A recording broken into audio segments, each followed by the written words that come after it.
do not know who won yesterday. We were streaming live yesterday. Beautiful live stream. We had 6,000 or so people watching the entire evening. It got to be 9:30 p.m. Eastern, and we had just a few results. It got to be 10 p.m. Eastern, 10:30 p.m. Eastern, and we got a little bit more, 11 p.m. nothing, and eventually just past 11:30 p.m. Eastern time on our stream, we realized from looking at what various DNC officials were putting out on Twitter that the results were unlikely to come out last night. And that was it for us for the night. And as of this morning, we still do not know who won yesterday's Iowa caucus. Now, it is normal that it can take a little while once you have the final vote to get the final numbers for what are called state delegate equivalents. But we're talking about, we don't even have the final vote, which is a preliminary number used to sort of get an estimate of what the state delegate equivalents are ultimately going to be. Now, the explanations that were being provided have shifted. The first explanation was that the results were delayed because the DNC is running them through quality control. That was already probably the wrong lie to tell, if it indeed was a lie, because that was interpreted by some as, we don't like the results, and thus we are delaying and seeing what we can do to maybe change the results or wait for results that the DNC is happier with to come in so that they can release them all at once. And where a lot of people's minds went was, this is meant to hurt Bernie in some way, shape, or form. But it actually doesn't appear to be the case. It appears that that was merely a cover. Again, this is what we believe as of right now. It appears that the quality control talking point was a cover for what was a total breakdown and failure of a technological system, an IT internet-based app software system that was used to tally and report the results of the Iowa caucus. By the time you hear this, by the time you watch today's show, you may know the results. You may have a clearer explanation as to what exactly happened last night. The DNC is saying that the results are going to be released sometime today.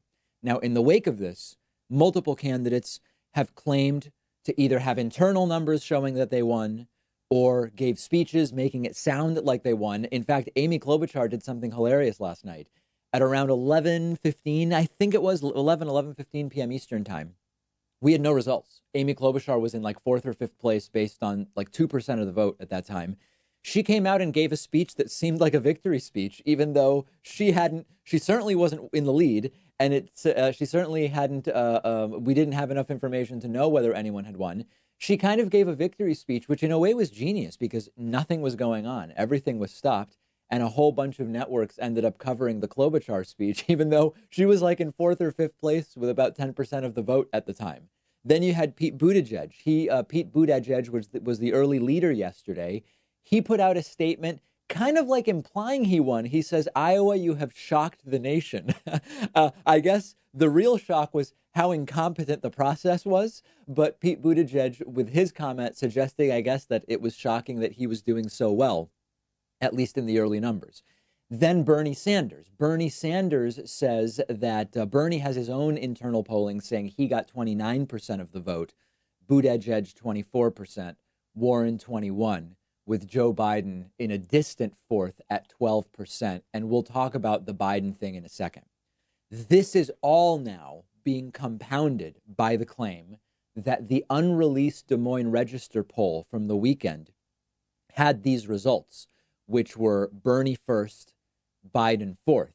Yesterday, I told you that over the weekend, the Des Moines Register decided not to release their last poll before voting, because of a claim that had been made that someone who was interviewed for the poll said, when they asked me the question about who I support and they read me the list of candidates, they didn't read every candidate. And that, of course, is a really big deal when you were doing polling. So the Des Moines Register on that basis said they were canceling the release of the poll. That, however, the claim now is from 538 that it was in that unreleased poll, Bernie 22, Warren 18, Buttigieg 16, and Biden 13. And that is very similar to what Bernie's internal polling is showing. If these results or some version of them are accurate, this is a potential game changer for Joe Biden. Joe Biden, in a sense, had the most to lose last night because as the longtime presumptive frontrunner, even though he was polling a close second in Iowa going in yesterday, If Biden ends up with half of the support that polling showed, this is extraordinarily damaging to Joe Biden. And if that's the case, I wouldn't be surprised to see the DNC establishment rapidly shift, likely to Pete Buttigieg. You would think maybe they would go to Klobuchar, but Klobuchar did even worse than Joe Biden yesterday, based just on those early results that we had. We'll see what the final numbers show. And that could be a disaster for Joe Biden.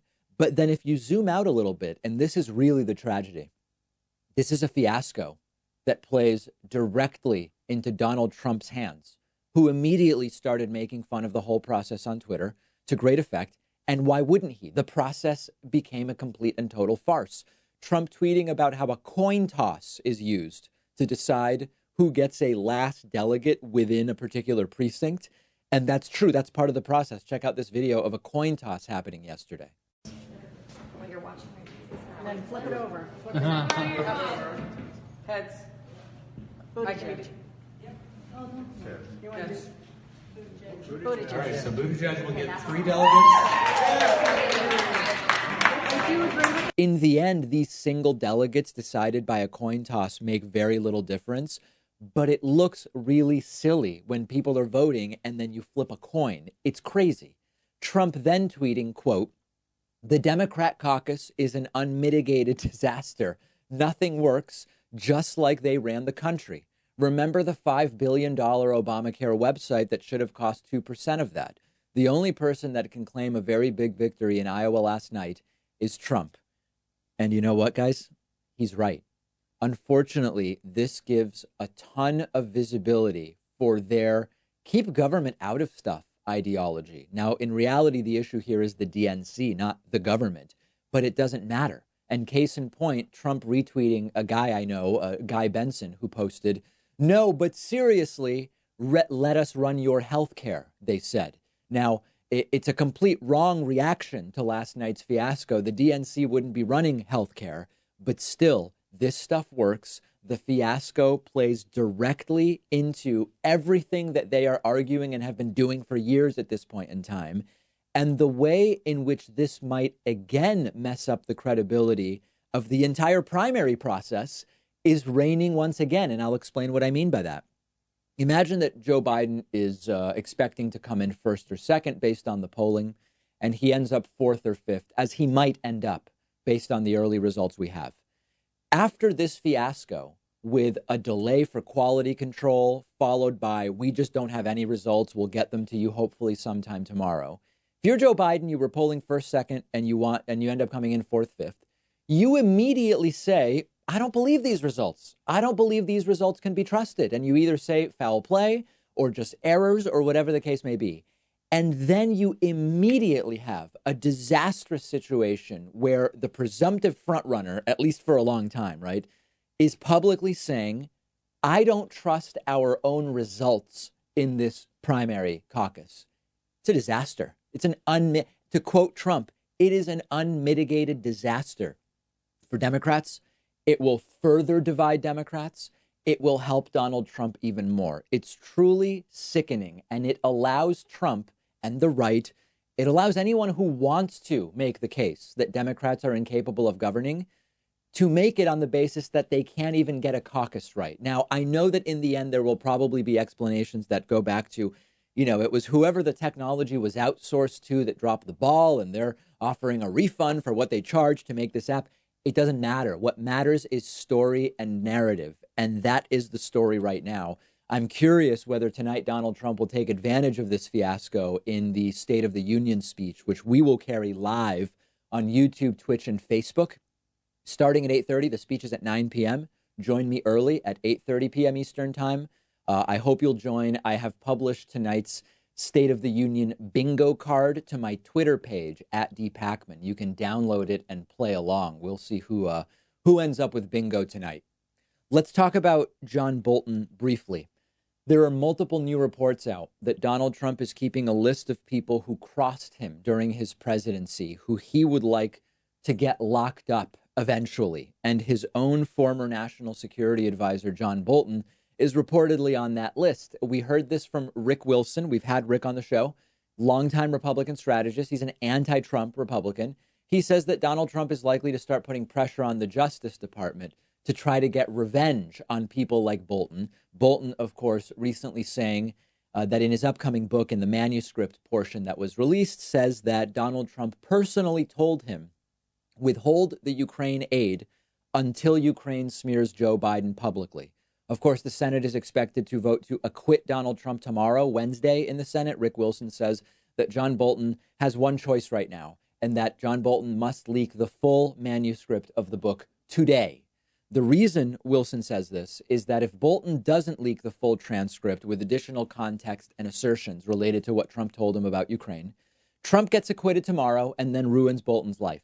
Wilson says Bolton's only shot is to try to get the full story out today of what he saw Trump do, get it into the public before the Senate votes to make the vote look like a sham kangaroo court vote, which, of course, is exactly what that vote will be. Investigative reporter Gabriel Sherman says it's not just Bolton on Trump's enemies list. It's Republicans and Democrats. Adam Schiff is on Trump's list. Jerry Nadler is on Trump's list. Even Republican Senator Mitt Romney from Utah is reportedly on that list. I can imagine this list of enemies written in crayon on a napkin from Kentucky Fried Chicken that Trump was eating on Air Force One, but it doesn't matter because this is a dystopian reality. Sherman reports that he was told Trump wants John Bolton criminally investigated. One possibility would be for the mishandling of classified information that Trump seems to think John Bolton was engaged in, which is truly, even if true, the pot calling the kettle black when you were Donald Trump talking about mishandling sensitive information.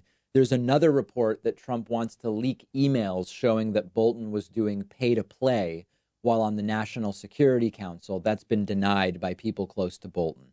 If this happens, the transition to full-blown authoritarian dictatorship will be complete. The attempted jailing of former elected officials and of administration officials on trumped-up charges as directed by the president. Now, this is a good opportunity to clarify something.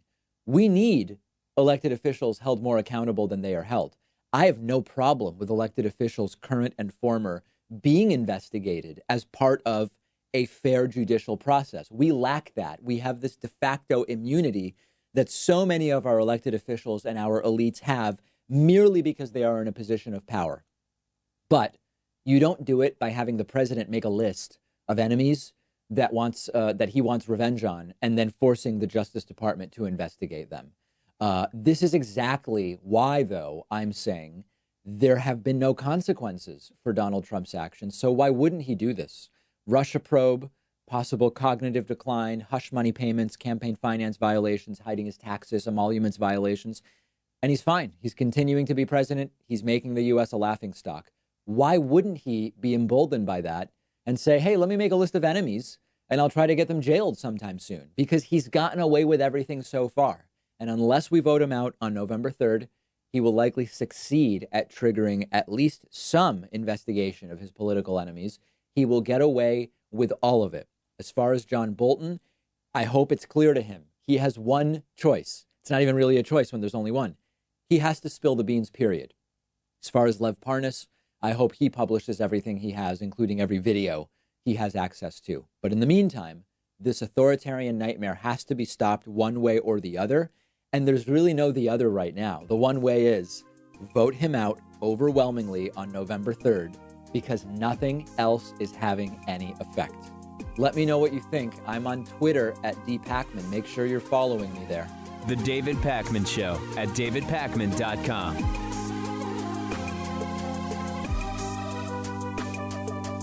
The David Pakman Show isn't some corporate media show with huge advertisers and a media conglomerate supporting us. We actually depend on support from our viewers and listeners.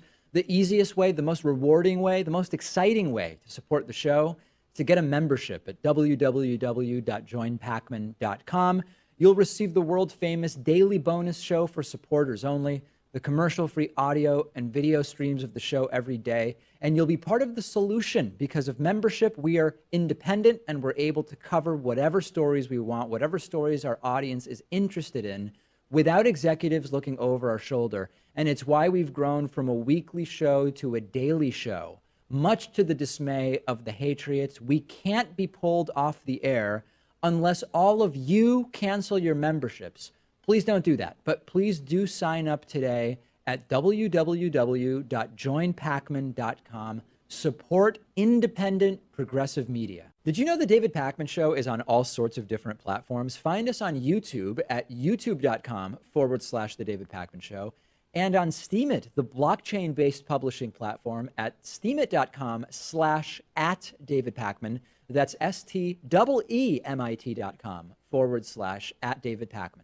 The David Pakman Show is now on Instagram as David Pakman Show. Check out behind-the-scenes pictures, memes, funny stuff, and more. Follow us on Instagram at David Pakman Show.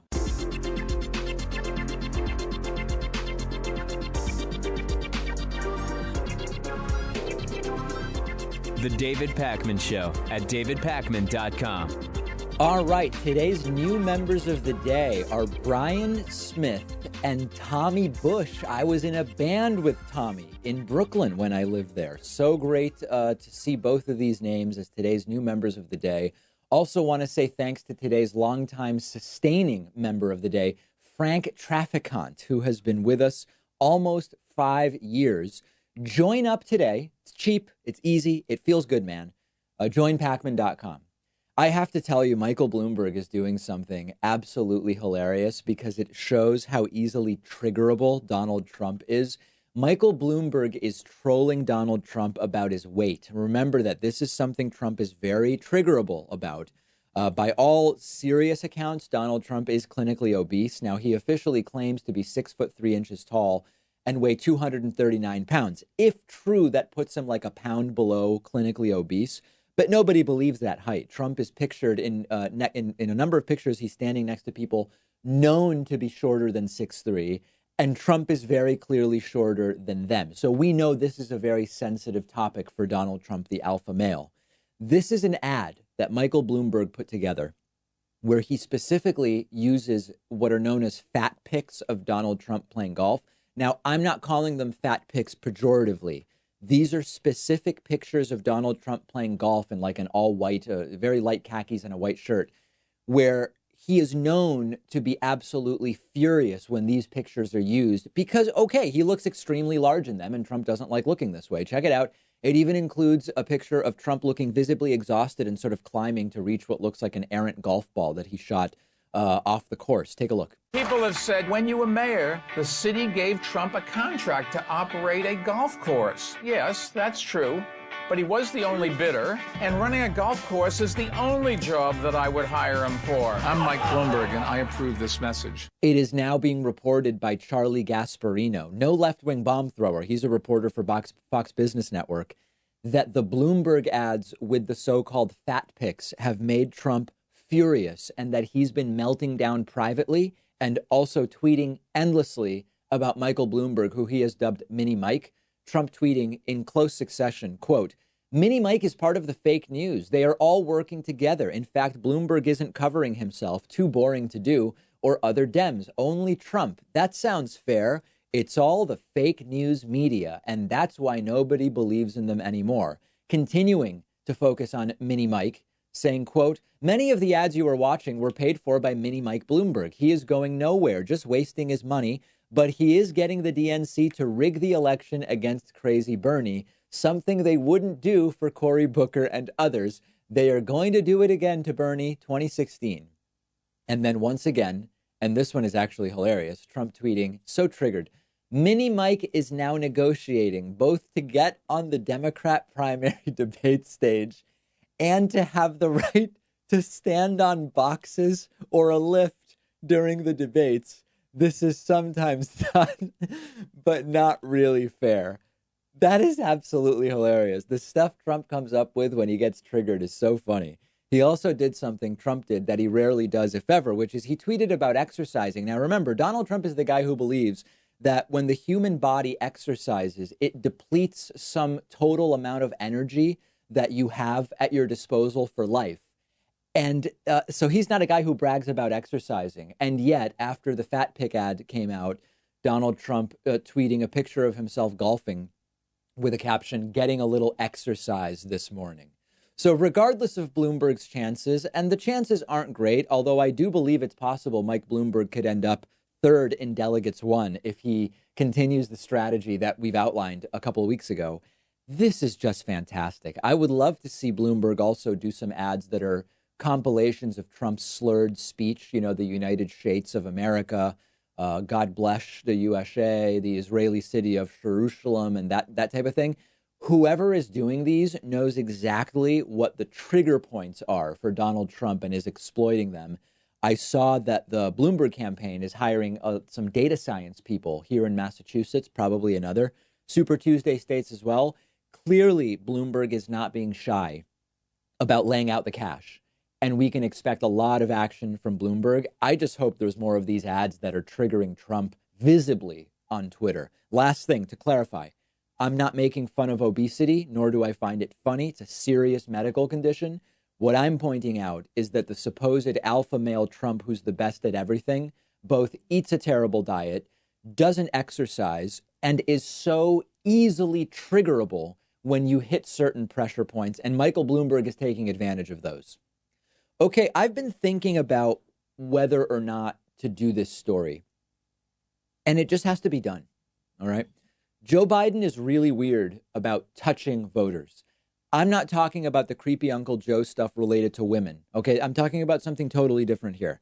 I'm talking about how Joe Biden gets very strange in even remotely contentious conversations with men who ask him questions on the campaign trail. Now, I'm going to show you two videos of this. Normal caveat. If Biden's the nominee, I'm voting for Biden. This is not about anything other than this is strange. I'd be a hypocrite if I didn't point this out, since I point out strange behavior by other candidates. I talked about this in a recent live stream, and I pointed out Joe's behavior is oddly aggressive towards voters. And some people immediately said, David, Joe's not aggressive. You're just a beta male and you're uncomfortable with confrontation. First of all, this has nothing to do with me, and I encourage you to look at these videos. If you're listening to the podcast or on the radio, find the visual component we're going to play and tell me this is normal behavior. If you normally behave this way with people around you in your real life, I want to follow you around and see who you're hanging out with, because how Joe Biden behaves in these clips with voters is not normal. Let's look at the first one from Iowa. Here, Biden was asked about committing to phase out fossil fuels. And look at how Joe Biden starts poking this guy in the chest and getting aggressive with him.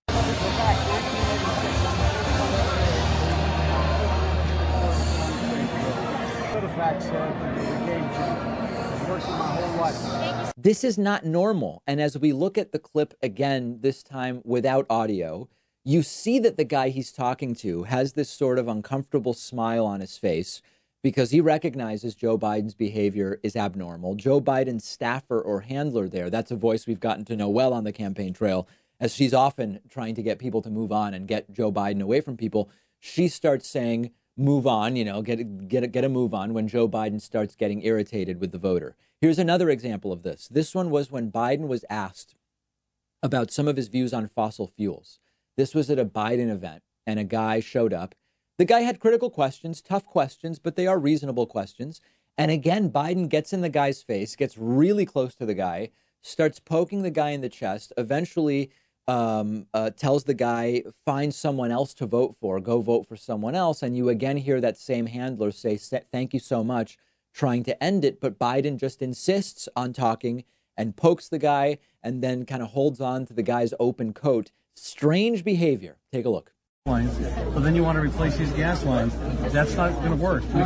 We got to stop building and replacing pipelines. You got to go vote for someone else. All right, thanks so much, sir. We're going to have you here. Thank you so much. Thank you so much. I'm going to vote you in the general if you treat me right. No, I'm not. Well, can I have a Look, picture? you're asking a picture of me. You're coming up and telling me you don't support me. No. My plan. Yeah, you did. You said I said I would support you in the general. In the general. I'm looking for a primary. We're happy to get a number. We can follow up. That's what I'm looking for, okay? Just as Now, we're signing it. you believe that Bernie can do something by 2030? I'm actually supporting Tom Steyer. Thompson, well, that's good. He's the guy that did Thanks more so much, coal sir. We mines. have a long line right here. More coal than the entire country did. All right, thank you. Happy to get You got the right Can I get a guy. picture? This is not about would I vote for Biden over Trump. Of course I would vote for Biden over Trump.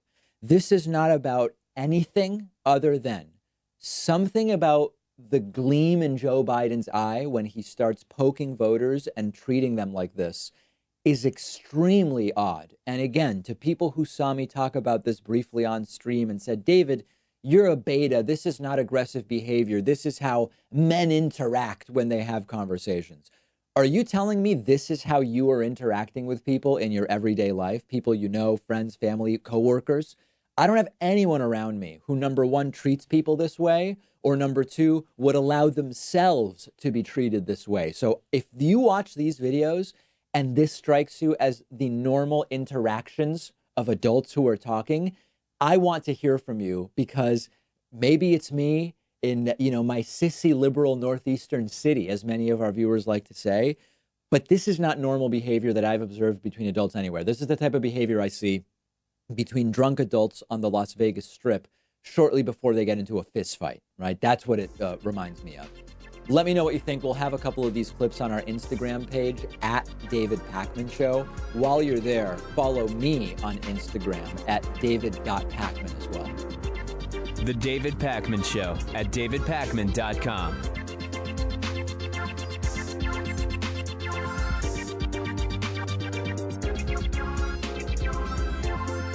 The David Pakman Show is audience-supported media. I really mean that, not just a catchphrase. And much of that support is small contributions on Patreon, contributions as small as $1 per month, meaning just cents for each hour-long episode of the show. Plus, patrons can also get the daily bonus show and the daily commercial-free TV show by pledging at patreon.com/David Pakman Show. We've rolled out great new perks on Patreon, including free bumper stickers, t-shirts, coffee mugs, and more at different giving levels, as well as exclusive content. And it all comes with the pleasure of knowing you're supporting independent progressive media, an alternative to the corporate stuff that is as much a part of the problem as our political system.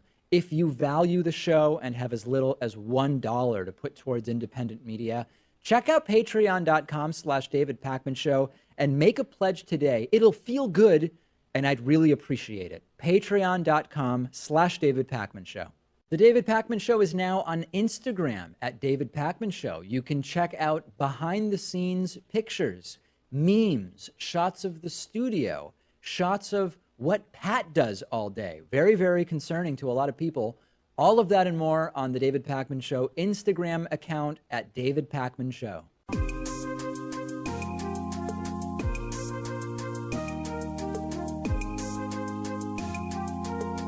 Welcome back to the David Pakman Show. It is great to have back with us today Rob Larson, who's a professor of economics and also author of the book Bit Tyrants, The Political Economy of Silicon Valley. Rob, great to have you on. Thanks, Dave. Great to be here. So when I was on the Joe Rogan program a few months ago, we had this exchange where he started talking about how, of course, a company like Google is a liberal company.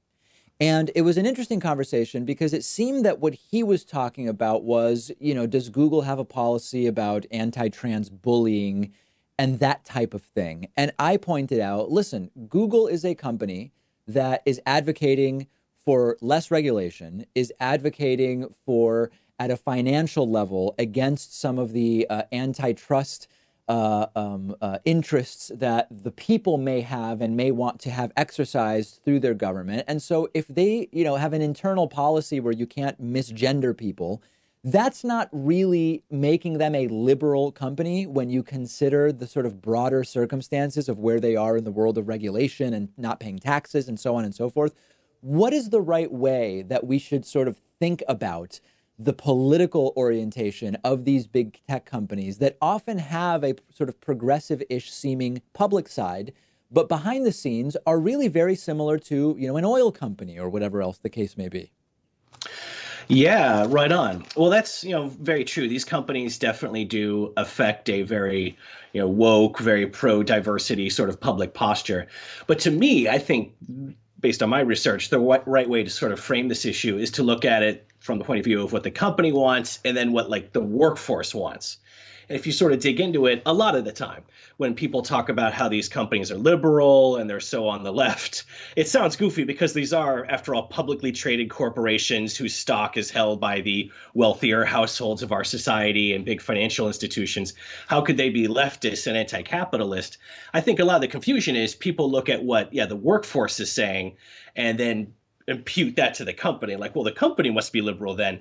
But of course, as we've seen just in the last several months, we've had a couple of fairly significant labor actions against Google where the workforce, various components of its enormous workforce, are doing walkouts and going on small strikes and doing independent organizing. And just lately, I mean, I think maybe the ultimate rebuttal to claims these companies are liberal is just lately Google has been retaining like the same classic union busting, anti-labor organization law firms that Walmart and Microsoft have been hiring for years, And especially too, when you look at the interface with public policy in the face of all these new investigations that big tech, including Google, are subject to, what they call the techlash, So the congressional investigations, the FTC and Justice Department probes, and the state attorneys general as well.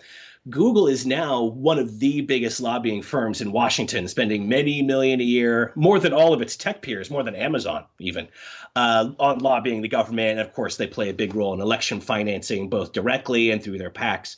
So to me, what I would just suggest to folks like Mr. Rogan is it's really worth taking a small amount of time to differentiate between what the labor force is pushing for and what the company wants. And then, yes, like policies that are, say, for example, diversity oriented for a richer representative staff, as in protecting the rights of trans workers, versus like the real money aspect of the equation, which the firms are most interested in, all the lobbying and maintenance of their monopoly. And Google got the FTC to just stop investigating it during the Obama years. Like, that's where these bodies are buried. One of the big differences between tech companies and a lot of other companies is that there's often some kind of almost like a fairy tale, a romanticized story about the origins of the company. Mark Zuckerberg invented it in his Harvard dorm room, invented Facebook. Jeff Bezos was in some job he hated and, had the idea to start Amazon and whatever else.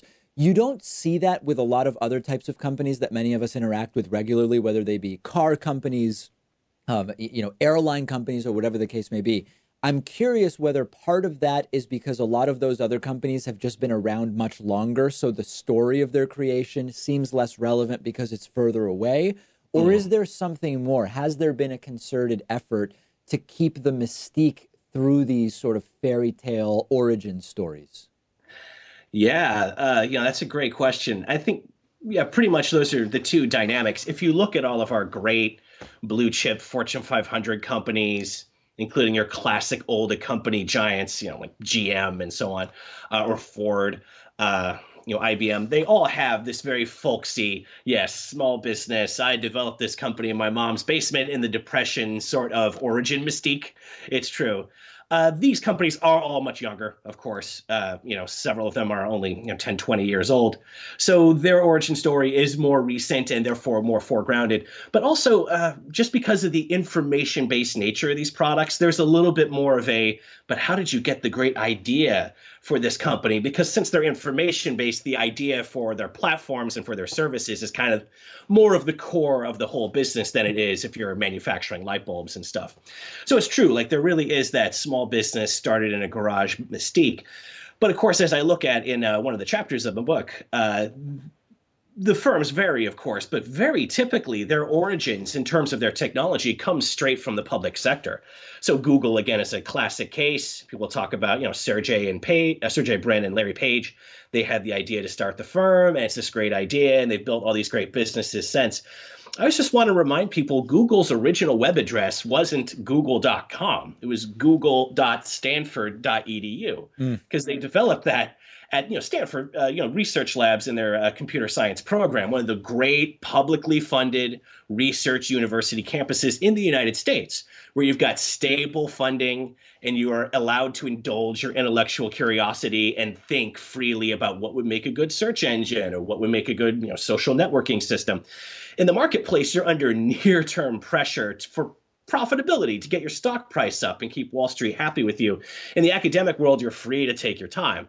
And of course, the internet itself, after all, was originally developed by DARPA, the Pentagon's research arm, along with the university system. And in the book, I just go through Amazon, Facebook, Google, and the internet, and the hardware itself, like the stuff in your smartphone.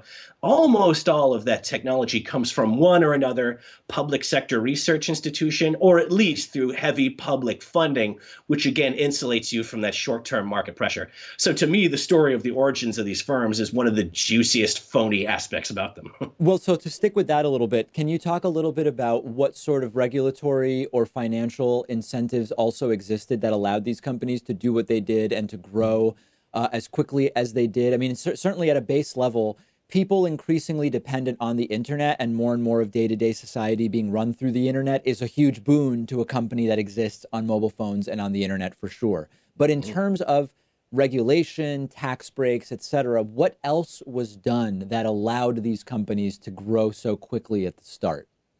For sure. Well, the very loose regulatory framework is an important part of this story. All through the era when the internet and internet-based services were becoming more popularized, like I'm old enough to remember in the 90s, when the internet came to town and you could go to some library campuses and look up other card catalogs. At that time, it was a bipartisan view that what you don't want to do is regulate the internet or online industries, because that's going to impose new costs on them or limit their innovation and their creativity. And for the longest time, like well through the Bush years into the Obama years, that was something that was more or less bipartisan. We don't want to regulate the net. It's growing. It's giving us all these fun free services and so on. Now, of course, as these firms have become so important, and as you say, as we're so reliant on them, and we start seeing their power in elections, in our society, in the way that we deal with everything through our phones, people are a lot more interested in putting some leashes on their behavior and on their power. But to me, the real issue with having had such a loose regulatory framework for so long for big tech is what I talk about in the first chapter of the book. These are markets that are subject to what we call network effects in economics. And network effect is just something that applies to certain markets where an information-based product is at play. And the big thing there is that with those sort of markets, the service gains value the more people use it. So like a telephone, as more people get on the phone network, your telephone gets a little bit more valuable to you because there's more and more people you can potentially call. Well, the same network effects apply to companies like Facebook. You want to be on the network that has all your friends on it, not on the one that has no one on it. And Google search, even as more people do Google searches day in and day out, their algorithms keep learning from that. And the more searches that are done, the stronger their algorithm and search processes become. So the thing about network effects is they're a strong incentive that leads to monopolization or maybe having 2 or 3 very dominant firms in a market. And that is what we see in big tech, from Facebook's and Instagram's, oligopoly to, Google's mobile search monopoly to YouTube. There's a long list, but it's all these straight economic aspects to it. So there was a big deal made when Amazon, basically after being shamed by Bernie Sanders, decided that they were going to start paying everybody $15 an hour. And the end result, I thought, was great. Of course, it was a calculation for Amazon that there was going to be a PR benefit, more than likely, that in the long term would exceed the additional cost to them of paying the $15 an hour. But let's ignore that for a second. Let's imagine that it worked, in that an elected official shamed a company and they made the right decision.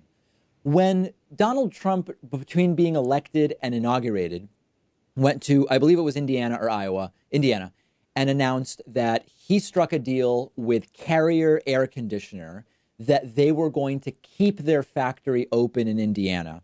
And what he basically did was just give them money, right? There was a plan where Carrier decided we're leaving, and Trump came in and said, hey, here's some money if you stay. My criticism at the time was, this is not a scalable economic policy. This is saying, hey, I found a company that has already made a business decision. I'm changing the calculus by giving them some cash. And of course, in the end, that money was used to start automating away those jobs. Anyway, half of the workforce still went to Mexico. It was a disaster. There's not that much of a difference, in a sense, between Trump giving money to Carrier to get them to stay and Bernie pressuring one company to pay $15 an hour. Now, of course, the one that Bernie did is working out much better in terms of its results. But my question is about the scalability of policy when it comes to these things. We can't really be relying on elected officials to be making one-off deals, can we? I mean, it seems to me that we need something systemic to be done about regulation, incentives, job creation, whatever the case may be. Oh, absolutely. And I think even like across, the wide spectrum of opinions about big tech, I think that that is sort of recognized. So again, whether you're suspicious of big tech from a more left or a more conservative point of view, I think broadly it's recognized what you need, is a set of stable rules that are uniform from one company to another, and stable across time. You can't just be piecemeal threatening or throwing cash at these firms. But again, what it sort of comes back to, though, is the power of these firms. Like most companies couldn't get all of America's cities to debase themselves and beg for a second headquarters, but Amazon absolutely was able to do that, and it was quite a spectacle. And they ended up splitting the investment and walking away from New York, and then, of course, putting tens of thousands of jobs there anyway without millions of dollars in cash, which kind of shows perhaps the lack of necessity for these huge subsidy and incentive packages. But hopefully, with these new investigations we have coming down at the national level and indeed the international level of these big tech firms, we do have the FTC and the Justice Department here, and overseas, like the strongest regulation so far that any of these firms are subject to is all emanating from the European Union, from privacy to data storage to the right to be forgotten. It's interesting, and of course I talk about it in the book a bit, because the difference in these regulatory conditions. Plus, it does end up mattering that all of these big tech platform companies and their monopolies or semi-monopolies, they are all American. And the European Union is used to being partially dominated by American firms, from IBM to Coke. But they're a little more willing to regulate firms that are out of state, despite a real political presence that those firms have overseas too. But I think a new rules-based approach is very reasonable, especially one that limits the power of these firms. Again, we have a fairly long record now of all of these firms. Once network effects builds up their market power, from Microsoft all the way to Google and Facebook, they aren't shy about using it to crush competitors and destroy rivals. I mentioned this in the book. There's just a piece of Wall Street Journal reporting about Facebook, and they didn't seem to be using this word ironically, but they mentioned that Facebook has a whole little division in the company whose job is to monitor startups, new small web-based firms that might potentially compete with Facebook or one of its other apps like Instagram or Messenger. And they try to buy up that firm at a very early stage when they can buy it for just $1 million from some founder in their garage, or crush it or go after it legally in some other way. And the way the journal described it was Facebook is out to disrupt any potential challengers, which is kind of funny because, of course, all these firms talk about is how we're disruptors and we're breaking up that inefficient old economy. Now that they're the economy and the 5 biggest companies in the US are all these tech platforms now, which is unheard of, they try to disrupt and put control over their upstarts and small competitors too. So I think rules that rein in these firms' power, or even go further in putting the workforce more in charge, or and in that way potentially partially socializing the platforms. To me, those are the things we should look at, things that address the firm's market power. No question about that. We've been speaking with Rob Larson, who's a professor of economics. The book is called Bit Tyrants, The Political Economy of Silicon Valley. We are linking to the book. Definitely check it out. Rob, always a pleasure having you on. Thanks, Dave. My pleasure. The David Pakman Show at davidpakman.com.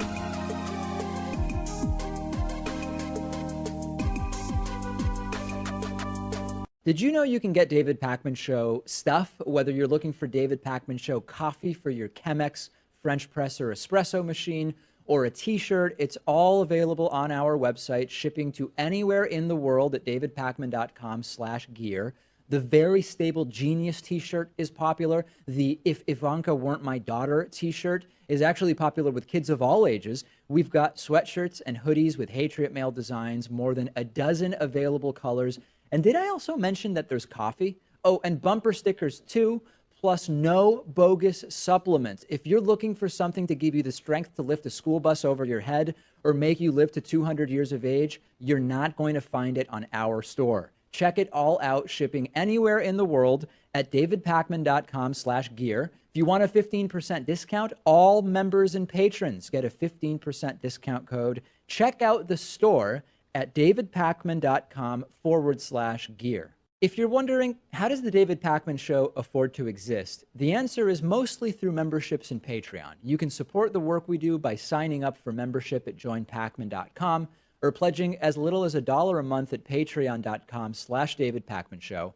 Perks include the daily bonus show, the commercial-free audio and video feeds of the show, and the positive feelings that come from doing the right thing and making Hatriots cry through your support of independent progressive media. Jump in today at joinpakman.com and patreon.com/David Pakman Show. The David Pakman Show at davidpakman.com. In today's disgusting but totally unsurprising news, Donald Trump allegedly referred to MSNBC reporter Katie Tour's transgender mom as a bitch with a tranny dad. Those are the president's alleged words, so I'm allowed to say them. This is from a new book called Sinking in the Swamp by Lachlan Markey and Asawin Subseng. Katie Tour is the daughter of Zoe Tour. You might remember Zoe Tour from the O.J. Simpson low-speed helicopter car chase in that white Bronco in 1994, if you were around then. Zoe Tour doesn't like Trump, and Zoe Tour is a trans woman. And the book alleges that Donald Trump makes horrible comments about women all the time. He called Meghan McCain, the daughter of the late Senator John McCain, dumber than her father, pointed out that she's been getting fatter after she said things on The View that Trump didn't like. This actually started with Trump getting into it with Katie Tour herself when he was running for president, writing off her questions, sometimes during interviews when he didn't want to answer one of her questions. He would say, "Oh, give me a break. Next question, Katie." Very, very condescending. He started calling her Little Katie, started calling her a third-rate journalist, all of that stuff. And once when she tried to follow up a question with Trump, he simply said, "Be quiet." Then, of course, we get to these latest allegations that Trump referred to Katie Tour privately as, again, a bitch with a tranny dad, referring to Katie Tour's transgender mom. This is the president. Now, he will have defenders no matter what he says, and lots of people probably agree with him. There's a lot of people in this country, I don't know if it's, 15%, 17%, that are extremely anti-trans. And while they probably would never be willing to say what Donald Trump is accused of saying, they aren't going to get too upset about hearing that Donald Trump said it. That's one group. There's also people who don't necessarily even agree with Trump attacking trans people, but they do generally want things to sort of go back to the way they imagine things were in the 1950s.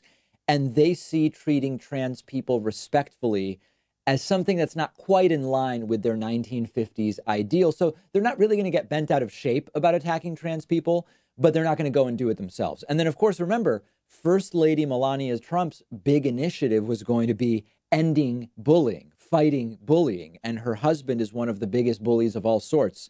Of different groups of people based on their identity that we know of. I wish it weren't the case, but too many people either like comments like these or they're just indifferent as long as Trump won't let Mexicans in the country, right? Or whatever their priority is.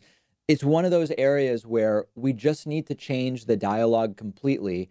A different president could do that. We talk about lots of the things that would take a long time to change.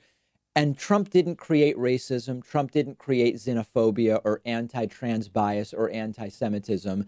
But when he says things like this, when he doesn't do anything about the coalescing and growing extremist movements, he makes the people who are into those ideologies emboldened and more comfortable publicly displaying their beliefs. If Trump leaves the White House in a year, that's not going to change the views of these extremists, but it might put them back at least in a little bit of a more hidden position in society where they might think twice about going public with these views. And then over time, hopefully those views will continue to dissipate or age out, as we like to say.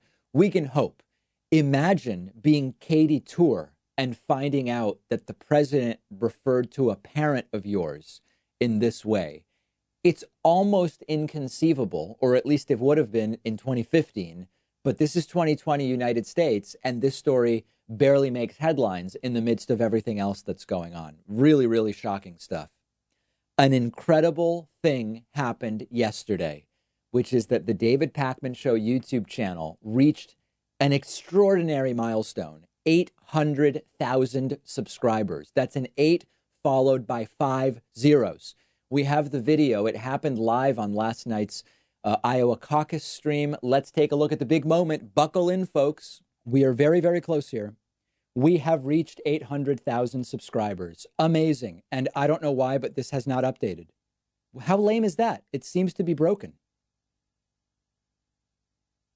It's stuck at $7.99. Can you imagine? Oh, there it is.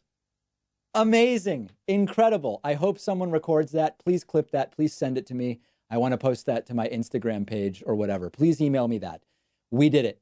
Yeah, as you can see, a riveting and very, very exciting moment. But in all seriousness, thank you. Thank you to the 800, now getting close to 801,000 of you. Check out a graph of our subscribers that I put together today. I have some interesting little factoids for you. We've been building the YouTube channel for a long time. I went back and looked.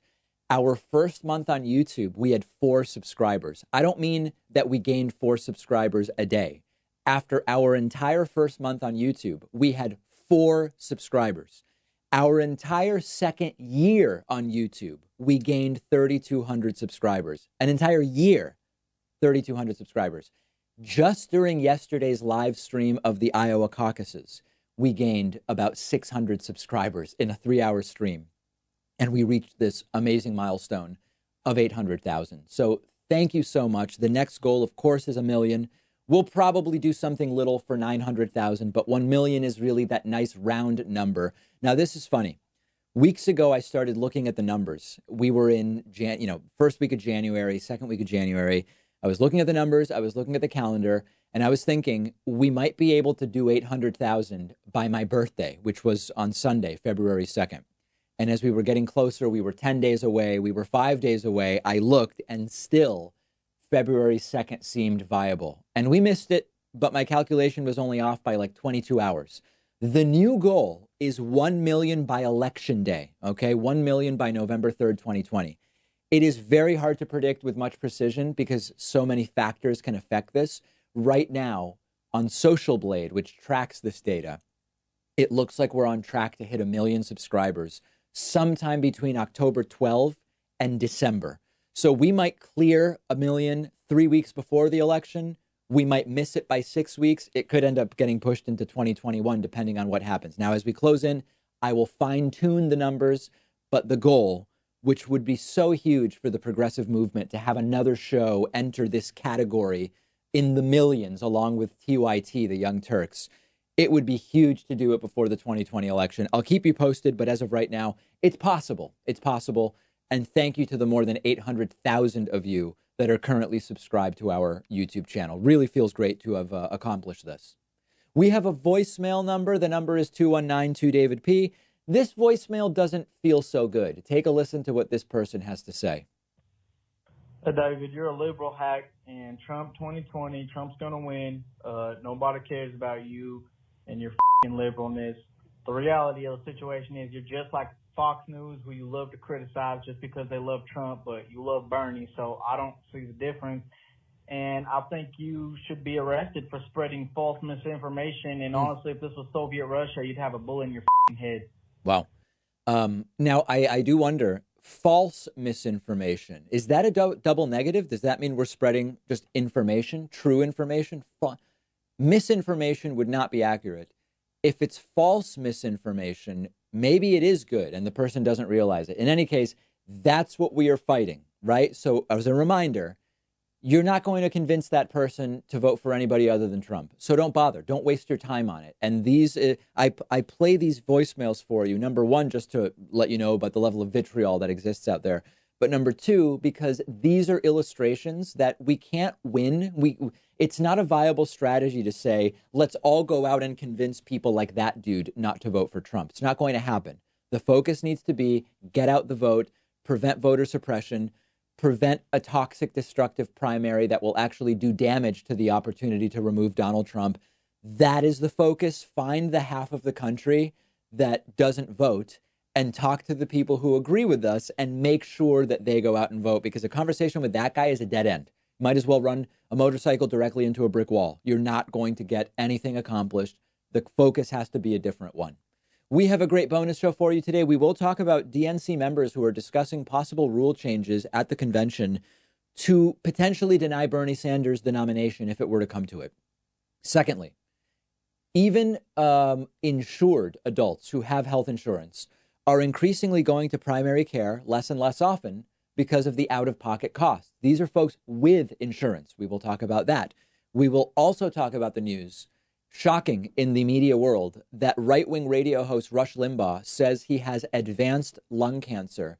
Immediately will be missing a lot of his show, undergoing treatment. We will discuss that and much more on today's bonus show. Get access instantly by becoming a member at joinpacman.com or by becoming a patron at the $5 or greater level at patreon.com/David Pakman Show.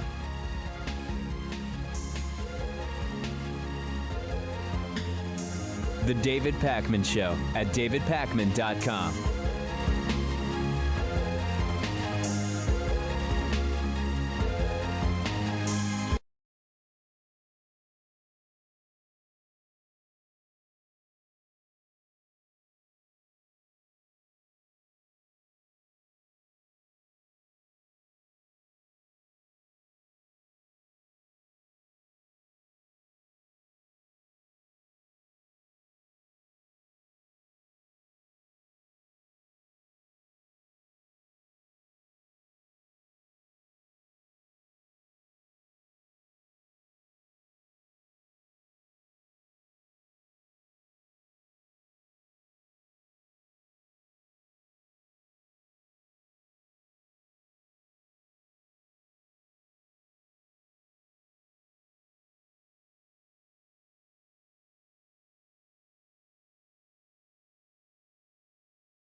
Meeting to order. Can I get a motion for the minutes of January 15th and the 21st, please? I'll move to approve the meeting minutes of January 15th and January 21st. Can we do them separately? Because Oh, you weren't there. Oh, okay. So the 15th first.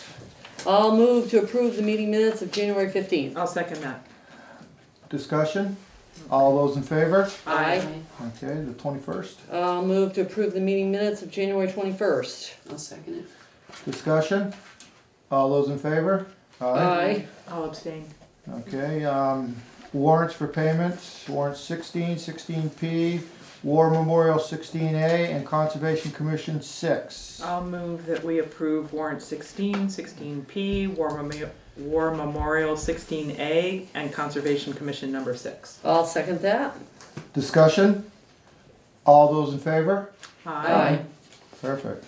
All right, recognition of visitors, census. We got. Gotcha. You want to come on up to the table, please? Sure, you ready for me? Sure. Yeah. You Excellent. sure are. Excellent. Thank you. Okay, so are you? I'm Lewis White. You Let's are. go around the table and introduce ourselves. I'm Lewis White. Geraldine Wilson. Terry Chapman. Maria Glayback. Hey, and I'm Tom Simmons. I am the U.S. Census Partnership Specialist for Windham and Windsor County, Vermont, and Sullivan County, New Hampshire, and small chunks of Orange and Bennington. Basically, I retired after teaching 20 years at GCC, and I failed retirement, so I took this job this year. And what my job really is to go around to community groups, town boards, libraries, senior centers, and explain the rollout of the 2020 census this year, some of the obstacles that we're already running into, and ways the town can make sure that there is a full response from the town. As you probably know, the Census Bureau does surveys every year, but the Economic Indicator Survey and the Housing Construction Survey. But what I'm really here to talk about is the 2020 decennial, which is the one we have to do every 10 years under the Constitution. And most people think of that in terms of, well, it determines how many representatives in Congress we get. Well, big surprise, no matter what the results are, we're getting one, so that's not going to change. But what most people don't realize is that 65 different federal programs that help the most vulnerable people in our community are tied to the census figures for the next 10 years.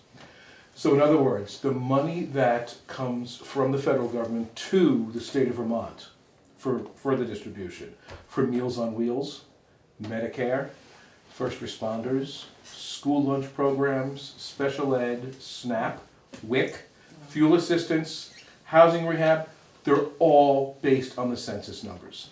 So it's critical, not for the number of congressmen we get, it's critical for those programs and those who depend on them to actually respond to the census. Now, this year there are two big changes to the census that you've never experienced before. The first is you're going to be able to do the census online. It's the first time in history we're doing it. That means we've already done all of our address updates and things like that. So we're now into the phase of getting ready for the rollout. March 12th, every single person in town, that's when we send the letters out, will get a letter telling them they can go online and do their census. A week later, they'll get a follow-up saying, hey, don't forget about us, go online and do your census. A week later, they'll get a postcard saying, hey, what's the matter you? Go online and do your census. The first or second week of April, anyone who has not responded online will then get the form in the mail. The old-fashioned pen and ink, fill it out, do the form in the mail. And I mention that because, and this is one of the concerns I have, especially in this community, a lot of people are not comfortable doing something like this online. And I've been to 30 different senior citizen luncheons in my territory. And as soon as I say online, even just saying it's an option to do it online, I get a sea of, oh. And I understand that. And there's a lot of communities in my area that don't even have active internet access. You know, there are entire towns that don't, 50% of the people are not online. But I say all that because I don't want people getting into the habit of saying, oh, I got a bulk mail from the federal government Census Bureau addressed to occupant telling me to go online. Forget it. And doing that 3 times in a row, because in the 4th time, it's the actual form. So we have to let people know that you will get a form. And of course, we're doing advertising campaigns, but it helps if you all know that. The second big change, which is going to be a positive in most people's mind, is that there's no longer a long form. Some people used to get a census that went on forever and ever. It's 9 questions. It's your name, your address, your phone number, your age and your birthday, how many people live here, race and gender. End of discussion. And the relationship of those people in the house to you, because you need all those birthdays. So it's a lot easier to fill out and send in.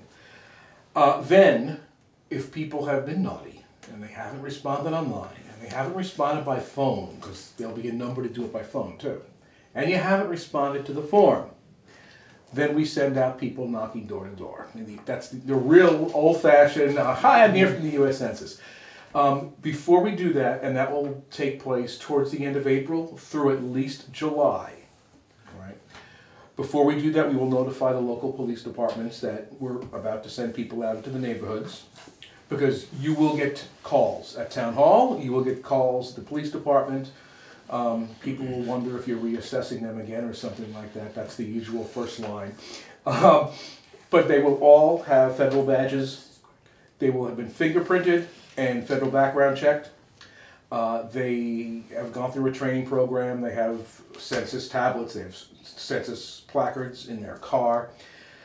The smoothest way this goes is if we hire people from Dummerston to do the enumerating in Dummerston, so that someone can say, hey, Jane came to my door last night with the census, as opposed to some sketchy guy I've never seen before came to my door and asked me my birthday. Is this legit or not? To be honest with you, we are 65% behind recruitment goals in Windham County. We are paying $20 an hour. They are flexible hours. You get nights, weekends, mornings, whatever works. So a lot of people can take advantage of it. And we pay during training, which starts next month. But we don't have any applicants. It's one of the downsides of having a state that's got 2% unemployment. So I mention that because if you know people, if you can, just mention it. I also have a poster that I'm going to be leaving you to hang in town hall or anywhere else. If you can mention that and generate enthusiasm in the community, that helps. In terms of response, there are certain people groups that respond, certain demographic groups that respond at lower rates than others. Those in poverty, single parents with kids, single senior citizens, and in terms of Dummerston's demographics, because I look at all the statistics before I come to a town, the biggest one that jumps out here are senior citizens. And again, that comes up against the internet issue, and are they going to get tired and throw away all these forms in the federal government? So we need to get the word out to them. What we're doing, in addition to the national ad campaign, we put PSAs on the Brattleboro radio stations. We are hoping to send flyers home through the schools and have a program for the schools. I've been speaking, as I said, to a lot of senior citizens groups. In fact, I guess it was probably last week I was right across the street at the Grange Hall. Yep. That was incredible. There were, for a town as small as Dummerston, there was almost 70 people there. And of all the ones that I've been to, I think proportionally that was probably the biggest, senior meal per population size town I've ever been to. And it was great, and people were enthusiastic. I'm going to hope to work through the church as well, have information there. All of that is a long way of saying, that's all prelude. All that is a long way of saying, if there's anything that you can do to get the word out, to make sure that every person in Dummerston is counted, it helps me, but it helps you guys as well. So other towns that I've worked with, just to give you some examples, many of them have websites or listservs or community newsletters or a Facebook page or some combination thereof. If you have any of those, and are willing, I can send you pre-written blurbs, 1-paragraph blurbs, and I'll email it to you, and you guys can just post it. You don't even have to change it. You know, it's no work outside of the posting it, if you've got that. Or a town newsletter, same thing. If the town library has a newsletter, we can do that. If there's an institution in town, and I suppose the Grange, the church, and the library is pretty much the institutions in the town, who are willing to have a computer available in case people want to come in and get help to do it online. All of those kind of things help generate interest and response. I don't know if your town report has gone to print yet. I know it's coming up on deadlines. Close. We have a 1-paragraph blurb that was approved by the Vermont League of Cities and Towns for insertion into town reports. I can send you that. Well, if it doesn't go in the town report, you could always just leave it here and we can make copies and put it on the table at town meeting, so. That would be wonderful. Actually, we could do both. You could have it in the town report, and I could also leave flyers for you about the importance of the census. Just give me an idea of, if I were to do that, how many would I need for town meeting? Usually we have 123 people. It's about 100. 100 is good. Oh, we have a real good turnout for. That's incredible. Yes. It really is. And then people come to vote also who aren't even coming to town meetings. So, you know, in addition to that, people are coming and leaving, coming and leaving. Okay. What is the date of your town meeting? March 3rd. 3rd. And we put a table right up front, so with flyers and, you know, because other people have things to hand out as well. Okay. So if you actually had somebody you wanted to pay to sit there and give that information out, or somebody to volunteer to give that information out, I don't know how you were saying something about people getting paid to do certain things. I mean, and just be at that table. That would be, you could do that. What time? I would say starting at 9 or 8. 8. The polls open at 8. The polls open at 8. The meeting's at 10. Yeah. And the polls are open till 7. Right. 8 a.m. to 7 p.m. Town meeting goes till it goes. Right. It should be shorter this. Well, maybe not. No, looking at our budget, but yeah. So because there's no school portion this year, so. Okay. Oh, right. So that's why we could do anything we wanted with that budget, so people could sit there all day and talk and be normal. Don't worry about the school behind us. Yeah. Any email list or You could call Lori. Yeah, Lori. The town clerk, and see if she's willing to put something on her. On the website. And, Yeah. Yeah. Okay, I believe I have her information. Oh, maybe I don't. Clerk@dummerson.org.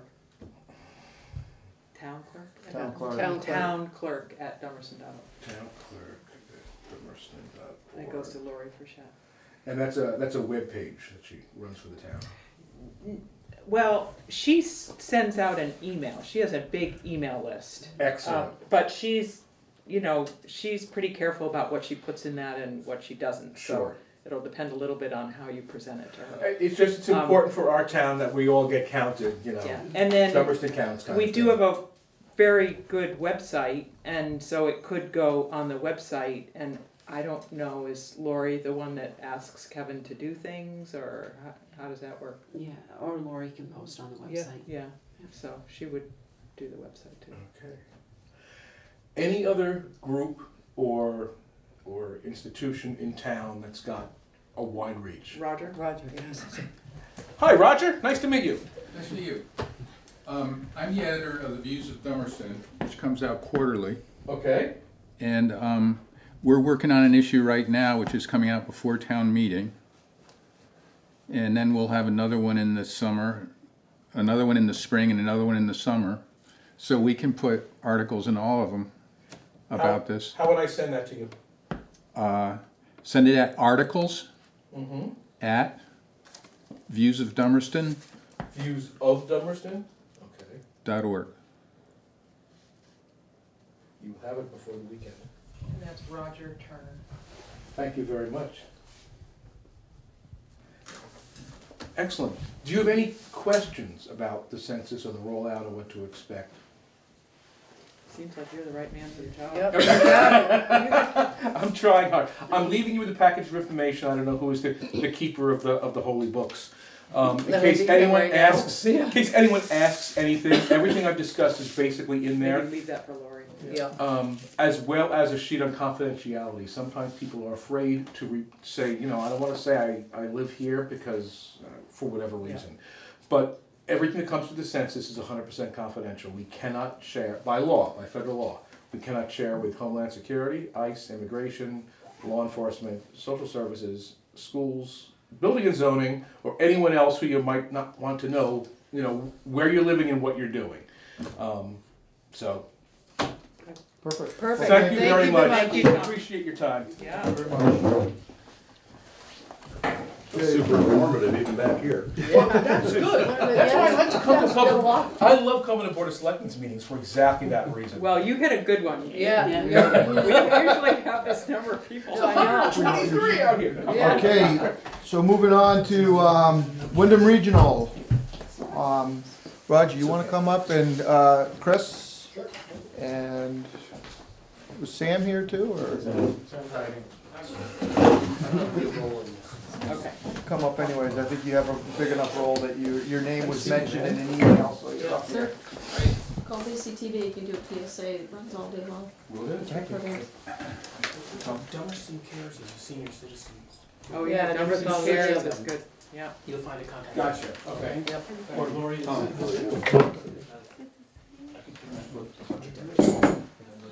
All right. So have you folks heard anything about communication union districts, CUDs? CUDs have been created by the state of Vermont to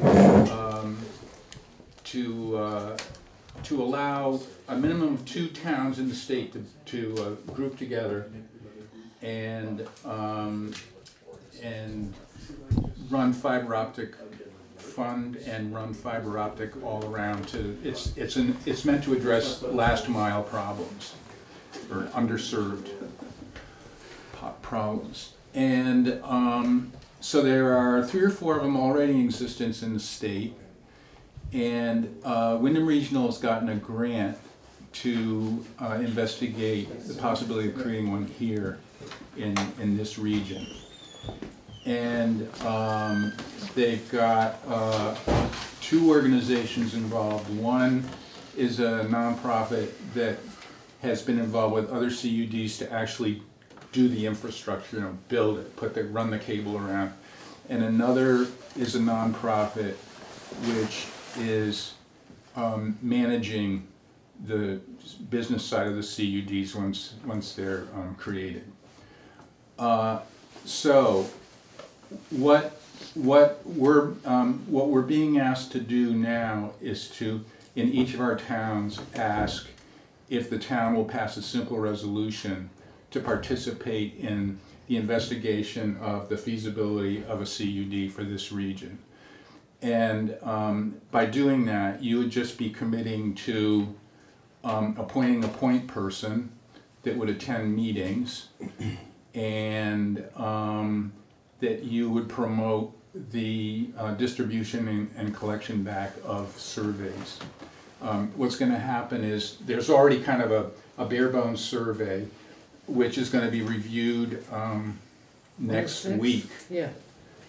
Next week to kind of fine tune it for this area. It's going to be available before town meeting. It's supposed to be collected back by March 17th, and then the results are going to be studied, and feasibility is going to be determined for this area. And if it seems like something's feasible, a business plan. They'll create a business plan, and the business plan will kind of be the basis for asking towns if they want to get involved, actually commit to being involved in the CUD. But right now, a simple resolution would be just that. It would be saying we're interested in participating to see if it's to collect information and to have somebody from the town participate in the meetings for it. And there's no financial obligation at all. This study's being funded through Wyndham Regional, And in ongoing, CUDs are separate municipal districts, like a waste management district. And there's a letter in the paper last week by somebody from Simon saying, beware of CUDs because your town's gonna be in financial jeopardy. That's not the case. Towns have no financial obligation to a CUD. The CUD is a separate municipal entity. It gets its own bonds, it gets its own, it funds itself, and then once it's providing services, it gets, money coming in from its customers. Yeah, I watched the BCTV. Uh-huh. That was an informative, Yes, so did and very informative. Yeah. What you guys, so basically what you're looking for is a survey and a 30%, hopefully a 30% turnover or comeback on the Yeah. results of the survey. Yes, and just for you folks to say, yes, the town of Dummerston is interested in participating in this study, and we will figure out somebody to represent the town at the meetings, and it's a 6-month obligation. The business plan is supposed to be created by mid to late August. And what equates feasibility? What are they looking for? What would make a town feasible? The study gets at who is interested in internet, in high-speed internet. It's like 25 up and it's 25 down and 3 up. Does that make sense? Megabytes. Megabytes. Yeah. That's the minimum. So it's high-speed fiber optic. Although what I've heard, I don't really understand this, but they say that the people who are doing it now say that wherever they put it in, it's always been symmetrical, meaning if it's 25 up, if it's 25 down, it's 25 up too. So. So in terms of feasibility, what they're looking for is who's saying they need it. Exactly. Who's saying they would Okay, want so it? that's the main feasibility. That's why they need at least, the 30% is their hope. They need to get Right, a good views. 30% people Back on the- returning the Returning survey, the survey. but on the survey, what is it that they're looking for? Yes, we're interested in internet. We're interested in a basic plan, or no, I have a business plan that I'm interested in pursuing, and I need more. Or I already have it. I have what I need. Yeah. Right. Yeah. So And so if you have so many people that have what they need, then you're not really, you don't It pass doesn't make muster sense for this for, it town. doesn't Right. make sense. So they Right. want to get a sense of Yeah. who has the amount of internet that they need and who doesn't and wants it. You're right. Okay, Right. good. And they're Thanks. still working on the survey. That'll be worked on in your next meeting on the 6th. Right. Yep. So my request to you is, would you pass a simple resolution saying the town of Dummerston would be interested in being part of the Wyndham Regional Commission investigation into feasibility of creating a CUD? You have that written out somewhere? Yeah, I can I do got that. it. I got it. You want me to move it? No, we got that, we've got it Oh, the later. resolution. You want a real, Yeah, we've got Okay. it on the agenda for later on, if we decide we're gonna do it, we can vote on that later. Okay, and then Chris Olson has kind of come out of the woodwork here. And I don't know, I'm not sure how you found out about it, but he found out about it and he went to a meeting, so, I mean, he's already showing interest in it, and I guess he's spoken to Sam. And, I mean, I'm not particularly interested in being the point person. If it came down to nobody else being available, I would do it, I guess, for the 6 months. But if somebody who knows something about it and is interested in it, we're doing it, that would be much better for the town, I think. so Chris, are you saying you'd be the point person? Very, very reluctantly. Being of the age that I am, I'm currently working 3 jobs on top of all of this, so time is pretty thin for me. So I'm hesitant to commit because I don't know that I would actually. So, let me ask you a question on that. So if we appointed you, say we agreed to do this resolution tonight, and say we appointed you the person, you could always, if you found somebody else, could step in and do that, correct? I mean, be the point person, or do you have to? I believe so. So, yeah. I mean, what the regional commission is looking for is just someone to communicate through. They're looking Right. for a conduit between towns and. So I guess what I'm saying is, if you were willing to do it until, you or somebody else could find somebody or somebody step forward, is that something you'd be willing to do? Yes. If we decided to do that tonight? And then I'm not sure what if you have possible interest in this too, Sam. I'm really just here to encourage the select board to make that resolution and to get us involved. And I can speak for being on the last mile and not having the high speed. And I don't think it's ever going to come from Comcast. So I think a utility district is definitely what the most promising thing right now. So, Louis, I just want to clarify what you were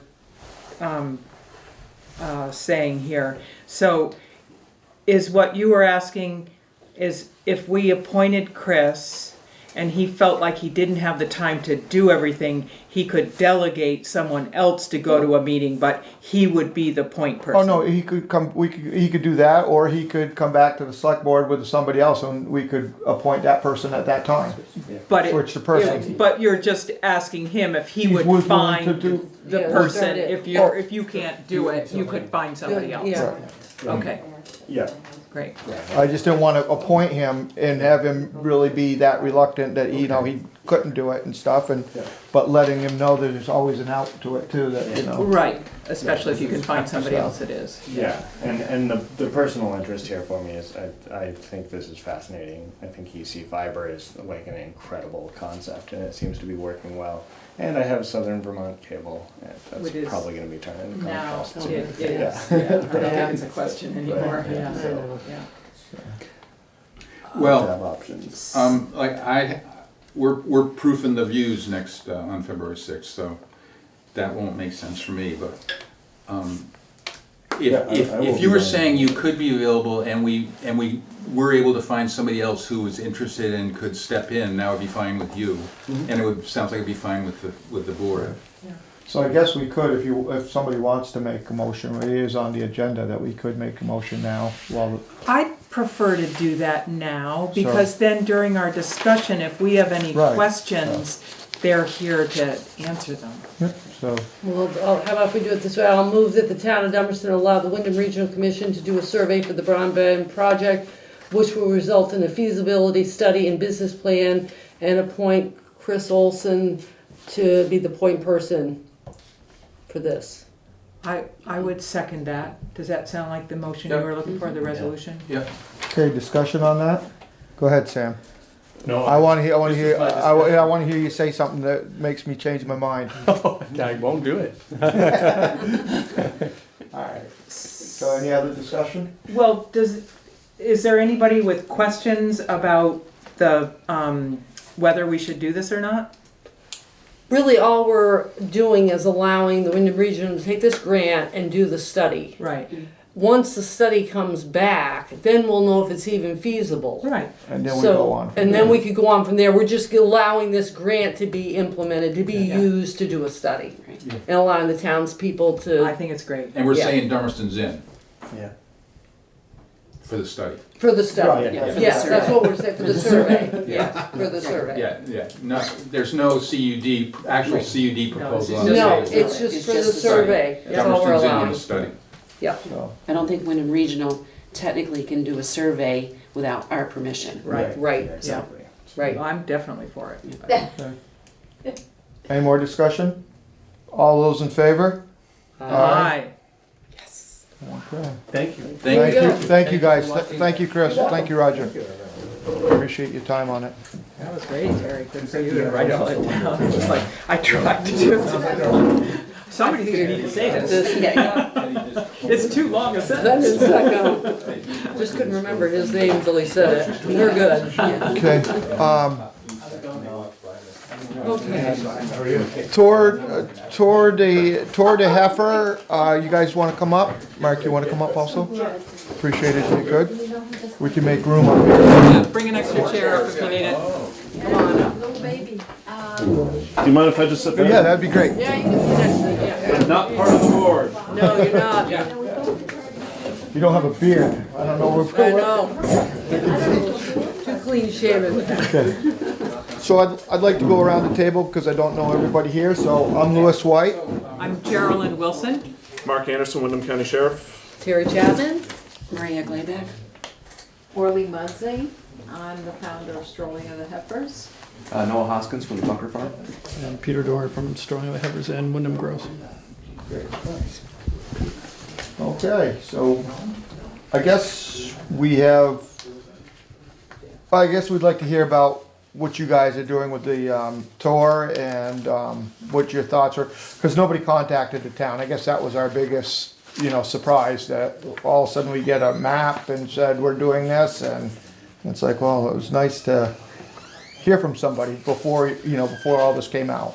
So, number one, I'm sorry for the miscommunication. We've been running the Tour de Heifer for 12, 13 years. And the protocol prior to that is that one of the volunteers made a phone call just before the tour, that we're talking about the Tour de Heifer,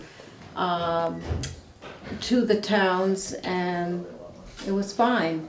So we didn't realize that more needed to be done. So we apologize for that, and I'm glad that we're here to let you know about it. So we've run the tour for about 12 years. I can't remember if it's 12 or 13.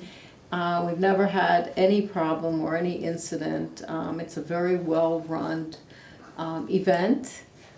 It's a lovely event that showcases farms and gives a lot of publicity to the hosting farm. They'll be visiting other farms like the Scott Farm and other farms in the area. And it gives a good publicity for the town as well, and creates a lot of fun. So Orly, where it's been in the last 12 years, has the route always gone pretty much the same, or do you change the route every year? It has changed. But has it been pretty much consistent the last Yes, 12 yes, years? yes, maybe. And it's been Guilford, right? Guilford and then up into Marlborough a little bit? A little bit, and then West Brattleboro and some Halifax. There's never been one problem. Right, but now it's on a whole different it's a route. different- So it's how much is paved, how much is dirt, Most of you know, it's how busy roads are. Most of it is dirt. Yeah. Well, Maria and I looked at when we got the map, because it all of a sudden, the surprise. So we Well, took we it in depth. apologize for that. So we just took a look at it. So we came up with some questions. Okay. To give us some. You have another? Oh yeah, I got. You got plenty. Yeah, I got Under plenty. 23? Yeah, 23, yes. So, because of the dynamics of Dummerston is so much different than what you're already on. So we took a step back and looked at it as almost like it's an EMD, emergency management type thing, because you're dealing with rescue, we hope, the fire department, of course. the sheriff's department. So those are some of the questions that we had.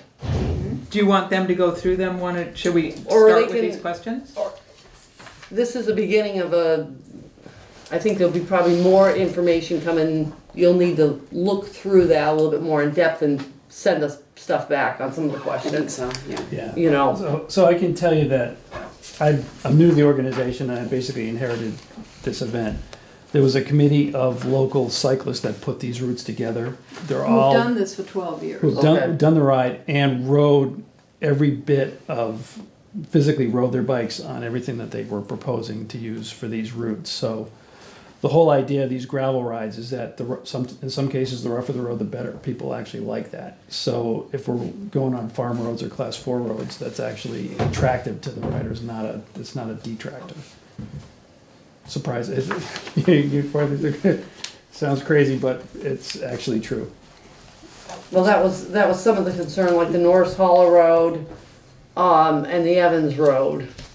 Yeah. Because the Evans Road's a trail. Right, exactly, and that's exactly why the planners included So that. these aren't people just riding regular bikes? Are they bringing mountain bikes in here, Mountain or bikes or bikes specifically for gravel. So there's an entire nationwide movement to gravel road cycling events, and there's It's a not road bikes. special type No, of bike okay. that, so they have there's clearance for wider tires, so they typically run like on a normal bike, it's a road bike, it's 20 to 22 millimeters, 23 millimeters for the tire. Gravel bikes can go up to 35 millimeters, so they can get big tires on their bikes, and they can ride on almost any terrain. So these routes are designed to be on gravel as much as possible, and the only time they deviate onto a paved road is when there's no way to get from one place to another on gravel. So, Terry, the first question, I'm seeing these questions for the first time right now. Yeah, we just. So the first question, have the bike routes been driven for conditions and accuracy? What Peter's saying is actually they've been ridden. You know, they've been Yes. ridden Yeah. by the Yes. kinds of bikes that will be Correct. in the Tour de Heifer. Yep. So that's a good thing. Yes. So also, you should know that the Putney, they're very involved. The West Hill shop is very, very involved. The Bravo Bicycle Shop, Specialized Sports, we get input from all of them. The other piece that I want to tell you, maybe that will help you, depending on how we decide, but there are usually about 7 what we call SAG stops, which are stops for people to have water and to have refreshments and whatsoever. This is not a race, it's a ride, so it's not a competition. Right. And demographically, the people that come are between, I would say, 30 to 50-ish, very fit people. And how many roughly do you have? It depends. If it's a beautiful sunny day, we have about 300 or so. And they don't start all at the same time. Right, they're staggered. They're Yeah. totally staggered. And they can take their time. It's not a rush. And the people that have come are in really good shape. I mean, that's from my window. Experience. Yeah. Some of them, you should see some of them, how in good shape they are. They look like they come from another planet. So have you guys already planned this out of where those SAG stops are going to be now? I mean, the SAGs, that's the only piece. that we In general have. terms, but not specifically. Yeah. So I would, We're gonna tweak that. right. There's a lot of planning, there's a big committee with all this, great volunteers. There's a lot of volunteers with this. So Terry, from these concerns, would you have recommendations for where the SAG stops would be, or That's Mark, another- even you, are there particular places that? Well, I can tell you that that's driven by distance primarily. So if the ride is 60 miles long, I need a rest stop approximately every 10 miles, plus or minus. So I would drive the route and then look for logical places where we can have a rest stop that's not going to interrupt an intersection, that's not going to interrupt the flow of traffic. I was thinking about it from a safety standpoint. 'Cause Right. That's that what would be a coordination Yeah. with the concern sheriff's is. Right, yeah, department. so Safety. safety is the Right. first concern, and then it's just a logistical question. Mhm. Where can I get a rest stop closest to that mile marker? And in some cases, on the 60-mile route, it crosses itself. I can probably have a rest stop that does double duty, for riders going one direction and then coming back in another. So I haven't had a chance to suss all those out yet. I mean, from my perspective, once you have locations you'd like, I mean, we can look at it, and if we see issues, we're happy to discuss them You with have you. a card? I do. Oh, great. And if, I don't anticipate, road closures shouldn't be an You issue giving out because I have many. 123. if you can picture how hilly it is around here, if a group of 20 riders starts out together, within 5 miles, they're strung out over 5 miles because some go faster uphill than others. So there won't ever be like large groups. You won't see blocks of 20 or 30 riders riding together except for at the initial start. And that's fairly quiet roads. At that time on a Sunday morning, I can't imagine there'd be a lot of traffic on Bunker Road, or is it Park Lawton, the one you're gonna turn off? That Sunday morning? No. Yeah. We Just also going to have church. Yeah. a few volunteers with cars to follow and make sure that everyone is okay. And, we take down everybody's license plate to make sure that everyone comes back, because we can tell Okay. by the cars. I mean, we've done this for a long time, so it's an oiled machine. Okay. and we've never really had issues. I guess my biggest issue with the whole thing would be the safety on the tarred roads. Yep. The bike, we have signs in town, you know, share the road with bicyclists, and I want to make sure that goes both ways, and that, you know, we've got bicycle groups around, and I want to make sure that, you know, they know we share the road, and it would be nice if when they're on like Middle Road or the tarred roads, they're going in single file and not going. And it's very easy for us to talk two about abreast that, because you know, some of these corners and stuff Middle are, road, yeah. And there's no shoulder. There is, Yeah, so- and Middle Road is really the, Spot. we wrote that one in, one of the things of our concern was Middle Road. Yeah, and we've Yep. had spots like that in our previous ones. The other thing I need to tell you is we have, I think, 400 signs that we place a day or two before to let people know. And if there's any neighbors that we think should know about it, we make a personal call to them, or we go over to their house and so forth. And how would you know what neighbors might need to be Depending told? on if there's a SAG stop close to them or whatever, we want them to know what's going on. I mean, if you're gonna have 400 signs around a couple days beforehand, I would think it would be really. It's about 2 days. 2 days before, it would be really good to let the town of know course. that this is. Of course. So I would, well, you say of course, so how does that happen? How do you let the town of Dummerston know that there's gonna be this event? I can put it in the Dummerston, what is it called? Views. Front porch or what? The Dummerston Views. The Dummerston Views. Well, if it comes out at a time, I mean, that only comes This is out. in June. I mean, she can put one right in the one Absolutely. that he's putting out right now. And How often does that Well, come that out? comes out in March, and then didn't Roger say there was another one that comes in the spring? So that would be the one to, not the Yeah, the next next one, but the following That's a one. good idea. To put an Yeah. article in the Views, and Roger Turner's the one that you. Right. Yeah, Roger again. I can also ask the town manager, that's what I was Right, thinking, and so the too. town clerk, The town Lori clerk, Frechette, yeah, can send she that, that's should what I was know- thinking of, sending an email to Yeah. everyone to let them know. And we could, just like the census guy's doing, we could create a short blurb, ask that it be posted on the town website. So did you guys have to do anything like what did you do in Guilford, Marlborough, Halifax in terms of, you know, like putting 400 signs around 2 days before?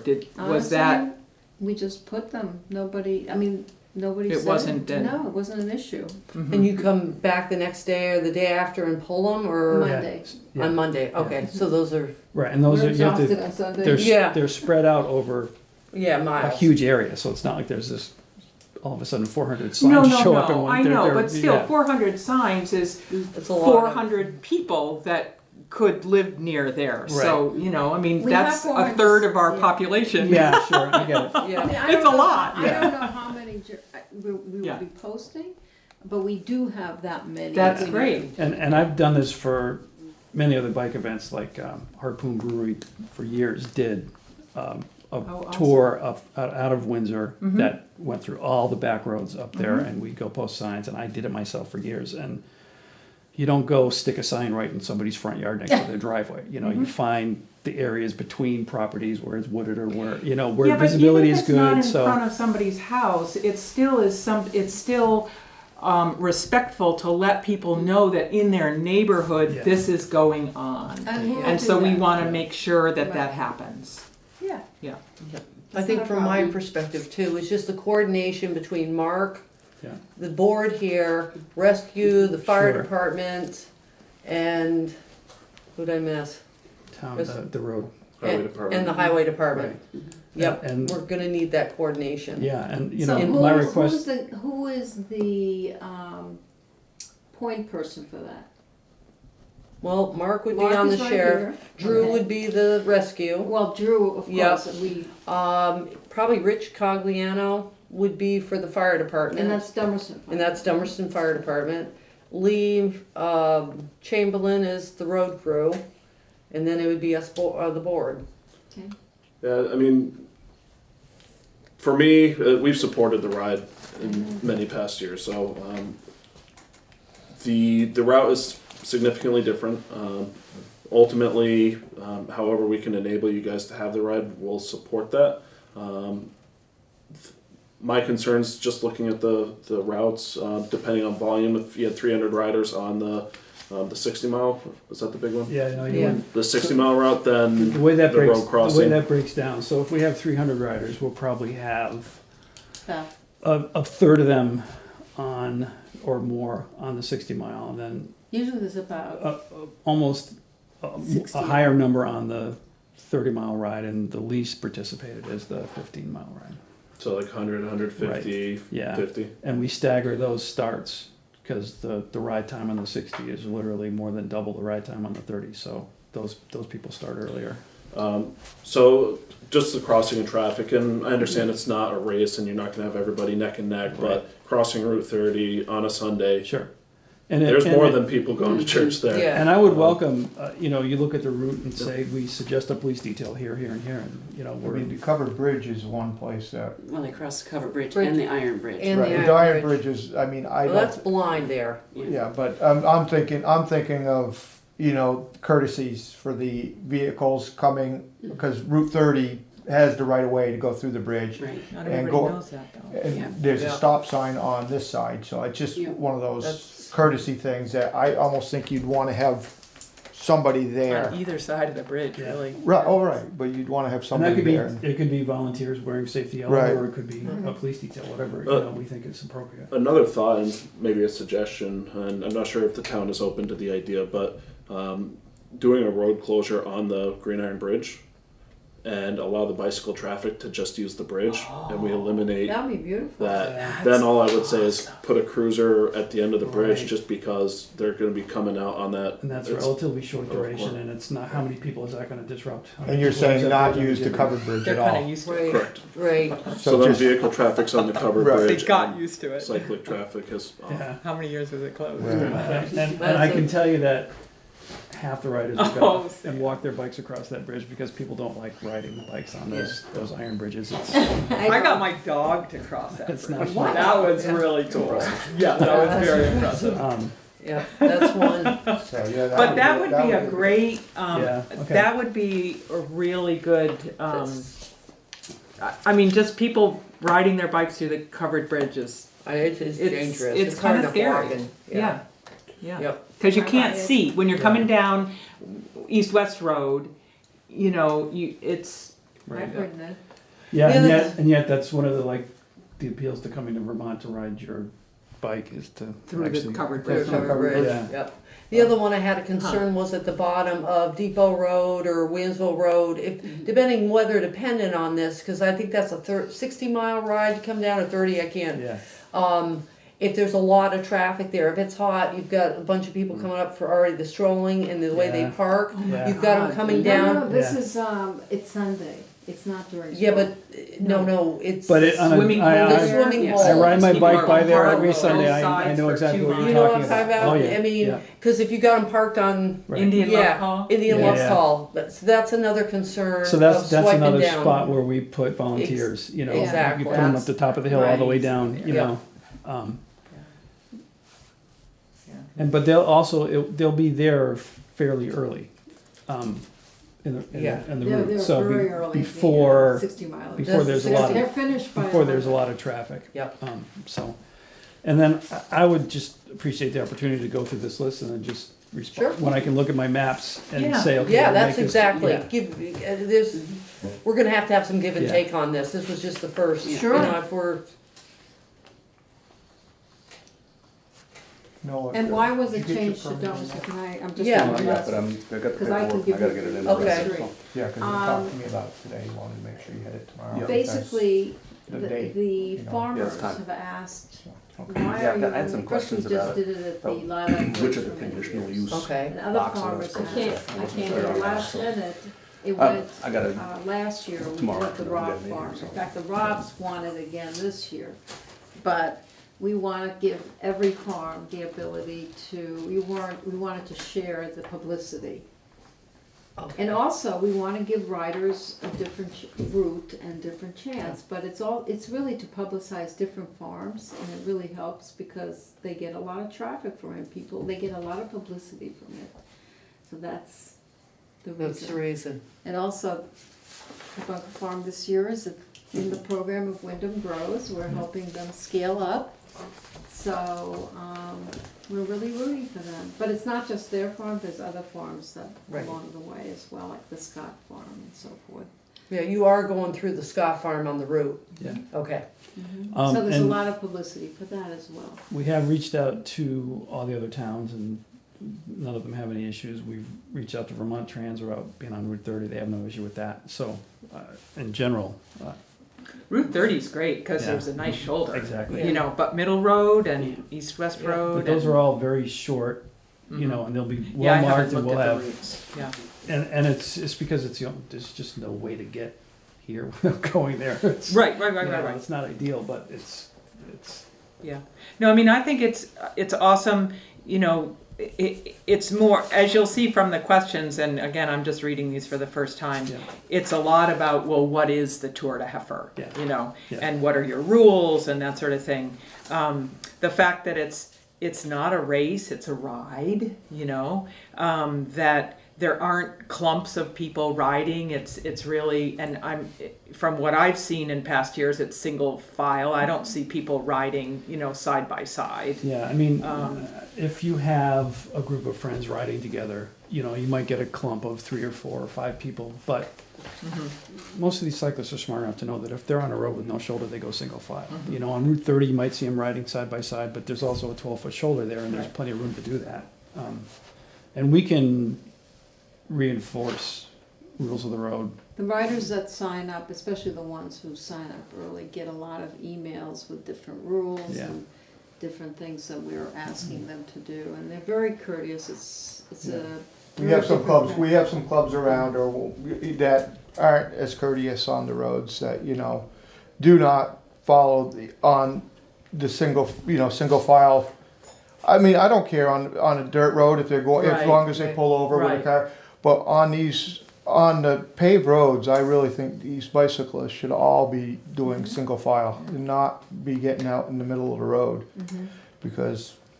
It's dangerous. It is, but like I said, I see it a lot, and there's groups that do that and don't stop at stop signs, and it's there's you'll know, there are bicycle has the same rights and responsibility as a car. I know that. So but there are also plenty of places where it's fully within their rights to ride two abreast. But common sense says if the road's too narrow, you don't. But not all cyclists use common sense. Well, not everybody uses common sense. Right, not all vehicle drivers do it either. Exactly. So. You've never seen that, Mark. No, lack of common sense. No. I had a couple other questions, and I think they're on here. I understand that there's potential for an alcohol event. Yes. Are you expecting that to be a large event, or is it for participants of the as participants only event? Okay. Yeah. And I assume you're pursuing the various permits for. Yeah. Well, the vendor will do that. The vendor does that, and it's what's her name? Whetstone. Okay. Whetstone. And so this is an event at Bunker Farm at the end of the Correct. Yeah. So bike when ride, the ride which is I've finished, been to. There's a beer vendor. We serve them lunch. It's really and not fun. everybody has a beer. Very few. It's not an alcohol event. It's not an alcohol event. It's an event with alcohol, my bad. And really, it's like, okay, are we looking at the Brattleboro Brewers Festival versus you just rode 60 miles and have a beer? Yeah, exactly. So there's a difference in what we ask from a law enforcement perspective for different types of events and how many people will be there. And I can assure you, no one has more than one glass of beer. These are athletes. I understand. And then the other part for us is really just crash reduction, and that's really talking with both rescue and the fire department. That's really their perspective on this. I'd be happy to help coordinate a meeting with all of us, so that you don't have to make 15 phone calls. Sure. I have talked to the assistant chief, Rich, and it's just Rich Cagliano. Here. Yes, the Dummerston assistant fire chief. So again, it's a Sunday morning. It's a volunteer department. Rescue Inc. They're going to be the response agency. So no, we don't want anybody to get hit by a car, fall off the bike, and require medical assistance. But at the same time, we do want to be able to plan and want there to be a fair understanding of what everybody's bringing to the table. So if somebody, God forbid, does get injured, there's a clear expectation of how it's going to work. And I've done events in the past where every rider gets a wristband, and the wristband has all of the emergency contact information on it. Wow. And it's a very simple thing to do, and it doesn't cost a lot of money. And I'll be personally responsible for whatever's going on that day. My number will be on there along with any other numbers that need to be on there. So Oh, are you saying that that wristband is something that people do? Well, You're considering it? What I've done is I've given them each, in the past, because we couldn't afford that, a little sticky, a mailer sticky, and they put it on their bikes with my phone number and all that. So same emergency idea. number. They have something with, everyone goes with something that says, here's and who's Rich who to call. Cagliano, he'll love that idea. You know, that's just up his alley. And we don't charge that much for the ride Right. because we want locals to be able to do it, so we try to do it Yeah. as economically as possible. So. All right, any other questions? We also have, just so you know, we put porta potties on the farm, and somewhere, we haven't figured out, somewhere within 30 miles where all of them intersect, there'll be also some porta potties, and we have to figure that out and get permission and so forth. So, Terry, what do you think we would like to see happen here? So Peter said he'd like to go through this, get a chance to answer the questions. He'll reply to the select board. We'll get answers to these questions, and then what? Just that we get all, if this is where we're going, the direction we're going, that we're all coordinated between the select board, what's going to happen with the sheriff's department, what Rich is going to do, you know, have So available. we need another update. Right, we'll be needing updates as this goes. Yes, as they get their stuff together, we should be. I think we should be updated as the board. The board should be updated. How often do you meet? Every other week. Every other week. Every other Wednesday. It's going to take me more than 2 weeks to get this sorted out. That's fine. Oh, I yeah. mean, your ride's not. I think the reality is we could probably, I could probably give you updates in late February or March that cover all this ground, unless you need something sooner than that. But it's really just me reviewing the routes, tweaking, setting up the west areas, and you know, like some of the roads I can't even drive right now. So. So Mark, did I hear you say that you're going to coordinate a meeting? I mean, we work with rescue already. Yep. I have Peter's card, so what I'll do is connect through an email with the various partner organizations. The only one I don't have is Lee's email. Do you guys know what Lee's email? Lee Chamberlain. Town-clerk@dummerston.org. Perfect. Just through Lori, you can get to him. Who's this? That's the road highway. foreman. Oh. Your road foreman. Your road foreman, yeah. You guys take care of your own road. And So the only I'll issue with coordinate that that is that we just don't want the roads graded 2 days before this event, because it churns up rocks and it makes for a lot of flat tires. So it sounds to me like once Mark has sort of coordinated this group and they've met, then it would be time for a status update to us. Does that sound reasonable? And I can go to if I can go to the meeting with Mark and the group so that we can And if we can cover that ground in that one meeting, fine. If I need to come back for another select board meeting, that's fine too. I mean, ultimately, out of it, I think with all the stakeholders there to say this is what we need or don't need, I think that we could present the board with a, hey, this is what's happening. We should have an ambulance on hand versus, they're 5 minutes away response time. They're expecting a slow morning, so whatever. And what I'd like to see in terms of the communication to Dummerston residents is, you know, we're really proud to have this Tour de Heifer in our town this year. And so I want to get to that point with the two groups so that when we do communicate to people in the town, letting them know that this is happening, we're doing it in a positive way. Absolutely. And also, just so you know, the Bunker Farm is part of our farm tour on that day. and, the town can come and take tours of the Bunker Farm. I mean, it's really. But you can't drink beer. Is You what you were saying, right? You gotta bring your own. Yeah, you gotta bring your own. I knew there was gonna be a catch here for me. But it's really to celebrate the farm. Yeah, no, it's awesome. I mean, the whole reason for it's great. I think that, this was a surprise to us, and the select board's main job is the roads in Dummerston. That's our charge. Yeah. And Well, I so really appreciate you taking such care. Yeah. In the 12 years that we've done this. But you've done it in the same place with the same players and Right, the same. even it's- from year one, no one asked us any of this. So this is wonderful. I'm glad to see that you're taking such care. We just didn't know, so we were just following the protocol that we've had before. We didn't realize that it was necessary or important. Okay. So, Great. All right. Well, thank you guys. Thank for coming. Yeah. thanks. And, All right. Nice meeting you. Have a nice evening. You too. So we'll be in touch.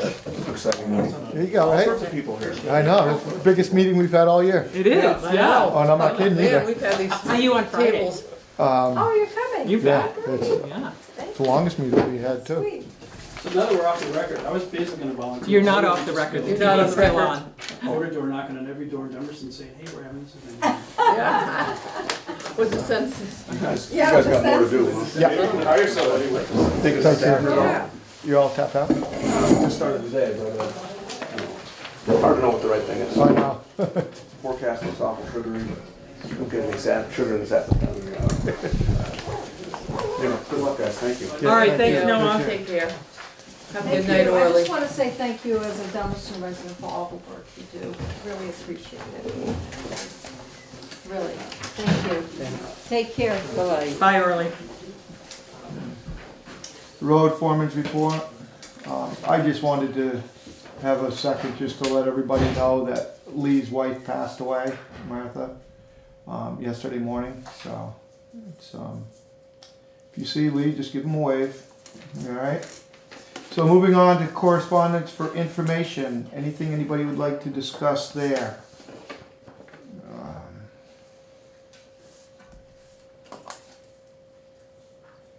Nothing. Correspondence for discussion and or action. We have nothing under there. New business. We did the broadband already. Did everybody see that, signed the census for the, it's just the town borders? Borders. And it's a map of the borders. Okay. Um, Did it look good to you? Looks like it hasn't changed, so. It hasn't, has it? Yeah, it's the same. It looked good. So, We need a motion for that? yes, please. I'll make a motion to sign the census for, form, for the town borders. I'll second it. Discussion? All those in favor? Aye. Geraldine, you're up.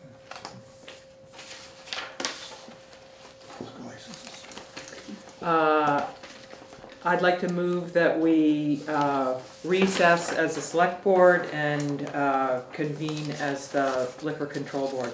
I'll second that. Discussion? All those in favor? Aye. Okay. Anybody like to make a motion for the Sunoco? Sandra? Sanders. Yeah. I'll make a motion that we approve the liquor license renewal request from Sanders on Route 5. I'll second that. Discussion? All those in favor? Aye. Is that it? That's it. So I'd like to move that we adjourn as the liquor control board and reconvene as the select board. I'll second that. Discussion? All those in favor? Aye. Aye. Okay. Any unfinished business anybody would like to discuss? Motion to adjourn? I'll make a motion, we adjourn. I'll second that. All those in favor? Aye.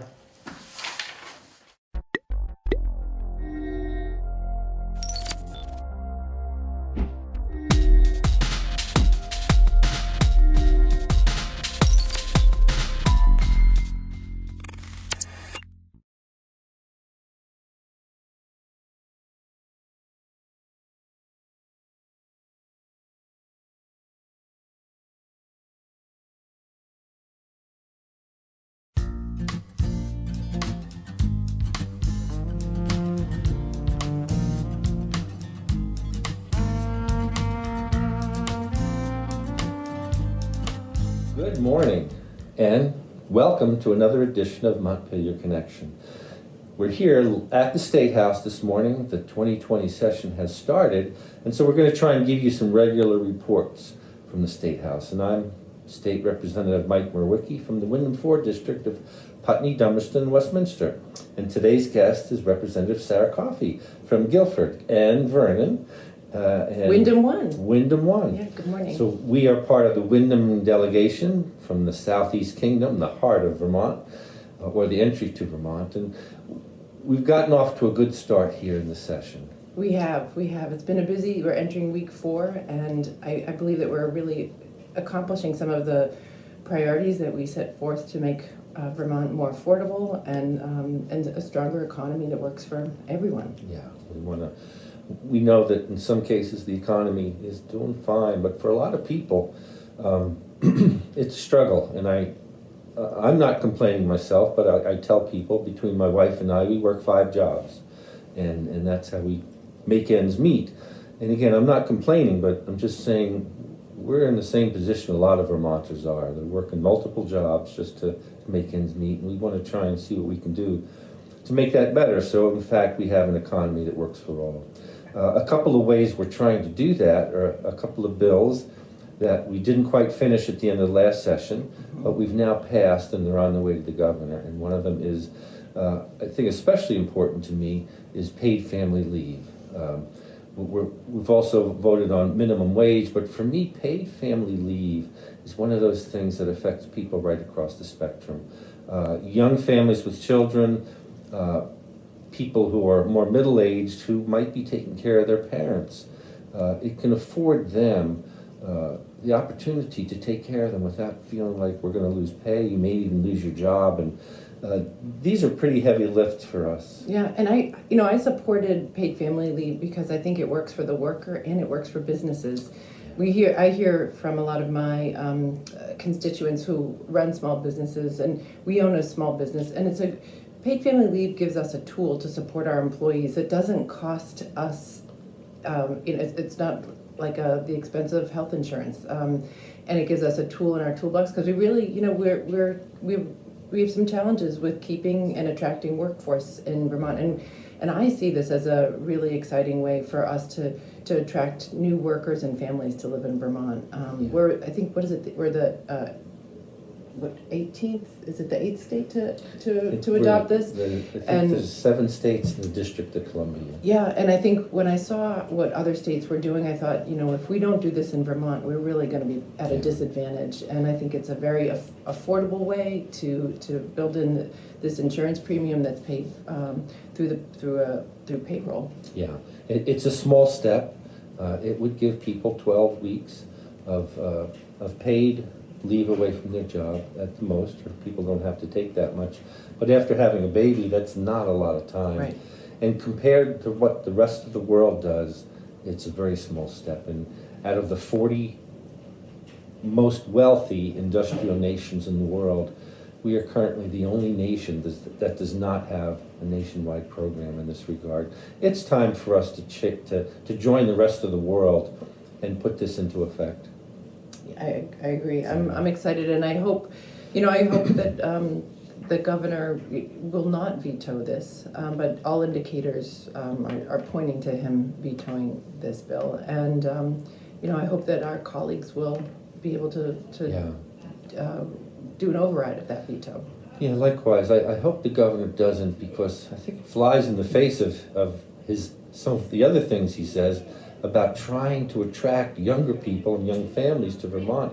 This is right there in what we're trying to do. This is a very attractive thing. When I talk to people with young children, this is much more important than a lot of the other things we're doing. And for them to even think about having more children, or as I said, or starting a family. Yeah. This is an essential thing, and not to make people jealous, but it just shows the perspective. My brother-in-law has a daughter in Canada, and between what she gets from the government program and from her employer, she just went back to work from maternity leave. It lasted 18 months. Yeah. Well, that bonding time with children, as we know, I remember when I had my kids, I had to make a pretty tough decision. And, you know, I couldn't really, what I was earning in my job, I was going to be turning over to a babysitter. And so I took time off, and it really put my career about 5 years behind and my earning power. And I really feel like this is one step that we can make. We know it's not perfect, right? We know that this will lay the foundation for, I think, for our working families.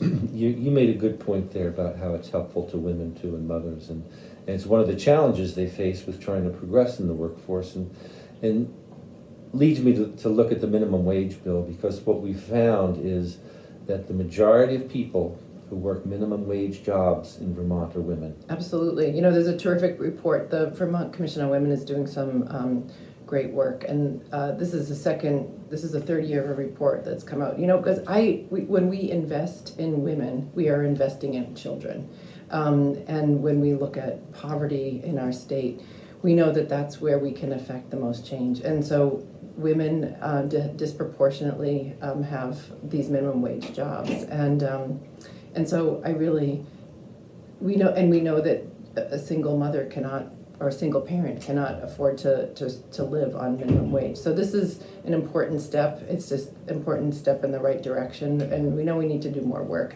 to create more better paying jobs in the state. Yeah, people who work full-time should not have to rely on government benefits just to make ends meet.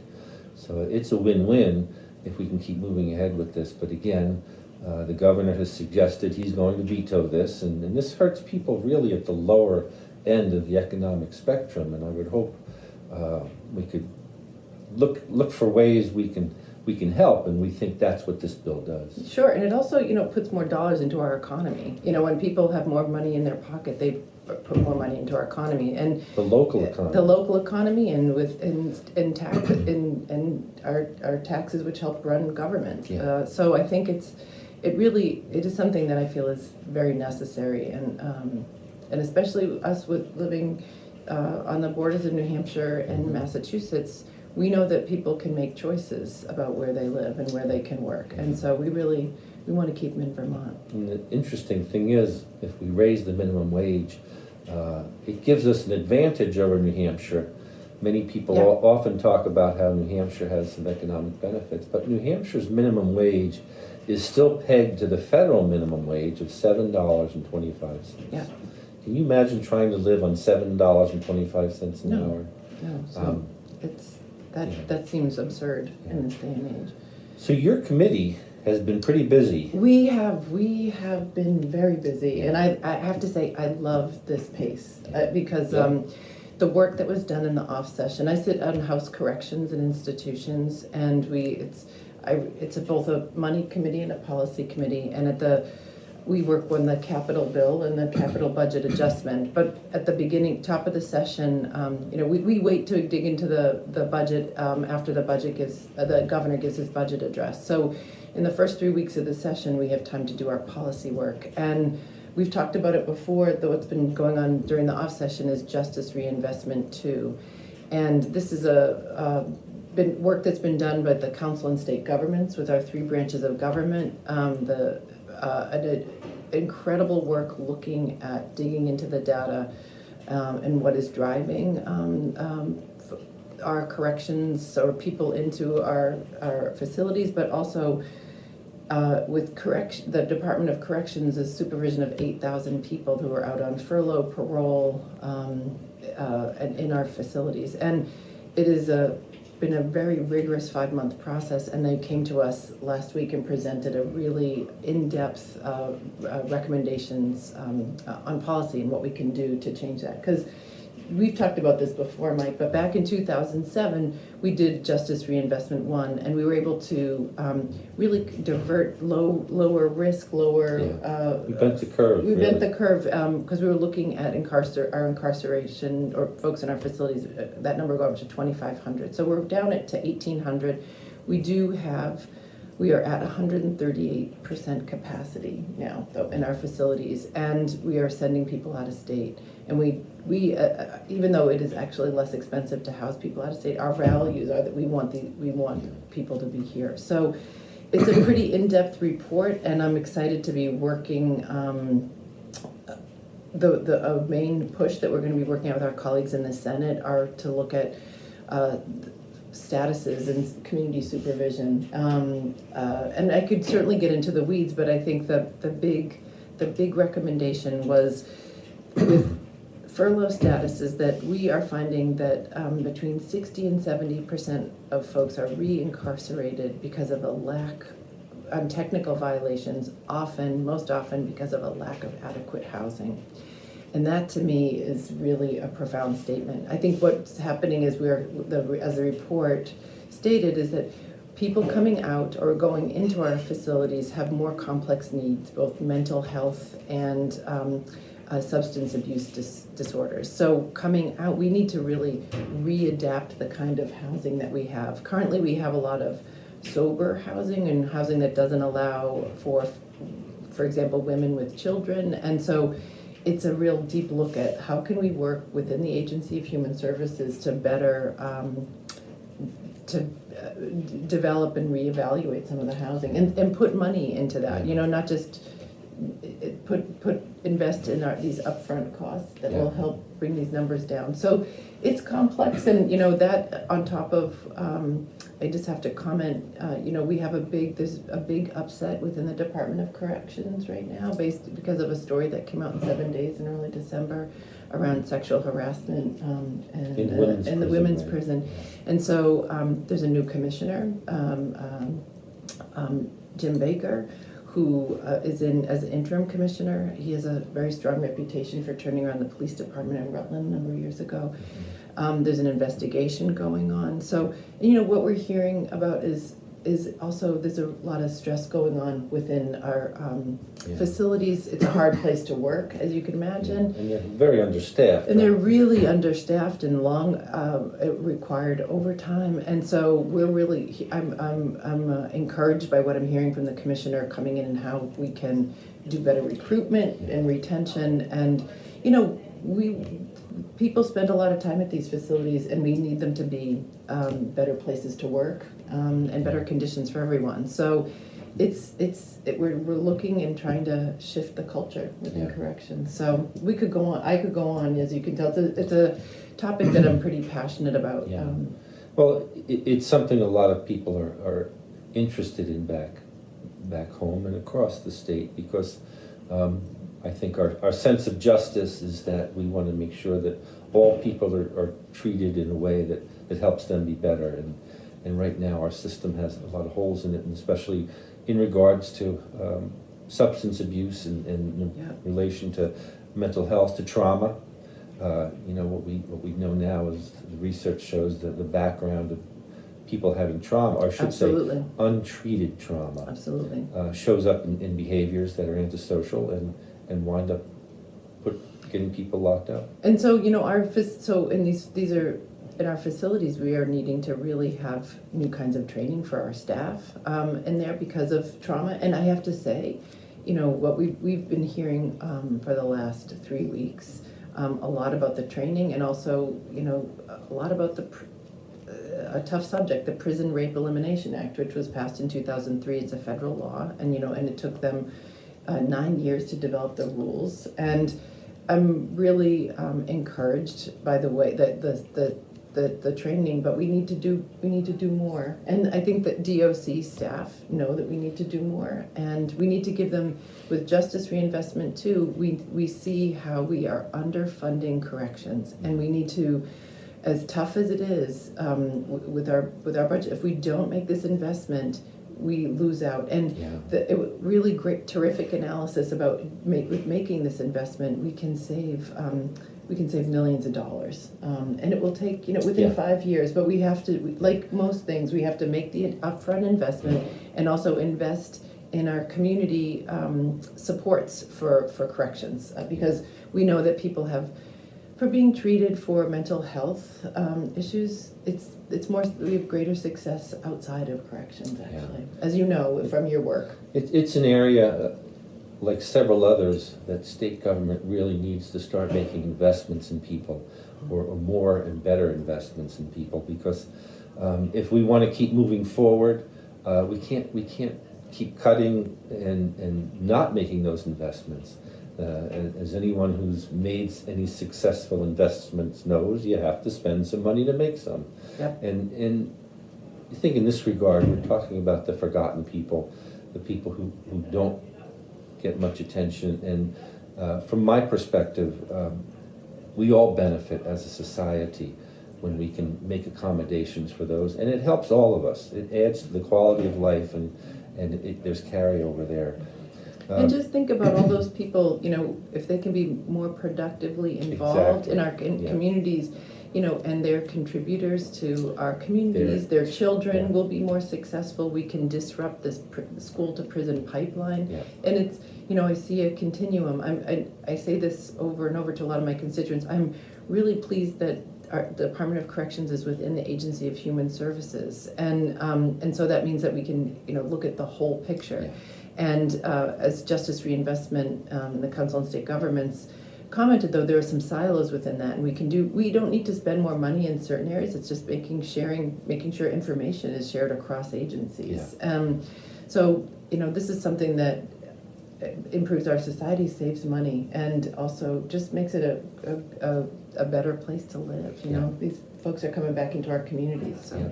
You know, certainly we're looking at a lot of other things, and one of the things, as I started out by saying, we're concerned about helping our economy work for all Vermonters. And Vermont is really a lot of small businesses, and what we're trying to do is keep our finger on the pulse to see what would work for them. And you have an idea now that you're trying to well, you know, I come into the legislature from the arts field, and one of the things that I have seen through my work before entering the legislature is in New England and nationally, this conversation about the creative economy as an engine.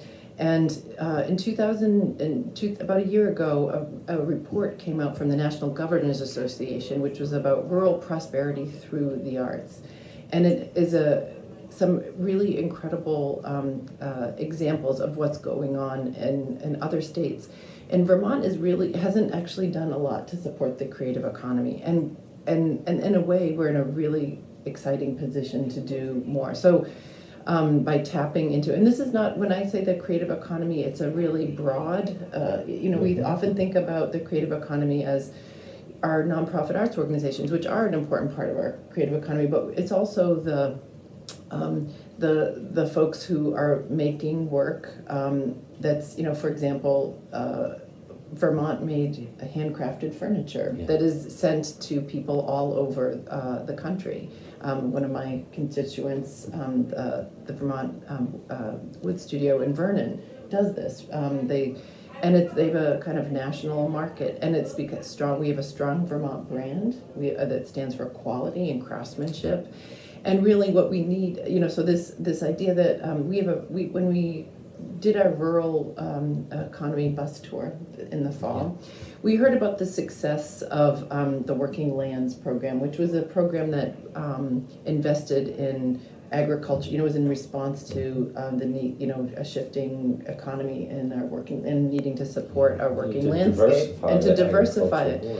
And we also heard about the strong impact that the arts and recreation sectors have, and they're often interconnected. So with a colleague of mine, Representative Zott, we came up with a piece of legislation that we introduced last week for a Working Hands program, which is modeled on the Working Lands program, which is a way to tap in some small resources to help our businesses, our creative businesses and entrepreneurs to expand, grow jobs, create, you know, through technical assistance and some investments to expand. So I'm excited about the legislation. We had 18 legislators sign on, and it's going to be introduced into House Commerce and Economic Development, and the vice chair there has been supportive of the idea. So, you know, I think it gives us another tool in our toolbox, and it also addresses the question of how do we attract young people to our state? You know, I hear this all the time. You know, we're lucky that we live in the greater Brattleboro and Putney, you know, area, because what's attractive to young people, I hear this, it's like, they might not be artists, but also there's a scene, there's a vibrancy, and that's what, our small rural communities can offer, whether it's in our downtowns or our studio tours or just this vibrancy. It's what, young people with, whether they're single or looking to start a family here, or have small kids, it's a really part of a lifestyle, and it's an equalizer. It brings people together in a way, in a really powerful way. So I could go again. I'm passionate about this, but I'm excited, and and I'm hoping that we can get this across the finish line. We have some good support with the Vermont Creative Network for this bill, and folks within the Agency of Commerce and Community Development. So I know that we'll work with colleagues to improve these ideas, but hoping that it can be an economy that works for all of us. So. It's a great start, and it's actually very creative in looking at how to boost the creative economy. So thanks for your work on that, and thanks for everything. And I want to editorialize a little bit here that Sarah's just been a great addition to our caucus here. She's been a very productive member who works hard, and it's great to have you on board. Well, it's great to be part of a really wonderful delegation that works together. It's a pleasure to work with you. We do work together well, and I think that was really illustrated recently when the challenges that the Brattleboro retreat are facing came to the surface, and this delegation really came together to support them. We recognize there's some challenges that they have to face on their part to change, but we didn't think the state understood how valuable the retreat was to the whole state and to our area. And in working together, I think we impressed upon the state the need to continue to support the retreat and its place in the providing mental health services and in the local economy.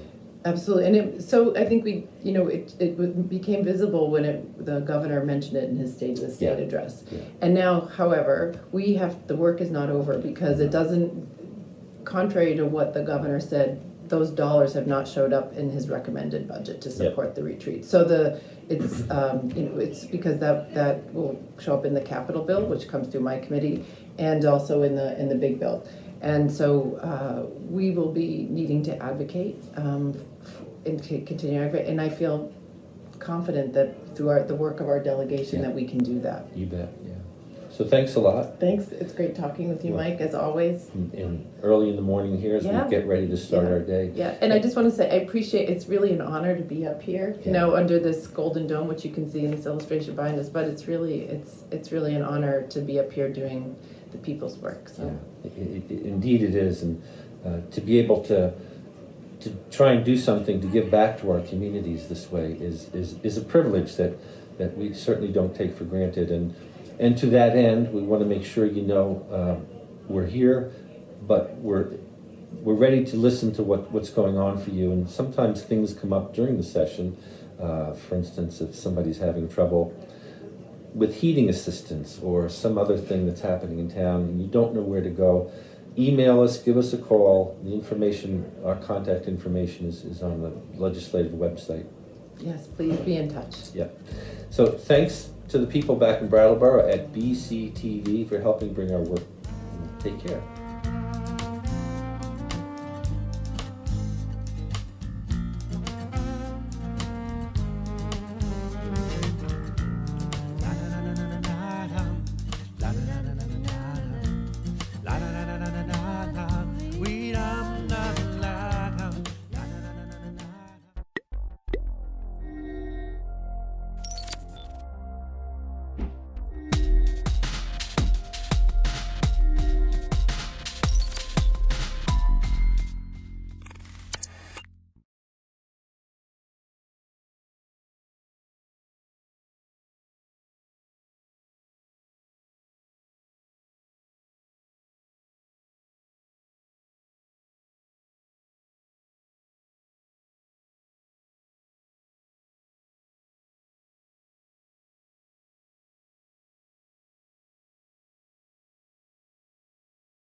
It is 7:05 and I'm calling the meeting of the Development Review Board to order.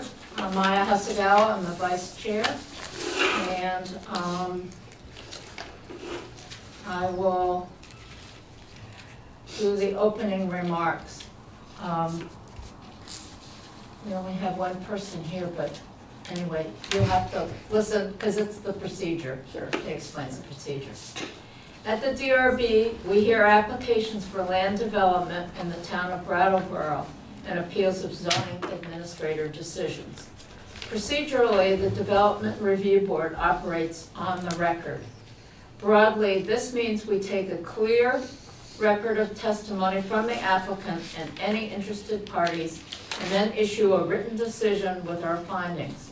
Applicants and members of the public should be aware that as we are on the record, this is your opportunity to comment on and provide evidence relating to an application. In the event our decision is appealed to the environmental court, the court will not take or consider additional testimony at its hearing, but it will look at the evidence from our hearing, the regulations, and determine if the evidence supports the findings and decisions of this board. Only interested persons that participate in this proceeding may appeal a decision made by the board. So I strongly encourage all of you to speak up at this hearing. So you're going to present, so I know you're going to talk. As we are on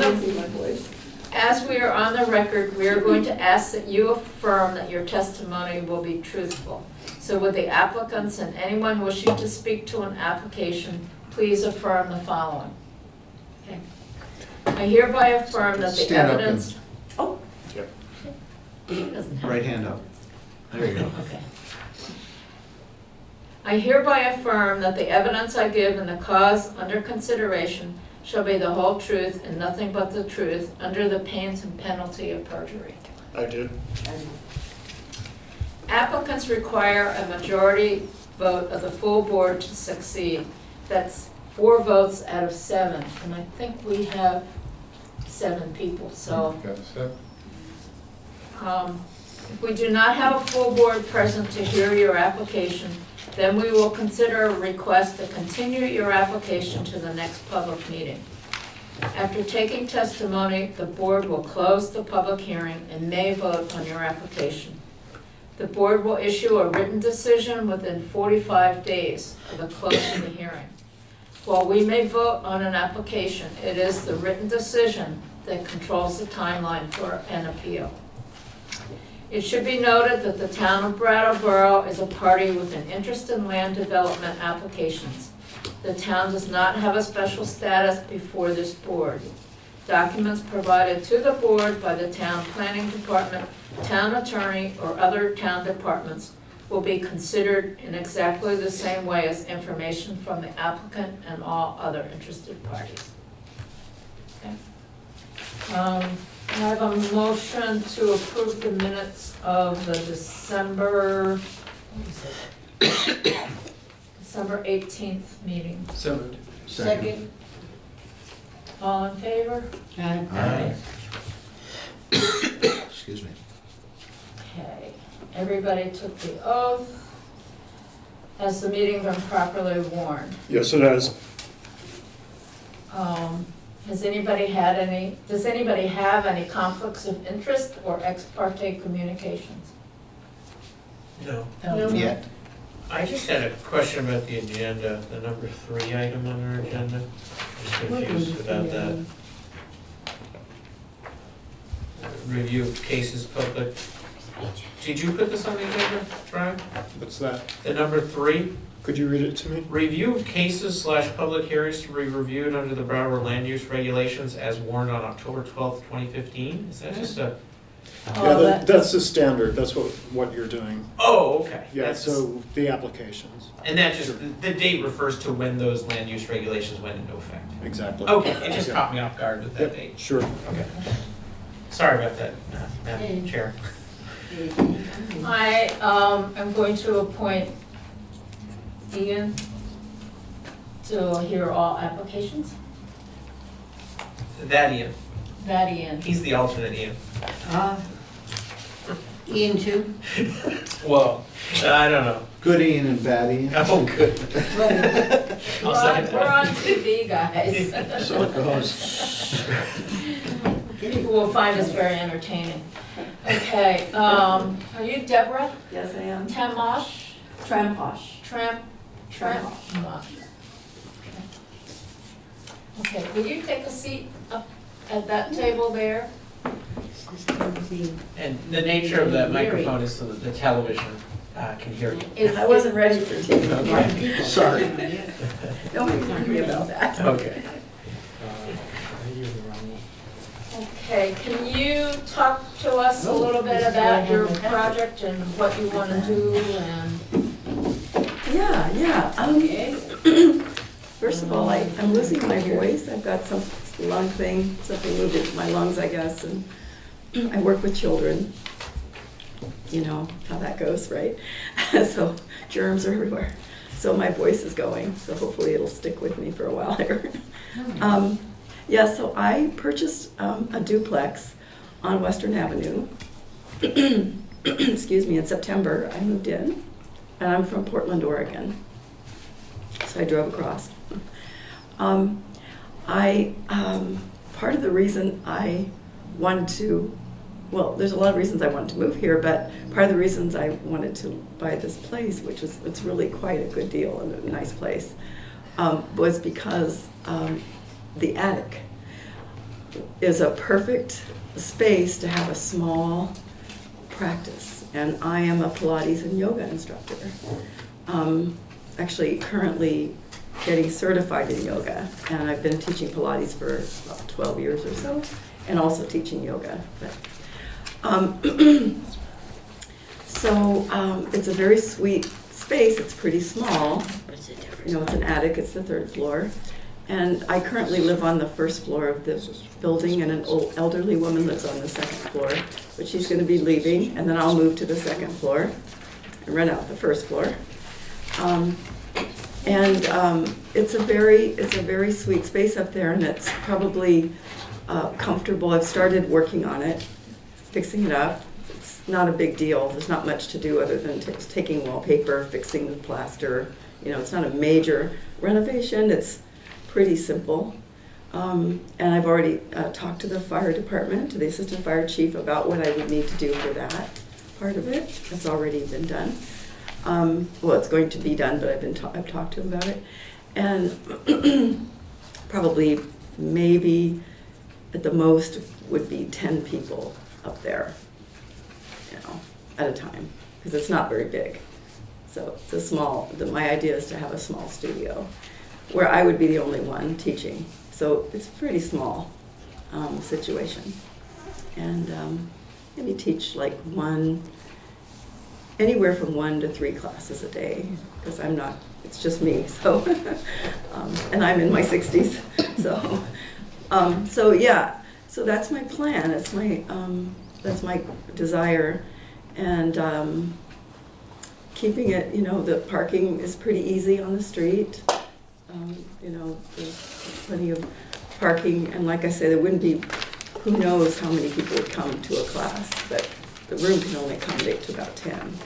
So really, for what I'm doing. Yeah, and I've got other ideas about maybe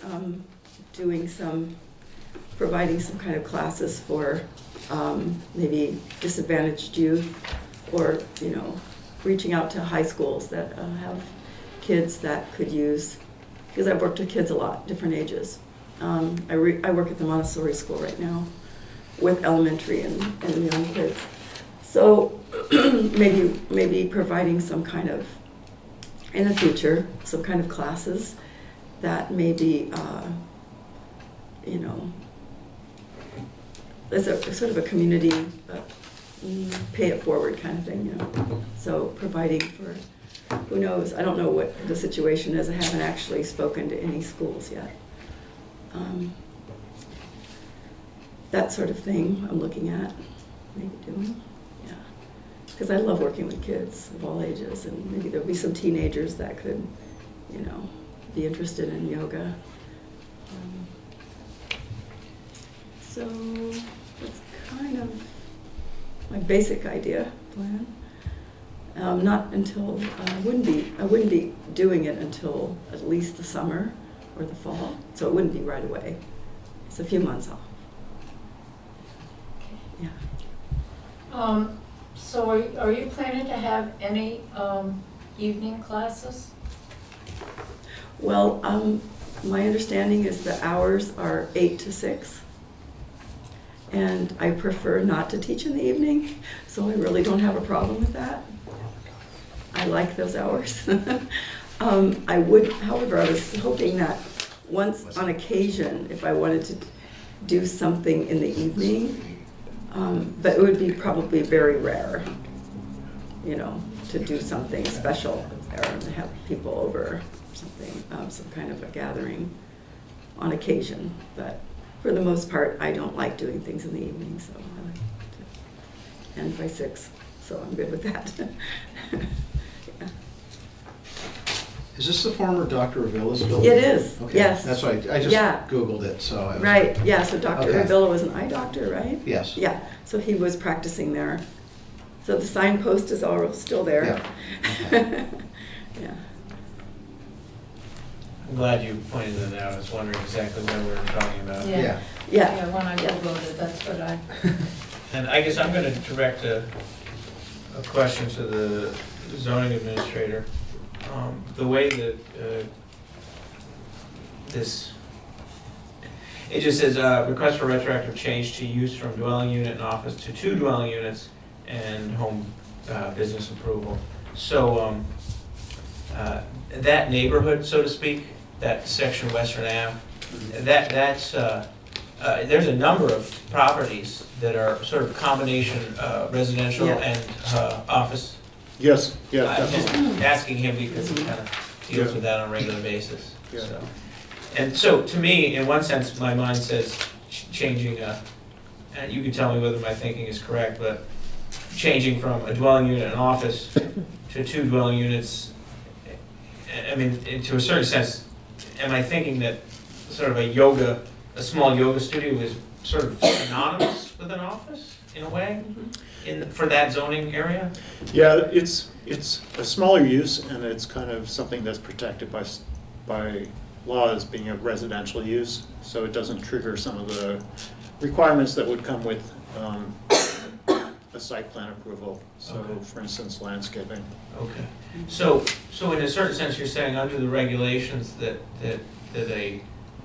I guess let's call what it is, a yoga studio has, what did you say, less, is it less impact than an office? Home businesses have less impact, so they're Okay. smaller scale businesses conducted by somebody living in the home using a small portion of their home for. Oh, okay.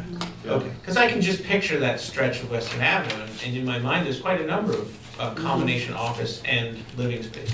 Sure, there are a lot of businesses. employees and stuff like that. I see. So an Well, office. she's not having any employees. No. I understand Not planning on that. Yeah. Mm-mm. No, I'm just trying to get in my mind. But I'm saying Yeah. like a doctor's office would Yes. have employees. Yeah, next door to and- me is a lawyer's office. Yes. Right next door.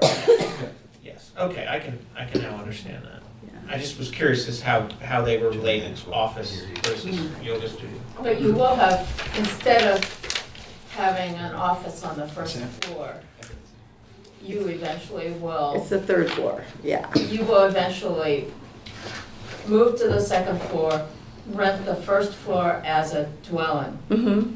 and then do your yoga in the The attic 3rd floor. on the third yeah. floor. And what changes did the fire chief want you to make as far as any external exits? Yeah, so Two egresses. what I'm going to be doing is putting a balcony off of the front of the building. On the 3rd floor? Yes. Okay. Yeah, so that the fire trucks would have access if they needed to come, and everybody would be able to fit on the balcony. So it's got to be like a 10 by 10 balcony, Okay. which my next door neighbor Mitch is going to build. So, yeah, he's great. He's helpful. So yeah, I'm going to have this balcony there, and a door, a small doorway, where it's already there as a window, and we're going to turn it into a door kind of thing. and door window kind of thing. And so people can be able, so that the fire trucks can access that. And it's been approved by Leonard. And Yeah. is He said it was okay. Yeah, I good. talked to him. Yeah. The only other question, are you having any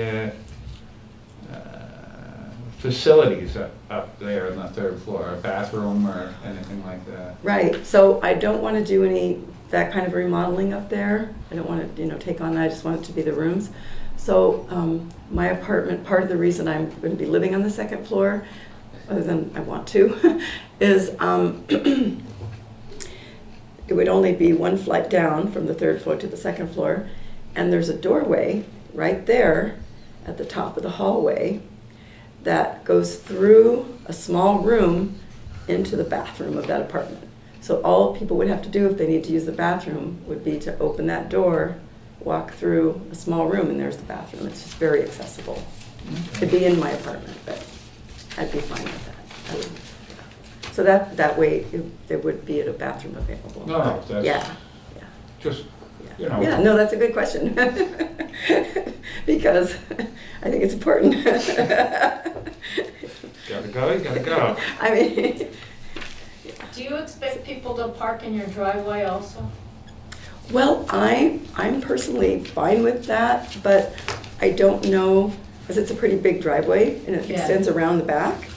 But because I don't know who's going to be living in the bottom floor yet.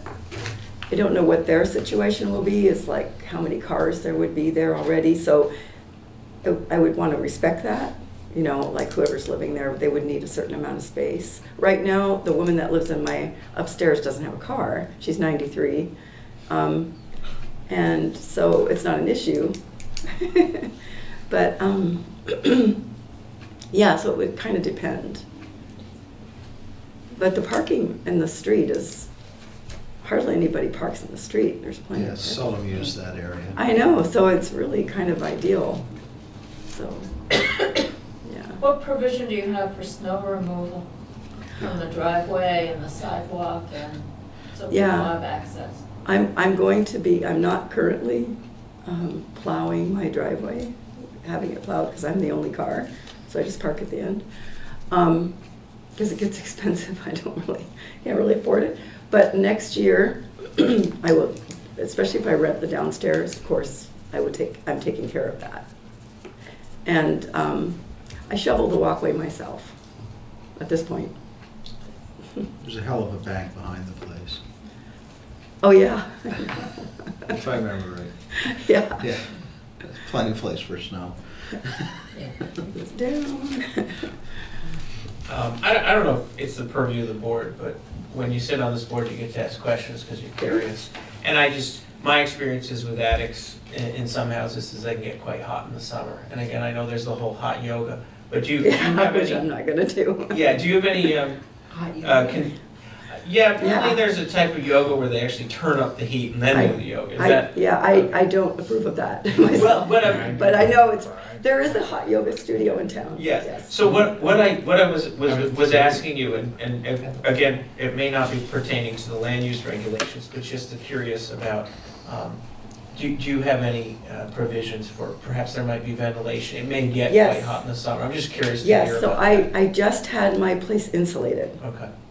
By Vermont Foam Insulators. So they insulated the attic and the basement, and now the house is much better insulated, so much better.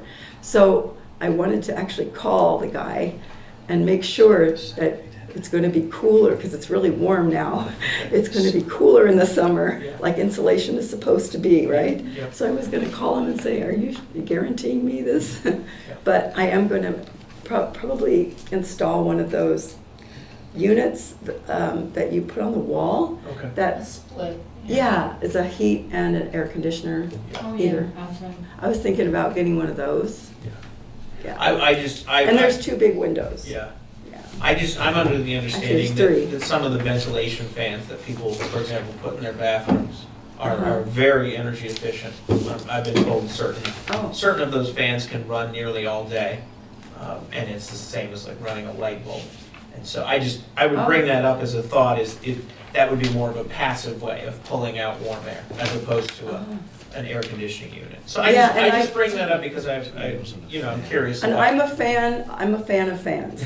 So I prefer fans over air conditioner. Yeah. So I always go with that first, and then if needed, air conditioner. Yeah, I guess I just bring up the issue because I wonder if it would be an issue. I'm you very might have much to an deal with. environmentalist, I'll tell you up front. So I, I always think in terms of the environment first. So the steps up to the third floor in the front or the back of the building? The front. The front. Mhm. So it's easy. Yeah, there's no elevator. But And I'm remembering perhaps because I believe my first glasses were prescribed by Dr. Ravella. But I'm understanding with the building is in a certain sense that the ground floor entrance goes right to a staircase. yeah. And then that staircase would continue on to this proposed yoga Yeah. studio. Like as soon as you walk in the front door, Okay. there's a downstairs apartment here, Yeah, 2 which was doors. formerly an And there's the office. stairway, goes straight up. Yeah. There's a second apartment, go down the hall, next stairway goes up, so it Okay. just goes. Are you having any electrical work done up in the attic? I had a little bit done because I had to have a few outlets put in that were taken off of the electrical that was already installed. Because it's already got electrical up there, there's lighting. Mhm.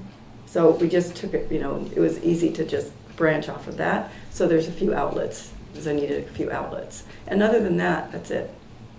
So Brian, is that enough to trigger having to? It's not in the same part of the house, so I don't think there's any savings on doing, A charger. yeah, not at this point. And there's a smoke alarm up there already. And you will need a sign permit, a separate sign permit. Oh, okay. And I Okay. believe Brian can approve that Yep. administratively. Okay. We can put that in as a condition if everybody agrees that. Didn't the doctor already have a sign there? Yeah. Yeah, and the posts are still there. Yeah. Right. So it would, Hang on that post, Yeah. I assume, yeah. Yeah. Anybody have any other questions? Got it. I'm good, thank you. great. Anybody have any other questions? Okay. Can I have a motion to? I move we approve it. We approve the home business permit and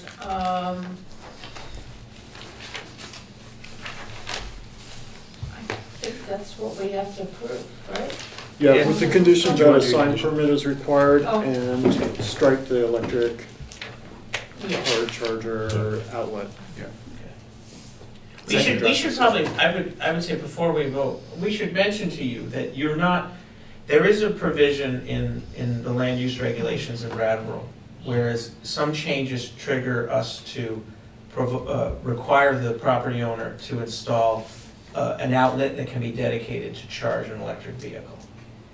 Oh. What's happened is your particular request hasn't triggered that requirement. Oh, But you mentioned you were an environmentalist, and it sounds like you may want to rent your property. So you could certainly talk to Brian, he can give you Yeah. information. But the idea is Brattleboro is trying to make sure that many buildings that have renters, that those renters have access to a dedicated, am I saying this right? They have access Yes. to a dedicated outlet. Well, so the they can. owner also. Yeah, so we just thought you'd be Okay. aware of that. You're Yeah. not, it's not being triggered in your case, but Okay. it may be something you might Yeah. want to do for your own sake. what if I want to get an electric car? For example. So I just thought I'd point that out to you. Yeah, if thank that's you. o- But that's we're not okay with making the that a condition. Yeah. Great, great. Of approval.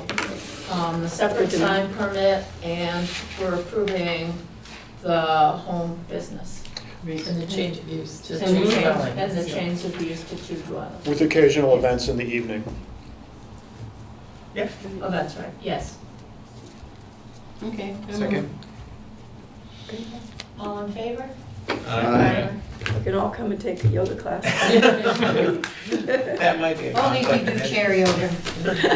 Okay, I have 2 other pieces of business. Thank you. So do I get to go? Thank you. Thank you very much. Yeah. Brian will be in touch with you, you'll get something in the mail at some point, and within 45 days. Right. That's good, thank you. So that there was a question about adding another condition for the, what was it, Kavanaugh decision we made last month, and Oh, was that actually, did we make that decision in December? yes. Okay. So, can I have a motion that we go into deliberative session? So moved. Is there a second? Oh, second. Okay, can we go into deliberative session for, just, will probably be 5 minutes, So maybe this 10. is where we go off camera? No. Oh, Who knows? We can stay here, right, since there's nobody here. what's that? Do you have to vote We have to vote Oh, on we haven't voted yet. Oh, I yeah. apologize. to go in? Yes, thank you. Should we Oh, I vote? forgot that. All in favor? Aye. Thank you.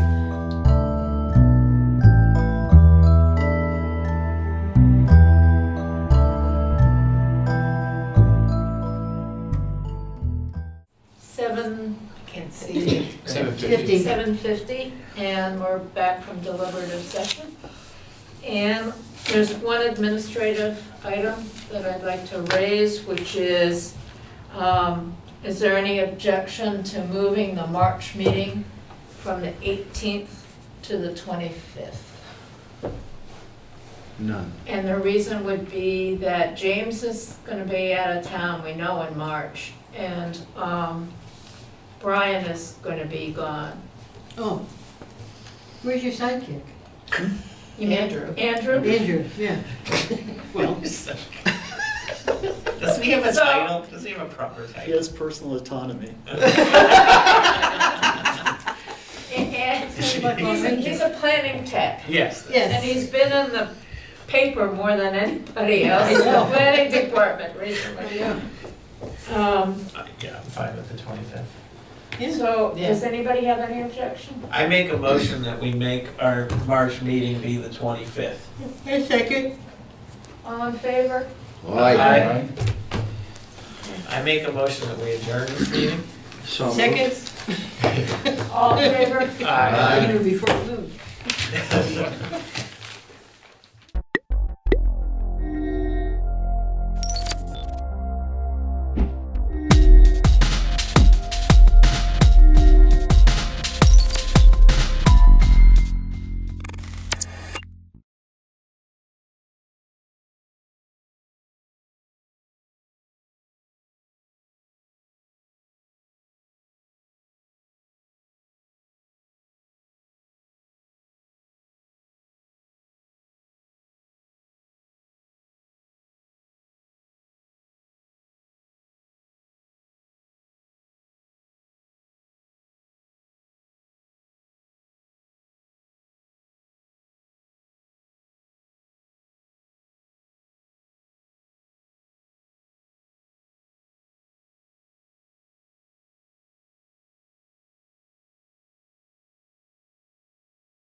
evening and welcome to the Tuesday, February 4th, 2020 Select Board meeting. Has the meeting been properly warned, Jan? Yes, it has. Excellent, thank you so much. I will start off this meeting by asking for a motion to approve the minutes from our January 14th meeting. So moved. All right, Tim has made that motion. All those in favor? Aye. Aye. Motion carries. The next item is chair's remarks, and I'm going to defer my remarks because we have a full house. Peter, do you have manager's comments? Thank you. Yes, two things, please. First, I just wanted to announce to the public about the upcoming election that the town clerk's office will be open for early voting beginning a week from tomorrow. That's February 12th. Open during regular business hours. We'll have an update with more specific information about the early voting as well as the actual election at our next select board meeting. But for now, we just wanted everyone to know that that early voting opportunity starts a week from tomorrow on February 12th. And then we also have a status report we'd like to offer briefly to the board regarding the Communications Union District work that Patrick's been representing the town on. And so take it away, please, Sounds Patrick. good. Thank you, Peter. Yeah, just wanted to give a brief update about the work to investigate a communication union district. As the board may recall, the Wyndham Regional Commission recently received a fairly significant grant to hire in some professional technical assistance and to work with towns throughout the Wyndham region on the exploration of a communications union district. That work is going to take approximately 6 months. It just got underway about 2 weeks ago. The work is going to be broken down into two basic phases. The first phase being a feasibility study. So they're going to be looking at literally the physical plant around the region, the status of poles, the status of available internet backhaul in this region, and doing some assessment to establish how many communication union districts may be feasible. That could be just one, or it could be more than one. Don't really know where that goes, but we'll look forward to seeing how that works out. And if it proves feasible, the second phase will be to develop a business plan, establish pro forma, and to put together, articles of association and help to establish and form that communication union district. The principal responsibility of participating towns is to facilitate a sort of a market survey or to establish the potential take rate for a service to be offered by a future communication union district. And so each community is asked to roll up its sleeves and to facilitate the surveying of its citizens. And so we discussed this a little bit at a recent management meeting, and we talked about what we think we ought to be doing. There's going to be an online survey, and so we'll be pushing that out, obviously, on the town's website and also in social media. We'll be placing paper copies of the survey at offices throughout the municipal center, at the library, and at the Gibson-Aiken Center. And then our last plan is to actually send a postcard out to every residence in Brattleboro and indicate how they can take the survey online, or if they need a paper copy and would like to have one provided to them, to reach out to the town manager's office, and we'll be happy to take care of that. So we think those efforts will help to help us to assess the potential feasibility, and we'll be meeting again probably every couple of weeks, and I'll try and give you updates as things progress. Thank you very much, Patrick. That was a good and thorough update, and I really appreciate it. Are there members of the select board that have comments, committee reports, or otherwise? I don't. No. Okay. So at this time, we are going to move to the part of the meeting that is public participation. This is an opportunity to discuss something that is not on tonight's agenda. I'm going to go ahead and be brazen enough to say that I think there are a lot of people who are here to discuss recent break-ins. Does that seem true? Is there anybody that's here to discuss anything that's not that? Why don't you go ahead and go first? Because what I'm going to do after that is have the chief come up to the table and kind of set the stage a little differently. So come right up to the microphone in the middle, which is not going to amplify your voice, but please do introduce yourself. Hi, my name is Kim Nace. I'm the executive director of the Rich Earth Institute, and I just have a letter from our institute to the select board that I'll just read quickly. It's not really big and heavy, but I'm writing this letter on behalf of our team at the Rich Earth Institute to acknowledge the efforts of our town to provide public sanitation facilities in 2019 and 2020. The quick response of Peter Elwell and the town in collaboration with Josh Davis of Groundworks Collaborative and Tuck Houghton of Houghton Sanitation Services is commendable. A recent article in the Commons about Brattleboro's budget indicated that the next steps in 2021 may include the purchase of a portaloo or other similar manufactured public toilet. The cost of these units that are being considered range between $150,000 and $200,000. If this is a per toilet cost, then the town is making a considerable investment. It could be possible that locally we could design and produce a public toilet which would be less expensive and more ecological. And when the board considers the possibility of providing permanent public toilets, Rich Earth would like to share our experience and to be involved. So I'm just writing this letter to request that you include us in your process. Excellent. I'll give this letter to you. Please do. And thank you so much for bringing this information to us so promptly and thoroughly. I really appreciate it. Take it seriously. And I'm going to pass this over to Peter. Thank you. Thank you very much. And I saw another hand come up in the back. Same thing, step forward, introduce yourself. You won't be amplified. Yep. Oh, I won't be. No, it's only for the viewing TV audience, so speak up. Yeah, my name is Ian Goodnow, and I just wanted to introduce myself to the board. I'm one of the candidates for one of the one-year positions for the select board. So I really appreciate all the work that you guys do, and I'm really looking forward to the next month of campaigning. That's all. Thank you. Wonderful to meet you, briefly as it is. Thank you so much, Ian. Welcome. Is there anybody else who would like to speak during public participation on anything, but specifically not to do with the recent string of break-ins? If not, I'm going to ask Chief if he would come up and sit at the table. And I will now open the floor to people who would like to speak on that topic. Is there anybody who's here to speak specifically on that tonight? Or would we rather start with an update from the table? Chief, is there an update you'd like to give? Maybe jumpstart people's Sure. feelings on speaking? First of all, I really appreciate all the conversations and community neighborhood meetings that we have had and met with, I would venture to say 50 or plus individuals within our community, some individually and some in groups. So I really appreciate that.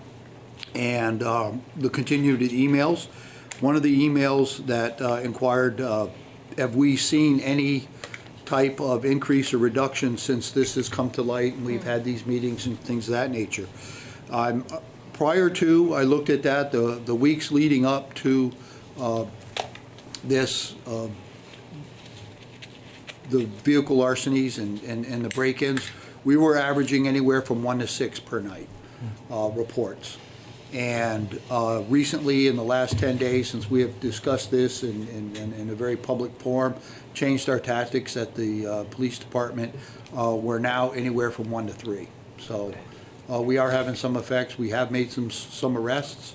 We have worked with agencies outside of Brattleboro that are dealing with some of the same issues we are dealing, and they have also made some arrests of individuals that we believe were doing that type of work here in Brattleboro. So it's, I'm not saying we're out of the woods or any by no stretch of the imagination, but I just want to emphasize that we're working together and communicating seems to have had the effect that we want on it, and hopefully we will continue in that downward trend. I'd like to remind everybody February 29th at 10 a.m. at the Brooks Memorial Library will be a community forum, and hopefully there will be legislatures there, the state's attorneys there, I will be there, and other representatives to answer any and all questions that you might have concerning this. Thank you very much for kind of starting our conversation with that update. I appreciate it. Having heard an update from the chief, is there anybody who now wants to step forward to the microphone like we've seen others do earlier tonight and have anything to say on this topic? Or on any other topic? While the chief's here, this topic is convenient. If you have a different topic, that's fine too, because it is public participation time. I will. Thank you. I was here last week. My name is Michael Leonardo. Spelling of the last name is Lonardo. I'm from Brattleboro. I've been here my whole life, almost 46 years. And I don't want to sound like a broken record, but you can look at last week's town meeting and see what I said. I'll just reiterate the same thing. But I know people are a little shy about talking. I am too. I'm kind of shaking right now, and that's okay. If you're here for the recent break-ins, we would like to hear from you. I'm not pushing you. I'm just saying it's great that we can have this conversation and bring this up. Come to a resolution. Yeah, it's not going to go away overnight, but something that can help us. And one of the things is definitely the public forum. If you don't want to speak here, maybe you can speak at the public forum. If you have trouble speaking, and maybe you can relay your messages to someone else that can speak for you. I'll certainly do that. But at the, I got an email today, if I can share it, Mr. Elwell, can I share the, I asked who was going to be attending the public forum, and the response was confirmed panelists so far, State's Attorney Tracy Shriver, from the Brattleboro Community Justice Center, Mel Motel. Yep. Okay. Police Chief Fitzgerald, one or more select board members, one or more legislators. Attending but not panelists, several additional legislators, several additional select board members, and Mr. Elwell, Town Manager Elwell. Something I'd like to see, or maybe other people would like to see, is BCTV to be there to broadcast it for those that can't make it. Maybe have someone there, a reporter from the Brattleboro Reformer, to also to do this, cover the story. It's a good list so far, and in such a short time to get all these people at the table. I know it's not going to be easy, so better now in 30 days than in 3 to 6 months. Yes, things have seemed to quiet down a little bit on your report there, Chief, on the amount of incidents per night. That's awesome. But I think something still needs to be done for the future as far as analyzing what the law states, defining it for those that are confused as to what that reads. I know I was confused until I asked Chief to meet with us, and Mr. Elwell also, and it really clarified a lot of things, that there is a huge misunderstanding as to what the law says, how it reads, and how everyone interprets it. So if we can get that out there at the public forum, also help people understand a little more what your rights are as a citizen, a property owner, what your rights are as a criminal. It seems like here's the scale, criminals up here and the citizens down here, and maybe we can get that reversed to try and help us out, because it's kind of unnerving. It really is. When I said last week that my children are scared, not only them, I am. And the reason I'm scared is, what am I going to do in the heat of that moment? Okay, and I know a lot of people share the same feeling. When you're in that heat of that moment, you don't know what you're going to do. You can't predict it. You have ideas that run through your mind, and hopefully you don't act on that. Okay, and one of the other things is we want to make sure that good people aren't getting arrested for doing stupid things. All right, one of those stupid things might be to take that out on that criminal. Okay, I don't want to see good people get arrested for that. Okay, make a better choice. Hopefully this will be it. Speak out, tell everybody how you feel, truly how you feel. You don't have to hold anything back. Tell them how you feel. It's the only way that change is going to happen. So I guess that's it. And again, if anybody wants me to relay their concerns, I'm willing to meet with you, talk to you about that, and maybe I can speak for you too. Thanks. Thank you. Tim, do you want to yield to the chief? I would just like to comment on that. I've attended forums where I believe we could probably accommodate that, where individuals, I understand, do not like getting up and speaking in public. Maybe we could have cards and they could write the question down, and the moderator read the question, and that way they will feel more comfortable expressing on that. So good idea, yeah, we'll definitely to work whatever we can to make sure everyone feels that they can sit up and speak. Another thing that I'm very excited about on the forum is not only to explain the law, because it can be confusing. I mean,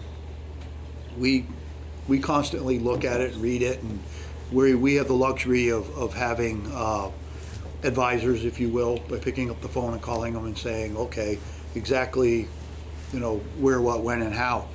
But also, I think more importantly for the community as a whole, to find out in the judicial system who's in what lane and what their capabilities and limitations are, because they are very distinct capabilities and limitations, and you don't cross over. What are the courts responsible for? What is the defense and the prosecutors responsible for? What is the responsibilities of law enforcement? I mean, we all work together, but we all have very distinct and separate responsibilities, if you will, on what our capabilities and limitations are. And I think far too often that gets muddy or blurred, and people really don't realize, what we can do and what we can't do. A lot of assumptions out there, but sometimes truth isn't the same as you want it to be. Very true. Thank you for that. Tim, I saw you wanting to speak. Yeah, do you mind if I just... Yeah, go ahead. Yeah. Oh, you can go. Actually, why don't you go? We're gonna find it out. We talked about that in our meeting together about being in your lane, and I think that's a great point, and that's why it's important to have all of those different people at the head of the table that can answer those questions that the public is going to have, and they can respond to that hopefully quickly, right away. Are we going to have all the answers? No. Realistically, in a perfect world, it's not a perfect world. It's not going to happen. But hopefully we can get most of those questions answered and then get on the path to make corrections, make amendments, change the law, change the way it's written, write a new law, whatever we have to do to help try and protect ourselves and our rights as a citizen, property owner, taxpayer. Private property, that's huge. Private property. People have a lot of feelings of the way the law states private property, especially pertaining to vehicles. The vehicle is on your private property, but it doesn't seem to be protected 100%. So there's some other ideas there. But yeah, thank you.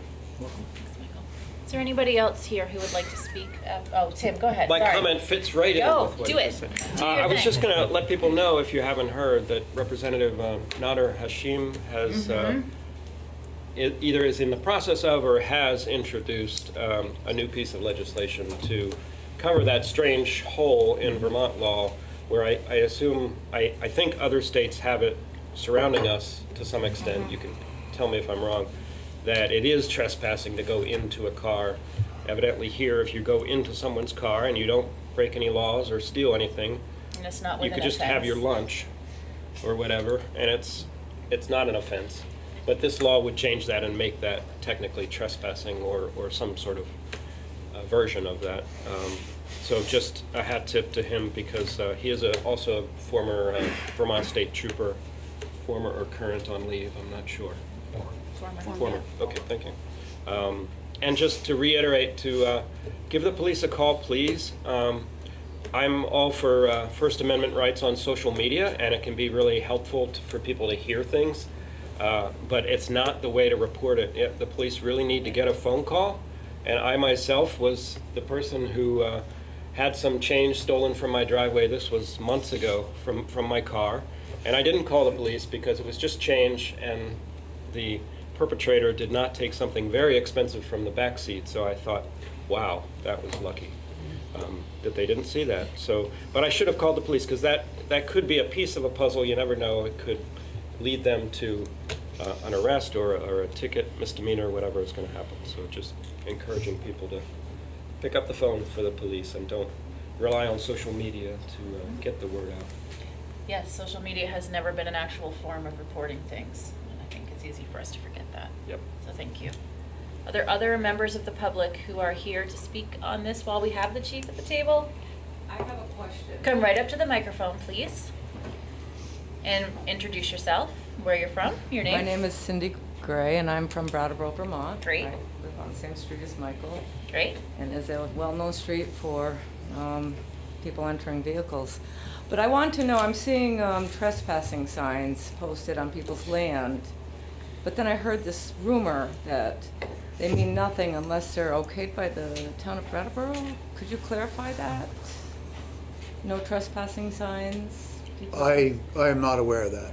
Oh, so if I went out and just bought a no trespassing And sign you right post it on your property, and it's in plain view, Yes. then it serves as a warning for individuals going on. It does not have to be registered with the town. Oh, okay. Does not have to be signed, dated.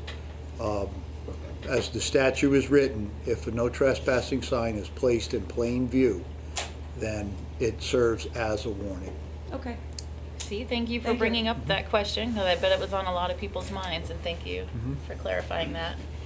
Is there anybody else who hasn't spoken yet that would like to come up while we have the chief? Thank you. You're welcome. Very much. David, yes? Yeah, I encourage people who came here because of this issue, please say something. Tell us what you're thinking, what's going on. Talking with Mike told me a lot more about the issues here and the importance of it than what I think is going on. We don't know, and we're really not in a position to do much about it, except to give you a place where we can hear your voices and give you a chance to warm up for the legislators on the 29th. They're the people that are going to make the difference, but Mike can go up and he'll speak really well, and if you give him your questions or your concerns, and he can tell all about it, but there's nothing like hearing from people what's really bothering them, what you're really worried about. And I just encourage you to, we don't bite. We're about as normal as a group of people as you'll ever run into. I'm not gonna go with So normal. and people at home, they can't even talk back. So please, if this matters to you, get up, tell us. Too late, slide. Thank you, David. Please remember to come to the Legislative Forum, which again is February 29th. That's a Saturday. It's 10 a.m. It's in the library. The upstairs children room has been reserved. I haven't heard yet if there's formalized childcare, but that's something to keep your eyes and ears open for. We will certainly be releasing any of that kind of information. Okay, thank you so much. Thank you. Before I move into our actual agenda, is there anybody here who wants to speak on something that's not on tonight's agenda that did not have to do with break-ins, that has not already spoken? Okay, seeing none, I'm going to go ahead, and move into our regular agenda. We are going to start that by transforming into liquor commissioners. I would entertain a motion to do that. So moved. All right, David has made that motion. All those in favor? Aye. Thank you. Aye, myself. All right, so our first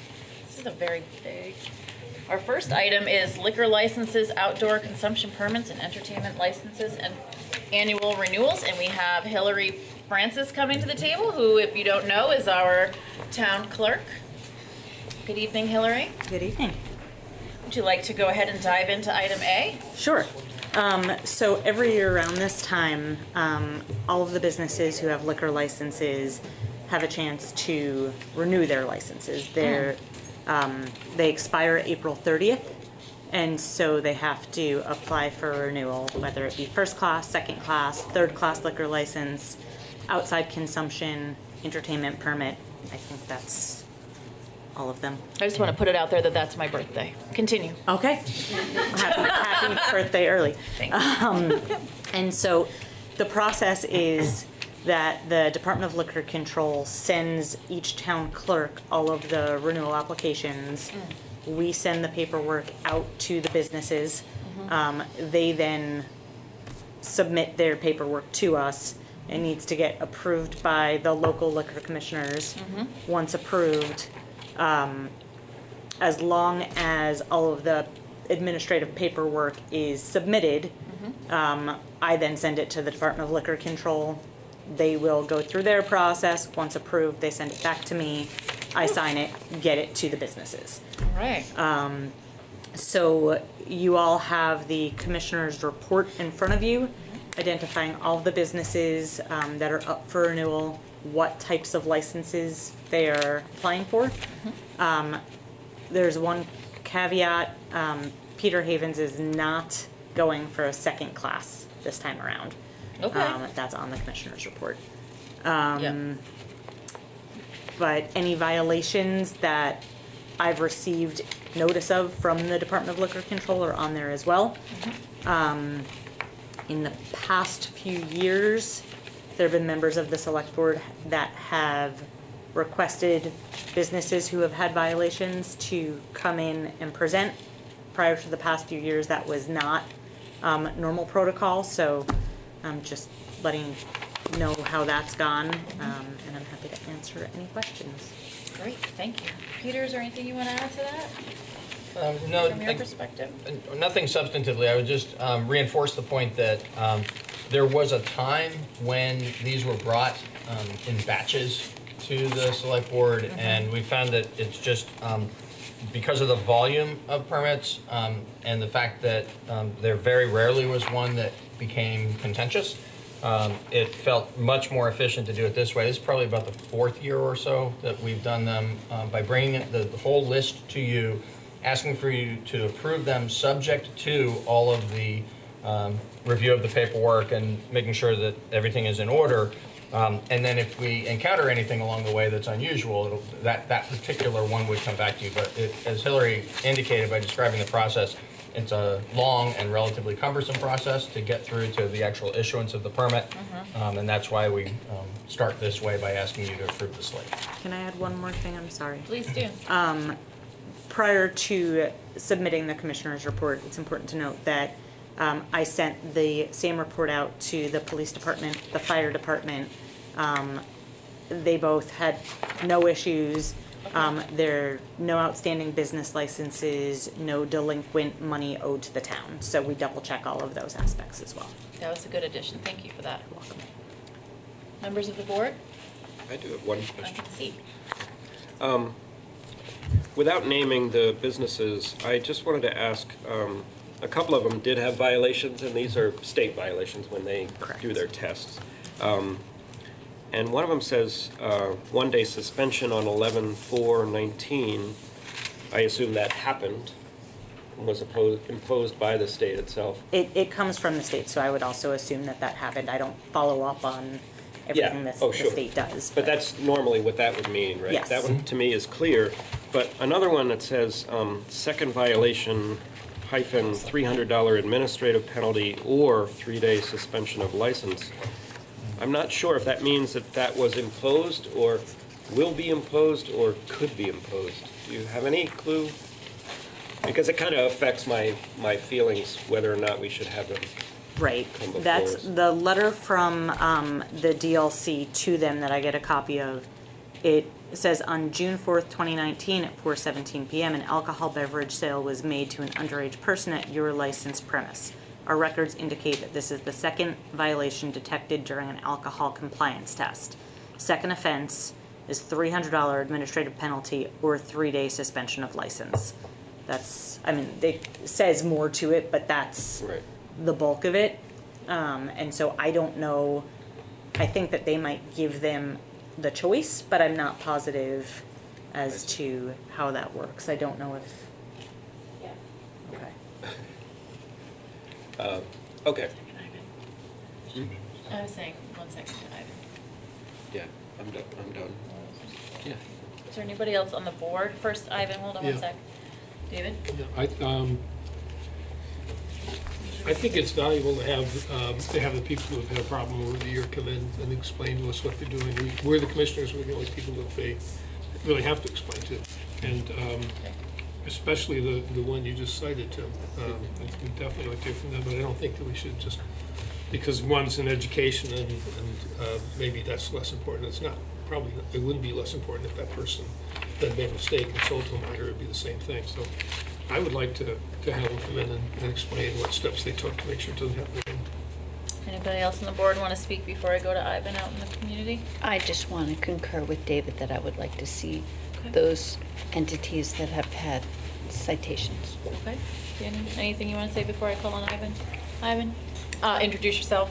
My name's Ivan Hennessy. I work at Saxon's River Distillery. So I go through the state training program every couple of years, and I have to admit it's been a couple of years, but my understanding is that the suspensions happen immediately. So if there's a violation found, generally they shut you down from that moment on until the suspension is over. So it's probably already taken place.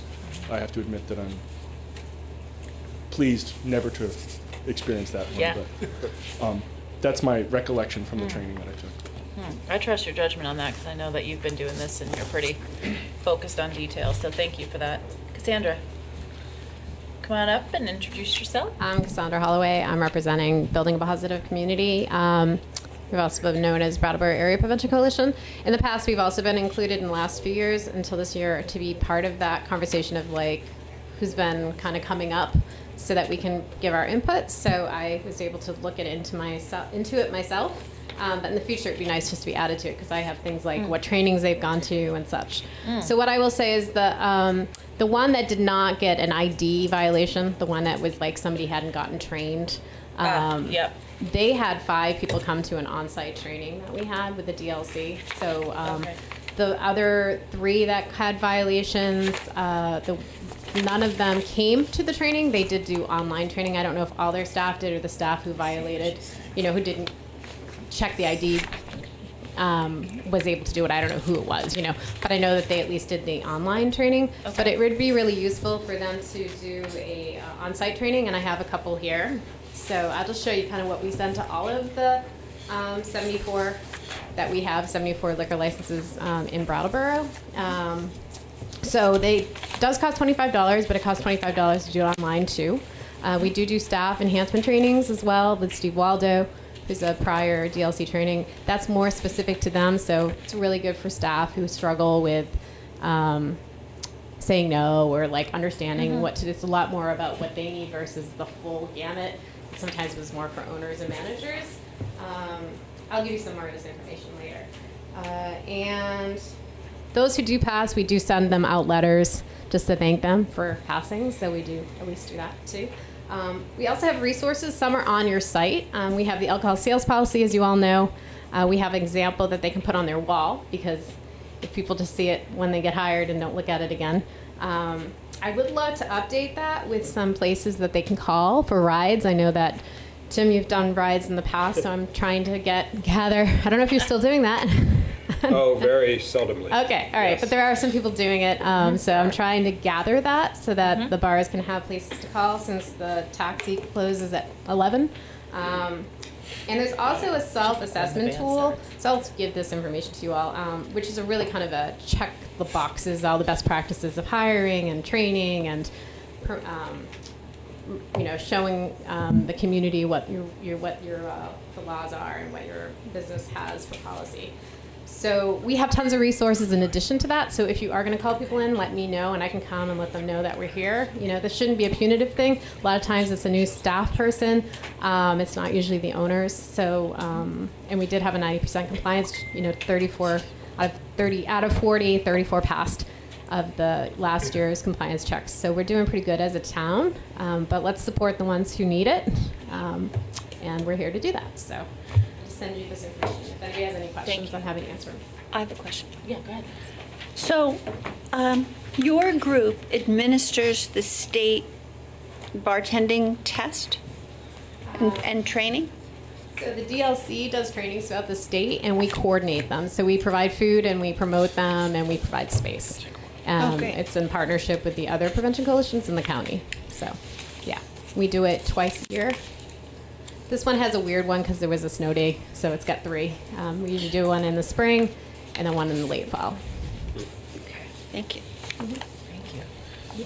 While Cassandra's up, do you have a question? Yeah, do you still do trainings for select board members, for the liquor commissioners? I would love to.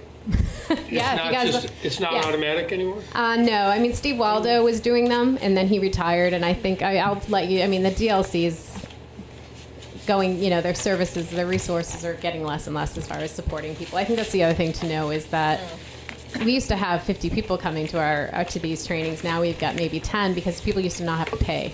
The state decided to charge people to learn what they're supposed to be doing.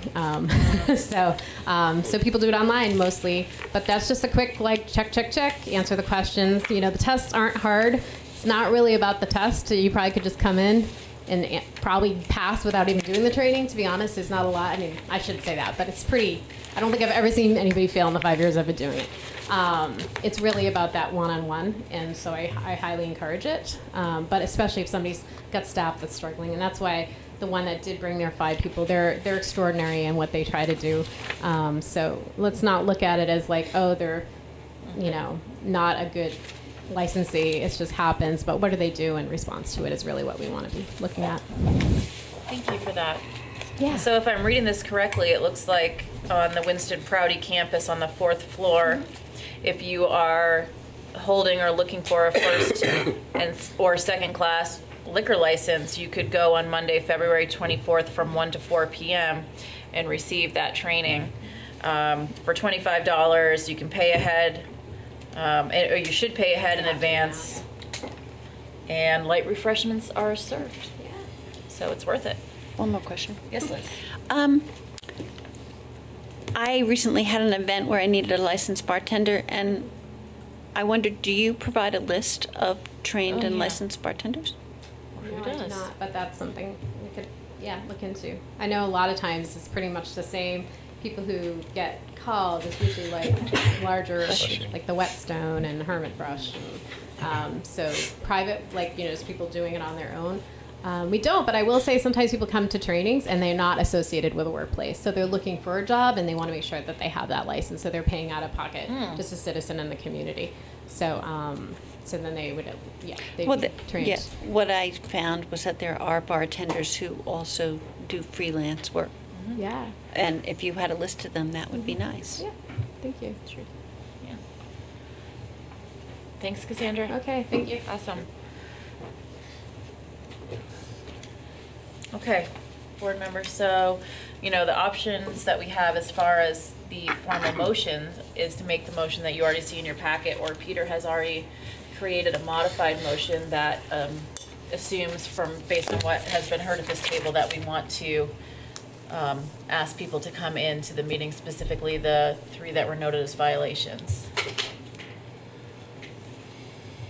I personally don't feel that education violations are too bad, but I don't want to fight over it if everyone wants to see everybody.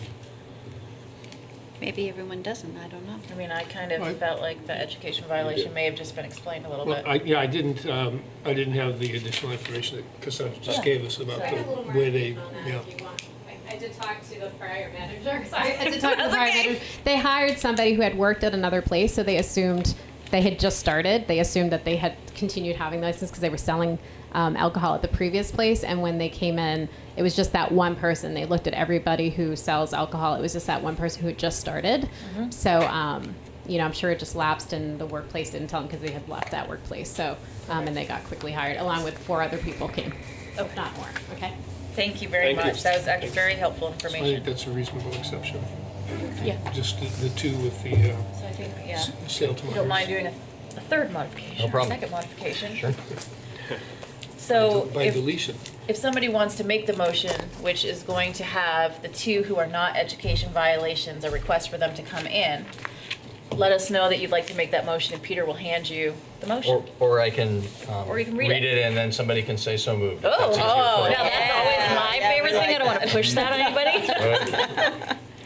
So your motion will be to approve the renewal of all existing liquor licenses, outdoor consumption permits, and entertainment licenses effective May 1st, 2020, subject to each existing license or permit holder submitting the required paperwork. Exceptions to this blanket approval are McNeil's Brewery and One Stop on Canal Street, each of which will be invited to attend the February 18th Select Board meeting. Okay, board members, you've heard that motion. Is anybody wanting to make that their formal motion? So moved. Liz has made that motion that Peter read. All those in favor? Aye. Motion carries unanimously. It's strange for Peter to read motions. I know, and yet it was Feel done so right. smoothly. I'm just gonna go with it. Okay, excellent. So that was item A, and now we're gonna move into item B, still as liquor commissioners. This is a festival permit for the Winston Prouty Center for Children and Family Development, and it is the Par for the Cause Festival. Hillary, thank you so much for your joining of us for item A. And Chloe, if you'd switch places with Hillary. Chloe Leary is coming to the table from Winston Prouty, along with somebody whose face I know, and it's too late because it's live and I can't pull it all the way out. Willie Gusset. Willie, yes. Now I remember. I'm the one at Winston Prouty who completed the training. Excellent. But I'm the I'm the payroll coordinator and community-based services supervisor at Winston Prouty. Perfect. Well, thank you very much for joining us tonight, and whoever wants to launch into kind of talking a little bit about this festival and all of the good things. Your chance to address the television audience of thousands. Try not to say that. We'll do an Sure. So we do a spring fundraiser every year, and several years ago we started a mini golf indoor fundraiser. It's called Par for the Cause, and we have it catered, and we've hired bartenders, Hazel, other places to do the alcohol portion. And this year we had staff investigate the option of doing this sort of one-time license as a way to increase our revenue and make it easier for us to run the event. So here we are trying it out. And so Willie gamely did the training, and we would just like permission to give it a try and see how it goes. Okay. Willie, do you want to add anything before I bring it back to this table for deliberation and comments and such? Nope, I don't think so. Okay. Board members, anything you'd like to say about the idea of, instead of bringing somebody in, having Willie go to training so that basically they could probably keep more of the money to go to things? Well, that's up to Willie. Well, that's awkward. I've been to the event. It's great. I encourage everyone to check it out. It's fun. And I think it's a great idea. I just have 2 questions. Yes, Liz. We've been asking people who are having, these kind of events, there is also opportunity for non-alcoholic beverages. That are tasty, that go beyond just sparkling water. Yeah. Right. And the other thing, I understand this is a fundraiser, and I know friends of mine have been talking about wanting to donate to your organization, and how can they do that? Well, there are several ways to donate to the Winston Prouty Center. You can do it online. There's a PayPal button on our website. You can send a check to the Winston Prouty Center to 209 Austin Drive, and it will be acknowledged. So. And maybe you'd like to tell us a little about your mission, so people might want to do that. Thanks, Liz. This is going great. I didn't know we were going to be pitching. So the Winston Prouty Center provides inclusive education and family support to promote the success of children and families. And what that looks like is, for us, an early learning center that has 60 families, infants through age 5. And we also, what a lot of people don't know, is that we provide services in the community to hundreds of families. We were doing that through Children's Integrated Services, which is the state wanted families with young children to be able to access services without going to 5 million different places. And then when we merged with Wyndham Child Care 3 years ago, we added more services for families and the bookmobile. So we touch hundreds of families every year in our community, and just the importance of early childhood and making sure that our youngest people get the best start they can have. So that's what we do. In addition to being landlords and managing a 184-acre campus, which has trails for the public that you can walk on. So please come visit our campus. I hear they're lovely. They are. Do good things. And you can camp. Really, really good things. Thank you. Are there members of the public who would like to speak? Cassandra. Oh. I hadn't really been prepared for this, so I'm just gonna, is this the first time somebody's asked to actually have a staff person do alcohol? The only reason I asked that is I don't know if this is setting a precedence so that we're gonna have more alcohol, especially in events that are family focused, and you're my landlord, so I feel really awkward right now because we're on that campus. But we do have a lot of alcohol in this community. We've had 50 events last year that had alcohol. So if we're starting to set a precedence where people in the staff can start to have alcohol, I'm just concerned, especially in family-focused events, or that we're going to have more alcohol, and that might exclude families who don't want to be in the spaces where there's alcohol. And also, again, are we setting a precedence to have more alcohol events? So just something to think about. Thank you. I think they've always had alcohol. It's just instead of bringing somebody in this time, they're trying to keep the cost in-house, but I can field that over this way. And as part of the event every year, we've always had the Saturday night kind of adult portion, like adult event after dark. And then every year we've also had Sunday, we've opened it up for families, and there's just snacks and it's just, during the day for a couple hours. So we try to balance it. I certainly do not want to take money away from you all. I just want to just be thoughtful about when we're making permits like this, that we're being really thoughtful about where and who. So, thanks. Thank you. Yeah, I think if it was someone coming new to us who didn't have an established event, that might get on our radar a little more than these folks that have had a previous alcohol thing every year. So, that's just me speaking, not a board statement. Other comments or questions from board members? Other comments or questions from community members? Okay, then I would entertain a motion. Great. Whichever. I'll make a motion. I'm good. To approve a festival permit for the Winston Prouty Center for Child Development's Par for the Cause event to be held on March 28th, 2020, from 5 p.m. until 8 p.m. at 209 Austin Drive. Excellent. Tim has made that motion. All those in favor? Aye. Aye. Motion carries unanimously, and I think I would just take this opportunity to say we are only approving this part as liquor commissioners. So this was the part for March 28th, 2020, from 5 to 8 p.m. That's a Saturday, but I think we just heard that there is a family-friendly event that I'm going to assume is Sunday, March 29th, which is non-alcohol with family stuff and treats, and that starts at what time on March 29th? Sorry, I was trying to... I'm pretty sure it's 11 to 1. It's from 11 to 1. Okay. Well, when you go to the website to donate, you can check it out. And you should. Donate and check. Thank you. Thank you All so right. much for joining us Thank you so tonight. much. Thanks. Excellent. Thank you both. Okay, I would entertain a motion to adjourn as liquor commissioners. So moved. Excellent. Liz has made that motion. All those in favor? Aye. Aye. We move into new business, and our first item is sustainability matters, starting with the introduction of Sustainability Coordinator Stephen Dotson. Yes. So very happy to say that this is the, we're nearing the conclusion of Stephen's second day. Is this overtime? Will it ever end? We're delighted to have him join the team yesterday. Been a lot of build up to this, first in the discussions about creating the position, and then in our search. We've come to a very successful outcome. We have bright days ahead that we're looking forward to now getting to work on a variety of different things related to sustainability in the community now that we have this additional capacity. So I want to begin by introducing Stephen to the community, and then we'll move into Patrick providing an update on something we have been working on that will become one of the first priorities for Stephen's work. So first, Stephen, please, if you could stand and just be recognized. Yeah. If you want to say anything, stand over there by the microphone. You'll hear from me plenty in the future. All right, no pressure. Thank Welcome. you. Welcome. Patrick, would you like to run with it? Do you want to come to the fancy table? Oh. Not that this table isn't fancy, but All the way across the room? it's kind of like new location, which is always good. Why are we And it looks like we're being joined by Oscar Heller, who is the chair of the Energy Committee.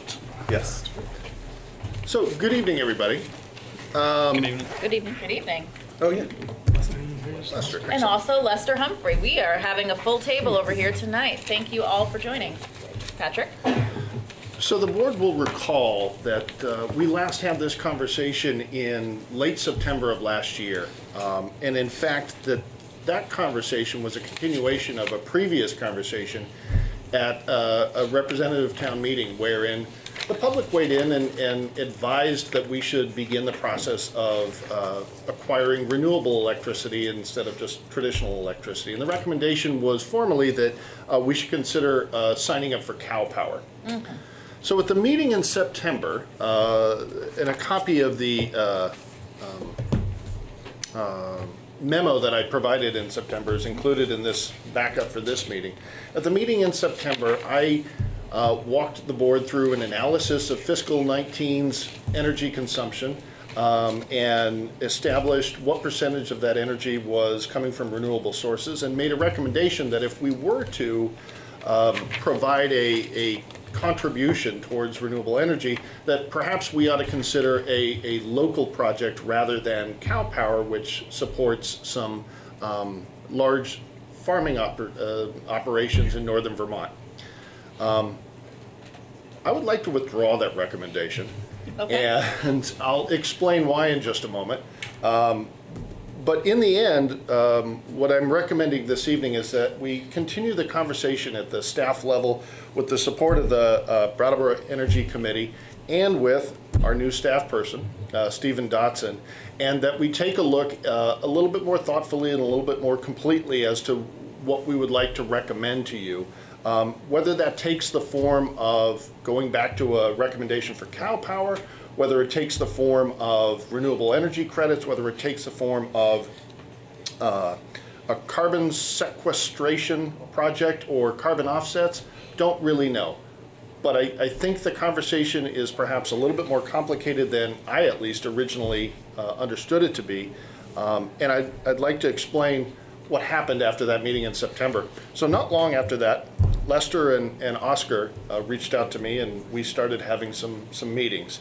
And while supportive of what I was attempting to recommend to the board, they helped to illuminate for me that the issue is a lot more complicated than I had given it credit for. And I'll give some specifics. I equated in my analysis of our energy consumption net metering credits with renewable energy. And in fact, I've come to learn with their help that these things are actually fundamentally separate. That net metering credits are a financial instrument that provide cost savings to off-takers, whereas the renewableness of the energy produced by a solar array is a tradable commodity and one that Brattleboro doesn't own. So the analysis in my memo back in September 19th, unfortunately, was flawed. In addition to that, they were very kind in the way they counseled me to let me know that if we were to go ahead and make a contribution to a local renewable energy project in Brattleboro, there wouldn't be, in the end, a improvement in the natural world or in the environment. Instead, what we would have is a situation where the town was enriching an already functional renewable energy project. And so I don't think that was really anyone's goal. And so I have come to understand that this, like I said, is a little bit more complicated. These gentlemen are much more knowledgeable about it than I. And I know Stephen's got a background in this area. I think there's some interesting and exciting work that we can do in this area, but I think following along the path that I had recommended previously would be a mistake. And so I'm here to ask that we take a new course of action, and that is to continue the discussion with the Energy Committee and with staff and come back at a later date with a more complete recommendation. And if there's anything you gentlemen would like to offer, I just want to thank you publicly. I appreciate the guidance and the education. I think other than to say that we're happy to keep working on it and would answer any questions you have now as best we can. And also, I guess that as we talked about it, we ended up coming back around to the fact that the original idea of cow power might actually end up being one of the options that we might recommend. So it's not like it was ever that far off course, I think. I'm good. Oh, go ahead, Lester. Yeah, I wanted to thank you for meeting with us. I think the discussions were really good. You know, the goals are all the same. Cow power, there's some new information that we're still working on with cow power. There's possibility of smaller farms being able to utilize that program, which could mean something more local. And we look forward to finding out more and presenting a more complete proposal. Thank you. I'm going to go ahead and make this awkward by saying I think we're always really lucky as a community when we can have people on our team that can come out publicly and say they thought something and that somebody said something and now they might think something differently. And if more people could learn to be like that, I think we'd get through life much better. Yep. Having said that, is there anybody on this board who would like to speak?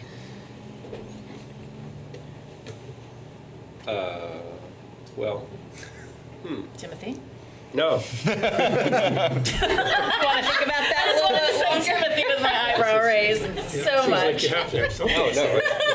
Randy, I do. I'll fill the air if no one's speaking, but Well, the air doesn't have to be filled. That's because this one wants to The go only on the thing, end. the only thing I want to point out is that, or the only concern I have is it mentions here about allowing the sustainability coordinator with support from the staff to continue dialogue with the committee, which is perfectly fine, and we need to be working on all these things at once. I just want to point out that we really, well, I should say staff, but certainly with a lot of input from all of us, developed a really careful plan and parameters and job description for the sustainability coordinator. And I think the first part of that is to get a handle on what's happening in the community and where the emphasis of his efforts need to go. And I would not want that to be distracted. Not that there's not interrelated, but there's already work underway, and I'm not sure which. I would rather he stick pretty close, that we not lose sight of the larger goal of this and just start putting out fires. And I know it's a bad way to phrase it, but I think you know what I mean. I can speak to that if that's all right. Yes. That we completely agree. There will be other tasks and small projects like this that we'll be working on while that larger undertaking of kind of surveying how to best approach this work and how to best work with the community around this, around these goals. And so that's absolutely intended.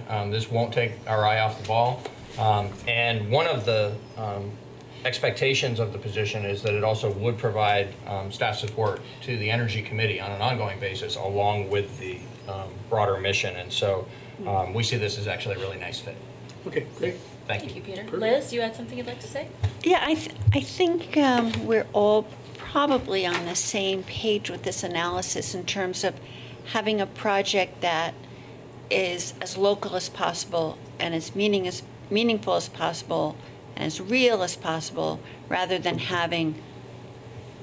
writing a check to make us feel better. And I'm sure we're all on that same page. Daniel, do you have anything? Just only because it went Peter and then Liz. Yeah, and there sure. you are. I kind of want to sort of double down on what you said about the humility that it takes to walk back, a recommendation. I think it's really great that, we have that humility and we're willing to do it in public on the record, because that makes for a better town. Liz is talking about something local, something meaningful, and something real. And, this memo here, which is, really helpful, as they always are, says renewable electricity versus carbon neutrality. And I guess I would like to kind of question that binary. I think that there's more than just that. The resolution that was adopted during other business at town meeting was then like a springboard for looking into this cow power proposal, which wasn't, a bad proposal. And then we figured that maybe there was a better use for that investment that benefited the people of Brattleboro. And so I want to kind of stay away from just the binary of we have to invest this $16,000 in a renewable energy project, or we have to invest $16,000 in getting towards some sort of carbon neutrality in some,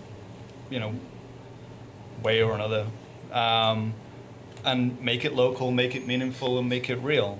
I think that the way in which the Town Arts Fund has functioned as a way for local artists to, to create projects that benefit the people of Brattleboro, or that, add some kind of value to our life here, is maybe a model for some kind of local, meaningful, real fund that helps people in Brattleboro engage with energy efficiency, sustainability, renewable energy. I also think, and this is where my humility comes in, right? I get excited about an idea like that because it's about equity and it's about justice. But there's also like, what about the taxpayers, right? Like, why should the taxpayers' money fund your, buying an electric bicycle? But I would love to at least keep thinking about that. So, just kind of moving away from that binary. This conversation is all the good stuff. Yes. This is all the good stuff. This has made me really happy tonight. One more question. Yes, David. And I don't know if, I don't want to be here till 10. No, we're not going to do that. But, No worries. I mean, we could. You're welcome too, David. I wonder if we might want to broaden the mandate a little bit to not necessarily just focus on renewable energy, but what would be the most impactful way to use that money to reduce carbon. And I just read in the, I don't know what it was, I think probably Bloomberg or one of those online sources, that Japan just announced that they're going to build 26 coal-fired power plants, which will produce as much carbon, the equal amount of carbon as all of our cars do in the entire United States. And they don't have any choice. Their nuclear plants are underwater and hazardous, and they need electricity, so they're going to do that. And the problem, it's very difficult to reduce the amount of carbon being put into the atmosphere, so maybe the effort should go into ways of getting it out. Maybe we should, for instance, buy offer $16,000 worth of trees for people to plant, or other plants that are particularly valuable at capturing carbon. Just, I don't know how widely or broadly you want to go, or set these folks off to work. But, Are you taking notes, Stephen? He isn't. He'll be watching it tomorrow. You rely on BCTV. That's they right. do good coverage on iBrattleboro too. You can check that. And in our print media. What was that? So I apologize. Print media. Too late. And print media. He's covering his mouth, not his ears. So that's good.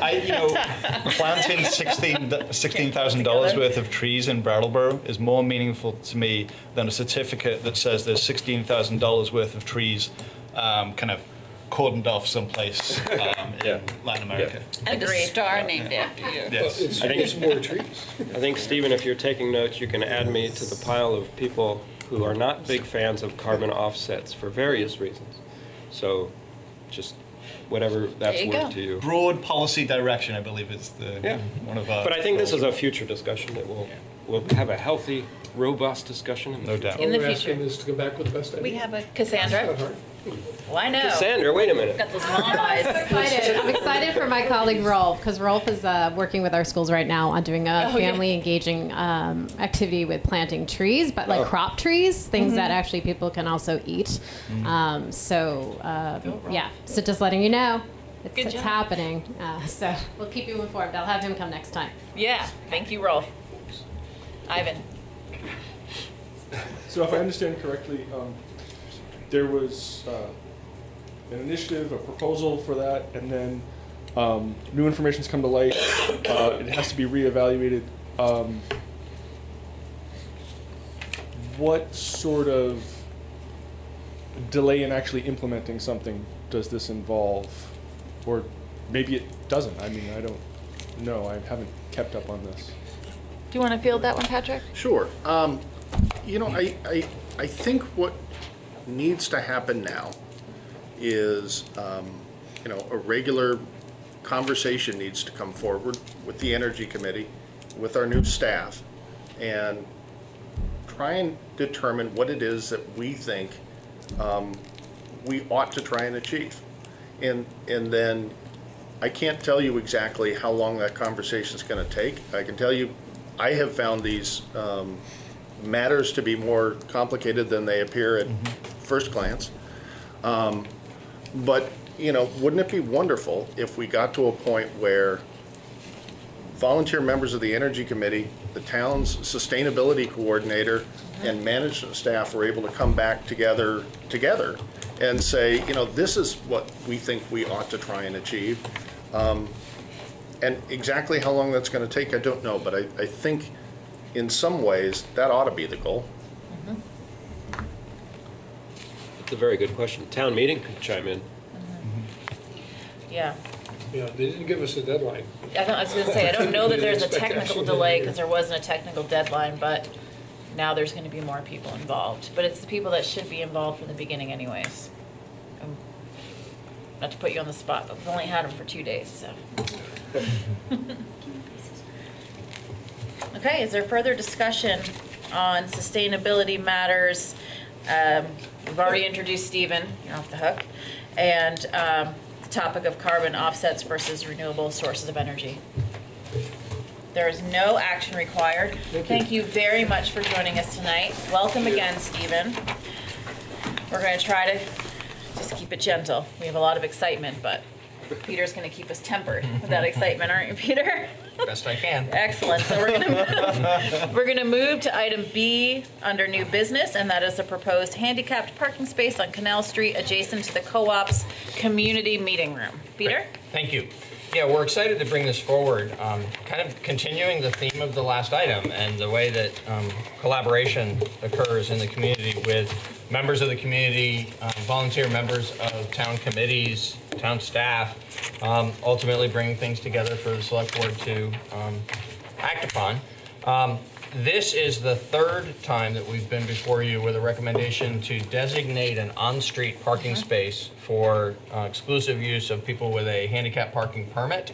And I want to say that over the years, we had looked on this creation of these spaces as being not possible or appropriate for on-street parking, but rather something we always focused on in parking lots off-street. The main reason why was because of the historic nature of our streets, the relatively narrow space we have available, and the fact that the parking spaces themselves, the striped spaces, are smaller than what is the ideal and specified dimensions for a handicapped parking space. In the course of looking at something the ADA committee had asked us to look at a year or a year and a half ago, Patrick learned from some experts around accessibility issues, I believe down in Massachusetts someplace, that it is proper for a community to designate a space that doesn't have all the ideal dimensions. You put the proper signage on it and you advise folks who might be using it that it isn't a fully van accessible space. But yet, by taking the act of making what you have available in appropriate quantities for folks who have mobility issues and need to be in particular locations. So for instance, at the beginning of a stretch of spaces or at the end of a stretch of spaces where it's easier to maneuver in and out of the space, that it's entirely appropriate to do that. And that just opened up a whole possibility for us. So a year ago, we were asking the select board to approve the designation of our first on-street handicap parking space, which the select board did approve, and that's been implemented. It's on the east side of Main Street, not far from the River Garden. And then just in the last few months, the ADA committee again asked if there could be one on the west side of Main Street, almost directly across the street from that spot. In the first spot on the west side south of High Street. And the select board has approved that. Then the co-op actually made this request to the town to designate the space that is before you this evening, recognizing that there are folks who need this space to be designated for exclusive use by folks who have a permit, both who are coming to use the community room at the co-op, which is adjacent to this space, and by folks who are residents at the Wyndham and Windsor Housing Trust's part of that building, which has several specifically accessible designated units. So it's a ideal location. This one came to us not from the committee, but actually from the community. We went to the ADA committee with the idea, they loved it. We went to the traffic safety committee with the idea and they loved it. And so together with those two committees, town staff is happy to recommend to you this evening that you authorize us to proceed with designating this space. If you say yes to this in the next few minutes, we will incorporate this space and the space in front of Duo into a single ordinance and bring that back to you for formal approval. Is this a space right directly north of the crosswalk? It Okay, is. that's a great spot. Yeah. I pull in there all the time. It's perfect. Yeah, and there's actually, it's either 4 or 6 metered spaces Yep. there, and this would be the first one That's of what I those. thought. Okay, good. We'll remove Good. the meter head and designate the space. Perfect. Liz, did I see your hand go up for a sec? That was also the site of a recent accident. Yes, it was. That in that spot? In the crosswalk. In the crosswalk. Oh, in the crosswalk. Yeah. That is true. Further discussion on the board? Everybody feel like they know exactly where that space is? Yes. Great idea. I've parked in it many times. I know, it's great. I think it's a really good idea. Yeah, I'm gonna miss that space. Whatever. Yeah, it's Can't fine. give it up. I really appreciate the work that the Traffic Safety Committee and the ADA Committee is doing. It's really important that volunteers in the community give up their time and do that. So, And there's been real progress in the past year now. right. We've gone from 0 to 3. They're doing really thoughtful work that's easy to get behind. Are there members of the community here tonight that would like to speak about this spot? First spot north of the crosswalk on Canal Street. So the crosswalk that goes from South Main to the Co-op. You're thinking about that, and it's the first one after that. Okay, then I would entertain a motion. I'll make Wherever that is. motion. Yep. I move to approve designating the first on-street parking space on the north side of Canal Street, west of South Main Street, for use only by drivers with a handicapped parking permit.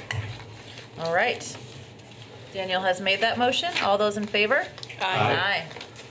Thank you again to the ADA committee. I don't know if the Traffic Safety Committee was in on this one. Indeed. Then thank you to both committees. And the The co-op. work has been really easy to get behind and well thought out. Yeah, and the co-op for making the request. Being proactive, yeah, thank you. Great. So we're still under new business. We're moving on to item C, which is certificate of highway mileage, and that's going to be brought to us by Dan Tyler from Public Works. If you come up to the table, Dan. Hi, Dan. Hello. So this is the annual certificate of highway mileage. Basically, it breaks down the mileage per each class of road, and it's used to determine the funding that we get from the state. We've reviewed it.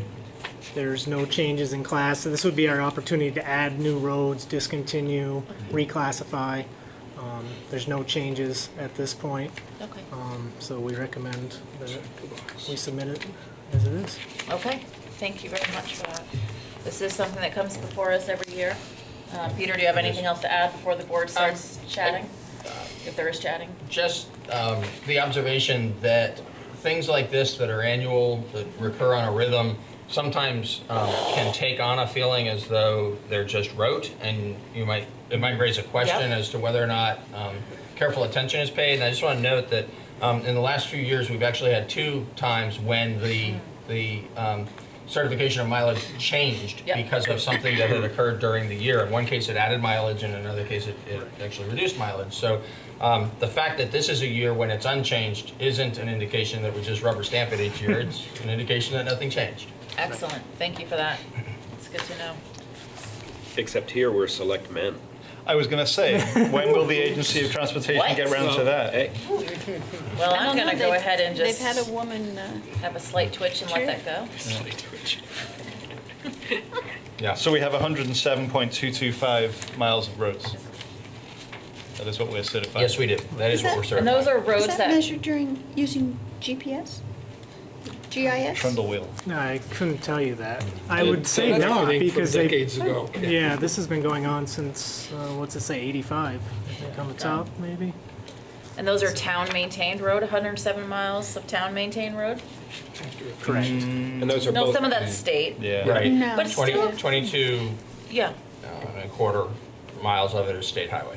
The remainder is town. the remainder is town. So when we're talking about storms and we're wondering about stuff getting done, let's remember the breadth of work that our town employees are doing. And be grateful for that, because I am. Both paved and unpaved? Yes. Yeah. And somewhere in between. The only class 2 road that's unpaved is Ames Hill. but that is a Class 2 road. The rest of the unpaved roads are either Class 3 or 4. Meadowbrook is already looking pretty exciting. I've still been taking it because I'm really stubborn. Had a couple early mud seasons. Yes, it did. I've been reading about some towns that are unpaving their roads. I read about that. Really? Yeah. Yeah. Kind of reeling Does it say it, why? reeling it back. Well, actually, they're just not fixing them anymore. They're allowing them to become dirt roads. No, I think they're, I mean, a lot of them are using the reclaimer and then putting down good old-fashioned dirt roads instead. Huh. Because they end up in the long term, they're cheaper in the town. Correct me if I'm wrong.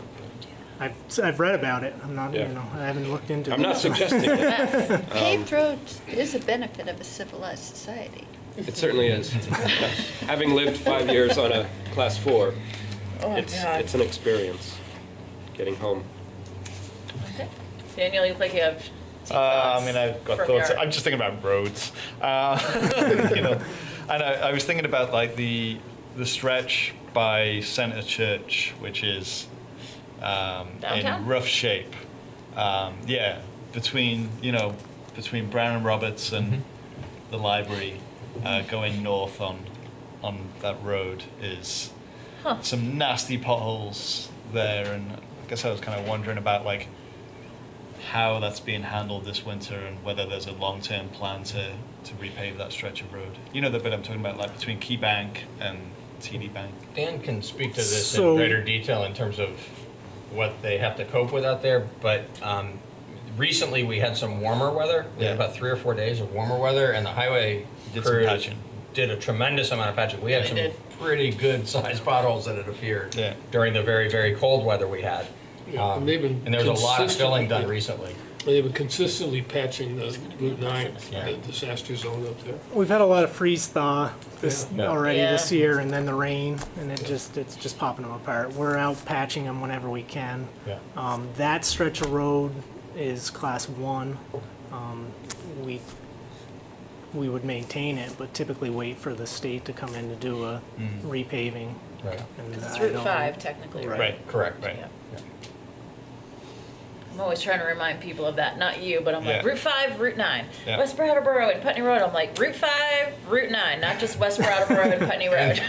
And Route 9 out through West Brattleboro is not a properly constructed road. There's a concrete road that sits underneath the asphalt road, which really is why that interesting. deteriorates so quickly. Every time they come through and do a nice resurfacing, 2 or 3 years later, we have the pothole problem cracks. again.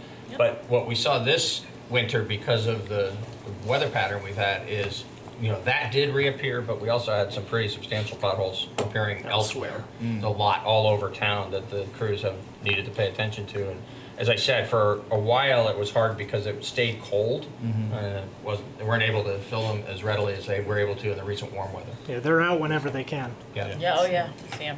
We could consider at some point, or talk to the Transportation Committee about putting the trolley back on Route 9 and Just use that dig concrete. that old road right up. Dirt roads and trolleys. That's really progress. All those in favor. And I recommend Kidding. All It's not an the actual motion. carbon that wouldn't be in the atmosphere if we had dirt roads and All right, trolleys. we digress because it's fun to talk about roads and But now, potholes in well, New we're England weather. getting to the Conservation Yeah. Commission, so we're actually progressing.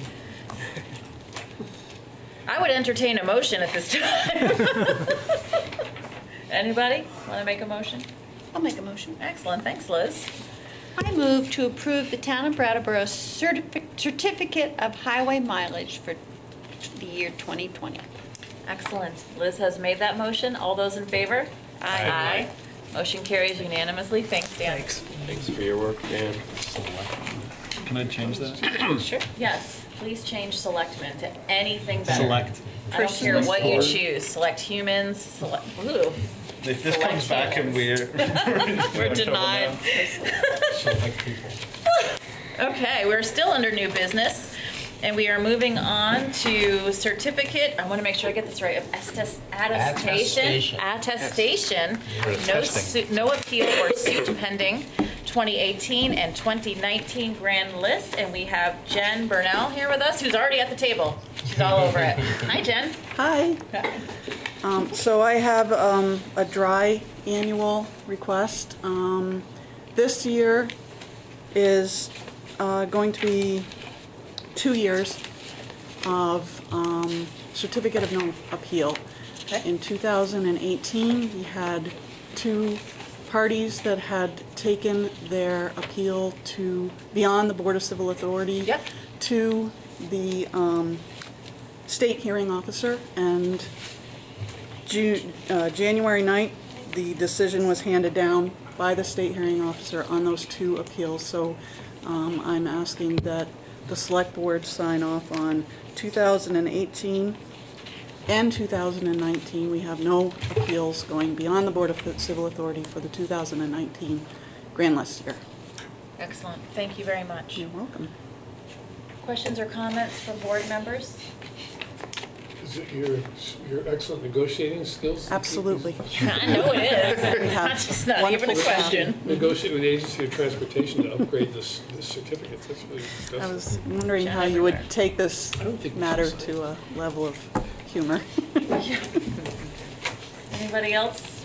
Peter, did you, I didn't ask you this time if you had anything you wanted to add? set. or- Thank yeah, you. Seems cut and dry. Okay. All right. It looks like I would entertain a motion. I move that we approve the certificate of attestation, no appeal or suit pending forms for the 2018 and 2019 grant lists. Excellent. Thank you very much. David has made that motion. All those in favor? Aye. Aye. Aye. Thank you, Jennifer. Thank you. Okay. We are still under new business, and we are on our last item, which is committee appointments. And it looks like we have 1 committee with 2 vacancies and 1 appointment. David, I'm seeing you raise your hand. Yeah, I would like to nominate my friend and neighbor Ashlyn Bristol to be on the Conservation Commission.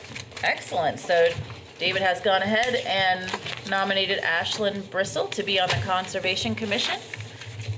It's the only nomination, and there's 2 open seats. All those in favor? Aye. Aye. Thank you very much, Ashlyn, for stepping up for this, and you are approved for that seat. I have a comment about the application. Yes, Daniel. Voted for by the Board of Selectmen. There's a little typo. That's our own and- application? In our own form. Yeah, If that- I've noticed that it needs to get before, changed. and it usually, it's so late in the evening that I don't feel like adding. Thank you for calling it out. But it's We'll early. get it correct. Jan's got the pencil. And maybe we can change selectmen to Select people. Select board. select board members. Or, Yeah.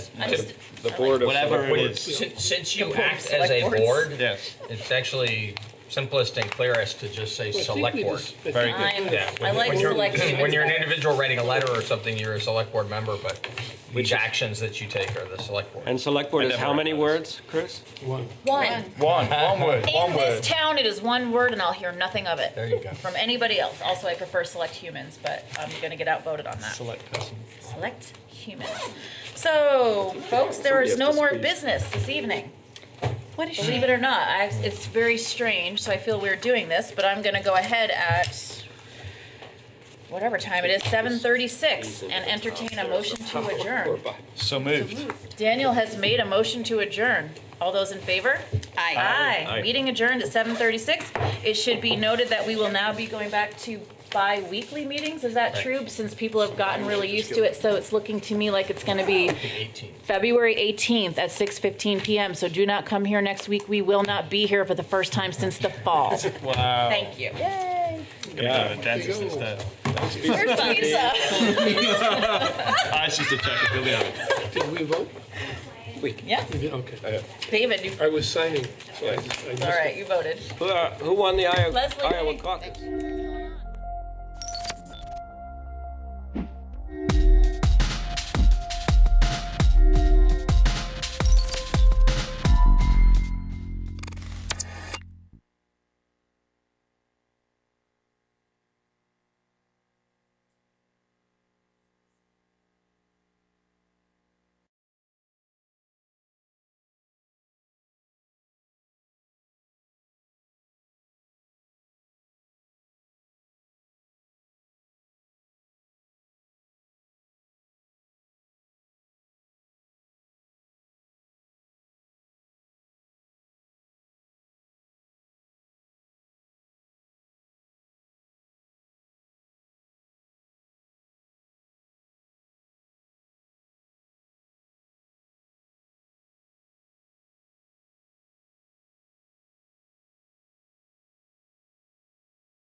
Let's come to order, please.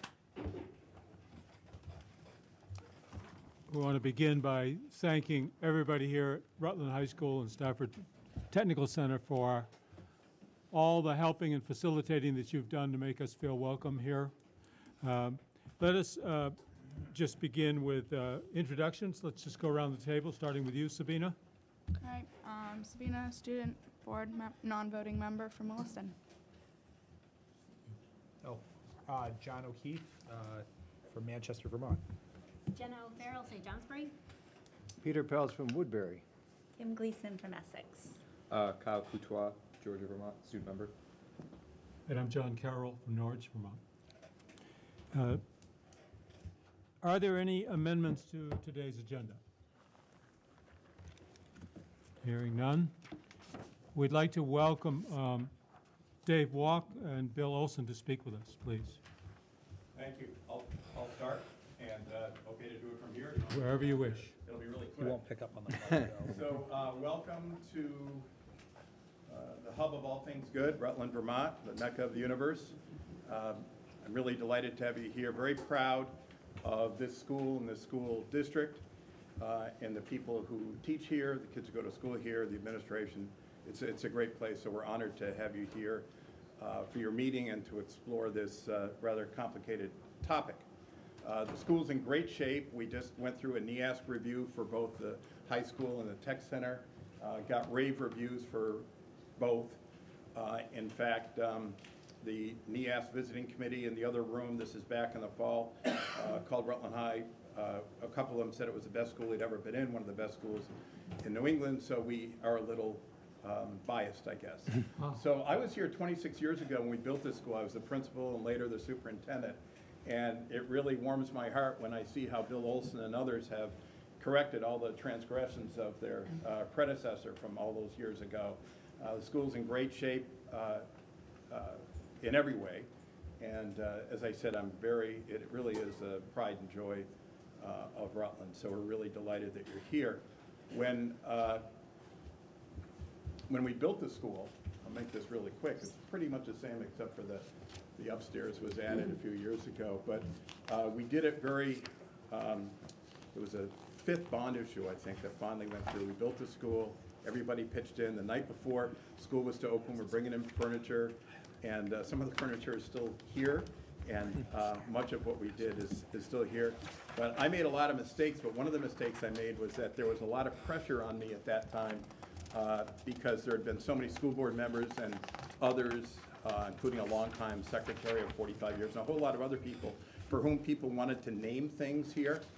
So in the rush to get everything going with the architect, I decided the school colors are red and white, so we named that wing the red wing and this wing the white wing. That made it pretty simple, red and white, we put it in the computer.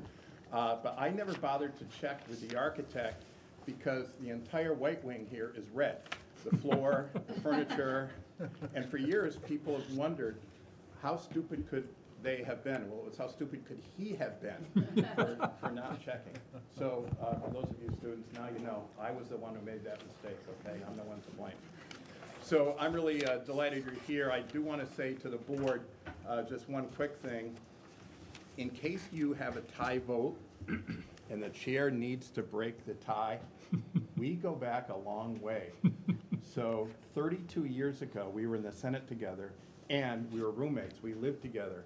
And I know a lot about John Carroll. So if you get to that point and you need that tie-breaking vote, let me know. So I'd be glad to help. So great to see you. I guess that goes both ways, though, now that I think about it, doesn't it? Keep that in mind. Yeah. So Bill Olson's a Rutland High principal and a phenomenal leader. Thank you, Dave. I'll just say welcome. Thank you for coming. I think you were here 2 years ago? Yes, when it was Connor Solimano's last meeting. His last meeting, right? Yes. So that was a great learning experience for us. We were able we prepared a presentation about how the school has transformed over a number of years. I think the topic you're hitting today at the end of your meeting is part of what we were doing in that. So we hope to have a good learning experience as well. So we appreciate the chance to at least listen and see what people have to say about it. So thank you. And personally, if you need any help today with facilities or whatever, just let me know. Thank you. Your staff has been very supportive, Bill. Thank you very much. Thanks for having us.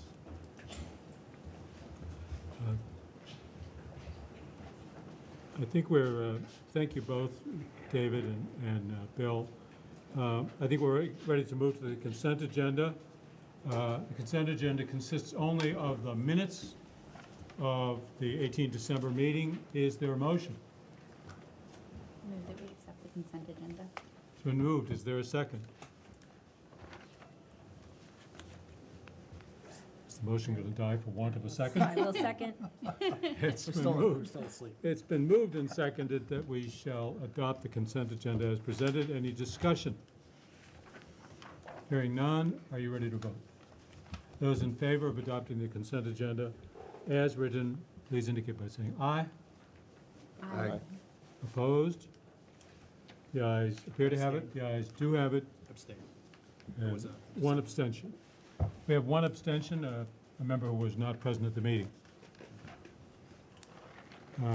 Are there any board announcements? Any individuals wish to make any announcements?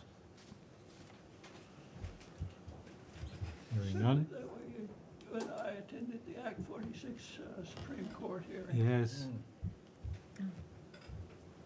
I'm not going to bet on the ponies here No, as to who's yeah. going to win this, but Yeah. I found it very interesting. Yeah. Yeah, it was high theater.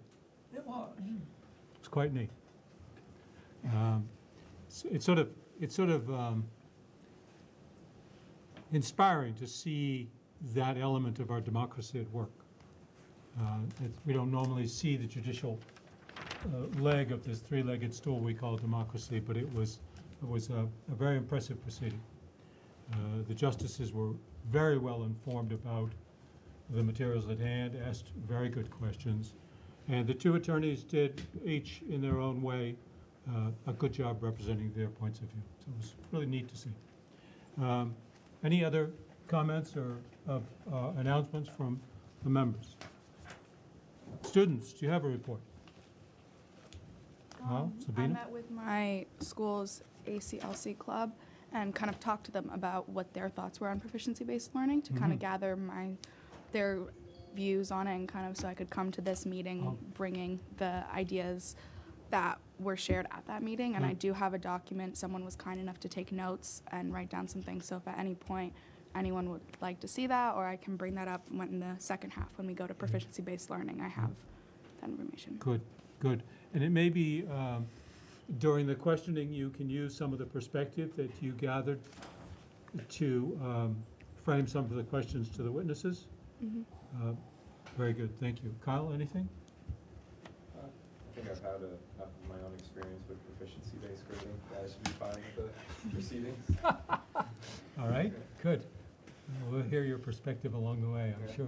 Good. Plenty of perspectives from other students, knowing that I'm in the state board. I've had a lot of students come here with their thoughts on how proficiency-based grading has gone for them. So, Good. Well, we'll hear more about that. So just very briefly, the chair's report. The board, in the person of its two-person committee that the board appointed, conducted a review of the hearing in connection with a guidance counselor in Chittenden County whose license had been revoked. That revocation was appealed. The appeal was heard, and then that licensee or appellee appealed to the next level. And by statute, the next level of appeal of that sort is to this board. And so back in, I'm just guessing, it was October maybe, the board appointed 2 members to hear the appeal. Or actually, technically, we're not hearing an appeal, we're reviewing an appeal procedure. The chair of that 2-person committee was Mr. O'Keefe here, and I was the other member. We met on Friday. Our findings and conclusions are being drafted by the attorney that was assigned to the case. And in due course, the findings and conclusions will be brought to you for review and presumably adoption, and then ultimately action. The action being to send or not to send the results to the parties who should receive our assessment. So that will happen probably at the next meeting if we get the documents soon enough. And that conversation, by the way, we expect that will be in deliberative session, because this is a quasi-judicial proceeding. Deliberative session means that the board meets in private. It's not the same as an executive session, but for practical purposes, it works out the same. So that will either be next meeting or the meeting thereafter. You've gotten a report from me about the development and introduction of legislation that would reform the state board, essentially make it become independent of the agency, and would perhaps more focus its activities. Then there's one just plain fun thing to do. Connor, are you able to come forward and leave the camera on? Yeah. Just come right down. No, I don't want you to run the camera. Sure. I can do it. Come on down front, Connor. He makes it look so easy. Yeah, exactly. Yeah, the focus is right about here. That's where you're standing.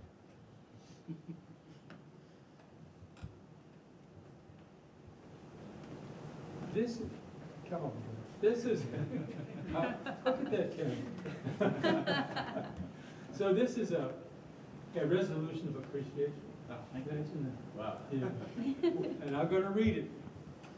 Whereas Connor Vandergriff has served as the trusted videographer for the Vermont State Board of Education from August of 2016, longer than many of us have served, I think only Peter and Bill were here at the beginning, to present, January 2020.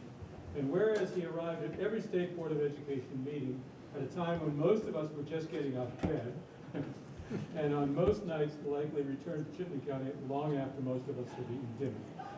And whereas Connor has dutifully traveled the state from one end to the other, from Chester to Newark, from St. Johnsbury to Middlebury, to make sure that the hard work of the State Board was recorded and available to the Vermont public. And whereas he saw the State Board through 3 different chairs, wow, and 3 secretaries of education, amazing, amazing. And whereas he is always professional, competent, conscientious, extremely accommodating, thorough, and generally delightful to interact with. And whereas he fearlessly navigated protesters and security to videotape the historic year-long decision-making process of Act 46. And whereas he was consistently enthusiastic in sharing his knowledge and passion for videography with interested students, who often managed to seek him out. And whereas the State Board of Education is pleased to have worked with him and agrees that RETN should be proud to have Connor to represent them and their organization. And whereas Connor has conditioned himself to remove his headphones and or adjust the volume before Chair Carroll utilizes his strong-arm gavel. Yes. Now therefore be it resolved that the Vermont State Board of Education recognizes the extraordinary service and dedication, commitment, and superior video productions of Connor Vandergriff to the State Board of Education and in turn to the state of Vermont. Dated at Rutland in Vermont this 21st day of January 2020.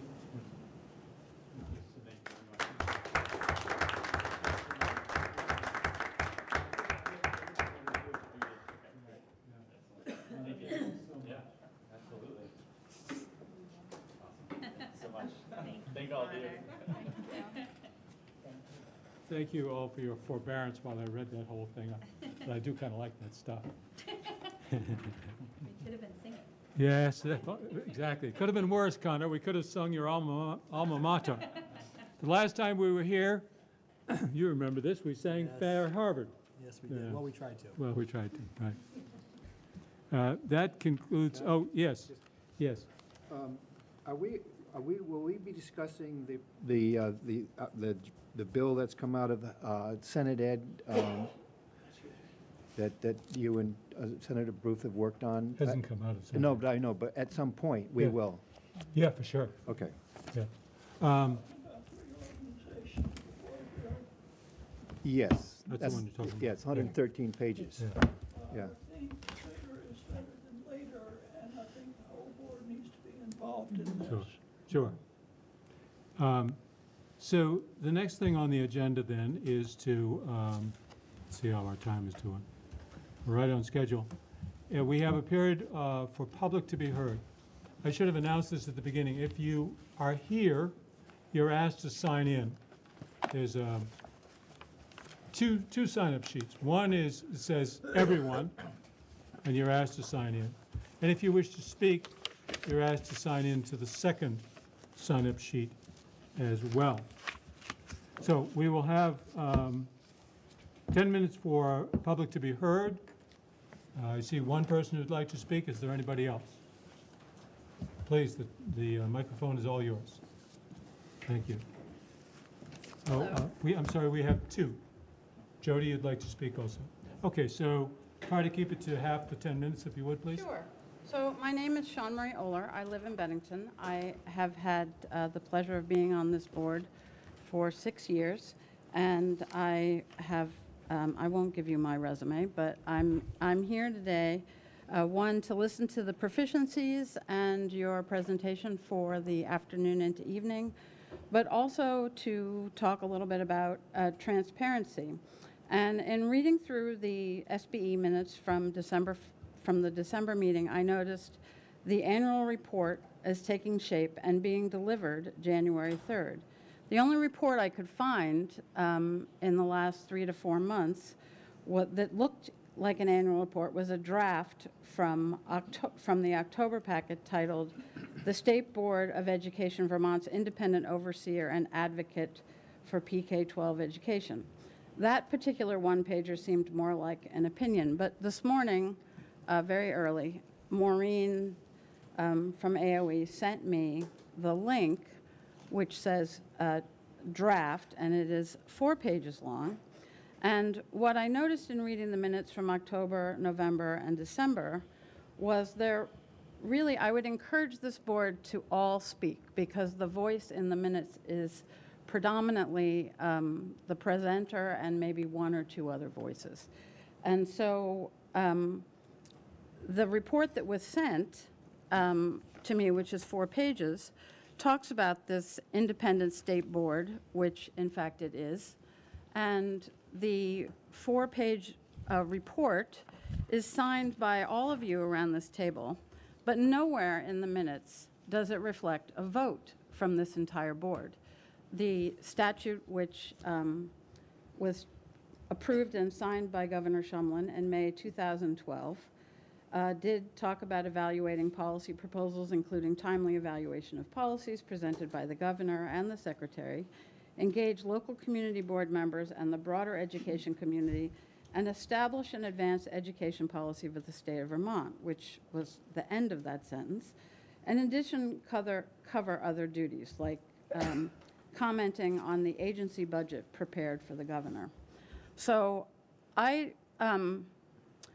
in talking about transparency in this report and in other places, I see no transparency of this board to have voted on this in public or had any discussion other than the October introduction of it at Burton when Mark Tajian talked about what Burton was doing. And so I really am perplexed at the juxtaposition of talking about transparency and then going ahead and sending a document to the executive branch and the, as it's called, the legislature, without a full board vote and without comments from this board. For historic purposes, this board has asked every single year since 2012 for money for its own staffing. It is a bit of a quandary since none of the board is actually interviewed as if it was a position. Everyone comes with different strengths. And to duplicate the agency in staff as proposed in this, I think would be creating another agency. So I also take exception to the minutes of December, where the chair states that the climate in the state, this is a quote, "The climate in the State House is that there have been some reservations of the board in its performance over years past." While this is not backed up by any specific comments from any specific legislators, it goes on to say that in question of the independent school rules and the legislature's unprecedented directive to cease work on them. Well, I have to say, you have Bill and Peter and myself here, and the legislature never asked us to cease work on those. They went through ICAR, they went through LCAR, the process was in place with a draft, just as you're going to do today, without it being fully vetted. Today, you're going to do the same thing we did back in whatever year it was. You're going to vote on a draft proposal that will go through the rules process. And if you look back, it was actually under my suggestion that we put every single piece of documentation from the independent school rules. You'll see letters from Mill Moore, you'll see letters, the list is about this long. And every single piece of document, including the rules, including what Donna Savage did, including what all the attorneys worked for us did, are there. In the end, the board ended up hiring its own attorney so that we could proceed. I left the board. The board went on to do what it's doing. And I just want to caution this board on, if you are mistakenly saying that the previous boards did mistaken process, I would caution you not to do the same thing. And I add to that that transparency for this state is very important. And I really take exception to the fact that this report is not a voted on by the full board. Thank you for your time.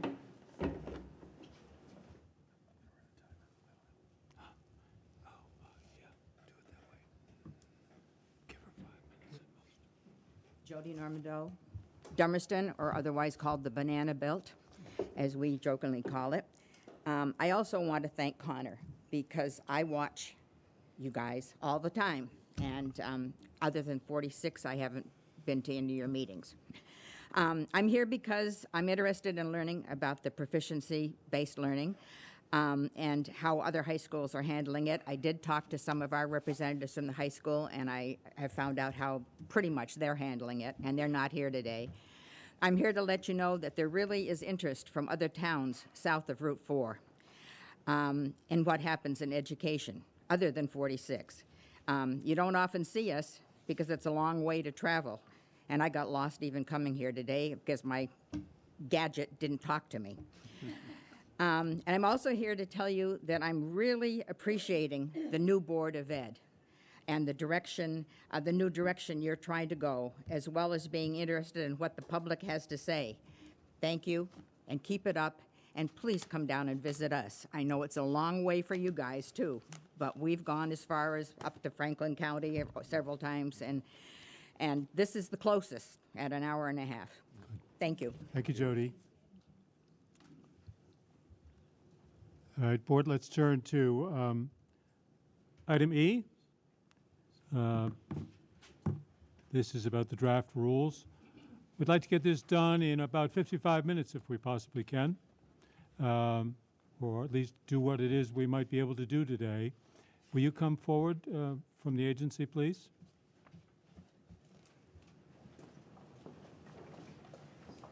Board, our colleague Dan French is attending the governor's budget address this afternoon, so I think that explains his absence, if I'm not mistaken. But it doesn't change the expertise that's available to us. We thank you both for being here. Will you speak into the phone for the record, please? Yes, Emily Simmons, Agency of Education. Judy Cutler, Agency of Education. Hoping I don't roll out of here. Actually, yeah, we got some a lot of stoppers under momentum these here. chairs. Right. So we have for you today summaries of the changes being made in 2 chapters of rules. The new chapter 1300, which represents the proposed funding rules, as well as the substantive special education rules through Rule 2300. I would propose that we go through the substantive special education rules first because there aren't that many substantive changes. I think unless you have very many questions, we can do that rather quickly. Yeah, I think if we can get through kind of just your presentation in 10 or 15 minutes, that would be great, because I think there's perspective from stakeholders that we'd also want to be hearing. So I'm going to invite Judy to walk you through a quick summary of what you have in front of you, which is the very large packet that has this image on the front, but yours is white, not pink. Yeah. Go ahead. Thank you. So some of you, I think most of you probably remember, we did a walkthrough of these changes back in June of 2019. It seems like a long time ago, though. I prepared a summary for you of the things that have changed substantively since that time when we reviewed the proposed changes in June. What document number is that, please? E2. E2. And correct. Oh, I'm sorry. I'm on the E2 is the summary. Is that right? E2 is the summary, Okay. and that includes all of the substantive changes that we're proposing, and I've highlighted the changes that have occurred since the last time we talked about Thank it. you. So as you can see, there are only 3. Most of the members, I think, are pretty familiar with 2 of those issues, which are the changes to the definition of special education. There's been a lot of discussion about that change and involvement by this board in that process. So I guess what I'd like to say first is just a reminder that the agency's approach to this work has been to keep the revisions to the programmatic rules as narrow as possible. Those that are necessary to implement the act, any technical or stylistic edits that You're of speaking now incorrect. about 2360? That's right, Yeah. 2360. Anything that, incorrect page references or rule references or typos, and anything that is significantly inconsistent with IDEA. So we recognize and anticipate that there will be a lot of stakeholders who would like to see broader changes to the rule series, but we've kept our focus very narrow, and that's on purpose. So I guess what I'd like to know is if you'd like me to quickly review all of the substantive changes as outlined in the summary, or if you'd like me to focus on the 3 changes since the last time we walked through. Well, I think I'd like to just ask a question. Sure. At the last board meeting in December, the board endorsed by vote the recommendations of the advisory group, Census-Based Funding Advisory Group. And the board asked the secretary to be sure to incorporate those recommendations, that language, in the next draft that we would see. I don't believe that's happened. So the chair's referring to changes to Rule Series 1300. That's correct. The advisory group does not have for you recommendations as of this date to Rule Series 2360, We're which is speaking what about Judy's 1300. discussing. So you're not interested in us answering that. I'll tell you that at your December meeting, which was a Wednesday, the agency had not yet responded to the advisory group's recommended changes. The agency had received those on a Monday afternoon, and you met on a Wednesday morning. So we had not had any internal discussions agency-wide about our response, and you weren't able to hear our Speaking response about a document that was present at the 18 December meeting. Correct. And you've had 30 days since then to incorporate the changes proposed in that document. That's the document that the board looked at and said that those changes are changes we want to see in the agency's rules for 1300. And you asked the agency to strongly consider them and respond. We said, no, we did not. We directed, to the extent that we're able to direct, we directed that they should be included. Your own minutes will show that. So just to begin with, we're disappointed that the agency seems not to have taken to heart the very clear intentions of this board. So I was at that meeting, and I'm surprised to hear this, and I'll just apologize. And notice I'm using I, not we. This is just Emily, who works at the agency. That was not the feeling that I got from attentively listening to your conversation. It's not the feeling that I got from reviewing the motion that you voted. And it's also, I'll say, surprising that you would adopt substantive changes to a rule without considering the agency's view on the wisdom of each of those changes or not. Well, you may be surprised, but it's, So I'll just, in order to move us forward, because it's easy enough for us to act as scriveners and produce a draft with the language that you want. Of course, we'll do that staff work for you. They're your rules, after all. We wouldn't ask you to adopt rules that you don't support. But we also wouldn't recommend rules to you that we don't think are the best draft rules. we that understand we can give you are recommending, but you do understand that we decide what is in the rules. That's what I just said, yes, sir. Yeah. So, and we also are paying close attention to the advisory group, since that was clearly the legislature's intent when it wrote the 177 that would require, 173, excuse me, that established the advisory group and requires by statute this board and your agency to be advised by that advisory group. So we are advised. And the agency was advised by those recommendations as well. And we've since actually presented the draft that you have today. We went over those changes. We did not have a draft ready to present the text, but we did go over those changes with the advisory group at their January meeting and had a productive conversation. Well, you've seen those changes. Those have been before you now for 40 days. Those have been before us for the same number of days as they have been before you, yes. Well, we'd like to see them So part of the would you sta- like part of Judy the to proposal. present the information Why don't you about the get- substantive special education rules, or would you like to turn Yes, to the comments, funding please. Well, rules? just on page 5 of our minutes, it's clearly written that we voted on it. And that's, there it is, it's black and white, it's not. So it's on record. I'd like to add to that, the question of not having the rules, but also getting on Thursday afternoon 400 pages of paper that we're going to review before Tuesday. And we've been working on this for 8 months or so. And that just does not strike me as responsive to a good governance principle. Right, Bill. We've presented the this substantive rule packet to you 3 times this year, and Judy was about to summarize the 3 pages where there are changes.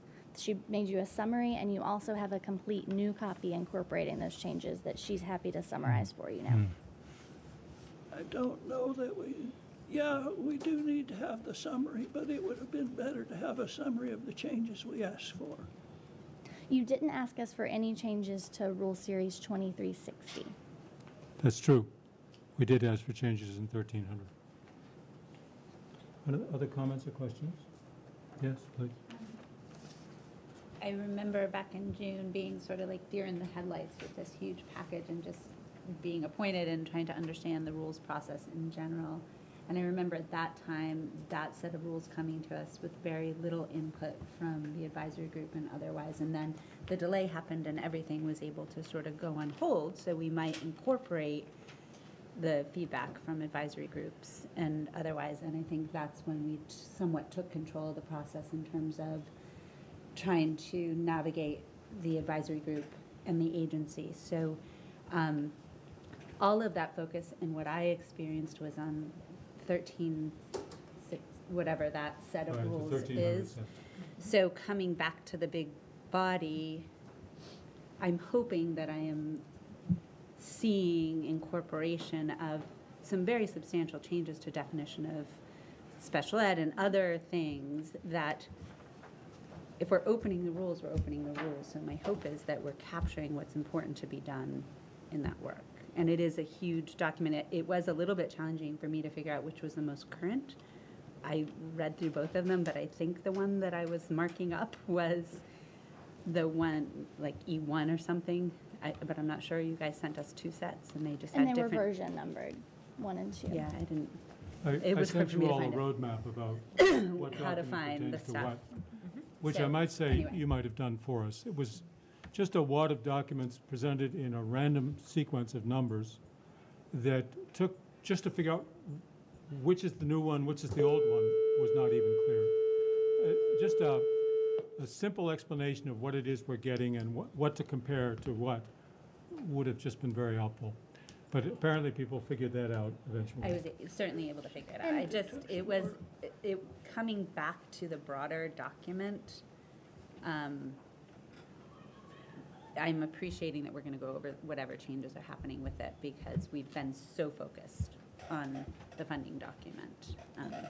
So anyway, that's my perspective. Thank you. Any other comments? Board, something that I have found very useful is a side-by-side comparison that was prepared by Mil Moore, who is a member of the advisory group, that just shows you what is in the present proposal, I think, for this, I'm talking 1,300 only, and what it is that the advisory group had recommended and that we had adopted as our preferred language for inclusion. So if you haven't looked at this, perhaps you might find it useful. Mel sent it to me also. I need to conduct a review of that because I think there's one change in that document that is not reflected in the advisory group's draft that they presented to you last month. Okay. But I don't have a printed copy with me because I received it last night. So what's your druthers, board? Shall we go on now to hear what's proposed in the 2360 set? As Judy said, I think it's 3 pieces. I personally, I think I gave you a list of where you could find those changes. So let's do that. Okay. And see where we go with that. Are we going to return to 1,300? We can return now, or you can continue on the topic. Whatever, if you but wish. I do think we should return to it. Okay, thank you. Let's hear about the 2360 and see if we can get some agreement on that. Sure. So you want us to be looking at E2, is that correct? I do, yes. And And E1. I was not aware that 2 of these were sent, but it's your packet. I don't know what the number is, but it's this one? It's E1. E1, okay. So that is the draft that we're working with, the most current draft. And I think procedurally, it's important to, I guess, clarify that in the administrative rulemaking process, these 2 bodies of rules are separate. They will be going in parallel, but they are 2 separate bodies of rules that will have to be adopted separately. Understood. So I think that's why we're treating them in I guess 2 different conversations in a way. Just a question about that. Procedurally, would it be your expectation or your recommendation that the board file simultaneously its proposed rules for the 1300 series and separately the 2360 series and have them move forward simultaneously with ICAR?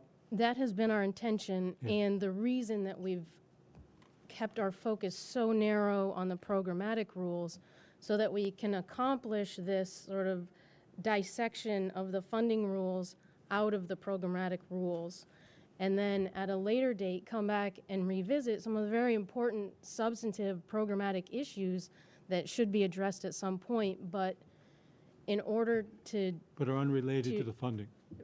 Is that we correct? would argue that, Yeah. yes. Well, can I just ask one question? Yeah, please. What would happen if one of the rules was promulgated and put into effect and the other one got tripped up for some reason? Would there be a practical... So I think what the chair is saying is file them separately as 2 separate documents. Right. We're obliged to file them as separate documents, are they not? Yes, right. And I'm only trying to say, but we want them both to go forward simultaneously. Yes. I think that we would have to address the issue of 2 very different sets of funding rules. One that exists now and one that needs to change in order to implement census-based funding. So it might, you know, if we went forward with Rule 1300 and the programmatic rules got held up for some reason, I think we would somehow need to address, and maybe there's a different way than through the entire rulemaking process, but we would have to address how we remove the funding rules from the programmatic rules. Right. Otherwise, we have two very conflicting sets of.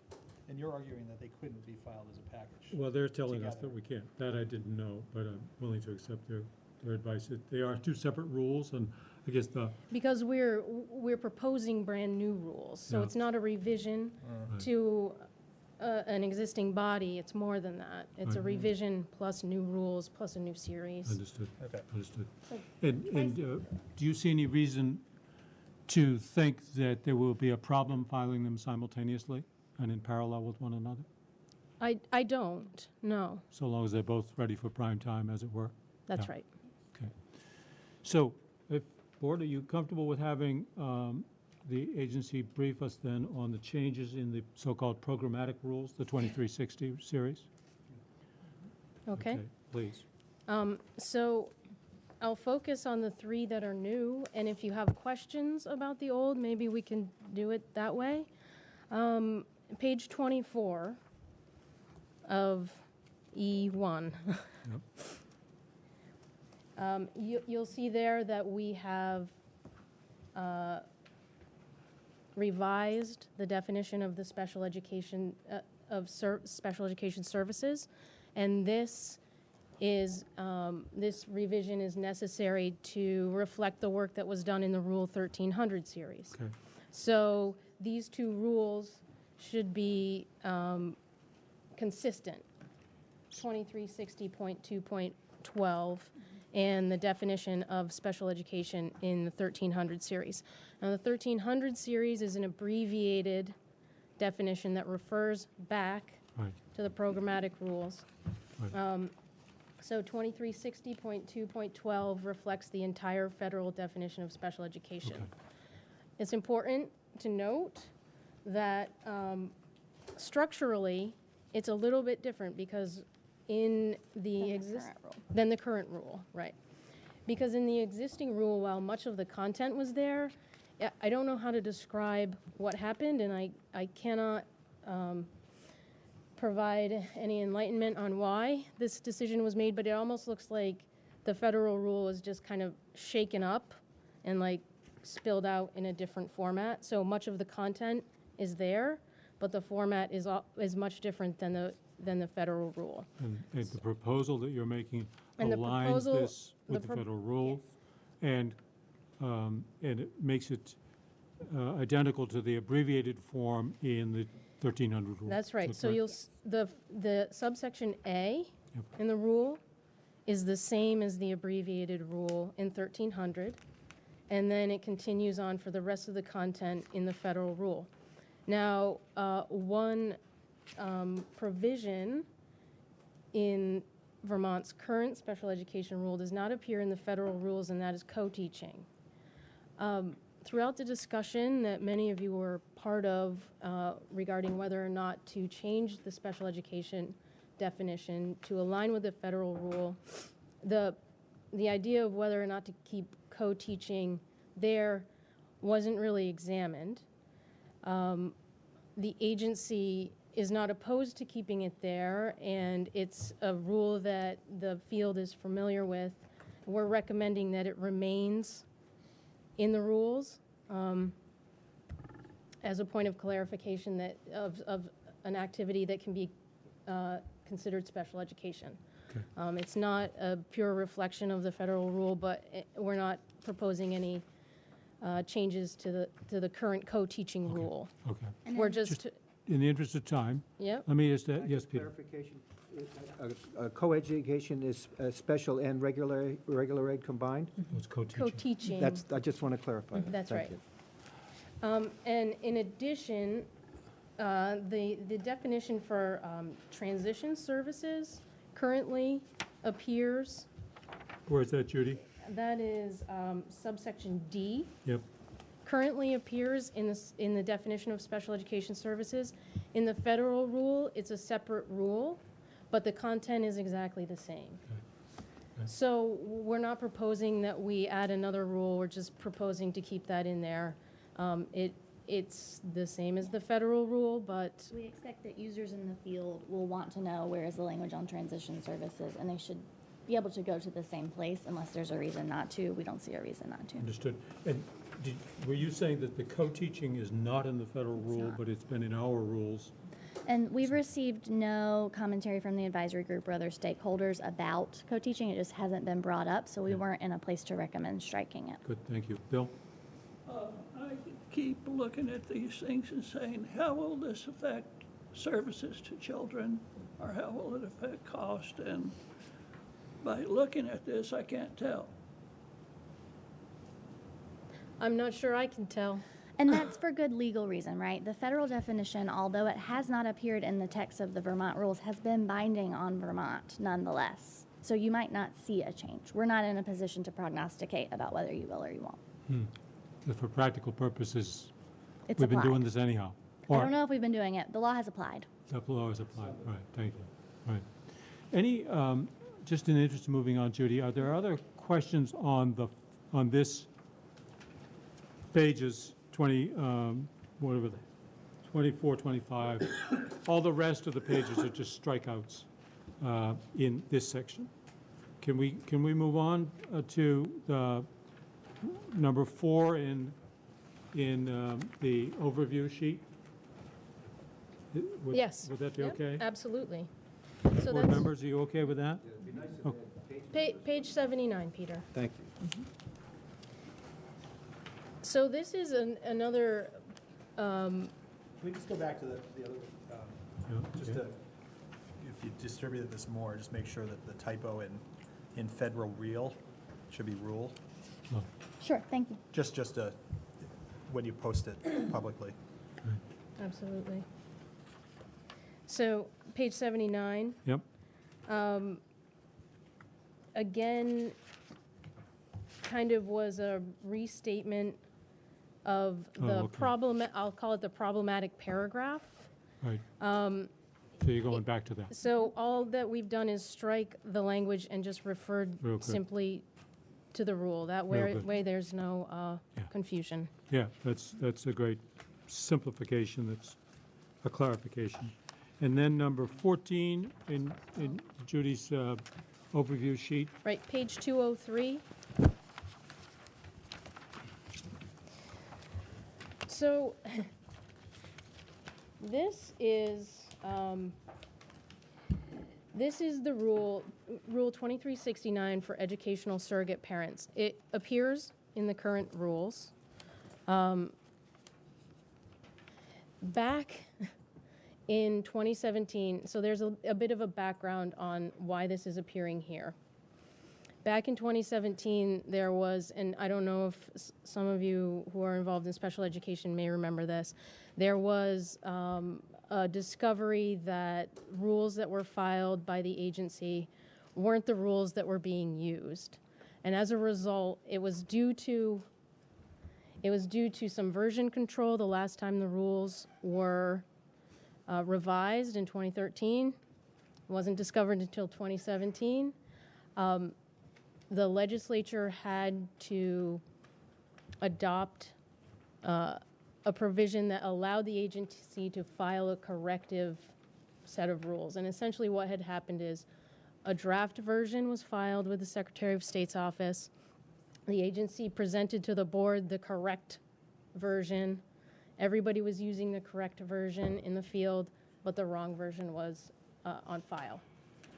It was a bit of a mess, but in the course of the corrective filing, Rule 2369, to the best of our ability to track that back to 2018 when the corrective filing took place, Rule 2369 was inadvertently cut. Because at that time there was a section of the rules called rules related to special education that appear elsewhere in different bodies of state board rules, and I think it was intended to be helpful.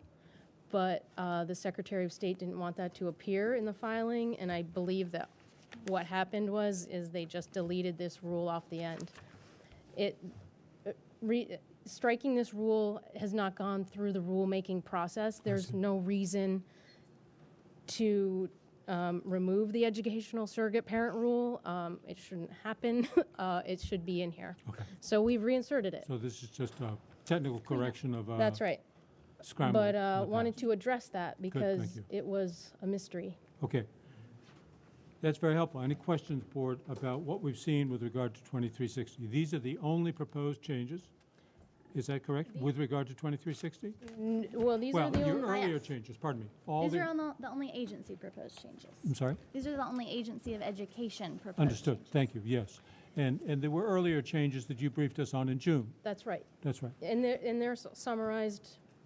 Right. This is They very all, helpful. yes, they all appear in the summary. So what you're seeing here, panel, is all of the changes that the agency is proposing with regard to 2360. And you've seen and talked about all of those except the ones in yellow. And now, just now, we've talked about the highlighted ones, yellow ones. So that means that everything you're proposing, this board has been brought up to speed on. Correct. Yes.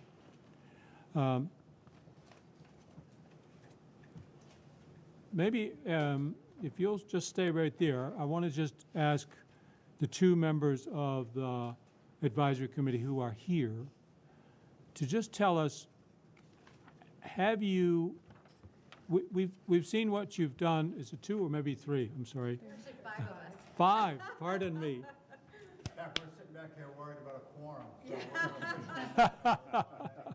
So anyway, what are your thoughts about what we've just gone over in 2360? Do you have you studied, have you seen this before?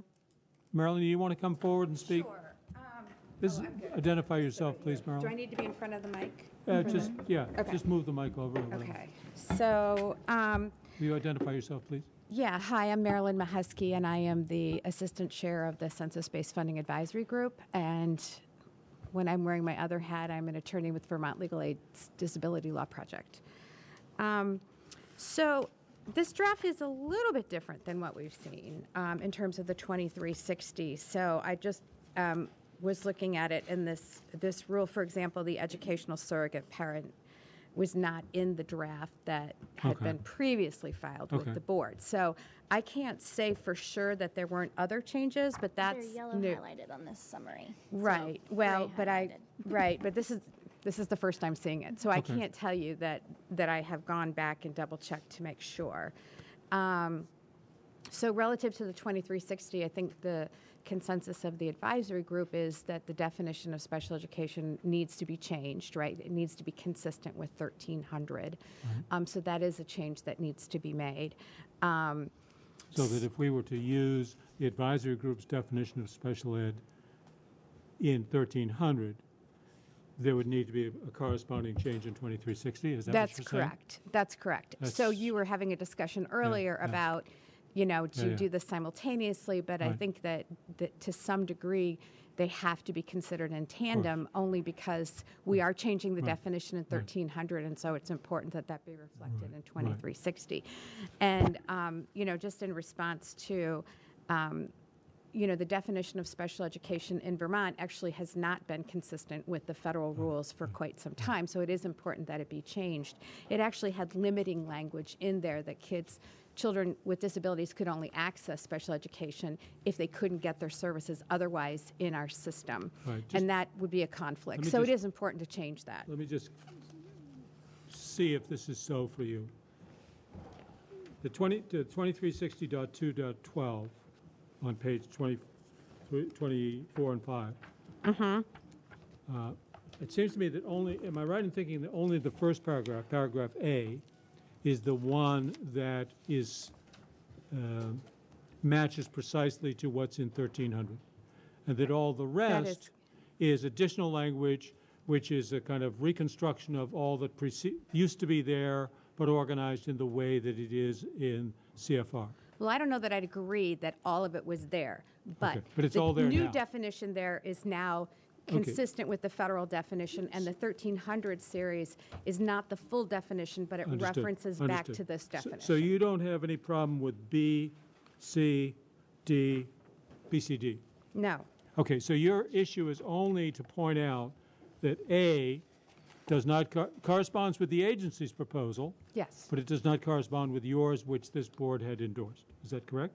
No, this definition of special education is, the advisory group is in support of this definition. The agency has properly taken the 1300 definition Okay. and put it in the Okay. 2360. So you're We're all good signed with up on that? We are good with that, yes.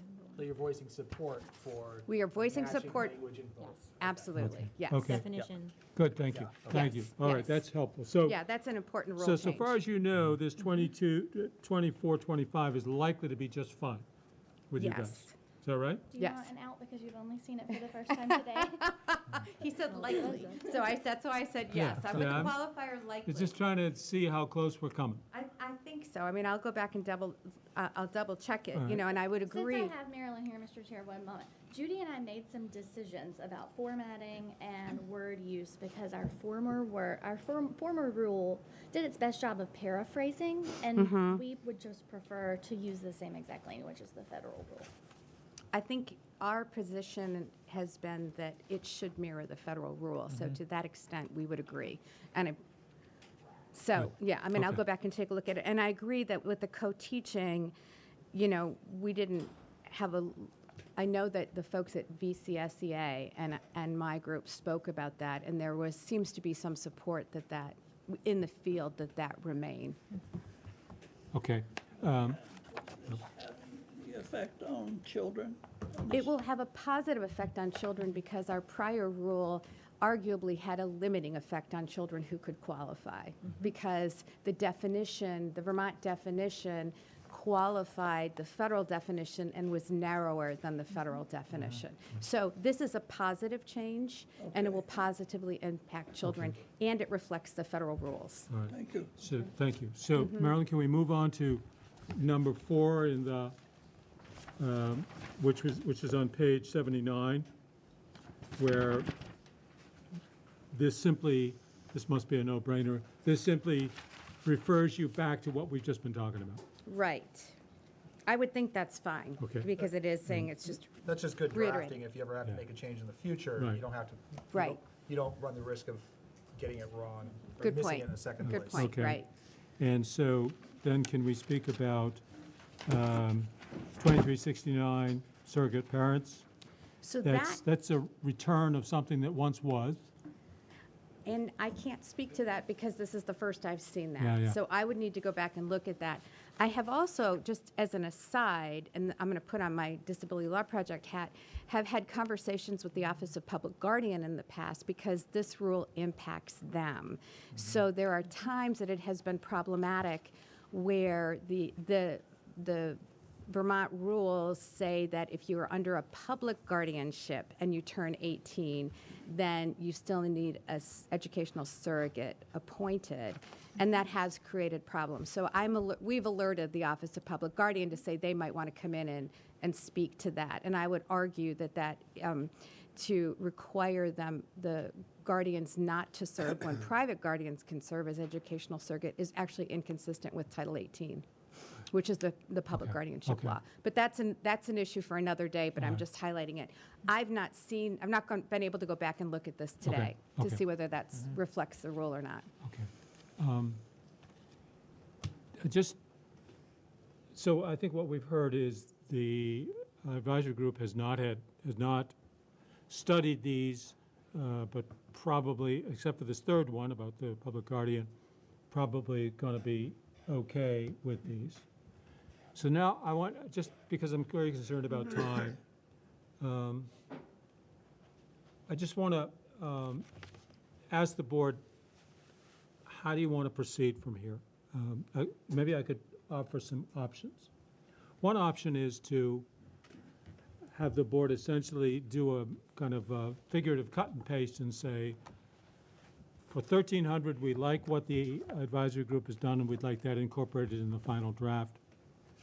And we'd like, on 2360, provisionally to do the same pending ratification from the advisory group of these changes. So I just want to say, in terms of 2360, the advisory group had previously indicated that it wasn't going to go into a lot of discussion about the 2360. I don't know if that's an issue that is going to be revisited or not, so I just want to put it out there that I don't know that that the advisory group is intending to do that. all right. Okay? Well, then I'll simplify the proposition. We could say, let's go ahead with the board's preferences about 1,300, and let's go ahead with the agency's proposals with regard to 2360, all of them. And let's submit that as the proposed rule to start rulemaking. Yes, I thought we were going to discuss 1,300. sure, let's come back to that. Go ahead. So I think Sure, before I'm we willing, maybe ask for an opinion on okay, how we do yeah. it would be great for us to discuss Go ahead. 1,300. And then I do have one more question. I apologize that I don't know that it's changed at all since June, but the monitoring component, which is new and required by 173, is this sort of currently in practice and being codified? Is it something the agency has capacity for? Is the one-year time frame adequate for students in terms of timeline? And in the school board had, is it adequate for a district to make modifications? Not being a practitioner, I don't know those things, but those are the questions that come to mind on a monitoring component of a law and a set of rules. I just don't know. So Can I either the piggyback agency on- or somebody respond? Can I piggyback and ask, what does that mean in terms of documentation? So this has been a conversation since 173 was passed, and the process of rulemaking has required the agency to look at its internal practices, especially around monitoring. And so our monitoring team is actually in the process of I mean, it's my understanding that we should say this is the programmatic monitoring. There's Right. a fiscal monitoring rule in 1300. So just to wrap your head around which staff that is. Yeah. So they are in the process of restructuring their internal monitoring program, and what we have tried to do in the rules and internally is take a closer look at the required fiscal monitoring and the programmatic monitoring, and in any way that we can overlap those to reduce administrative burden, we're trying to do that. These rules, the monitoring rules are fairly broad. They don't go into a lot about what is specifically required for documentation, and we're hoping that that will help us with reducing that administrative burden, but we are still working on the structure. But monitoring does happen. I believe I can say this, it has been inconsistent in the past, and we are trying to bolster that process. So I guess to the question, is this codifying practice currently in place? Is It's a it little hard for us to- informed in terms of timeline by So best practice? I just don't know. describing practices that are, you could say, in flight, that the agency is in the process of putting into practice, but we can't tell you right now, this is what we do, because we're still bringing that online. And so when Judy is saying this is written in a broad way, we're trying to not make the current practice as it's sort of being piloted immediately non-compliant with the rule. We're trying to have that level, that appropriate level of language that's not too detailed. Peter, you had wanted more discussion about 1,300? Well, just relative to the vote we took at the last meeting, Yep. and we're going to do it again, I think. Are we sure that we're not going to return to it? Good question. I think if the board adopts a rule as its proposed rule for rulemaking, then that's the rule. And either they write it for us or we write it for ourselves, but that's what you have decided you want to push forward into the rulemaking process. Well, I'm not that familiar with the rulemaking process to know how that works. Well, I can give you a quick overview. We put together the proposed rule, whatever you all say you want to be our rule. Some documentation that the agency knows how to do is put together, and that all goes to the interagency Committee on Administrative Rules. And it involves an economic impact statement and a bunch of other things that the agency knows how to prepare. And that, once that's accepted and processed by them, that kicks off the 6 to 8 month rulemaking process, which is all laid out in the Administrative Procedures Act. In that process, one of the early things that happens is that notice of the new rule is posted, and then later, about early April, a public comment period would begin. It's about an 8-week period, during which we conduct at least 2 public hearings, probably in different parts of the state. Then ultimately, and that's the time when, for example, the Disability Law Project, which has some particular concerns about pieces of 2360, would present those, and others, any stakeholder, any member of the public can come in. And then finally, we then adopt our proposed final rule, or not our proposed final rule, our final rule. And then that goes to the Legislative Committee on Administrative Rules, LCAR. And for that, also, there's some paperwork that has to go with that. And then if they sign off on it as proposed, it goes to the Secretary of State, becomes final, and becomes effective. Elapsed time is somewhere between 6 and 8 months. So what we're at the threshold of is kicking off that process. I know. I'm concerned about, Sean Marie had mentioned the troubles we'd had with the previous set of rules, which weren't properly vetted or complete when they went through the ICAR process. I don't want to repeat that mistake. I think it harms our credibility and it doesn't do things properly. And there are some omissions here that I think need to be addressed. What are those omissions? Particularly the independent schools piece seems to be a part of the law, but I don't see it addressed here. Well, would you comment on that, please? That's a good question. Mill, yeah. Would you identify yourself, please, Mill? I did not hear the question. Would you identify yourself? Yes, I'm Mill Moore, Executive Director of the Vermont Independent Schools Association and a member of the Census-Based Funding Advisory Group. Thank you. Bill, pose your question, please, to Mill. The question is the law says that we need to deal with the independent schools question, says so specifically. These proposed rules appear not to address it at all. And this, to me, leaves us vulnerable to a 2200 series kind of controversy that we've been through before that I would like to avoid. I certainly would as well. I don't understand the connection that you're making between these rules. The question becomes, should we move forward with a set of rules that has a gaping hole here, or should we not? I think maybe I could.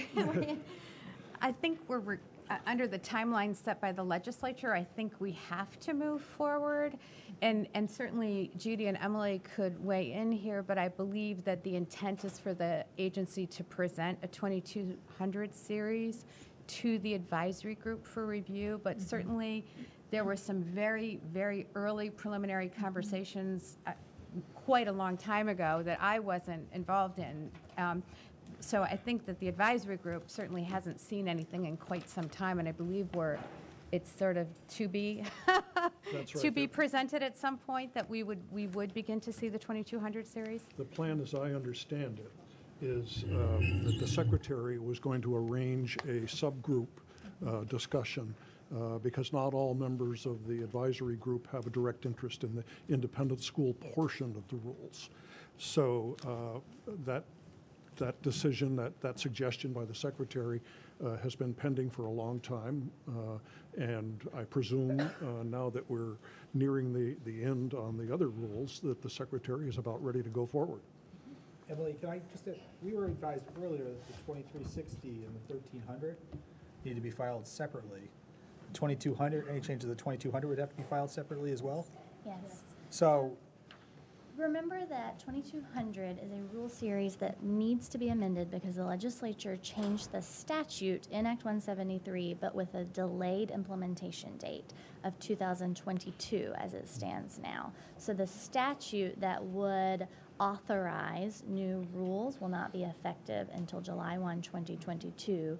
We've discussed several times at this board that you'd want your rules to become effective not later than that same summer, so that they are wed to, the statute and the rules are wed but together. I guess I don't agree with Bill, though, that we should hold up these other sets of rules on a set of rules that have to be amended separately anyways.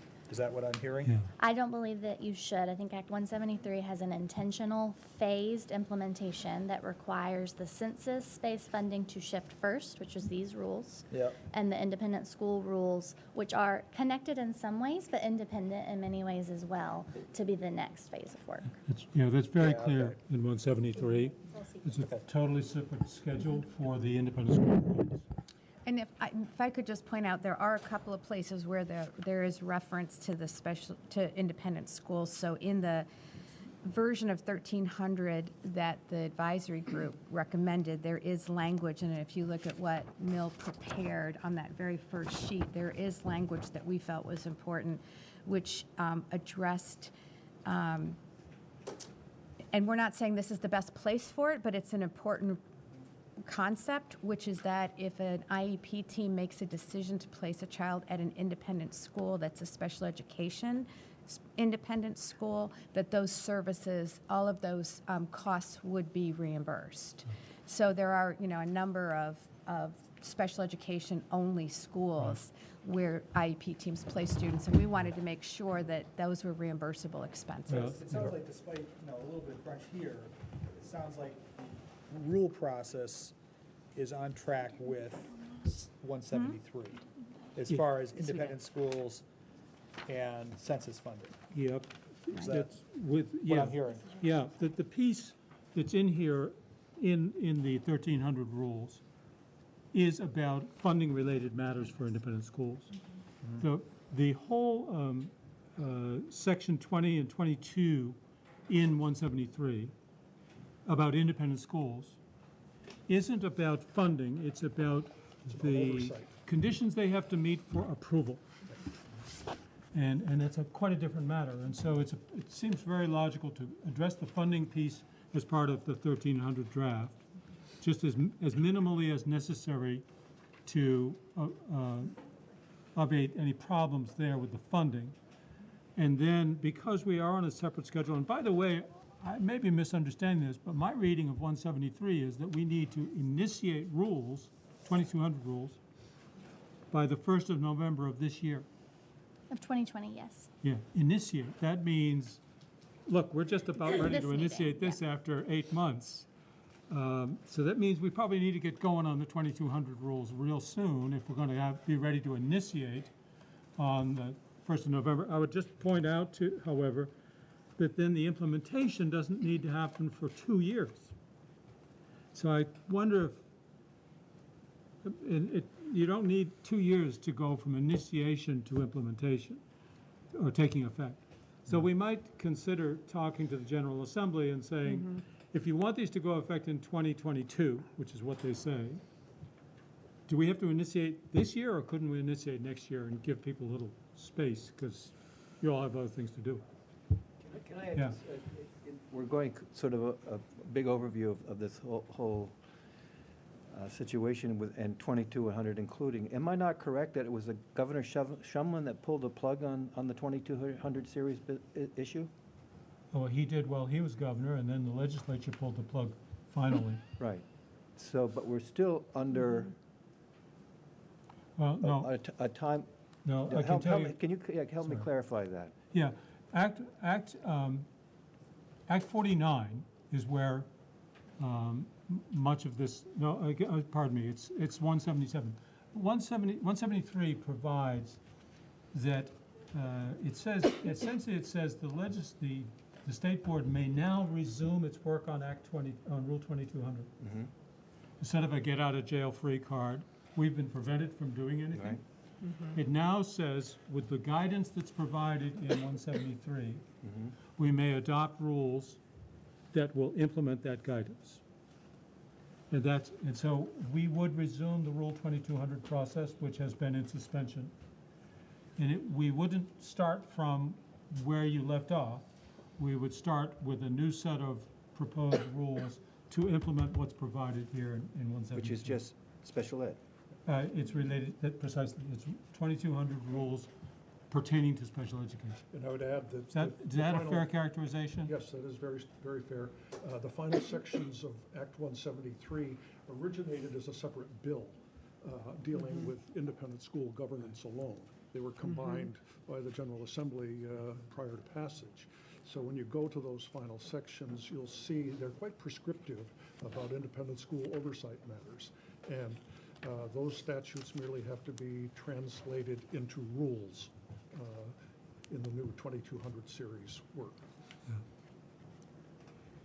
So we're entitled to go back to them, not back to where we were, but back to 2200 and implement what's proposed here. The statute has been changed quite substantially, wouldn't you agree? Yes. Yeah. That becomes effective in 2022 than the statute that existed when Rule 2200 was picked up previously. Right. So I think that's a fair answer to your question, Bill. Yeah, it's all part of the same deal, but it's on a slightly different schedule. Pushing against initiation of 2200 here in terms of time. It's going to be very crowded. I mean, to keep this here as an endpoint when we're pushing up hard here, it's going to compress us again later on. Well, I think the only thing that we might seek relief on would be starting, relief from the obligation to initiate the special ed independent school rules in November. That means we should have started our work on it by now, because it's taken us, what, 8 months to get to this point for the 1300 and 2360. It'll probably take us at least 6 months to get to a similar point with the independent school rules. When you say initiate, what do you? Initiate that's adopt a proposed final rule and send it to the ICAR people. That sort of kicks off that 6 to 8 month process. So we actually have some elbow room if we had an extension on the time we need to initiate. We'd still have it ready for the year 2022. But that's another matter. I think we're pretty clear that it's a separate process, and that brings us back, I'm mindful of the time, that brings us back to where we are now with 1300. Can I just quickly clarify? If it's a separate object, is the advisory group still going to be engaged in that process? Yes. In the 2200 Yes. series? Yes, I believe so. Yeah. But a smaller subset, you're saying? Well, I believe there was Possibly. a smaller subset that started having conversations Okay. about it, but I believe at some point the whole advisory group would weigh in Got on it. it. Yes, the advisory group's mandate covers all of Act 173. Okay. Yeah. So if you're comfortable with all of that, then the question to you is, how do you want to proceed from here? We could, if you wanted to, say, here's how we'd like 1300 to look, and here's how we'd like 2360 to look. Please, and this would be a request to the agency to please draft a rule that reflects those wishes of the board. And I'm sure the agency would do as we request. I think about the only sort of pending thing about that is the advisory group signed off yet on the 2360 changes? And the answer is not yet. Correct. So there'd have to be kind of a window of time for the advisory group to meet, discuss, hopefully agree with 2360s, and then you would know what it is we've asked you to do. Well, we would not. I'm a little worried about that because you'd be giving us a conditional request, conditional on what a different body will do at their publicly aware meeting. So maybe what we could do is, Do we think that 2360 is, besides the input from the advisory committee, is perhaps a final product? Well, that's a good question. Do you? If I could just state that we've asked the advisory group many times to give us their feedback on Rule Series 2360, and the 3 changes that Judy proposed to you today, one was as a direct result of conversations. So the first change, the definition of special education, is exactly what the advisory group has asked for in their written documentation that you've reviewed last month. And the other 2 changes are technical and what we found in our final scrub to bring to you today. Isn't the only issue that's out there still hanging is the surrogate parents And portion? and I'll represent to you today working in the education field, I think the field has believed that that rule has been in effect for the past 3 years, exactly as it appears in this draft. And we're just proposing to put it back in as is. So we're back to status quo. I'm seeing some, Marilyn, other I'm seeing change- some nodding out back there. Okay. What do you think? It's probably correct, but I would want to go back and verify, because again, I'm just seeing that draft for the first time. It looks consistent, but I haven't had a chance to compare it. I would also point out that they added a rule. Russell Schillingard, please come to the main office. Russell Schillingard to the main office, please. They moved a rule. So the other thing I don't think that you mentioned today was on residential placements.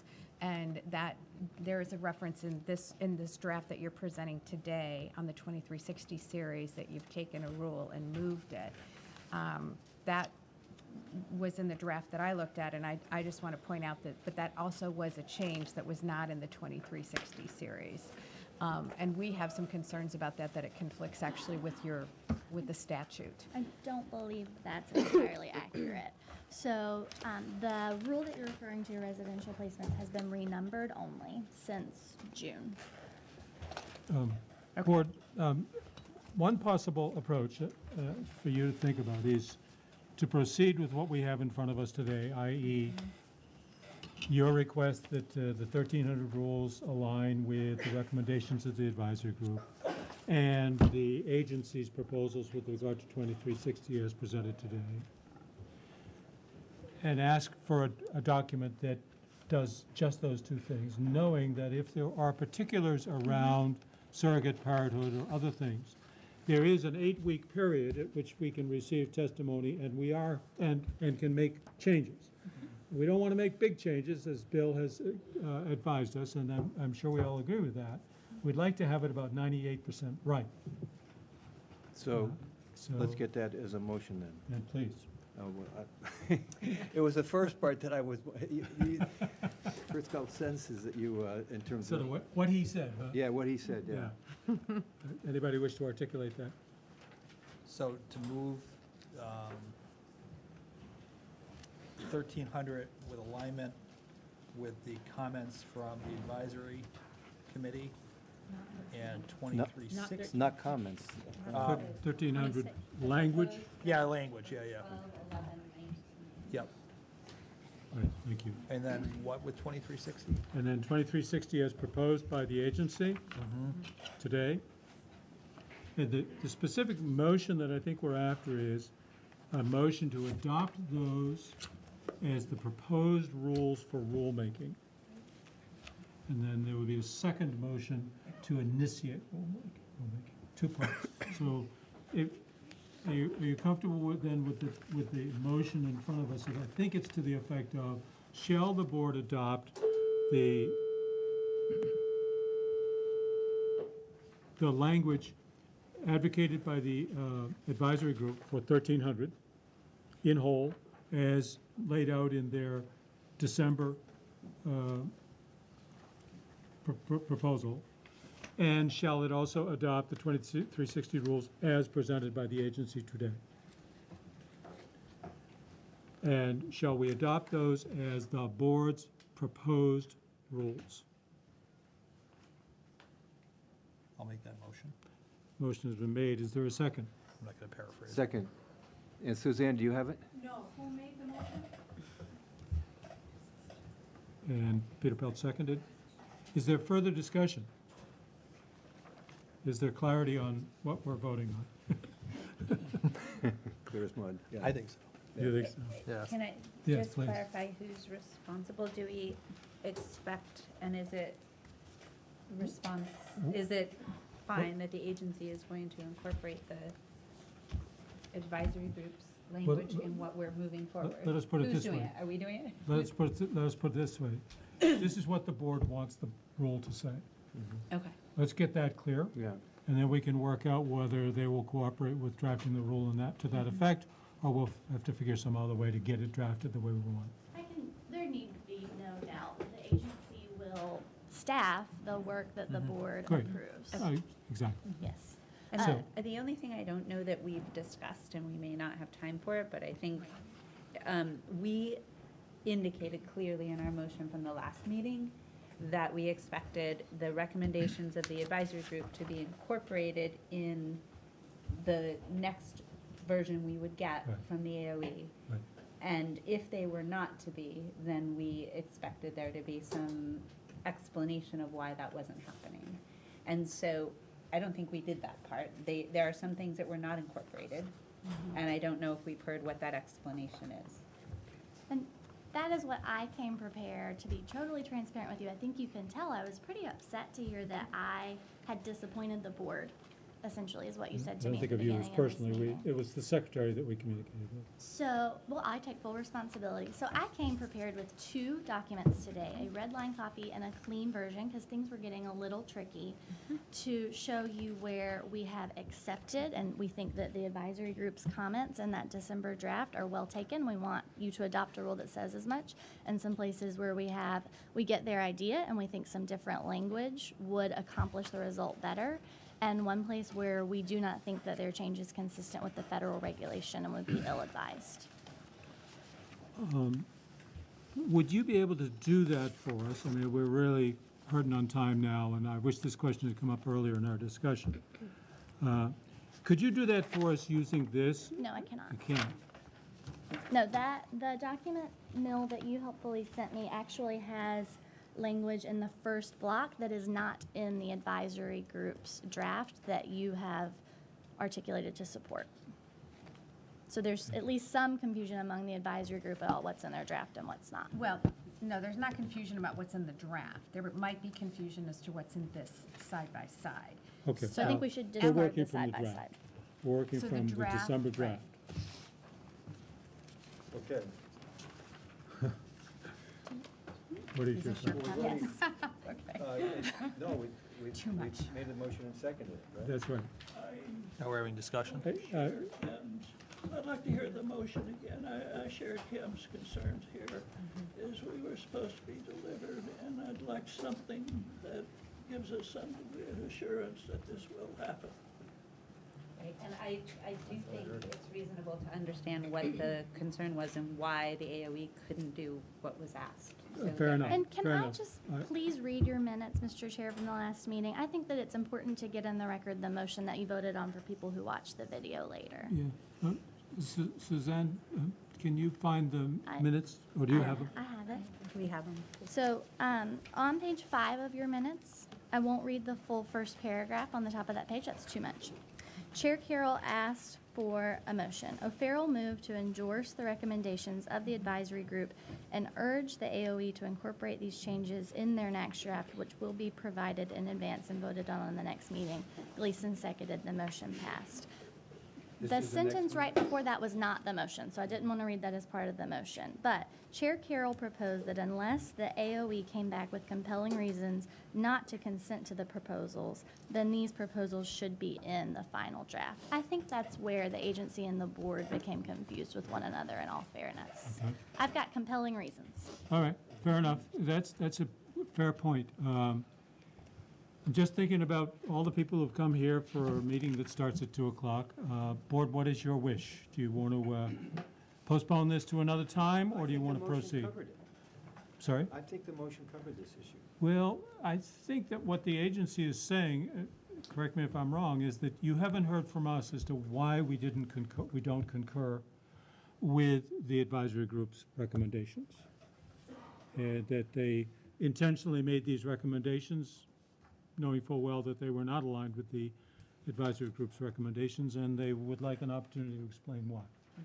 You know, I wouldn't even go so far to say we would like an opportunity to explain why. As long as it's on the record that we had reasons why, it's the will of the board what you do next. Of course. Could we have the motion read back to us? Please.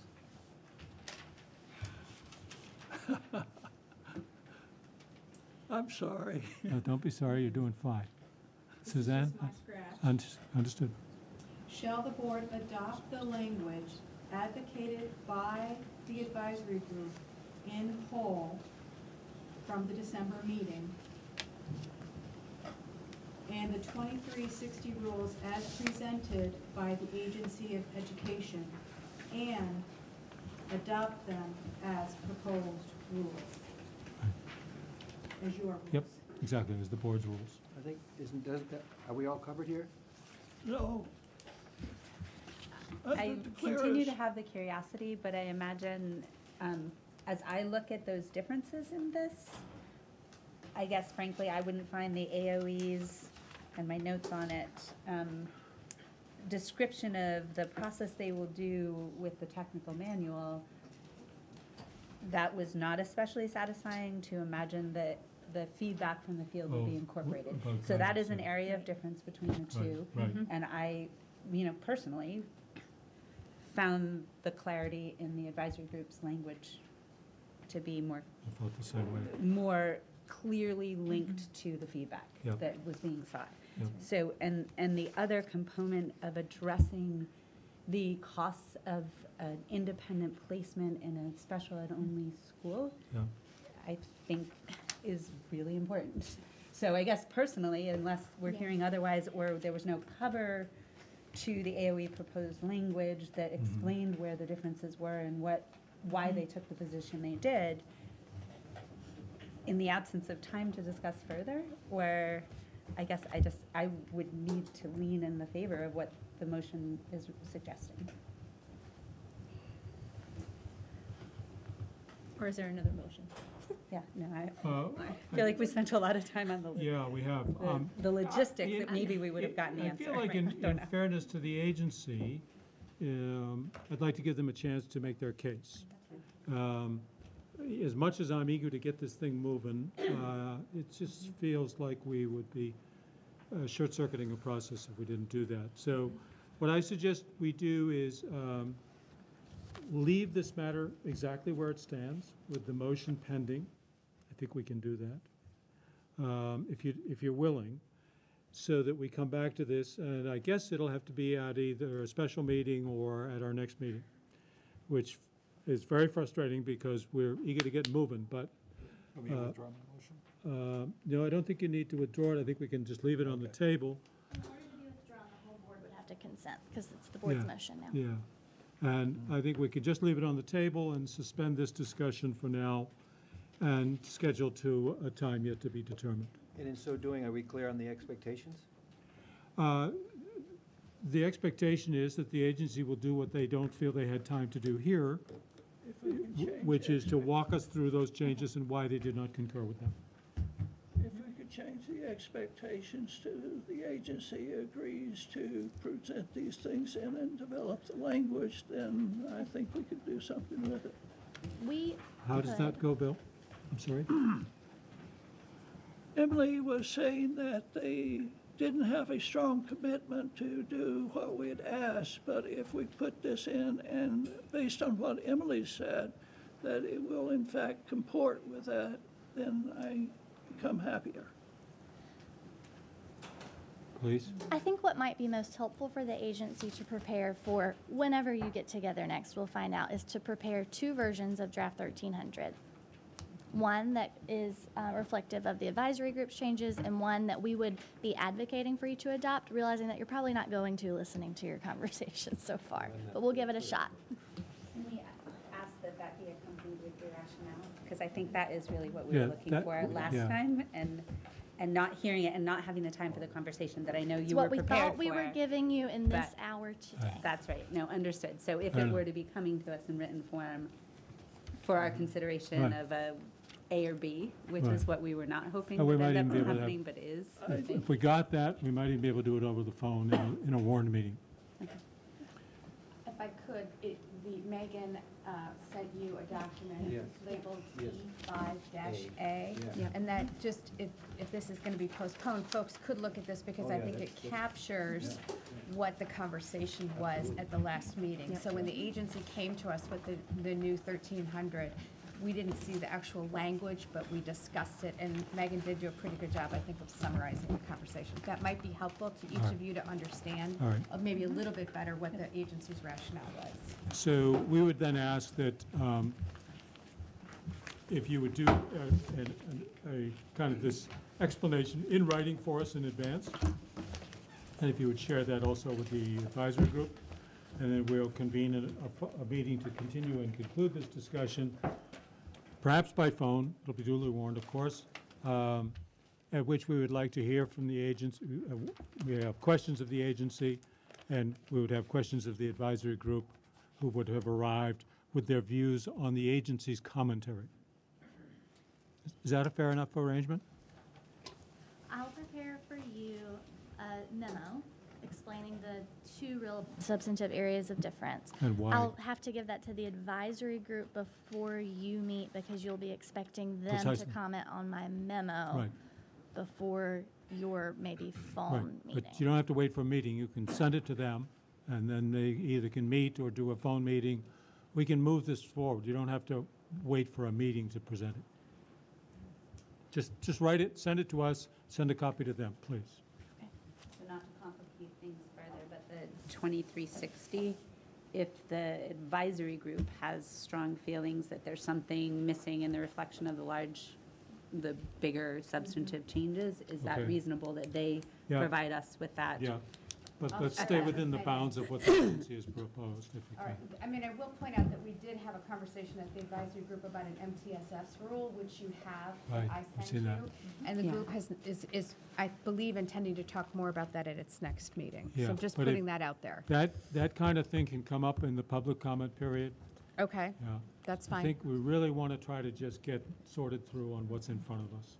And is that just because I've not been through Yeah. the process before, we can expect that even though we're saying it's 98% what we expect to be right, there is still opportunity through the hearing process to make amendments? It certainly is. Okay. That's the whole Just point. wanted to Yep. understand. Yep. Thank you. Yep. Okay. Okay. Thank Well you. done, everybody. Thank you all. Thank you. And now, What does so that mean? we're only, what, 15 minutes late for us? That's pretty good, y'all. Those of you who have come here for the hearing. Or if you want to just stand and stretch for about 2 minutes, but don't go anywhere. So welcome, everybody. We'll all try to speak loudly so you can hear us. There's a podium being rigged up here. And for any of you who are speaking and are speaking as an individual, that is not part of a panel, it might work best if you speak at the podium. And Bill, if you would turn the podium sort of to address this way, yeah, okay. So you'll be able to address us and be heard because apparently that has a speaker that'll help you be heard.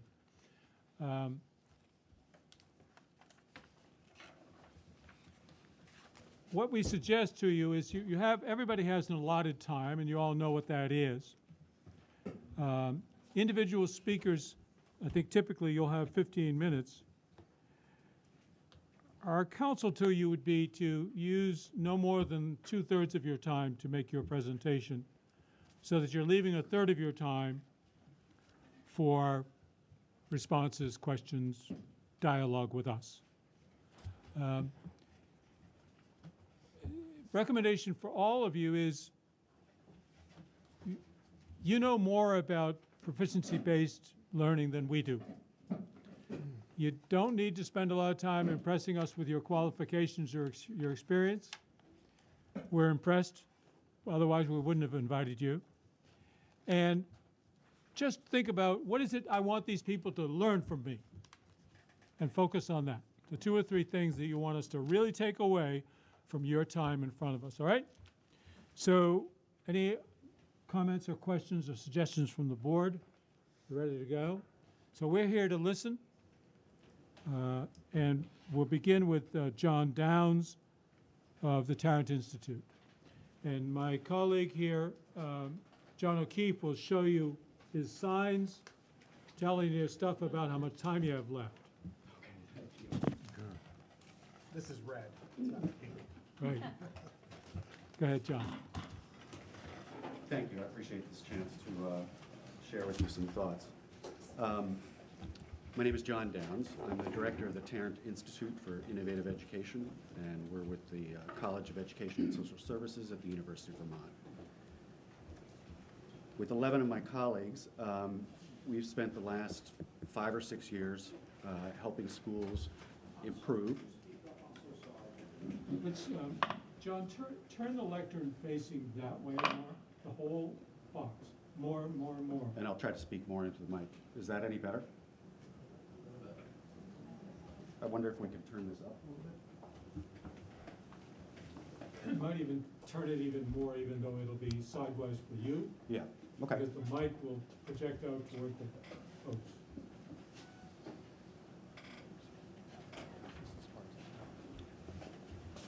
Okay, I'll try to do my best here.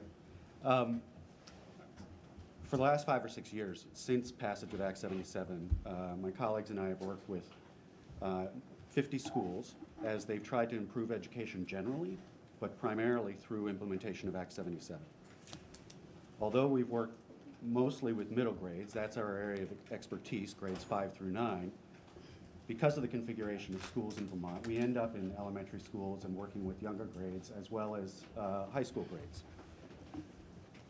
I'd like to share a bit about the rationale for our work, the lessons from our implementation work, and maybe some ideas for you to consider as you listen to the rest of the testimony today.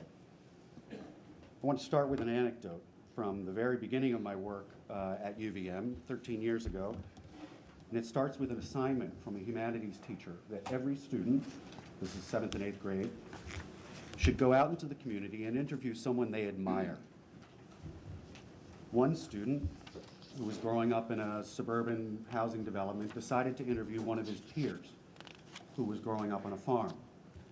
And he made a video, and in the video, his classmate shows him how to use the milking equipment, shows him how to feed the animals, how to blend antibiotic into the feed, how to compact and deal with silage. And what came out of this, clearly in the video, was how much admiration his classmate had for this kind of work, the amount of responsibility that was entailed in being a 7th grader growing up on a farm. But it's interesting to me that only the one creating the video received any credit for this work. The teachers had never really known what the student growing up on a farm was doing every day, maybe twice a day, and he never received any credit for it. And I wonder what that meant as he went through high school, taking biology, maybe he did some land management kind of learning somewhere along the way, maybe economics. But did he ever have the chance to make the connection between what he was doing in his daily life and that coursework? And if he didn't make that connection, what implications did that have for his performance in high school and whether he even considered college? To me, that summarizes one of the key challenges that we face in improving education in Vermont. Can we close the gap between what's taught in secondary schools and what's really needed for post-secondary success? Can we close the gap in what is taught and what students find engaging enough to learn deeply and persist in the face of challenges? And that anecdote, I think, conveys the opportunities of out-of-school learning that we so often overlooked. When we try to close these challenges, a wide range of researchers and organizations have identified the need for high schools, in particular, to know their students better, to have a keen understanding of individual students, to design flexible pathways that are responsive to who those students are, their interests, what they need, and to develop an assessment system that is formatively rich and that informs that learning and supports that learning. To me, that's exactly what Act 77 tried to lay out. In conjunction with the education quality standards, it said we needed personalized learning plans, flexible pathways to learning, and proficiency-based assessment. To our group, these things can be restated as knowing students well, creating engaging and personally meaningful learning opportunities, and designing assessment to support that kind of learning. Proficiency-based learning entails, in particular, clearly articulated competencies, task-neutral criteria, portfolios and exhibitions that can capture evidence of authentic learning and work, multiple opportunities to achieve proficiency, students taking ownership, and an emphasis on formative assessment and reflection and performance assessment. None of these ideas are new. They are not meant to replace everything else we do, but they do fill critical gaps in our current practice. And yes, we do need to create new systems in order to make them work, and that might have implications for existing systems as well. If there's one thing we've learned in our work so far, it's that these three pillars, if you think of them that way, are interrelated and interdependent.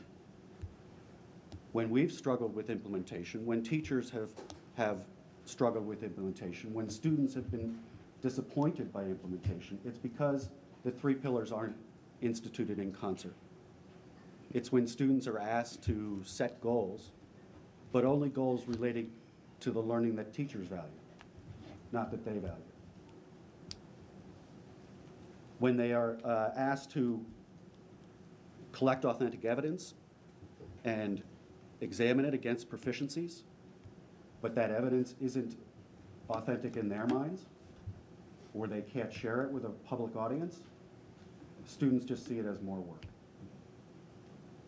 Students have rebelled against PLPs until they've had a chance to redesign them as vehicles for capturing what they find personally meaningful. Teachers and students have rejected goal setting unless it's about something bigger, something new. This interdependence, to me, is remarkable because it reflects a coherent policy. That if you take out one piece, the rest of it kind of falls apart. And it's more important when you think of all the other benefits that we could have from some of this work. If we're trying to take equity seriously, for instance, it'll call upon us to know students well, to design learning opportunities that are relevant and meaningful to those students, and to design assessment that really supports learning. It comes with challenges too. Implementation takes years. Probably our biggest failing in trying to improve schools is to not sustain implementation over a long enough period of time. Instead, we move on to the next thing. We can expect a J curve, if you're familiar with that term, that in the early stages of implementation, we will struggle. We will wonder if the new implementation is better than the old way. It takes time to get out of that curve and to see the benefits of long-term implementation. I think that's what's happening when we hear about things like people struggling with grades and that they don't capture what they care about and value. It takes a long time to understand what a new form of assessment means. I think it's what we hear when we are talking about people worried about content knowledge, that more project-based learning, more real-world learning doesn't seem to generate the same content knowledge. It takes time to learn to do those practices well in a way that leverages content to its fullest.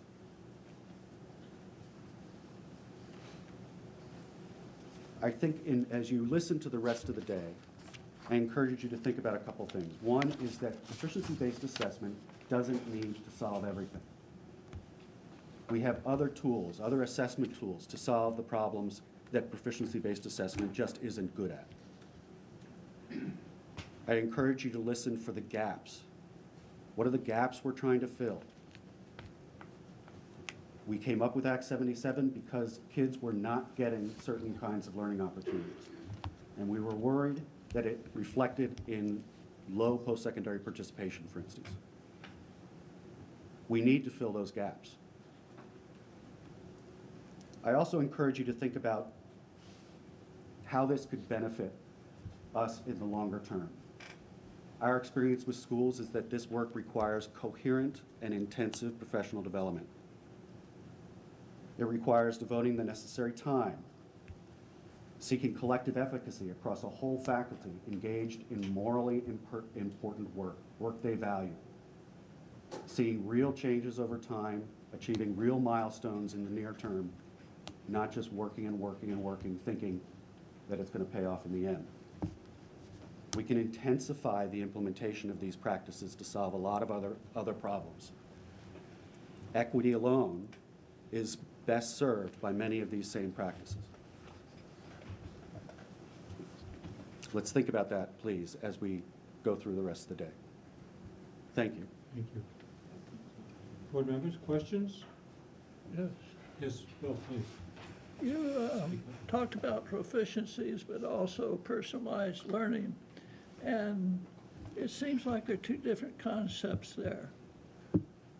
And one leads itself towards a very set-piece curriculum, another leads the personalized instruction to a very open-ended kind of thing. How do you meld the two? Well, first, I think it's important to clarify what my definition of personalized learning is. So when we listed the things like students having ownership over their learning, out-of-school learning opportunities, self-directed learning, that is my definition of personalized learning, as opposed to sometimes what we see in the literature, personalized learning being plugging kids into computers. So clearly it's about this deeper learning, which is another term we hear.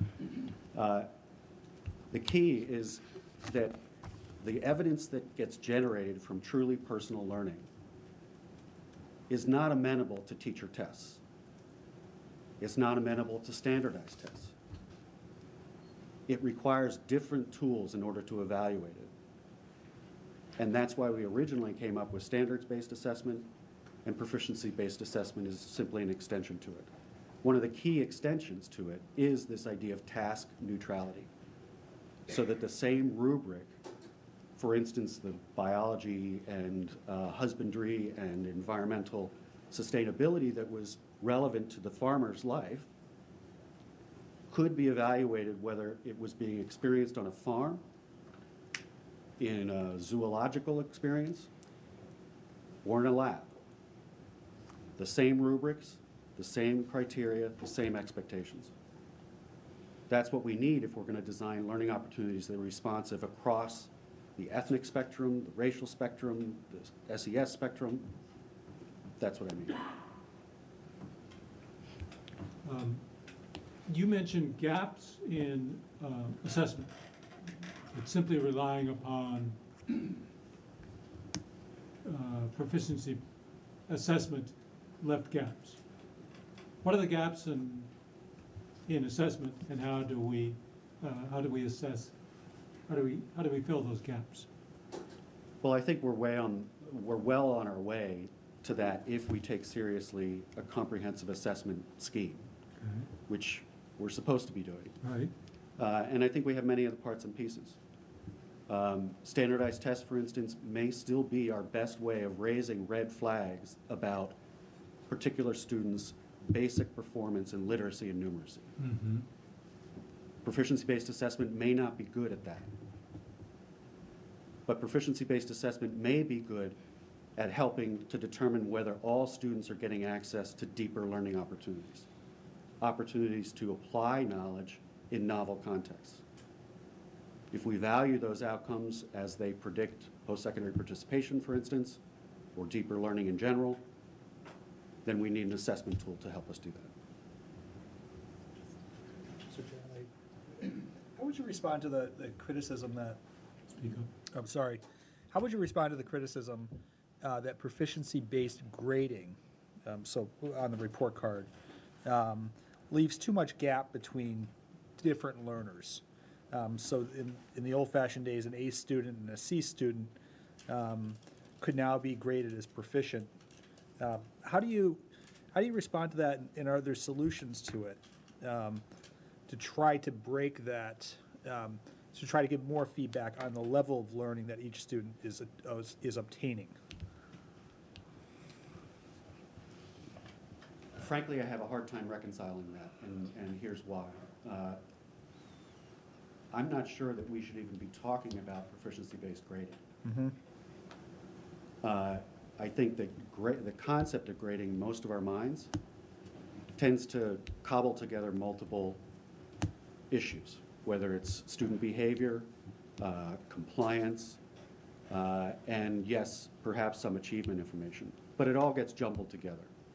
So if what we're trying to do in implementing proficiency-based grading is to replace the old grading system, it's not going to work. We're going to undermine the qualities of proficiencies. I think it's perfectly reasonable to think that we could come up with just as reliable and probably more valid approach to gauging student progress if we were to look at a portfolio of authentic work that's assessed against proficiencies than we have ever had based on the various teacher judgments across multiple classrooms, teachers who barely talk to each other, much less align their expectations, and then jumble the whole student experience into a grade.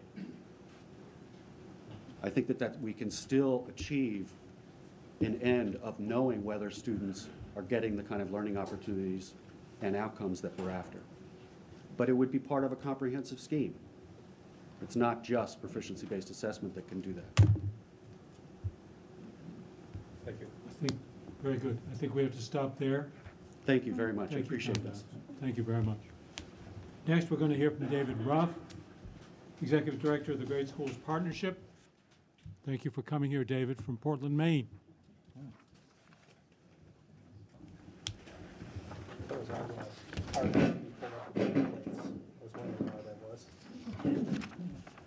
Good afternoon. Thank you, Chair Carroll, for asking me here. And it's actually a lovely drive over this morning, so it's not a problem at all. And I'm really honored to be here and really impressed by all the Vermont educators who are here to, in some way, be a part of this collective work that's going on here. As John said, my name is David Roof. I'm the Executive Director of the Great Schools Partnership. We're a nonprofit. Our offices are located in Portland, Maine, but we're working all over New England and actually outside of New England to an increasing extent. It's there. We envision an equitable, rigorous, and personalized education system that prepares every student for college, for work, and for citizenship. And I would stress that it's college and work and citizenship. It's not one of those ends. And by college, we're specifically looking at four-year programs, two-year programs, quality certificate programs, further learning for kids that are there. And just briefly to note that importance of citizenship, because I fear in some cases we get really caught up in all the academics and we don't remember it's about having good people, not just smart people with us. It's also important to note that we believe strongly in educational equity, meaning that we want to ensure just outcomes for each student. We want to raise marginalized voices, and we want to challenge the imbalance of power and privilege that is in our country today. For us, proficiency is an equity agenda at the core of it. Just a little, briefly to state too, so you know some of our insight on this. We do run the League of Innovative Schools, about 190 schools in New England at this point, 25 members from Vermont. I would say you're second in membership behind Connecticut, only because they have more schools. The Vermonters are heavily, heavily involved in that. So, and I would state, I won't be as able to give you specific examples from Vermont as the people who are going to be following, but I can give you a sense of what we're seeing across the state, across the region, across the country. So quickly, let me talk just a little bit about the country. Proficiency is happening across the country. I would look at two reports for that. One that was put out by the Excel in Ed, or the Foundation for Excellence in Education. They just did a policy analysis, and they found that proficiency is allowable in every state but one. Wyoming does not allow it, for whatever reason, I'm not sure. But it either is an expectation or it's a pathway that can be used in every one of the other 50 states. The other piece that's important is the Aurora Institute. They keep an updated listing on progress in terms of implementation of what they call competency or proficiency. And again, they find that every state has the ability to encourage, support, or require some level of work around proficiency-based learning. I'm interested by a couple of questions you guys asked, and I would love to actually dig into some of those. But to give a perspective there, my sense of the work here in Vermont, I actually think it's probably not right to see it as a proficiency work as much as it is about personalized learning, which combines, to build to your point, proficiency and personalization is in there, and pathways that are in there. And the key thing there is proficiency, simplistically, is simply saying, here's what we want kids to know and be able to do, and we're going to set up our system to make sure they get there. Pathways creates all kinds of learning opportunities for kids. There's problems with both of those approaches. The proficiency approach doesn't actually require that kids take ownership of their learning. It just says, here are the standards, we're going to get there. The pathways approach, the problem is it doesn't actually set any common standards. And so you could create really rich, thoughtful pathways for some students, and not necessarily intentionally, but we have seen it happen, less than rich and thoughtful pathways for other kids. It's only by combining these two pieces where you say, here is a common core set of learning we want for all kids, and we're going to create multiple pathways to get kids to those ends, that we actually reach a deep, equitable learning agenda that's there.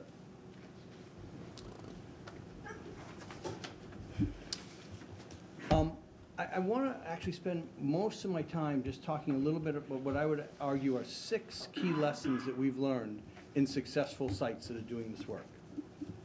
And I'm happy to dig into any of those, and I would say this key lessons came down from about 18 of them, and so there may be others that we can actually share and talk a little bit about.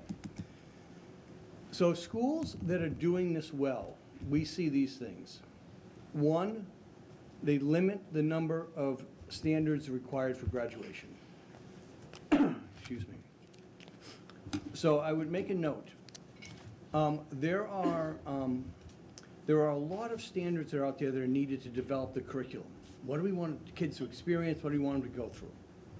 There's a smaller subset that is, what are we going to actually assess kids around? What are we going to determine their capacities on? And then there's even a smaller subset that says these are the, we call them level of accountability for students. We're going to hold kids accountable for them. Okay? That is crucially important, because if you hold kids accountable to every one of the standards you've used for curriculum, you get into a checklist mentality. I did this, I did this, I did this, I did this. I had a call from a superintendent who called me and said, I'm really aggravated with you. You told me if we went to proficiency, our kids would be thinking deep thoughts. I went in and I asked them about their work, and all they could tell me was, they checked this, they checked this, they checked this, they checked this. And I said, what was your level of accountability? And he said, we made sure they got every single one of those small standards. And I said, that's why they're doing exactly what you've designed for them to do. They're checking off those things. They're not thinking big thoughts. You need to limit the number of standards, we call them graduation proficiencies, that would be there for kids. 2, you need to personalize learning, but you need to be cautious about individualized and isolated learning. Learning is a joint activity. Okay? Kids, there are some times we all have to sit by ourselves and really think and work hard, but overall, there's significantly more success by bouncing ideas back and forth across people. That is a crucial component of this, and in some cases, schools have moved to an isolated individual learning as opposed to setting up pathways for kids to work collectively to move to deepen their learning. I would put a little piece aside there about online learning. I think there are uses for online learning. I would not at all support an entirely online program. I think it isolates kids, puts them away from teachers, it puts them away from other students, it puts them away from deeper learning.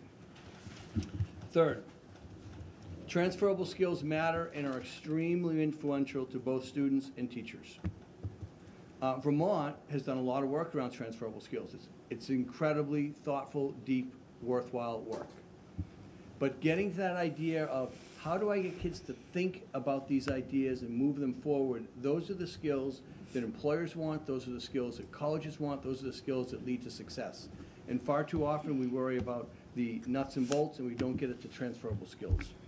It's not to say the nuts and bolts are important. We want all kids to be able to read well, want to be able to compute well, but it's about those transferable skills. 4, students should be encouraged to learn beyond the common graduation competencies. And so if you have this set and say this is what's required for graduation, We would want kids to say, here's other things we want to learn. Here are other things we want to engage in. There are things that some students are interested in that others aren't. We need to make sure there's space in the learning day for that to happen. Successful implementation is highly dependent upon giving teachers enough time, resources, and consistency. If I could say one thing to you, and John noted this earlier, the biggest fault that we see in systems level change is not holding on to the change we're talking about.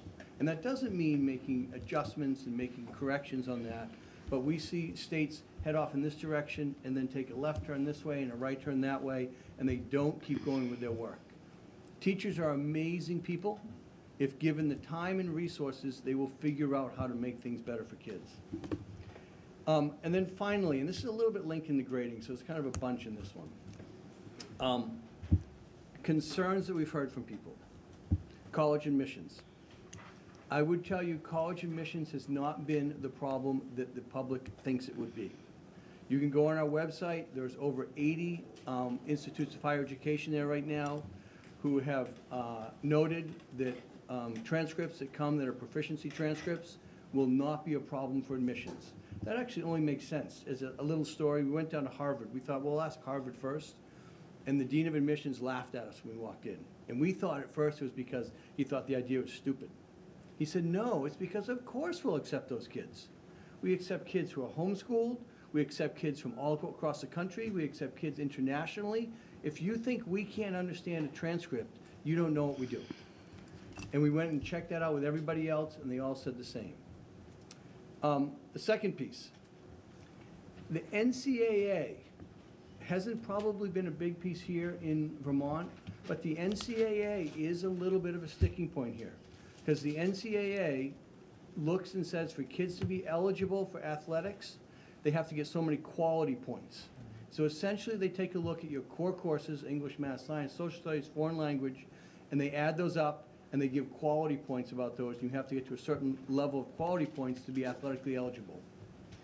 It's actually not a problem with proficiency. The problem is schools have to go onto the NCAA's website and explain their grading system. If you explain your grading system, you are fine. Third piece, scholarships. Scholarships is a little bit, of all these three, I say I'm not worried about admissions, I'm not worried about the NCAA. Scholarships are a little more tricky.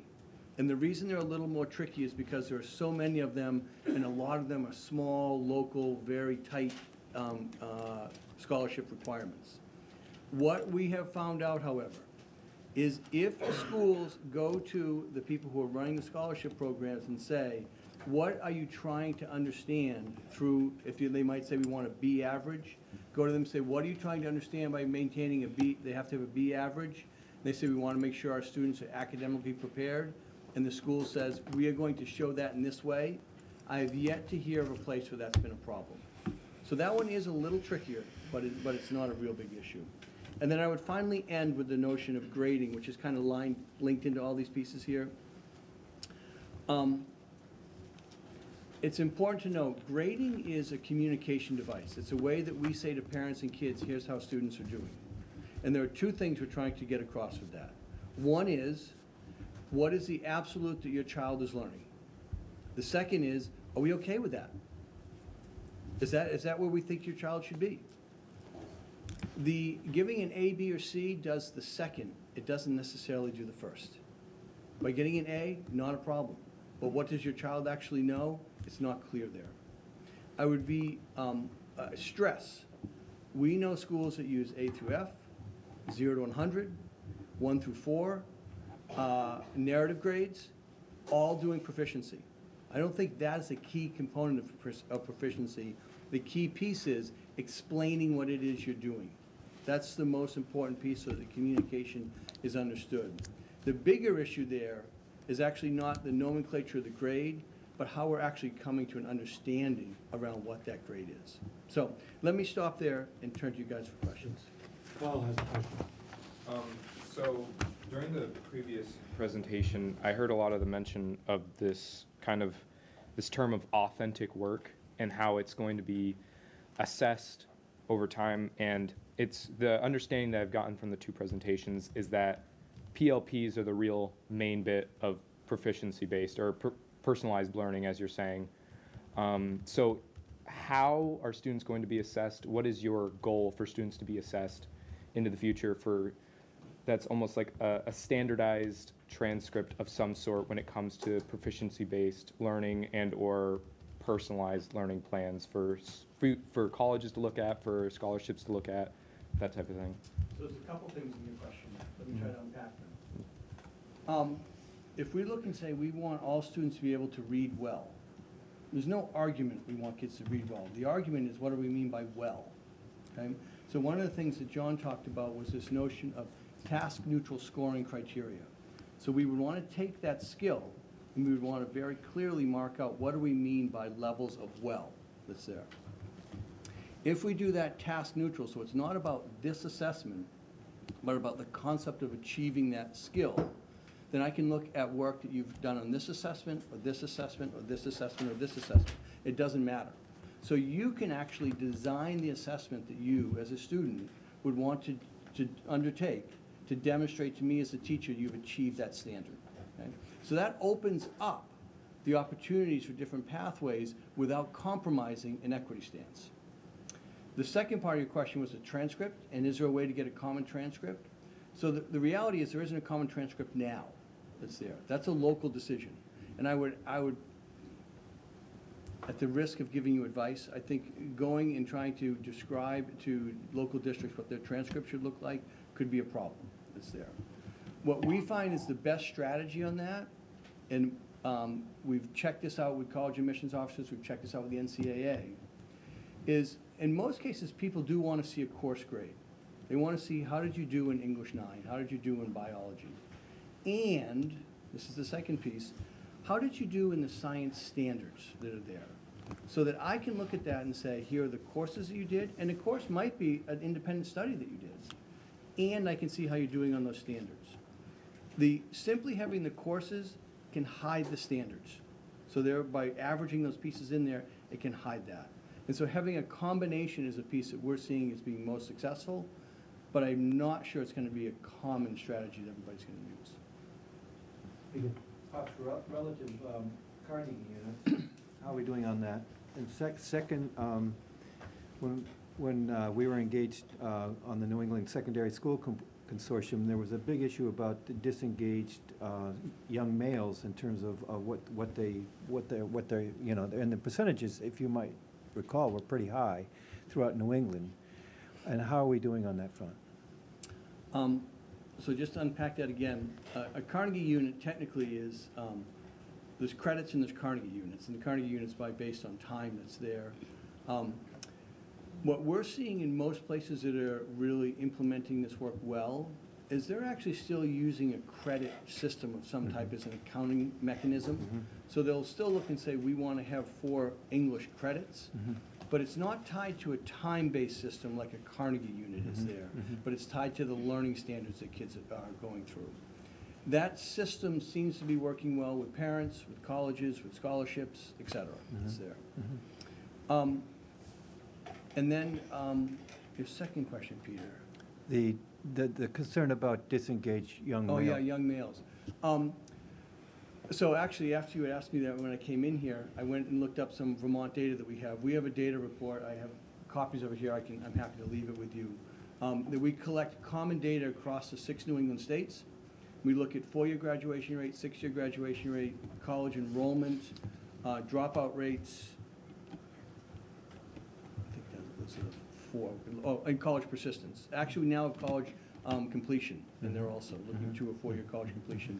And we disaggregate those by gender, by race, by ethnicity, by socioeconomic status, special education, ELL. It's in there. The good news is, and I don't have the individual Vermont data, but I'd be happy to get it and send it to you, what we have, that the gap in the 4-year graduation rate and the gap in the 6-year graduation rate between males and females is narrowing. So it is narrowing. I don't want to give you a false impression, geez, where it's about even, but it is decreased, depending on the state, 20 to 25% on that. So we're seeing a narrowing of that, which we're excited about. So out of the lessons, when you stated the first lesson, it came to my attention, you said that there'd be a limited number of standards which were required for students to meet in order to graduate. And so obviously, we're not going to have a perfect education system, and we are going to have students who are going to be disengaged in class and not wanting to be there.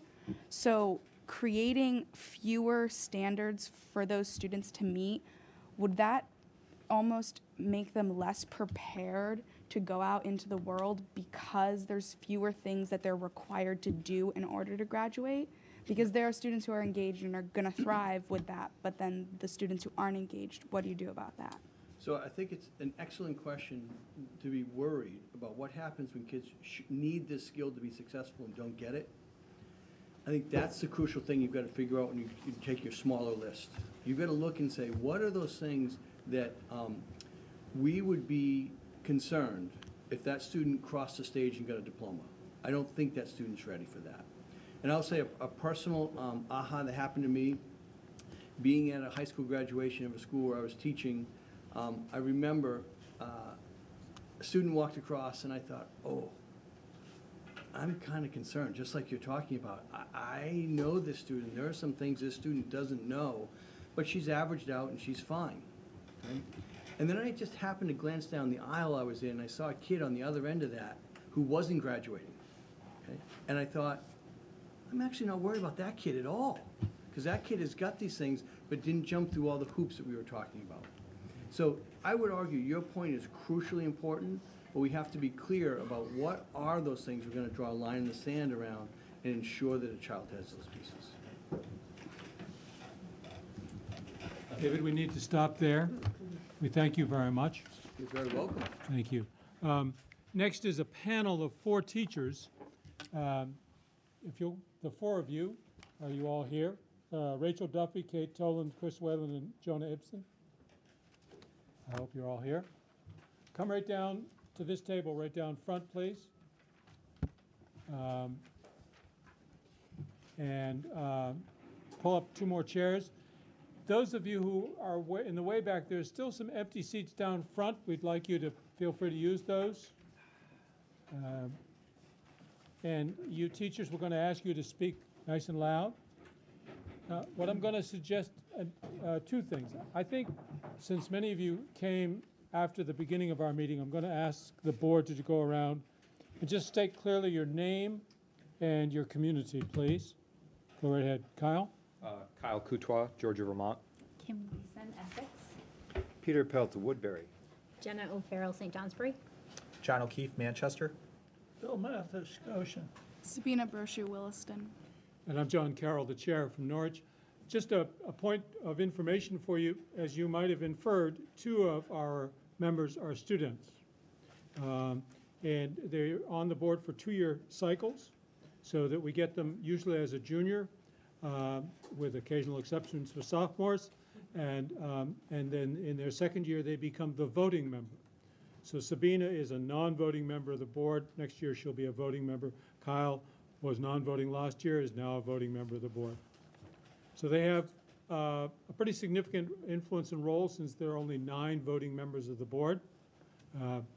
We work to get their votes on matters that we care about. So we hope you all can hear, and we encourage you educators to speak really very clearly. Classroom voices. Yes, yes, the one to get our attention. I'm going to suggest that ostensibly we have 40 minutes, but if we shade that down to 30, we'd be happy.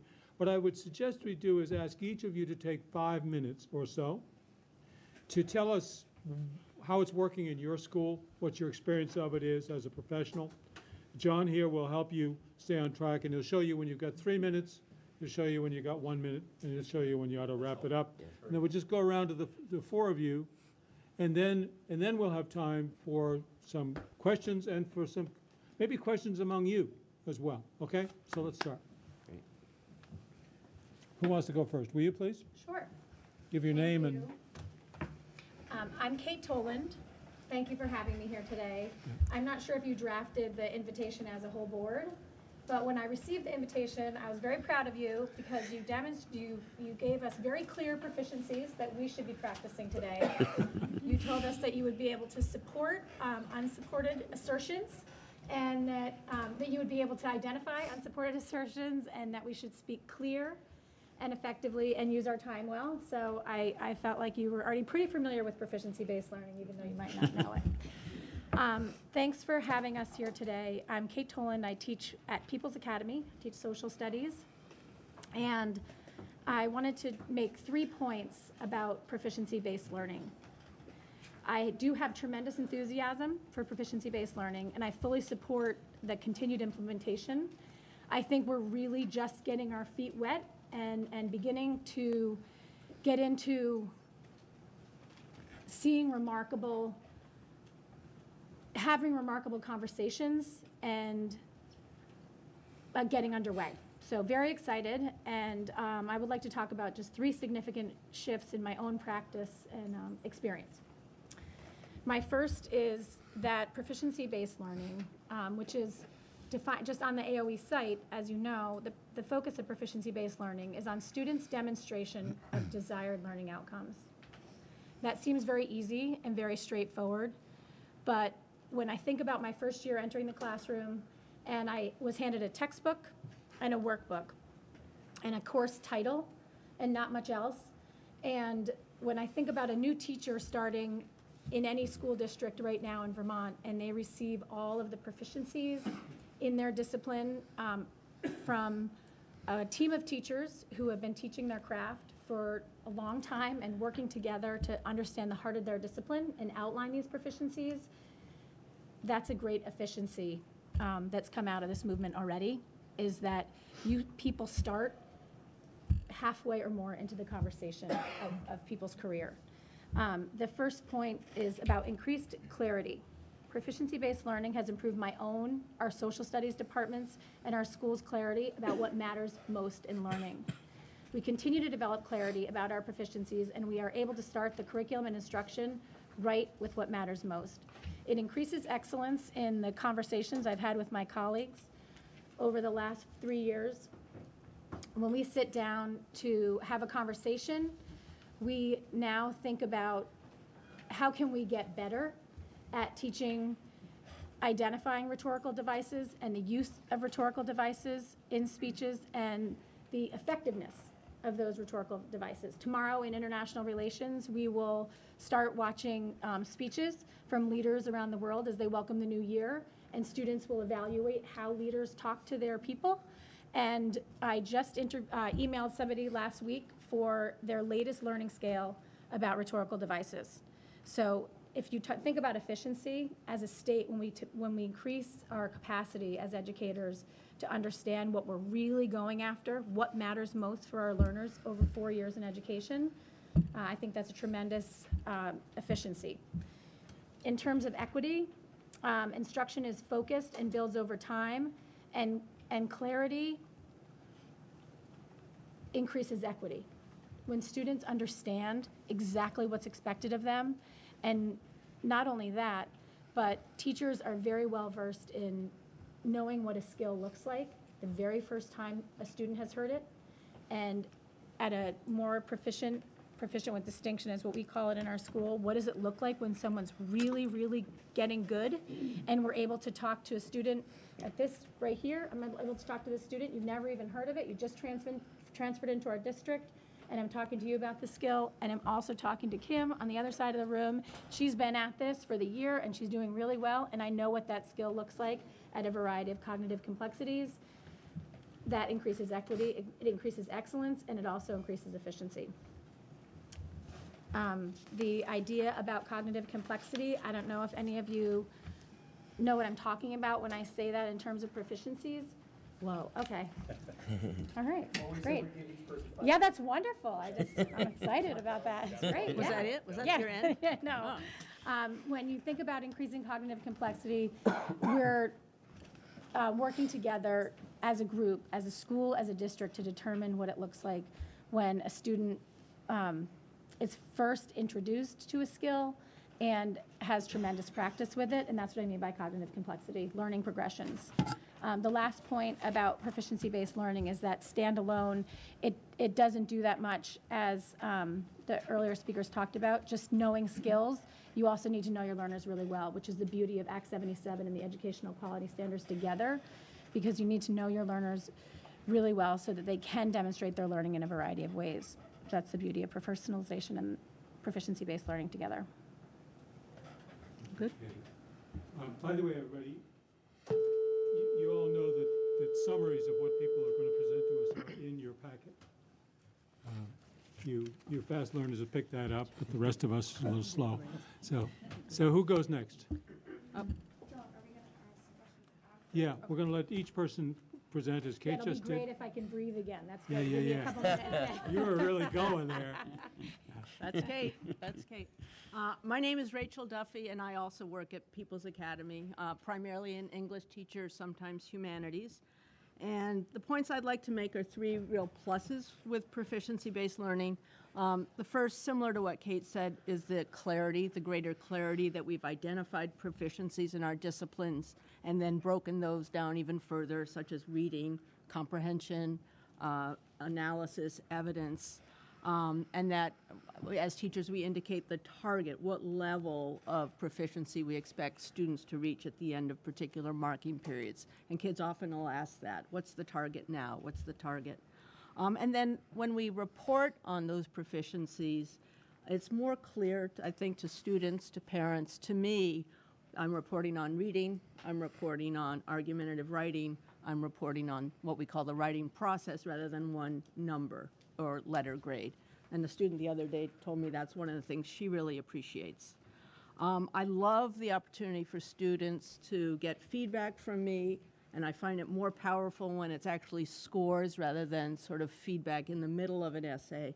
If I give them that final score and then they have the opportunity to work with me one-on-one, which we've built into our day, every day, not everybody to work with me, but anybody to work with teachers and improve that particular piece of work and improve their proficiency level. And I think more and more students are buying into that. And that I see around Rutland High School, flex period, which is what we call ours, and that's an important piece.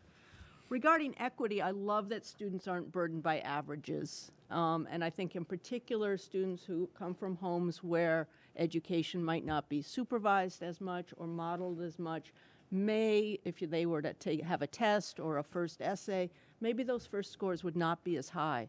And in our old system, those averages stay with them throughout, and we no longer have averages. And I really do see that as a big point of equity.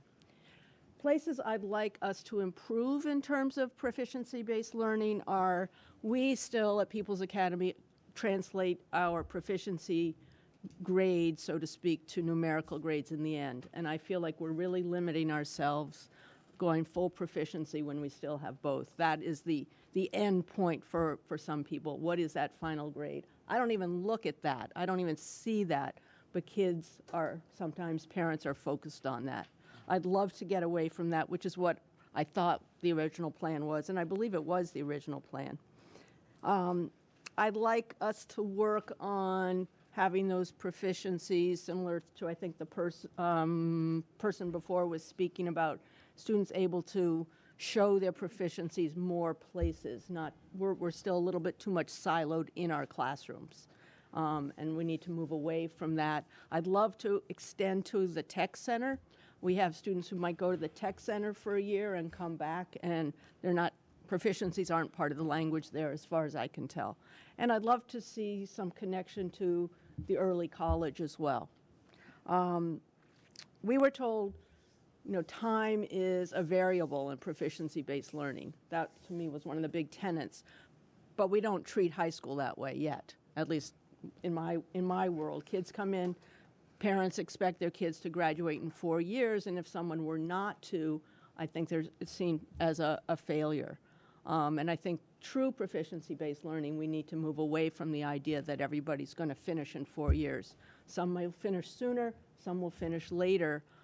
We have a number of kids who come in below the proficiency level of an entering ninth grader, and it's somewhat hard to believe everybody's going to reach full proficiency in 4 years if they start at a lower level.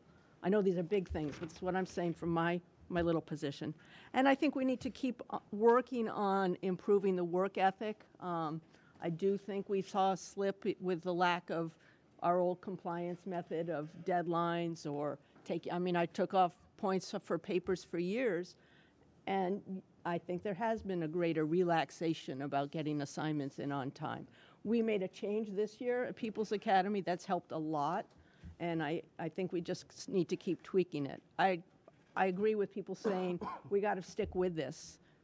We have to stick with this. Despite frustrations, I wouldn't say stop. I just think there's a long way to go. Well said.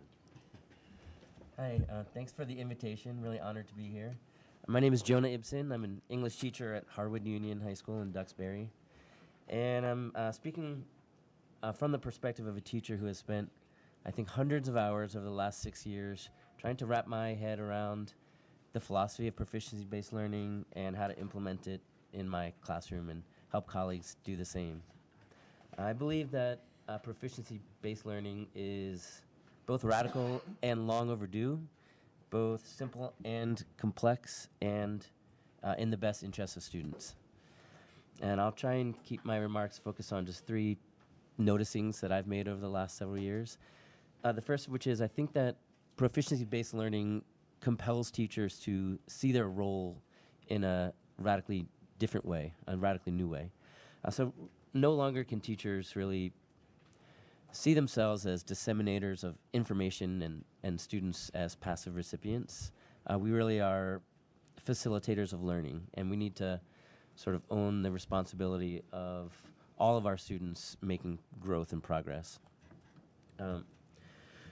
So we start off the year in the summer planning for our classes by first identifying the core skills that we want students to be able to demonstrate by the end of our courses. And at Harwood, we've done something sort of interesting, which is to do away with the separation between content skills and transferable skills. So all of our proficiencies or learning expectations are open to any teacher to teach and assess. But it's our responsibility to determine which are the most essential for our courses. Then we identify the content that we think is most relevant and engaging and important for students to learn, and that's what we share with our students. We then design ways for our students to practice those skills, to demonstrate mastery over them by the end of our courses, and it becomes our role to give them really clear, specific, and targeted feedback based on shared rubrics in order to help them both see where they are at any given point in time and make progress.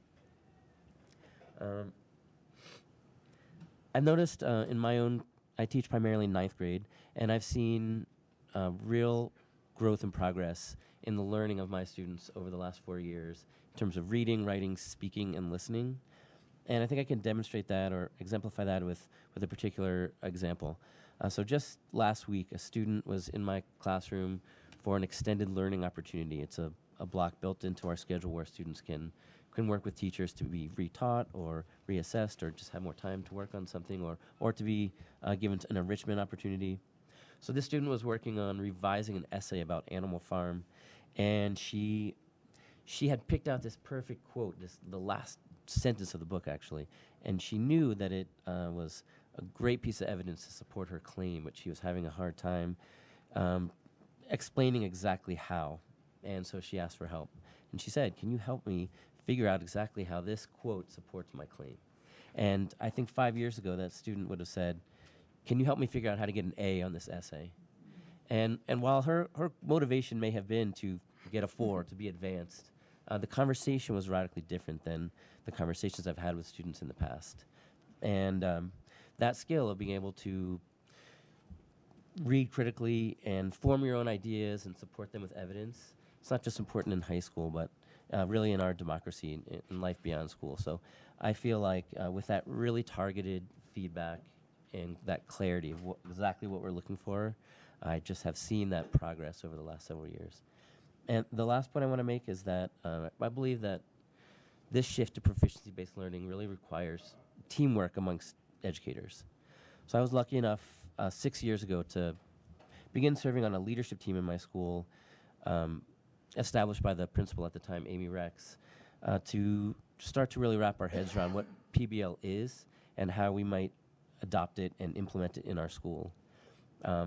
After that, I was also and have been continuously able to be a part of a 9th grade team. So all core educators, we meet every week to talk about our students and what we're teaching and what we're noticing, and we share lesson plans and assessments and ideas and questions. And I just think that cooperative model has been really key for me and really beneficial to students and really important. Thank you very much. Chris? All right, over to me. My name is Chris Whalen. I'm an English teacher at Harwood Union High School, and I'm happy to offer my observations about proficiency-based learning at my school. So I want to start off with a brief story about a former superintendent at our school. I've been at my school for 28 years. I've seen a lot of educational innovations come and go, as a speaker had said earlier. But Bob McNamara was the superintendent, and he said he really liked to see mental sweat on the part of the students. That meant that they were engaged in their learning, they were trying really hard and making their best effort. Mental sweat meant that the students were doing the hard work of learning and were gaining the benefit from it. Ladies and gentlemen, I don't see as much mental sweat with proficiency-based learning at our school. I see teachers working much, much harder, and I'll talk a little bit more about that in a moment, but I'm not sure I'm seeing students consistently working harder under this new system. Okay, there's my first comment. Some of the speakers had said earlier in looking at proficiencies, and I think I wrote this down in my comments, some students are very much focused on whether a work is formative or summative. When we had a grading system, I think it was something that students would take seriously regardless of what the assignment was. I think when students hear that an assignment is formative, meaning that it's moving toward a summative assessment, it's taken less seriously, it's not done at all, because there's really no consequence. Folks, I believe, contrary to what an earlier speaker was saying, that I think grades or assessment needs to be closely linked to what students are learning, because they care about their grades. So do their parents. They want to know how they're doing. And I think when proficiencies are too complex for them to understand, as in our report card, I think it loses some of its urgency. And I think that's what I'm seeing with some of my students this year and last year as I've started with proficiencies. Folks, I love the theory, and I think some of the practice is really important for us to consider. But I'm going to say that I think good teachers always got to know their students well as learners, and always would work with them individually and would be clear about their expectations. I think that proficiencies might complicate things more than are always necessary, and that's my observation. So I guess I'm going to stop there and would welcome your questions. So, Sabina. Okay, quite a few. But Just one for starters, okay? So the first one, the biggest pressing issue I have with like proficiency-based learning that I've noticed, your little graph here. So if you have a student coming in at the beginning of the year and they're getting 4s on assignments, right? And all throughout the year they're showing they're proficient and they can have good purpose in their essays. But then you have a student come in and doesn't really know how to do that, but throughout the year they get better and they get better. At the end, both students end up here with a 4 and they know how to write a purposeful claim. What happens when these grades here don't matter? All of a sudden this student feels like I don't need to put in effort at the beginning of the year, and then all of your students are doing this trend instead of doing this. So I feel like that is just something that I've noticed, like personally myself. I go in at the beginning of the year and I'm like, my grade here doesn't matter because in a month or two I'm going to reassess on this, so why should I put in 100% effort right now? I'd like to respond to that. I hear that all the time. And I just want to commend the graphical clarity. That's stupendous. Go ahead. You know, I think students that have struggled in the past are now really well supported through special education, through counseling and so forth. Our struggling students are well supported. I think the academically talented students struggle a little bit more in this system. And some of them have figured out quite early, I don't need to work very hard, particularly at the beginning, especially when I can redo work over and over again. There's a lack of urgency, that lack of mental sweat that Bob McNamara described, because you can get it done later on, you know? Exactly. And I think, you know, if you hear about young people having anxiety today, I think part of it is the fact that it's so open-ended. There's so very little deadline or a cut and dry sort of expectations that it just leaves everything kind of open-ended, and you can get to things when you want to get to them. And I don't know that that's good for young people consistently. Chris, let's hear from Kate and Rachel and Donna. Thank you. Okay. What do you make of what Sabine has It's asked? a great question, and I think part of the design, the art of design at this point is making sure that doesn't happen. And so there's a narrative that your course has. So right now I'm starting to teach sociology. It's my first time teaching it, and the benefit of proficiency-based learning is that I did start with the proficiencies last summer, read the textbooks, spent a long time really understanding sociology, and so the narrative of the course, what happens every day, has a lot to do with creating an environment that's compelling and where people, you're doing work together, they want to get the work done. I'm just trying to think about today, students had to go out, and I introduced them to the sociological lens. They had to go out and do an observation and come back, write, hand it in, share their thinking together. Tonight they have a homework assignment related to understanding sociology. What is it? Tomorrow is the conversation about that. And we will begin talking about discussion, listening, speaking, public speaking. So I think your point is very well taken. In our school, we had to really created a deadline and due date policy. The due date is this is when the work, if you get the work in by this day, and then you can have revisions, we'll get it back to you. It has to be in by the deadline. If you miss the deadline, you may not resubmit on that. And again, there's lots of room within different people, different teachers' professional discretion for that. But I think we're designing learning environments where you're not just doing the same thing every single day, and so you know that in 3 weeks or 4 weeks from now that then you're going to submit something. You will have missed the context where that assignment was your claim and evidence. You're not just going to do one good one at the end. Is that kind of what you're I'm just wondering, so would you show up just with sort of an assignment that wasn't that well done because you don't want to? I would think we want to create environments where people want to show up with their best work and they're ready to get into dialogue with their peers about the text, and they have quotes from the text, and kind of we should create an environment where you want to bring your best work every day, and that's a challenge that we have to. And yet you're not going to reward her, especially for having done so, if she does it over and over. I mean, I have. It sounds like. Excuse me? It sounds like you're not going to reward that consistently superior performance. Is that what I'm hearing? Of course you can. I think it sort of depends on the grading system that your school has implemented and even the calculations behind it. For example, our first year, or actually our second year of proficiency-based learning, grading, and reporting, we adopted Jump Rope as a reporting That's what we platform, use, which yeah. you probably have as well. And I was on the committee that chose the calculation methods. So there are 8 different calculation methods you can choose from if you choose this grading platform. And we chose one called the Power Law, which sounded, in theory, really amazing. It was designed or based on the work of this educational theorist Marzano, and is this real growth model. It has this complicated mathematical algorithm behind it.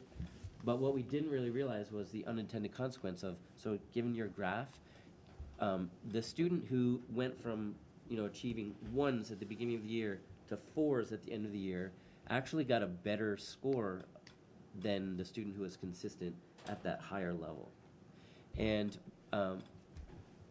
we actually changed mid-year despite the disruption that caused, because students had figured out that this was a system they could game. And so really you can game any grading system if that's your intention. So I think it's really incumbent on each school to, first of all, separate proficiency-based grading from proficiency-based learning. I mean, they're hand in hand, but they're not the same.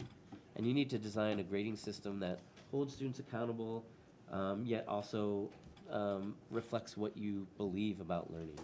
And so maybe I wonder, do you know what your school's calculation method is? I don't know what our calculation method is, but I do know that I had an essay a few months back, and now I have a new essay due, and all of those grades are going to be replaced. So none of that work matters. Sorry. Yeah. You can't just have a straight average. I mean, you could. Yeah, it's not that, it's the most recent grade is what counts. I think that's how it works. Yeah. So that's difficult. Yeah.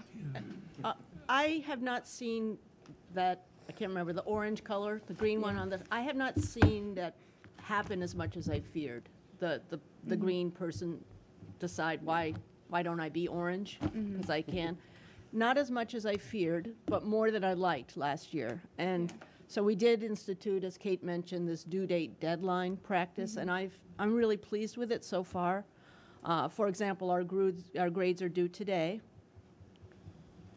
Our grades are due now. And I have a few students in the one class that ended, 2 of mine continue, that will not pass the class at this point. They didn't meet the deadline. They'll probably be coming to me next week to see what they can do, and I will work with them a little bit more on my time than, when it's convenient for me. But those students who met the due dates, then we would work together if they chose to, if they wanted to improve their score. But we don't have jump rope when we don't do a calculation. We do professional judgment at the end for the grade. So if I were to see, let's say I had 4 essays and a student generally, let's say overall was getting basic proficiency in for 3 of the essays, and the 4th one was proficient, I probably would give that person basic proficiency in that particular area. I think we have to stop there. I really hate to, because it's a very, very rich discussion. I know it, yeah. But I'm thinking of who's next and all that. You've been terrific. Thank you very much, all 4 of you. And People's Academy, I believe, had the first or second student member of your board many years ago. oh, wonderful, wonderful. Yeah. And we love your diversity as well. Thank you. So next we have 3 students. No, well, it says 2, but there's 3. And the high schools are wrong, too. That's all my fault. Don't look at Susanna. It's me. We have Hope, Rosanna, and Trevor. Is that correct? And did I get them in the right order? Which is Hope? I'm Hope. You're Hope, and you're the one from Montpelier. Yes, I am. Rosanna and Trevor. Am I saying your name correctly? Rosanna. Rosanna, sorry. And Trevor are from Rutland High School. And we thank you all 3 for being here. And we'd ask you to do as you saw done before, 5 minutes, just a little background about your experience with this, and then conversation. Yes, Sabina? Do we have testimonies to follow along? No, we do not. Okay. We do not have last names either. All just because these are young people and they deserve their privacy. So, who would like to start? Okay. So I'm Trevor McKay. I'm from Rutland High School. So I'm going to begin by just talking about some of the more personal positives that I've seen with the proficiency-based learning and standards-based grading, and then diving into some of the improvements that I think can be made as an overall trend. So the first positive that I've seen is the ability to retake tests. I think that not only helps students that are on the lower end of the achievement spectrum, but also on the higher end.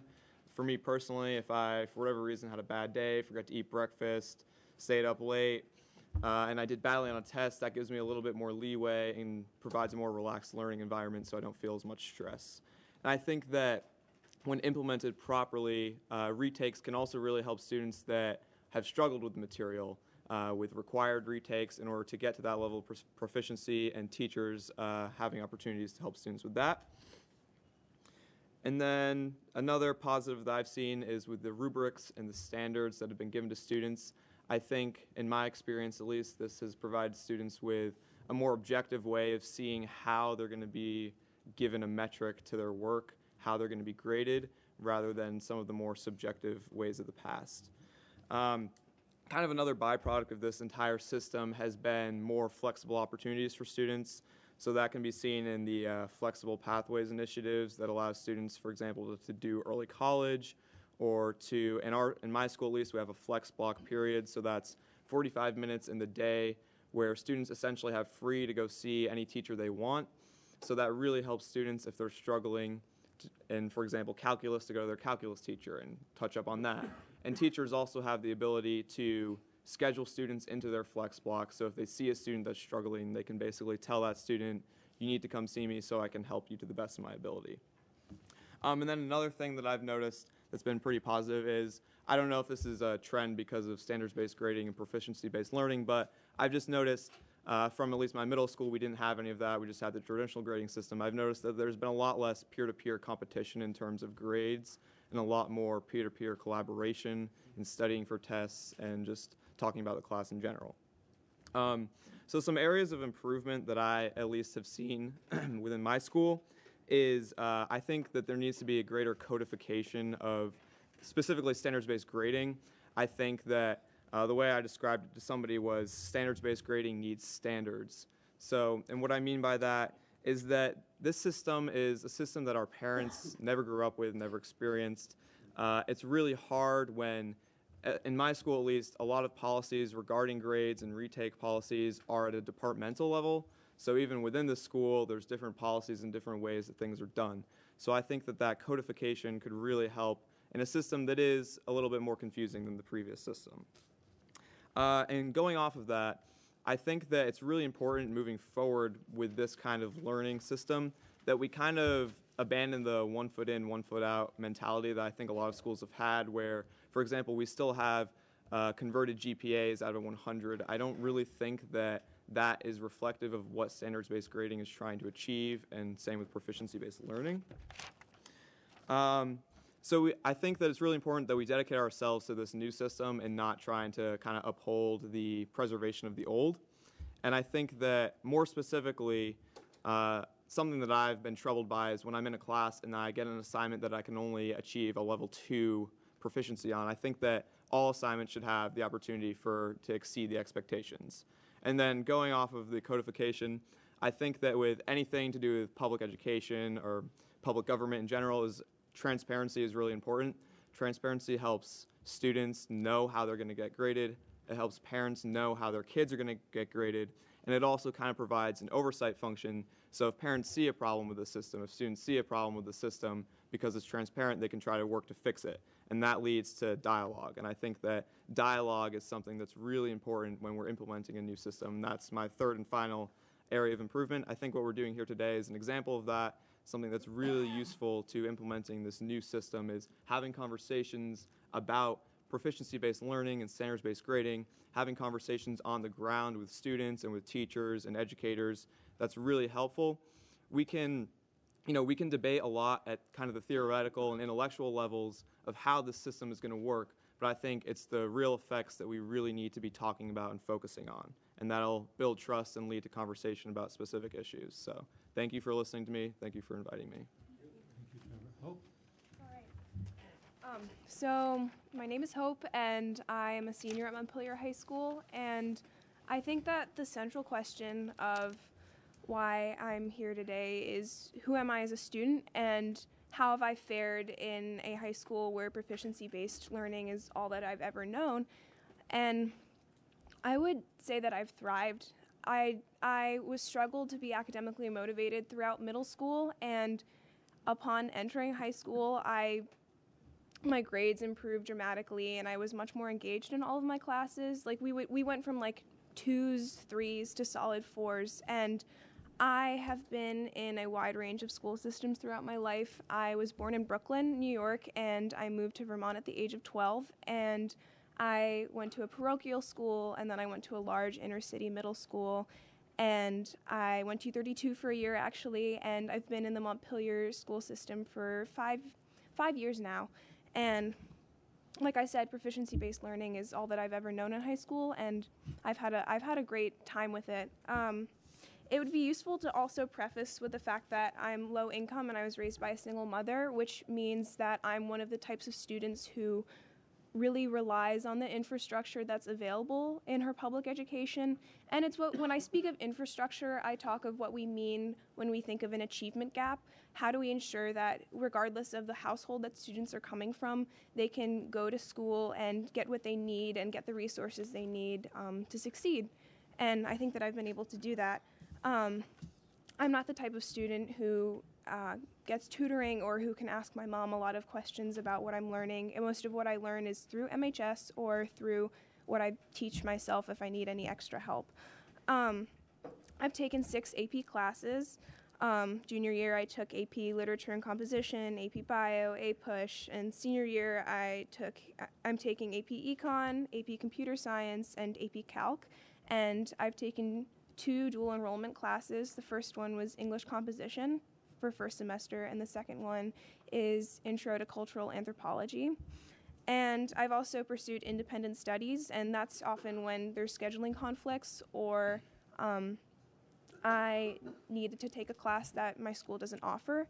And so I've done that in the Italian language. I got a PE credit through playing soccer for my school. I've done French online, and I'm taking a music theory independent study second semester.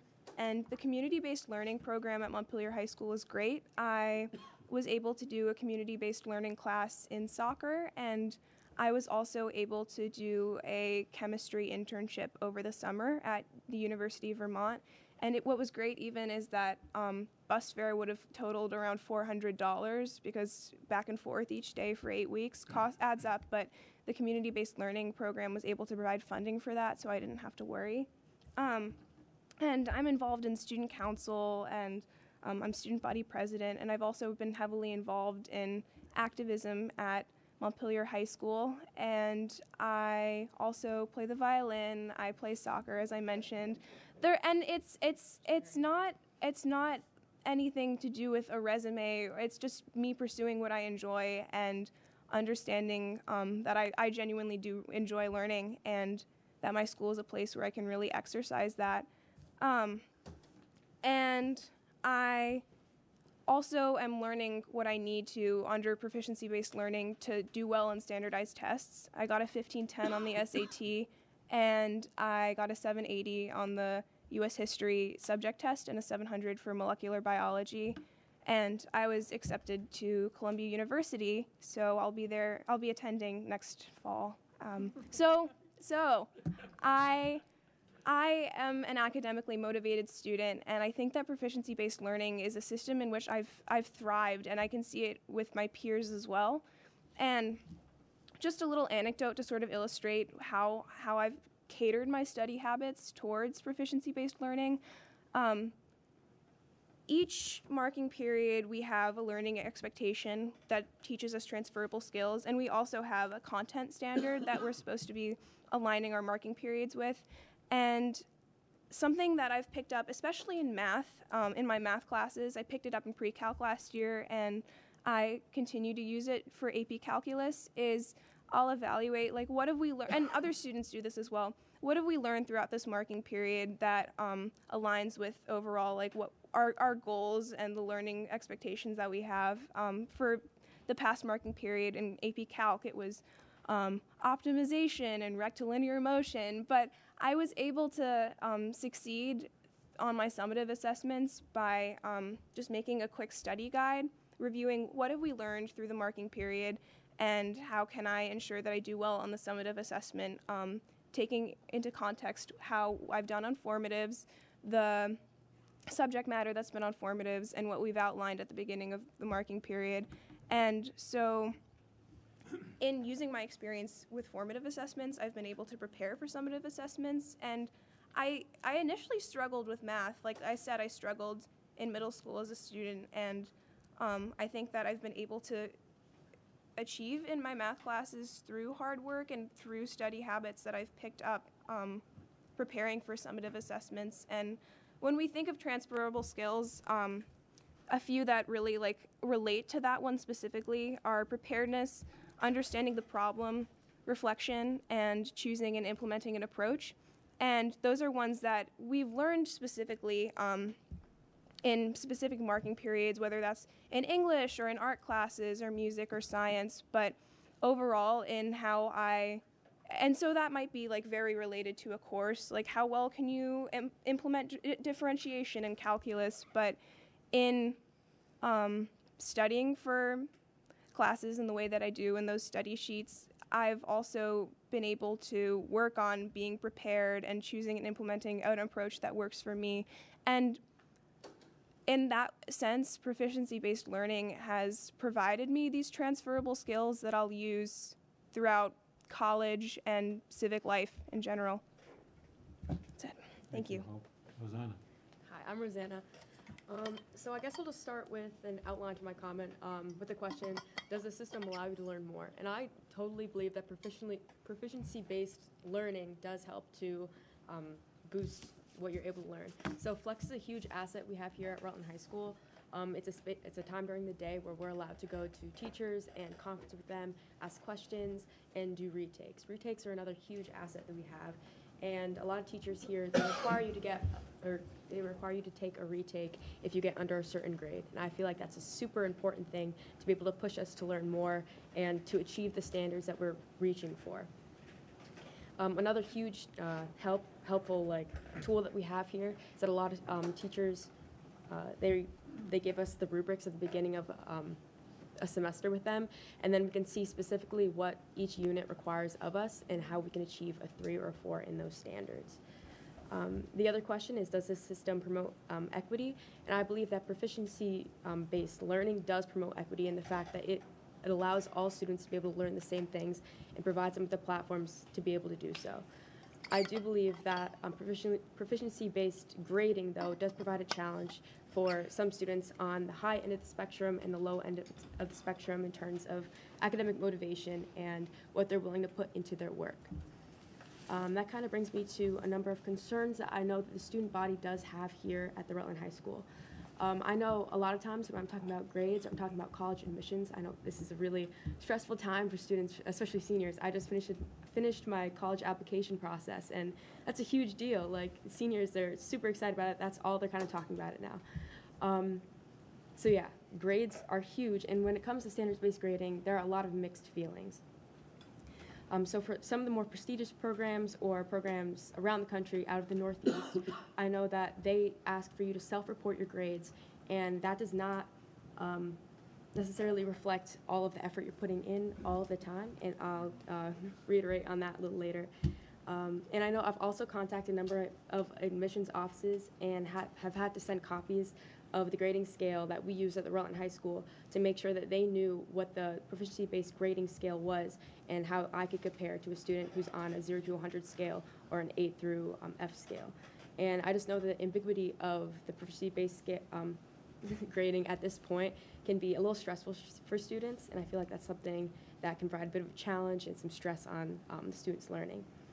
Another huge aspect of standards-based grading that I know is concerning for the student body is how our habits of work grades are entirely separate from our academic grades, at least here at the Rutland High School. This is frustrating as a person who is extremely intelligent in their classes, could not be turning in any assignments whatsoever, like on time, or they could be doing it towards like the last day of the marking period or something like that, just to get them in. And they could be getting, the first try around, they can be getting a 3, and they could be doing very, very well on the assignment and showing that they demonstrated all of the standards that they needed to for that marking period. But we have a separate HOW grade, a habits of work grade, and so while their habits of work grade may be suffering, that doesn't necessarily reflect in their academic grade. And I know that that's a bit of a concerning aspect, because the students who are putting in lots and lots of work and studying and making sure everything is on the deadline, they might not be reaching the grade right away, but it's still not being incorporated into their grade overall. And I know that many colleges during the application period with the proficiency grading scale, they'll be asking for self-reported academic grades upon application. That does not incorporate any of the habits of work grades that we have here. So that does not seem fair to me until they get the transcript with the habits of work grade on it, saying that maybe somebody doesn't regularly turn assignments in on time or something like that, that's not incorporated into their first initial representation of the person. And I know that some students have and will become a little less motivated to meet the deadlines that are presented to them right at the beginning of the marking period. And while I do not believe that how an academic grade should be averaged equally, I do believe that there should be some consideration of both of the grades during the final grade. And I know that out of high school, late work will not fly in a work setting or a college setting, and I think that that should be accounted for in the grading system now. I think it's really important that we're having this meeting, and I just want to thank you all for letting us speak. You three have been a real asset to this meeting. It's just a wake-up. It's wonderful to hear you, all three of you. So, questions from the board? John, Please. I have a question. You mentioned there's less focus on competition academically. I think most people, I'll pick on John, most people are horrified to remember back in the days when for every A that you gave out, you had to hand out an F. It was sort of the old college system when, not when I was in school, but other folks that sit to my right. Do some of your colleagues struggle with the lack of competition? You know, when I was in school, everybody would come out of the class, you get your test back, and then you go out into the hallway and see how you did versus your peers. In the school that my daughter goes to, there's only 3 grades. There's proficient, moving towards proficiency, and needs improvement. So the P's, for everybody that goes out in the hallway and says, oh, I got a P, it doesn't really provide for some students that, I know each student is different, so we've moved from a system that's highly competitive to one that seems like it places less focus on competition, which I don't think is necessarily a bad thing. But do some of your peers or do you guys struggle with that? You know, so in the system that my daughter's in, that's in middle school, when somebody says, how did you do? Basically, you did well.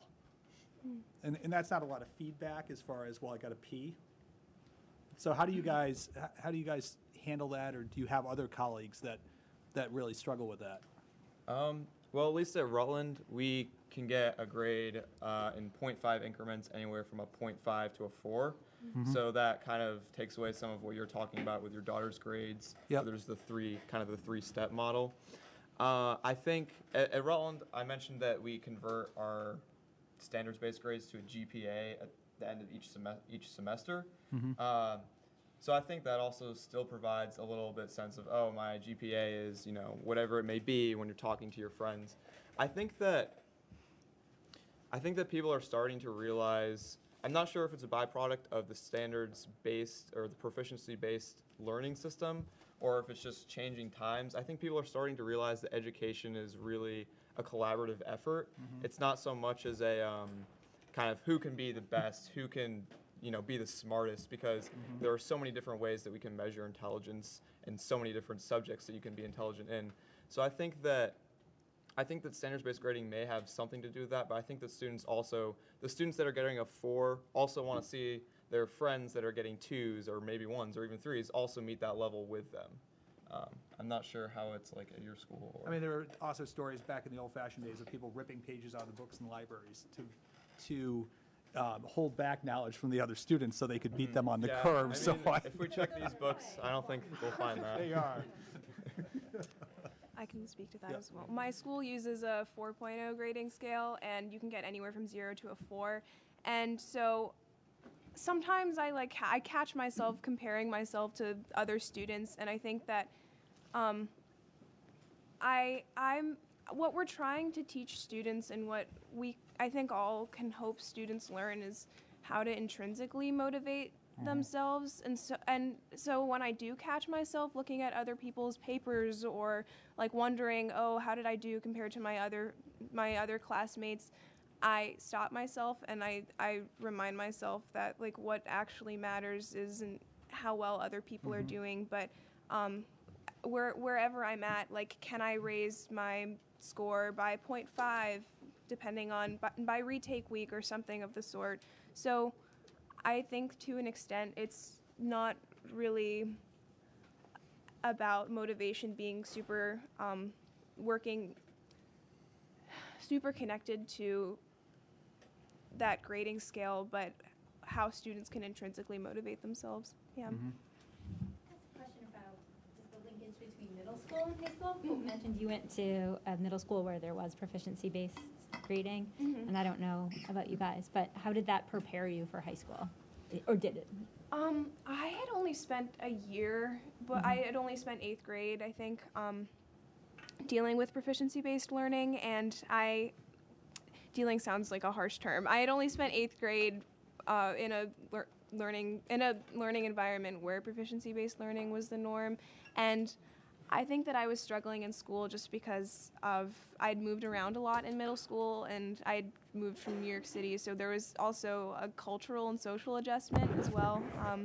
I think that having practice and making sure that students are thriving in proficiency-based learning in their middle schools is something that will definitely help them for the transition to high school. So if proficiency-based learning is being implemented really well in high school, then helping students with that transition, I think it would be, as long as teachers know what they're doing with proficiency-based learning is really what matters. I know that at the beginning of my freshman year, some teachers did struggle with it a little bit, but if teachers at both the middle school and high school level are well aware of what proficiency-based learning means and how to effectively implement it, then it should be an easy transition. Peter? As a collaborative process, How much does your student voice have an impact on actually the teaching and delivery? Have you seen any kind of interplay that sort of makes it more, worthwhile or appealing? Well, one thing that I've seen, especially with taking higher level classes like AP classes, is teachers will often ask their class, do you have another test on the same day? Are you studying for another test in another class? So that way they make sure that their assessments aren't on the same day as another class's assessments.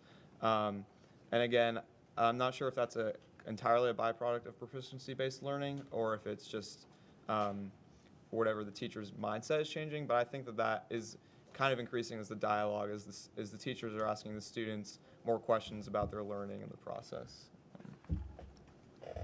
I also think that the proficiency-based learning gives a kind of flexibility in the classroom that if collectively a teacher doesn't seem that, if collectively the students in a class don't seem to understand a specific topic, the teacher will be able to spend more time on that topic to make sure everybody is able to attain that standard.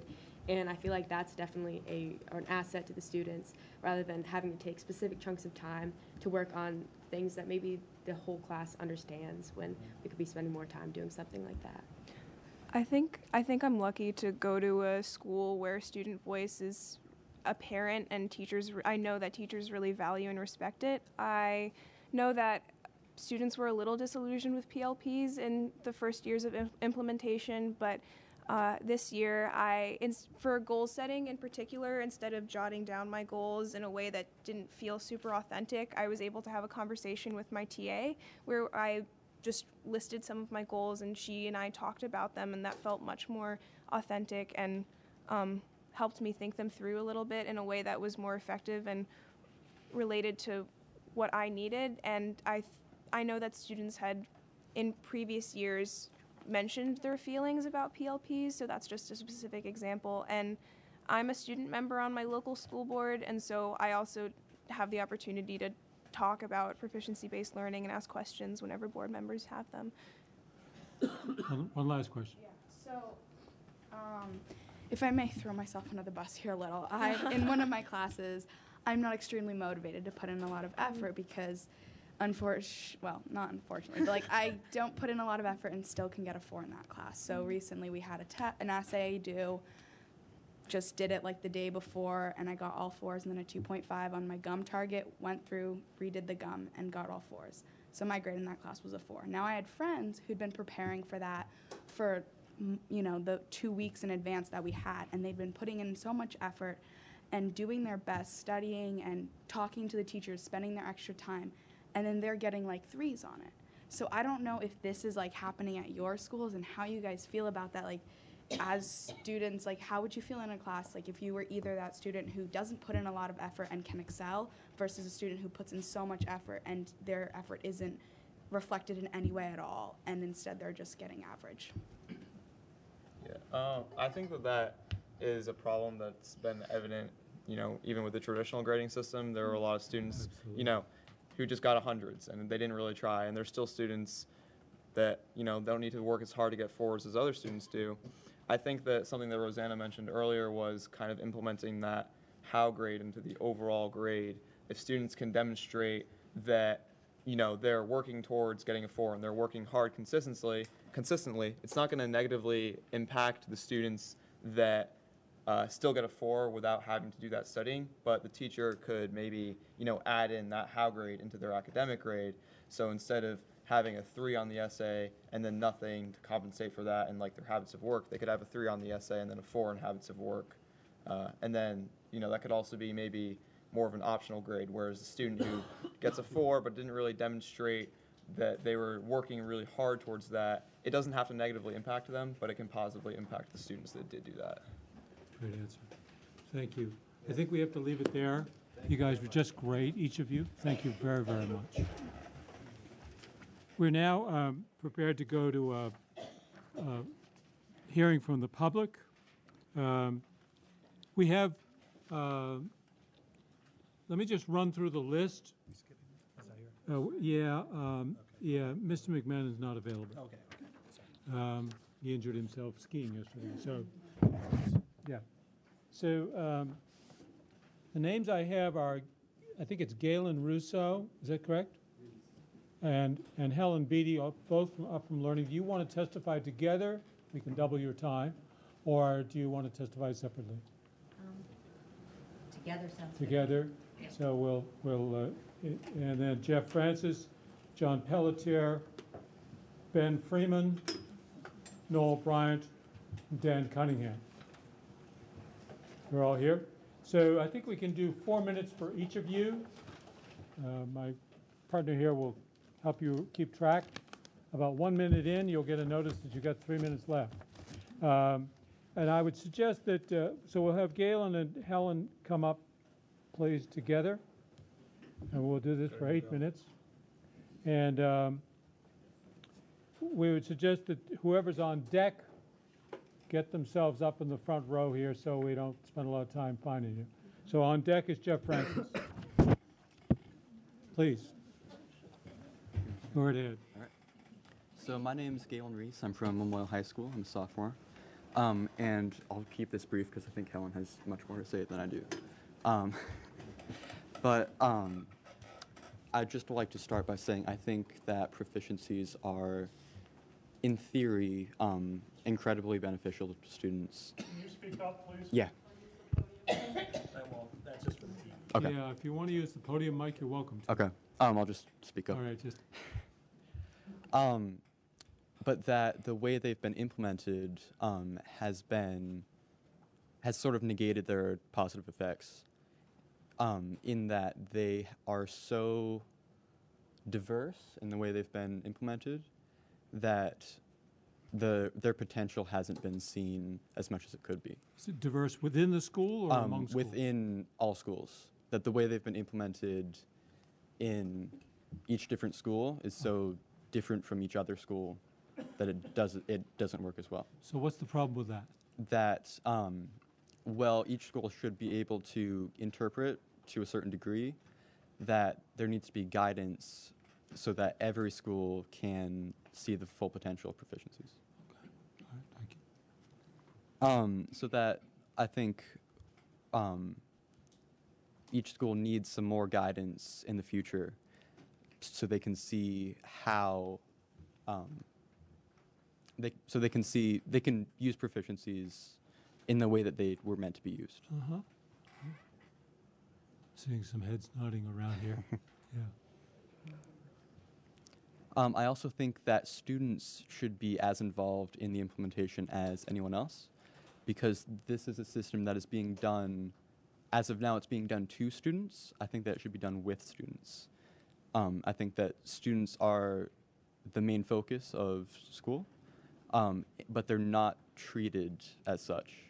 I think they're sort of treated as an outcome rather than a system of learning. Galen, what would that look like? What would? Students being more I think involved. they would have an equal seat at the table along with everyone else. Student feedback should be sought more than it is. That students should have as much as a say in the way proficiencies are being introduced as the adults. There would, of course, be, education professionals would have more weight to what they say than the students, but the students would still be heard. Thank you. Ms. Beatty? Thanks, Galen. I'm Helen Beatty. I'm here as a prior school psychologist, and subsequent to that became the founder and director of Up for Learning.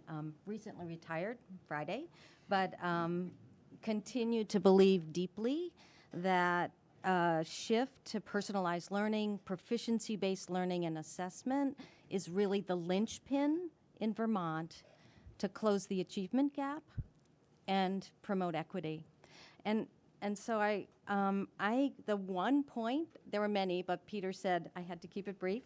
The one point I want to make is the disconnect between the traditional system of grading and what we know about the neuroscience of learning, and in contrast, how congruent proficiency-based learning and assessment is with the science of learning.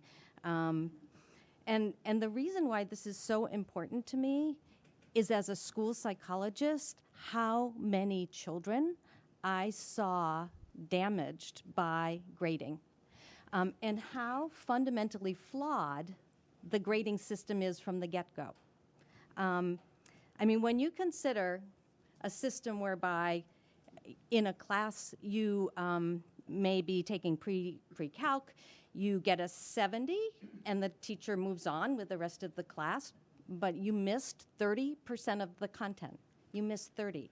And that happens again and again and again, perhaps because you learn differently, or the instruction needs to be shifted some, or perhaps it's because you come from a situation of trauma and learning is really difficult because of that trauma.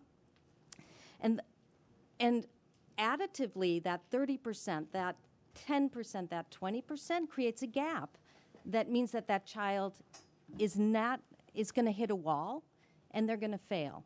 It just is like a crazy way that grading in a traditional system was designed. And I think it hurts most those children who struggle. And what happened was, I would do evaluations with children who were in second grade and in love with learning. And they were struggling, but we were all figuring it out. And then by their reevaluation in fifth grade, they had a social and emotional disability, because suddenly they were seeing grades and they were seeing a system that kept labeling them as deficient. And that was tagged with grades, with numbers that were fundamentally erroneous. And we see that particularly in high school with students who start to get into the cycle of failure and they never can get out. I mean, and what it disallows is any of those children realizing and being able to demonstrate their full capacity as learners. Because had they been given more time, more instruction, more ability to fail and achieve and succeed incrementally as learning requires, unless we gave those children that opportunity, they begin to be sort of a victim of a system that labels them as inadequate or deficient, and labels them enough in insidious ways as well as overt ways that they doubt their core capacity as learners. And those are the kids that we lose. Those are the kids in our equity, in terms of equity, in terms of the achievement gap, the prior system perpetuated that. I think when we move to proficiency-based learning, we have guiding principles and practices that are aligned with neuroscience. We know that when young people feel more ownership on learning, when they feel that they can drive their learning, when they can embrace failure and not be marred by it or fearful of it, when they can have like that 2 second graders intrinsic motivation, when that's alive in high school instead of deadened over time by doubt in themselves, when they have skills and capacity, because with proficiency-based learning, incrementally, they built their skills, and they got to a point where they had the space to demonstrate true potential. That margin of potential that we lose, I think, is absolutely, when we know it's based on an erroneous system of assessment, is unforgivable. Like, it is our responsibility to make sure that every student understands and can live into that margin that they deserve in a proficiency system that structures it such that they can demonstrate their full learning. Thank you. Thank you very much, both of you. Well done. Jeff Francis. Next after Jeff Francis is John Pelletier. Jeff, are you here? Yeah, but I wasn't scheduled. Did I put my name on the witness list? Oh, he must have signed it. Oh. Now he has to speak, right? You can't take Pelletier wants to use your time and his. Mr. Pelletier, we've just gained a little time, so you have 5 minutes, sir. Okay. I don't think I'll need it all. Excuse me. My name's John Pelletier. I am the father of 3 children. 2 are graduates and 1 is in high school at the Stowe School District. This board today, and in the past, has been told about all of the research that shows the benefits of proficiency-based learning, and I'll refer to that as PBL to keep it a little bit shorter. David Freeman's nationally acclaimed 2010 book, Wrong, Why Experts Keep Failing Us, shows that experts usually turn out to be wrong. Why? Nearly 70% of the results of published studies cannot be replicated by independent researchers. It's called the replication crisis. And here's the scary thing. Inside Higher Education notes that less than 1% of all education research published research is ever subject to any replication, the lowest of any field of study. So confidently making radical education reforms based solely on education research is inherently dangerous. I hope that today's hearings will give Vermonters answers to the following 4 questions. 1, is Vermont still the national leader of the PBL education reform movement? And is New Hampshire currently the only other state in the nation mandating PBL graduation? In 2016, with Vermont State House on the cover, INCOL, also Aurora Institute, also Competency Works. If you have multiple names, it looks like 3 people are saying the same thing. It's a PBL advocacy group that's on the AOE's website, all over it, stated in this report that Vermont is the only state in the nation taking a comprehensive statewide policy approach rather than an incremental or piecemeal adoption of proficiency policies. Since 2016, New Hampshire has mandated PBL graduation. They started their project in 1998 and has falling NEAP scores since 2016. 2 other states had PBL graduation mandates, and they eliminated them before they were required. Oregon in 2014 and Maine in 2018. Question 2, has the Agency of Education ever admitted or provided you with any evidence showing that PBL may negatively impact student performance? A 2018 study funded by a major supporter of PBL, Nellie Mae, entitled, in theory, it's a great idea, found that 10 main high school found that in 10 main high schools, students who self-reported higher exposure to proficiency-based education practice had lower predicted SAT scores. This study is saying the more of this you get, the worse your SAT scores are. This study informed Maine's decision to abandon PBL. Since the implementation of PBL, and it started coming in academic year 2017 into the classes and the classrooms in Vermont, SBAC and NAEP scores have dropped. It should be noted that out of, I believe, 12 or 13 SBAC testing states in the nation, Vermont is the only state that has not released its 2019 results, and I don't understand why. It is rumored that this falling trend with the SBAC is continuing. A 2019 Vermont NEA educator survey indicates that 72% of teachers believe that the student work ethic is decreasing, nearly half say content knowledge is decreasing, and 81% are not seeing any improvements in equity. Maine did similar surveys, similar results. The experts were wrong when they assured parents that PBL transcripts would not harm anyone applying to college. Tell that to the kids at U32 and BFA St. Albans. Question 3, how much in taxpayer dollars has been spent on this unfunded regulatory mandate? I'll give you my testimony. I estimate it's $168 million, if you include the cost of teachers doing this work.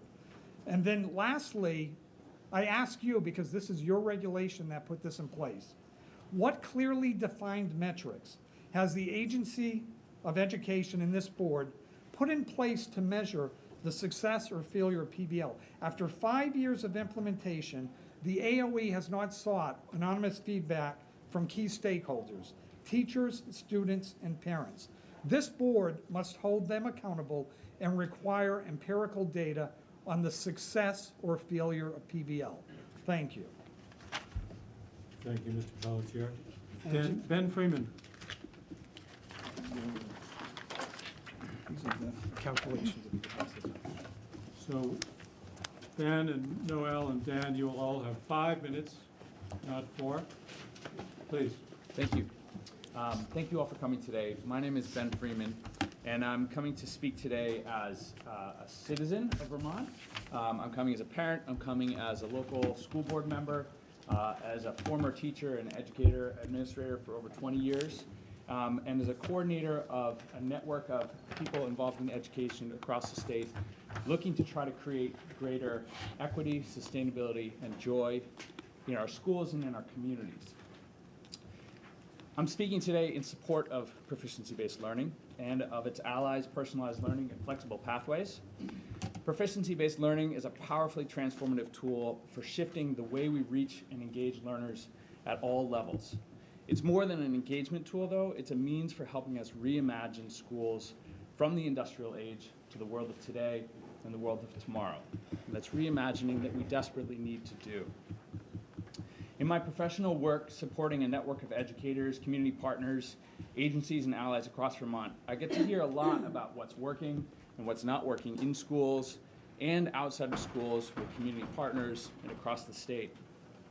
As a parent and a local school board member in the Taconic Green District, I hear the stories at a local level.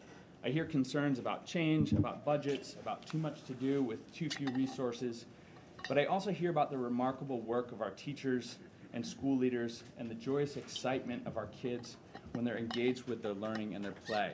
And I think you heard some of that from the students that spoke today, and I think they can probably speak better than most of the adults about what the real experience is. And I encourage you to heed those voices.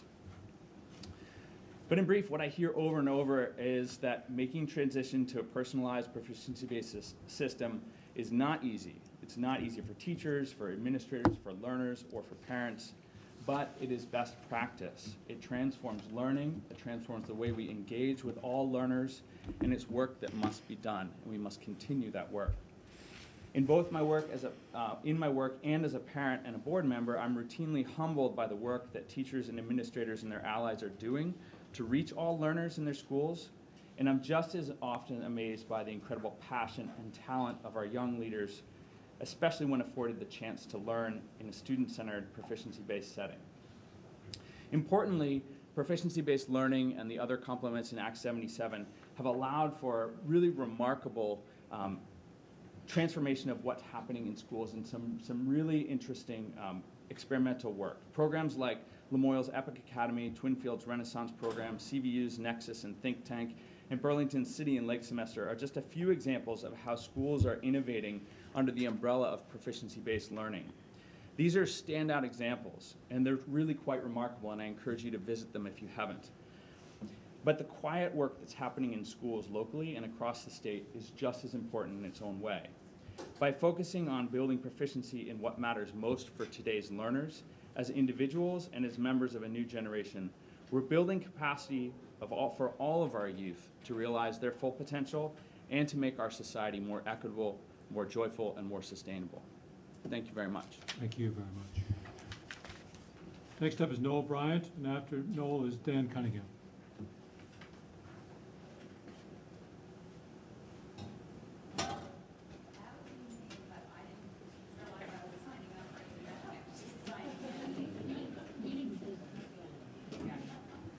Who is that saying that? So Dan. So Dan, you're up. 5 minutes, please. Good afternoon. My name is Dan Cunningham, and I'm a parent of 4 children in the Burlington, Vermont School District. The convoluted road that Vermont's proficiency-based learning has traveled is well known. The dislike from many parents, students, and teachers may not be evident to this board. It simmers below the headlines of students' futures being harmed at U32 and BFA St. Albans. But how such an expensive program was implemented and why this forum itself needs tweaking are my topics today. There is no argument that students should be proficient. That always seemed like common sense, an essential goal of schooling. Our concern lies in the method of change. Dictated by sweeping, grandiose initiatives, it did not let teachers and communities experiment in a careful, organic way. Critically, it did not value compatibility with the United States collegiate system. The scientific method, which stresses the idea of a thesis, a test, and a feedback loop, never found traction here. Instead of blind surveys, small tests with students, and experiments from teachers, the system was rolled out in a euphoric frenzy. No one stopped to say, is there actual data showing improvement or increased parent engagement? No one stopped to ask, given the myriad requests by teachers for funds, is this where we should spend our resources? No one considered that opportunity costs matter, both in terms of money and in focus. Now, today, many Vermont salaries and career reputations depend on the idea, and salaries and staff argue for continuity. The sunk cost fallacy, well known in economics, shows that those engaged in the project will continue to argue for it, committing more and more resources regardless of what the evidence signals. Proficiency-based learning arrived without a quantitative process to demonstrate value versus other ideas. We need to change direction. I commend Secretary French for stating publicly last month the most accurate description of PBL laws and requirements that I have seen in 7 years. It was based on facts. And I commend you for the effort here today to build a feedback loop in this hearing. But this hearing is not going to give you accurate insight. The list of witnesses has many known proponents of PBL, but contains no skeptical parents. As Warren Buffett once said, don't ask the barber if you need a haircut. Far more important is the idea of the silent constituent. If you want an accurate picture, this must be addressed. Over and over, teachers have emailed or spoken with parents, expressing their dislike or confusion over PBL and refusing to go public for fear of retribution from their bosses. Students and parents even say they fear speaking out against zealous school administrators on this idea. This Orwellian scenario is real, and if you want good government, you must address it. You need to allow teachers, parents, and students to submit feedback anonymously, statewide, without having to travel.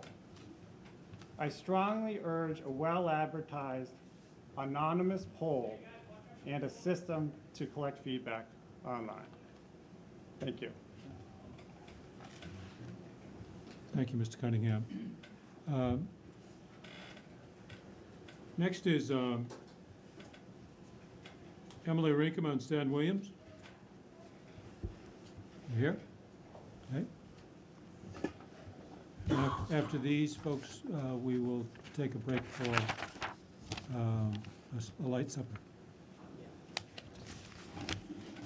We'll be having supper after this presentation, and any and all of you are welcome to stay. So not only have you been sitting for 4 hours, now we're holding you for food. All right. Sorry.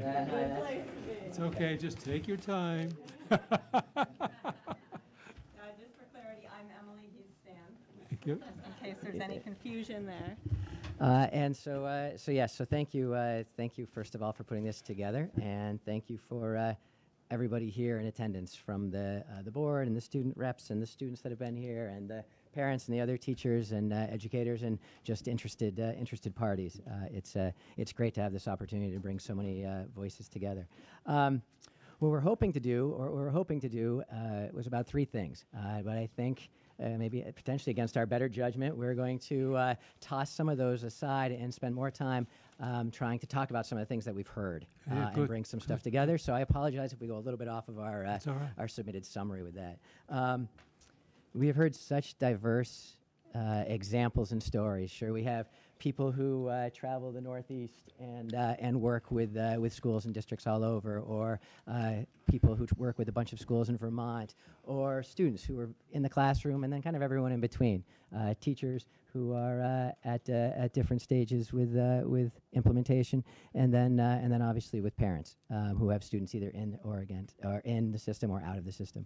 And so one of the things with those is I think it's important that we honor all of those realities. We are in a time right now where too often realities are seen as opposition, or it's right and it's wrong. And I think every person speaking here today is speaking of their reality. And I think that's really important for us to remember and to think about. One of the difficult things in talking about PBL, I'll use that for the terminology, reality, I'm going to use an example. If I was in London at a bar right now, which might be nice, I don't know, but and I was talking about football, and the person I was talking to, we were having a discussion about football.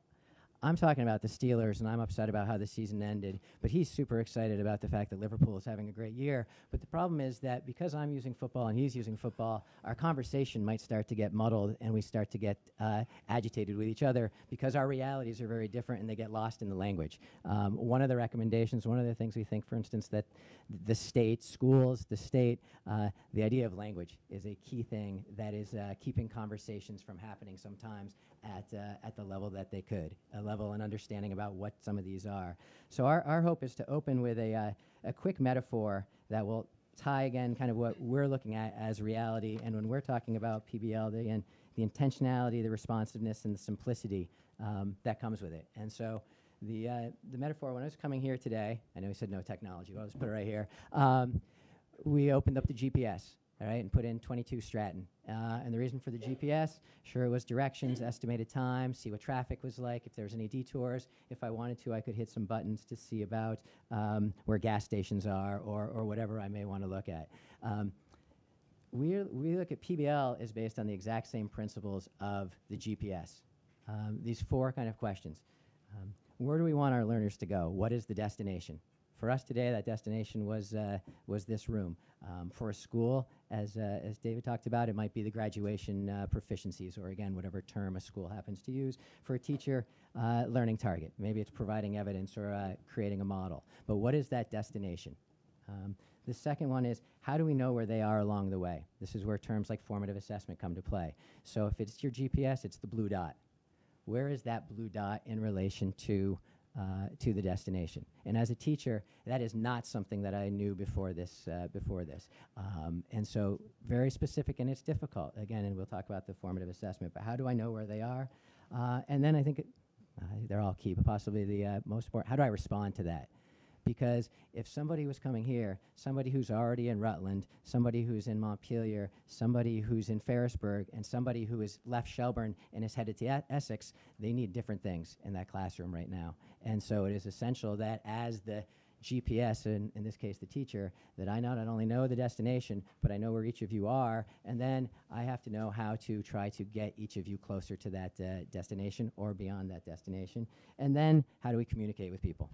How do we communicate where that blue dot is in relation to the destination and to what stakeholders and to what time? And there are a lot, as I've heard people talk about, there's a lot of decisions that have to be made. What's the best way to do that? And when does a mom and dad need to hear versus when the teacher need to know, or the kids or the other stakeholders outside of the school? But when we're going to talk today, I think we're going to try to ground our reality, and I think the reality of these in this GPS and in this idea of a destination and communicating that destination. Heard a lot, I'm going off script. We've heard a lot about the difference between PBL, so the proficiency-based learning, and then PBG, proficiency-based grading, right? And a real distinction between those two. So in the 4 questions, the foundational questions that Stan talked about, a PBG system could be set up with just the first and the fourth. So where do we want our learners to go, and then how are we going to communicate that? But it's that middle section, it's the assessment instruction part in the middle that's really key to actually improving the learning engagement and equity that everyone's talking about today. So I think it's important that, like, we believe really strongly in the importance of those 2 center questions and making sure we have the time to get those right as teachers for our learners. But unfortunately, one of the things that happens is most of the attention goes to that 4th one, that communication piece, the grading piece. That's where most of a lot of the complexities, a lot of the change for the community and parents and students comes in that last one. So that can sometimes overshadow the place where the learning is really going to change. We wanted to share a little bit of our own reality, which when I think about the realities, as Stan talked about, everyone having a different reality, but that's theirs. It's true. It's honest to what they're experiencing. In our reality at our high school, we have 1,400 student realities, and we have 120 faculty realities. So trying to sum that up as a single experience is really difficult. And we heard that today with you, Sabina, right? So the reality that we face in the same school can be very different than the reality you're facing, right? The reality of another student may be very different than your reality. But your reality is true, right? That is actually happening to you in your classes. You're feeling that way, right? So for us to argue that, because theoretically that shouldn't be the way she's feeling, does not respect that is your experience. We know that in our district, because of PBL, we have a much clearer understanding of our destinations now than we've ever had before. We have 4 middle schools and 1 high school, and for the first time ever, our 4 middle schools have consistent learning targets and can collaborate across middle schools. That's never happened in the history of our district But before. that is not necessarily a product of PBL, is it? It is, because it's that first question. It's that being really clear about our destinations and where we want our learners to go. So for us, we've got our graduation proficiencies in our district, and then we have what we call learning targets in the different courses in the different schools. I'm just having a hard time understanding why a system of schools could not have set clear destinations They could have collaborated, using any absolutely. method of instruction. Right. I think the difference is the clarity of those destinations through the creation of the shared learning targets across our district. We could have had a shared some shared curriculum documents, but for I think it was the coming together around the creation of those learning targets which brought the district together. Good.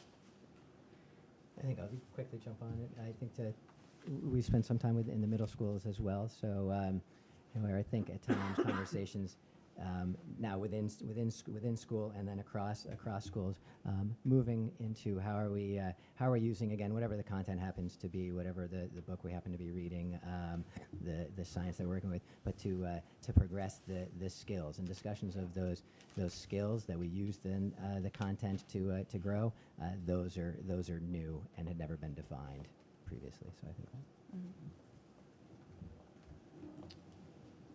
So, I mean, a couple of the other things, and a lot of people talked about this, so we're trying to not spend much time on these pieces, but we have much better ways to determine where our students' blue dots are now, right? So we've spent a lot of time thinking about how do we create accurate, actionable assessments that tell us where that blue dot is in relation to each of those learning targets for our students. And so the idea of the actionable assessments, when we know where that learning target, where the blue dot is in relation to that target, we now know what we need to do to help that student get to that target. And we still want to address something you said earlier, Sabina, so I think we're going to go off script a little here because it seems to fit. I'm going to jump to my notes I took on the back. So a lot of people have talked about work ethic and rigor. And I think that a lot of the issues around that in schools and the realities that students and teachers are facing come from a disconnect between the formative and summative assessments, right? So if a student can do nothing throughout a unit and then get 4s on the unit learning targets, something is wrong in that class, right? So we have fallen down as teachers if that is the case. And is that the case right now in some classes? Absolutely, right? We have inconsistent implementation in all of our schools right now, and we're getting better at that. But I think that the idea is that it's on us as teachers, it's always been on us as teachers to set the level of rigor in our classes and to set the expectations in our classes, and that hasn't changed because of standards-based learning or grading. So we, as teachers, we still have control over that rigor. And with the assessments now, we should be able to tell much earlier in the learning process if you're bored, if you are if you're just cashing it in, right? If you are not having to work hard early on, we knew that right away because we have much more accurate and actionable assessments. So our hope is that what you're experiencing in that class is not what you're experiencing in all of your classes, and that will continue to get better. Board members, do you have questions? I have a quick one. Please. Something came up earlier and kind of piggybacking on what you were just talking about. It was said earlier that if a student tries really hard, they should be able to succeed. I don't know if trying hard always equates to success. What's your thoughts on that? So Sabina's comment was, in one course she doesn't have to try very hard and she gets a 4, and her peers are trying really hard and gets a 3. I don't know, I have a hard time just saying, well, kudos to her, to some extent. And I also realize that in proficiency-based learning, for example, if you're doing algebra and you've mastered the topic, you should get pushed on to geometry. And I'm not sure that's always happening. I don't know what your opinion on that is, too, that my understanding of the topic is that as you jump higher, the bar keeps getting higher, as it should. Mm-hmm.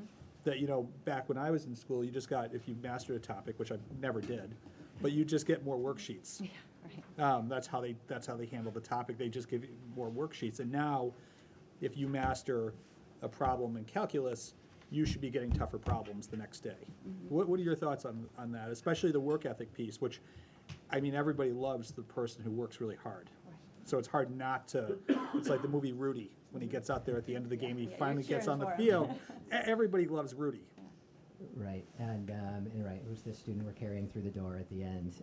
Right, so mind if I start? So I'll start with the work part, and then one other, the worksheet part. Actually, I just want to make a reference to that, and then I'll let you jump in. Our hope would be that, well, let me backtrack. We have often seen examples.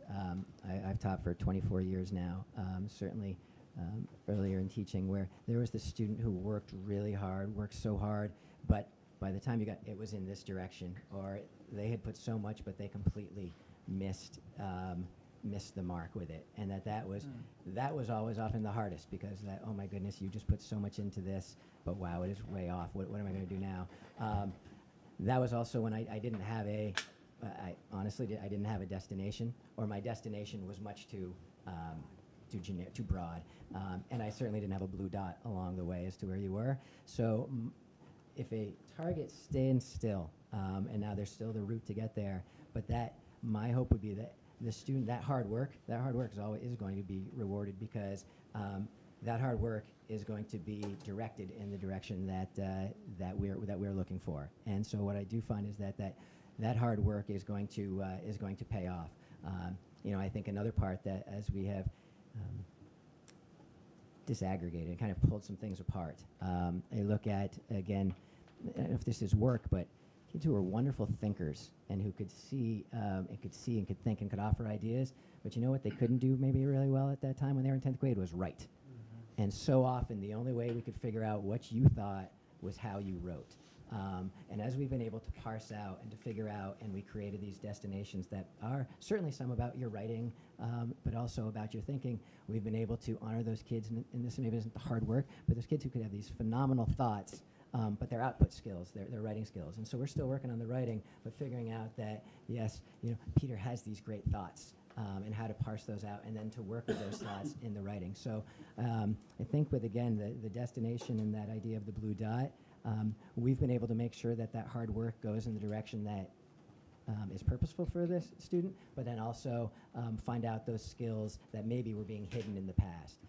And I will go back to, you said that worksheet. Here's another worksheet. And I think that's another interesting thing when you talk about the idea of rigor, that complexity versus difficulty. I would say for years, school has done a really good job at trying to be difficult. I wouldn't say we've always done the best job at trying to be complex and adding complexity to that. And I think, again, that is where a lot of this work is going. I can say, hey, you read that book and did read another one right now, or read 2 instead of 1, rather than actually trying to push your thinking or to push whatever it may be. And that's been another of the realities, is the increase in complexity versus just making it more difficult on somebody. That was really nice. I don't remember the last part of the question, so I'm handing it to you. I just want to wrap that response up with earlier, I think it was Chris Whalen, who talked about mental sweat, right? And he had a superintendent years ago who had said that that's what we really want to see with students. And unfortunately, Chris was lamenting that he was not seeing that as much. In my own teaching experience, I see that more now. But that mental sweat comes around complexity, not around difficulty. So it's not that I think I used to think that mental sweat came when students had 4 hours of homework and I'd ask them to close read 50 pages of, Anna Karenina for AP Lit. I used to think that was the mental sweat. And when I came in, when they came into class, if I could give them a 50-question test that had really specific details about that novel, and they could nail that, then that's the mental sweat. But that's just making things difficult at very low-level thinking skills. So I think my definition of mental sweat has changed, and I do understand the practical versus theoretical here, right? So, and in theory, we should be demanding more mental sweat now from our students, because we know our students better, we know their skills better. So when we know where those blue dots are, boy, can I push every kid to hit that mental sweat. But that's going to look different for different students in my class. So. Good answer. Can I ask about grading? It seems somehow to a complete layperson as sort of needlessly complex. I mean, it's hard to understand how going to 1 through 4 is an improvement over A through D. What's the diff? I told you I know nothing. Yeah, and again, I think that's another when the term SBG, right, gets thrown out. What's that mean? Standards-based grading. Sorry. Pardon me. Oh, PBG. okay. Sorry. Right. You see. Right. And I'm the guy who said we need to get better with our vocabulary and terminology. But that the reality at all these schools, there is no one way. I think there's often a belief that that's a one system. You know, I can tell you, for instance, the current system. I got an email on the way here from my daughter who's in middle school. You know, our current system, a semester class has 4 to 6 learning targets. A year-long class has 8 to 12. And at the end of the school year, your grade is based on, well, in essence, where your blue dot got in regards to those, let's say, 8 destinations. Okay. So as far as that, and then those are still, it's CVU again, and I'm talking about our reality. Those are still then combined into a letter grade. It is the result of, so Sabina in humanities class, right? Maybe, and I don't know, they could have anywhere from 8 to 12, but at the end of the year, maybe her 10 learning targets. Where that blue dot ended, that will be the letter grade. I think it's something that probably as we've been doing that, people are looking to alter and change, but that is the grade now. Rather than going back to kind of John's question maybe about did I do it, did I not do it, or the hard work, hopefully that hard work has meant that any student has gotten closer to that or to that blue dot, so that the grade, we still have a letter grade at the end, but that grade is now backed up based by where you are in regards to the proficiencies versus a lot of arbitrary things that were out there. I think one of the interesting things that we found, the intentionality that PBL and PBG require have pulled the curtain back on grading, and it has exposed inconsistencies. It has not created the inconsistencies. The inconsistencies have been there as long as any of us were in school. I think it looked the same at the end because I could wrap my head around a 98. I didn't get many of those, but I could wrap my head around that. But that it's pulled back the curtain on what was something that had never been talked about. I had gone 15 years without ever having a discussion about grading. You go to your master's program, you do not have discussions about grading. And so what this has done is this has forced some of those discussions. It has exposed inconsistencies, but it is working to shrink those as we go. So. Yeah. I have 2 questions. I may not get both of them, but in that sort of marrying of the proficiency-based learning and grading, and then a number or letter that is digestible in your community, do you feel as though that's sacrificing any of the efficacy of the either 1 through 4 or whatever that is? And if not, or if so, like, isn't that a good way to do it? Because people can still understand it and still see it, or maybe there are compromises. And it's something we have been grappling with for years with this, right? So I think in theory, I don't think we should have letter grades. Like the idea of pulling, like we have much better information that's disaggregated right now, and yet at the end of the learning, we squish it all back together and it feels dirty at times, right? Because we have to come up with a way to squish it together, right? And we can do that in a variety of ways. We can average and then have a conversion to a letter grade, right? That's an agreed upon conversion. But then if we have an average, is it just a straight average? Are we doing a weighted average based on how important those learning targets are, right? So as soon as you have to bring something together to a single letter grade, it starts to lose the clarity that we have when it's disaggregated. And yet, in order to jump to that level, we risk so much that's happening and so many of the changes that are happening with learning in our buildings. So at our school years ago, we made the decision to hang on to what's familiar to families and kids. And that was a bit of a compromise of the ideal, right? But we said we want there to be a GPA and we want there to be letter grades at the end of the course. Because if we do that, we're going to have a lot more freedom right? To be able to improve our instructional and assessment practices so we can make those grades mean something clearer. We can make them more consistent across the school.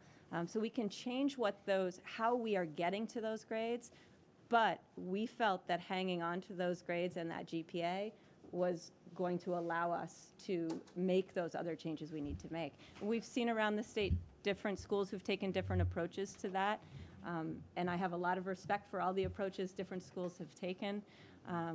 But I think sometimes we have to look at what will, as Ken O'Connor, the grade expert says, we have to look at what our communities will tolerate, and then we have to move within that in order to make change. So I think this is my concern about this issue of PBL and 77 is the grading system. And do you see this being able to, over time, I mean, the districts have control of their curriculum. Do you see over time that you can adjust or customize the grading system to your situation, or how do you think this is gonna work out? Do you mean should there be a common?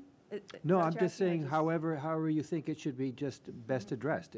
How, if you were to just, a common amongst, I would say common, probably within your union or whatever, however you're working, but how can this, I certainly wouldn't expect, and I hope the state doesn't come in and do that, but I would hope that it can be done at the local level. But yeah, I mean, I think one of the things we're finding, so we've been at this for well over a decade now, this transition, and we have seen a significant shift among students, teachers, community members, parents, now starting to say, why are we bringing everything back together into a letter grade? Like now I'm getting all this great information, so why are we doing that? We really see it among teachers, and at first that was not the case. But now we have the majority of our teachers are saying, when can we get rid of letter grades? And really the administration is having to say, not yet, because we're not ready yet to do that. I think the push has to come from within. As you said, it can't come from the state. I think that's... Really, what you've done, you said you're doing a very pragmatic thing, and that's very pragmatic. But as John Downs said a little earlier in the day, is that you can have greater validity, but you're going to sacrifice reliability. And maybe that's just something you have to live with. Okay, last question to Kim. It sounds you all have been in this for a long time, and this may that you might not even be the right people to ask the question of, but statewide, is there sharing best practice? This is hard work, and our districts sharing where there are successes. And wow, it's almost like we paid you to say that. That was like our conclusion. Well, hold on. Thank you, Kim. Well, I think one of what we had with our original script that I can now use it. That's exciting. I think one of the things we had at the end was, as a state, we need to communicate and collaborate better and more intentionally. And again, I think we often, what's been great listening tonight is it is easy to get online or to go somewhere and to share the yahoos and the successes and to hear about these, but to actually be able to dig in and to share the challenges and the work, I think, the strategies around implementation, the strategies around instruction, and again, depending on who you're talking about, teachers, administrators, or I think that's absolutely something. There are enough wonderful things happening in schools, every school in this state, but being able to know where those are and who do I go to with these questions? And then again, getting back to how do I even make sure I'm asking the question in the right way, that they understand what I'm asking. So I think that that does certainly happen, and there are people in this room who've done a wonderful job of bringing it together. But I think collectively, as teachers in schools, we also need to do a better job of not always looking inward, but sometimes reaching out and understanding that it does take. I can't remember it with who talked about. I think this student who was sitting here a while ago did a great job Trevor, talking right. about kind of collaborating in that Right. in that work. Yeah. I spoke prematurely. There's one more question. This is a whole other can of worms. I think I might leave it as food for thought, kind of. But I met with our school's ACLC club and talked with them about their thoughts on proficiency-based learning and kind of come to this meeting with a background from there. And one of the things that kind of stood out to me was looking at, in classes, you're assessed on can you select best evidence and can you analyze this evidence. And so your standards are not really based on the content, and it's more based on skills.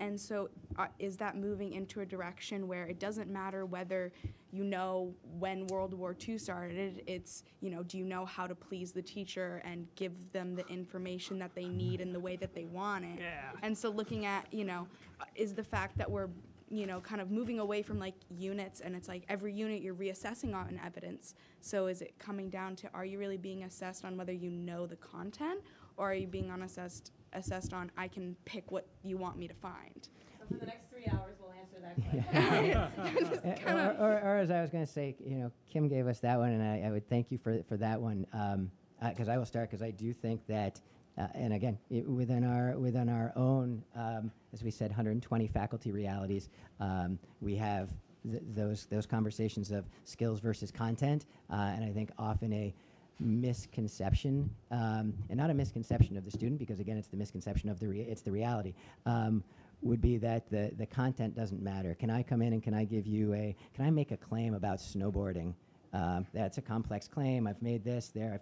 Can I take evidence about the Boston Red Sox and use that? But wait, I'm in a science class.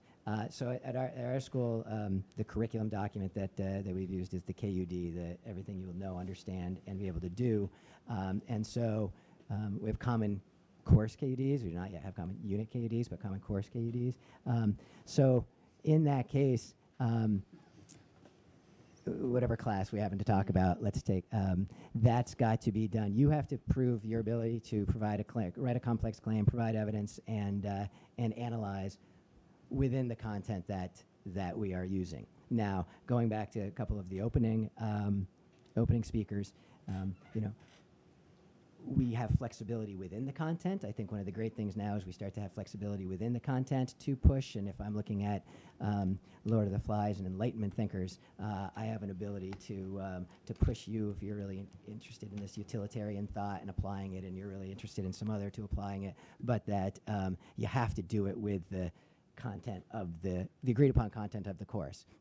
Now again, course to course, there are more opportunities for students to have say over what that content is, and I think that negotiation is happening in more and more classes. But for the simplest answer, it's got to happen within the content of the course. It's the definition of what that content is that I think is the evolving piece. Thank you. We'll need to leave it there. Thank you both very much. I was just thinking about the U.S. Senate. They're meeting right about now. They have 12 hours of listening to complex testimony, but it's no more complex than this, so thank you very much for that. Board, we are recessed to have a meal. Let's just one more time go around and introduce ourselves, because there's a new gang of folks here, or at least some of them haven't had to put up with us all day. So, Kyle, would you go first, please? Oh, yes. Kyle Coutois, Georgia, Vermont. Kim Gleason, Essex. Peter Peltz, Woodbury. Jenna O'Farrell, St. Johnsbury. John O'Keefe, Manchester. Bill Mathis, Goshen. Sabina Brochu, Williston. And I'm John Carroll, the chair of the board. Yes, so we need everybody to project their voices, you to us, and if this lectern has an amplifier, is it still on? Maybe the mic's off. While they're doing that, if you would like to be heard in the public shall be heard section, which we welcome, please be sure to sign up on one of the clipboards that says something about public to be heard. because we use that to figure out how much time you get to speak, okay? So, and you should also at least sign one of the clipboards to indicate that you're here. I know it's kind of confusing and ambiguous, but that's what we're trying to accomplish.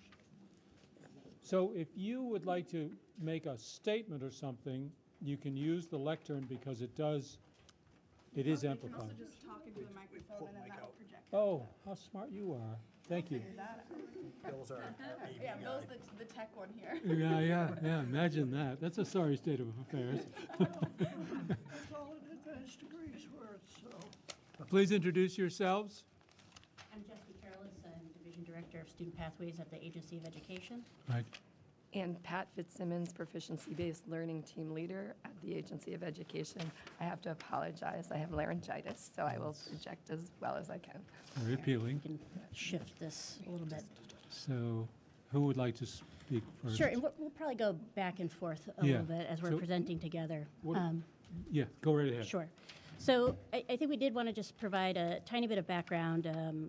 With the passage of Act 77 in 2013, can folks hear me? Just hold that Okay. right out. So with the passage of Act 77, also known as the Flexible Pathways Initiative in 2013, it was a result of over a decade of research and policy and statutory reform, including the High Schools on the Move, Future of Vermont Education, and Act 44 to improve Vermont's educational system. And then in 2014, the Vermont State Board of Education adopted the education quality standards to provide the necessary regulatory support to strengthen the implementation of Act 77.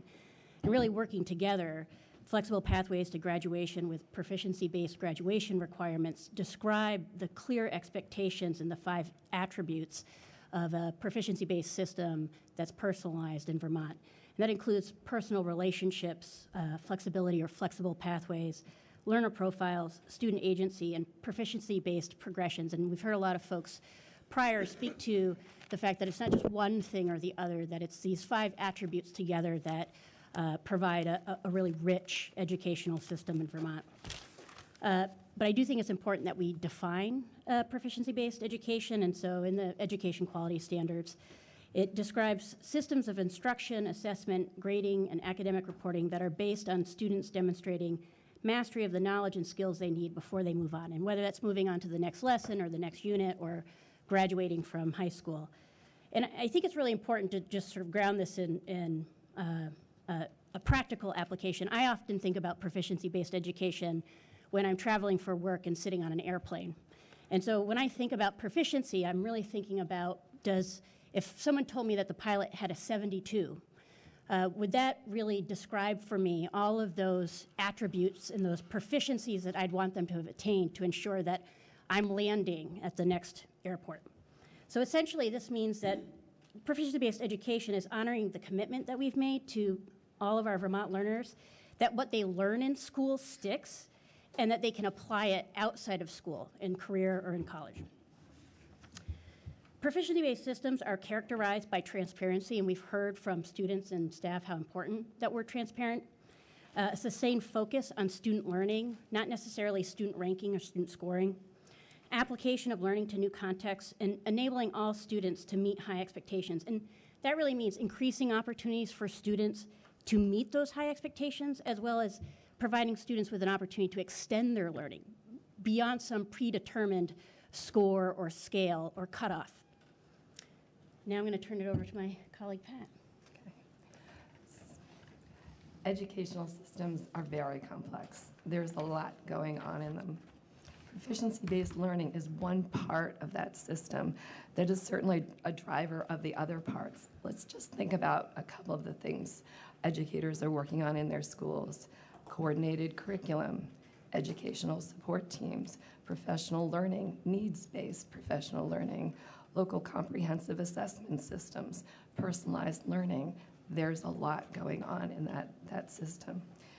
I think the important thing about proficiency-based learning is that it's an adaptive change rather than a technical change. It's not a small tweak.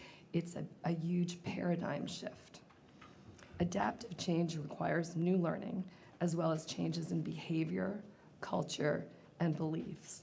Adaptive change takes place over time and requires systems to evolve. One part of that system is the reporting system, and you heard a lot about that tonight.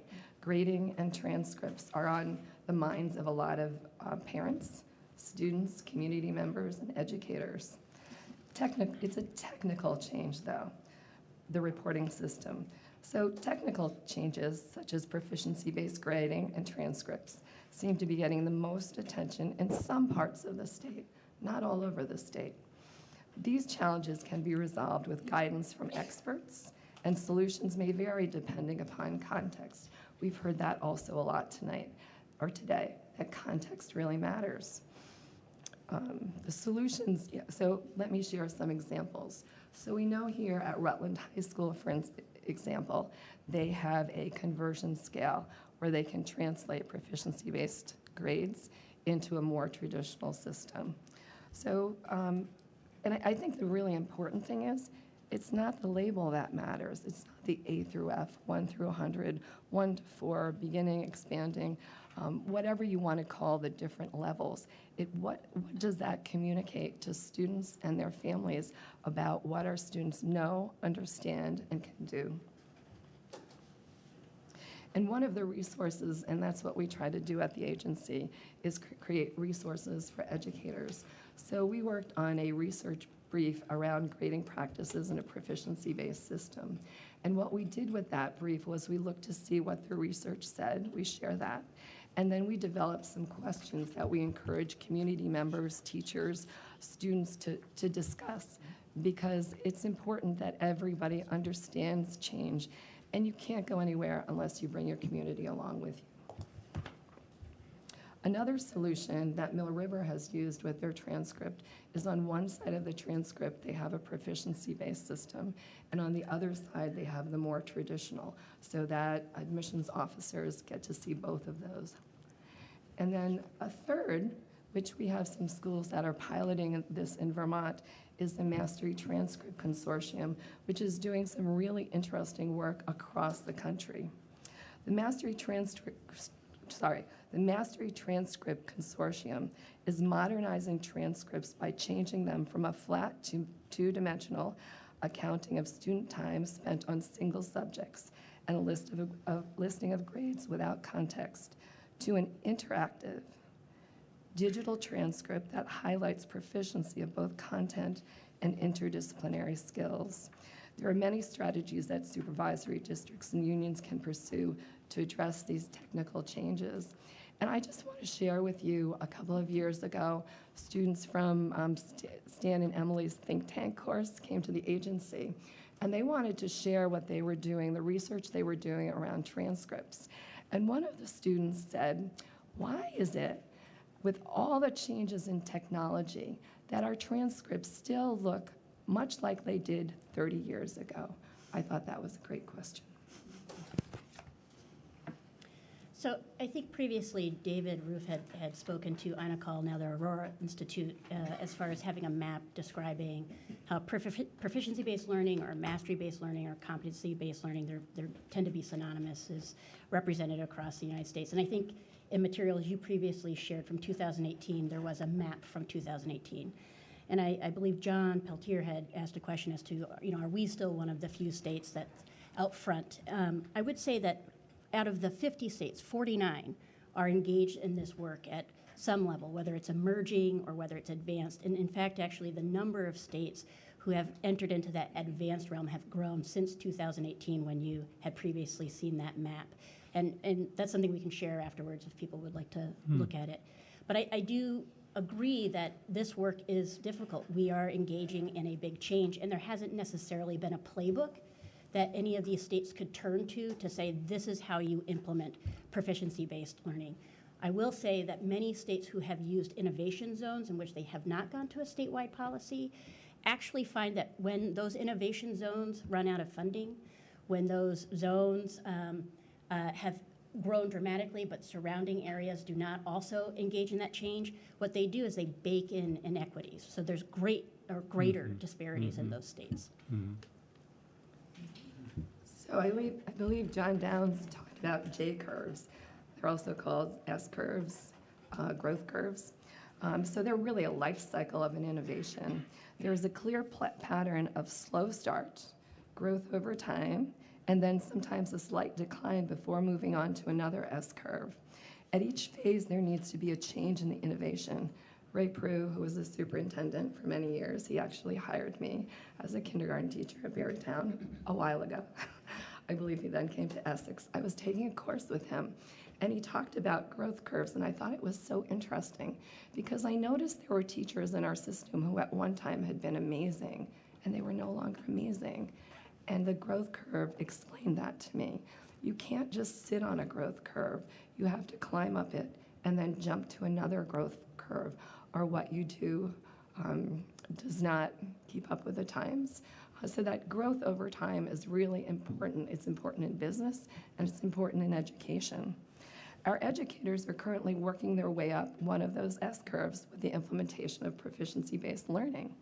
What we have done in the past was good. However, we continually need to improve, or we will not be meeting the needs of our students, and that's what's most important. Can we make some, we've got about 5 minutes left. Okay. I know it's awful fast. We'll get through Can it. we make some time for some questions? Yes.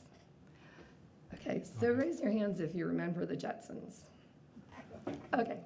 Do you remember George and Jane talking on the television? I remember seeing that and thinking, wow, wouldn't that be neat if we could do that? Well, be careful what you wish for.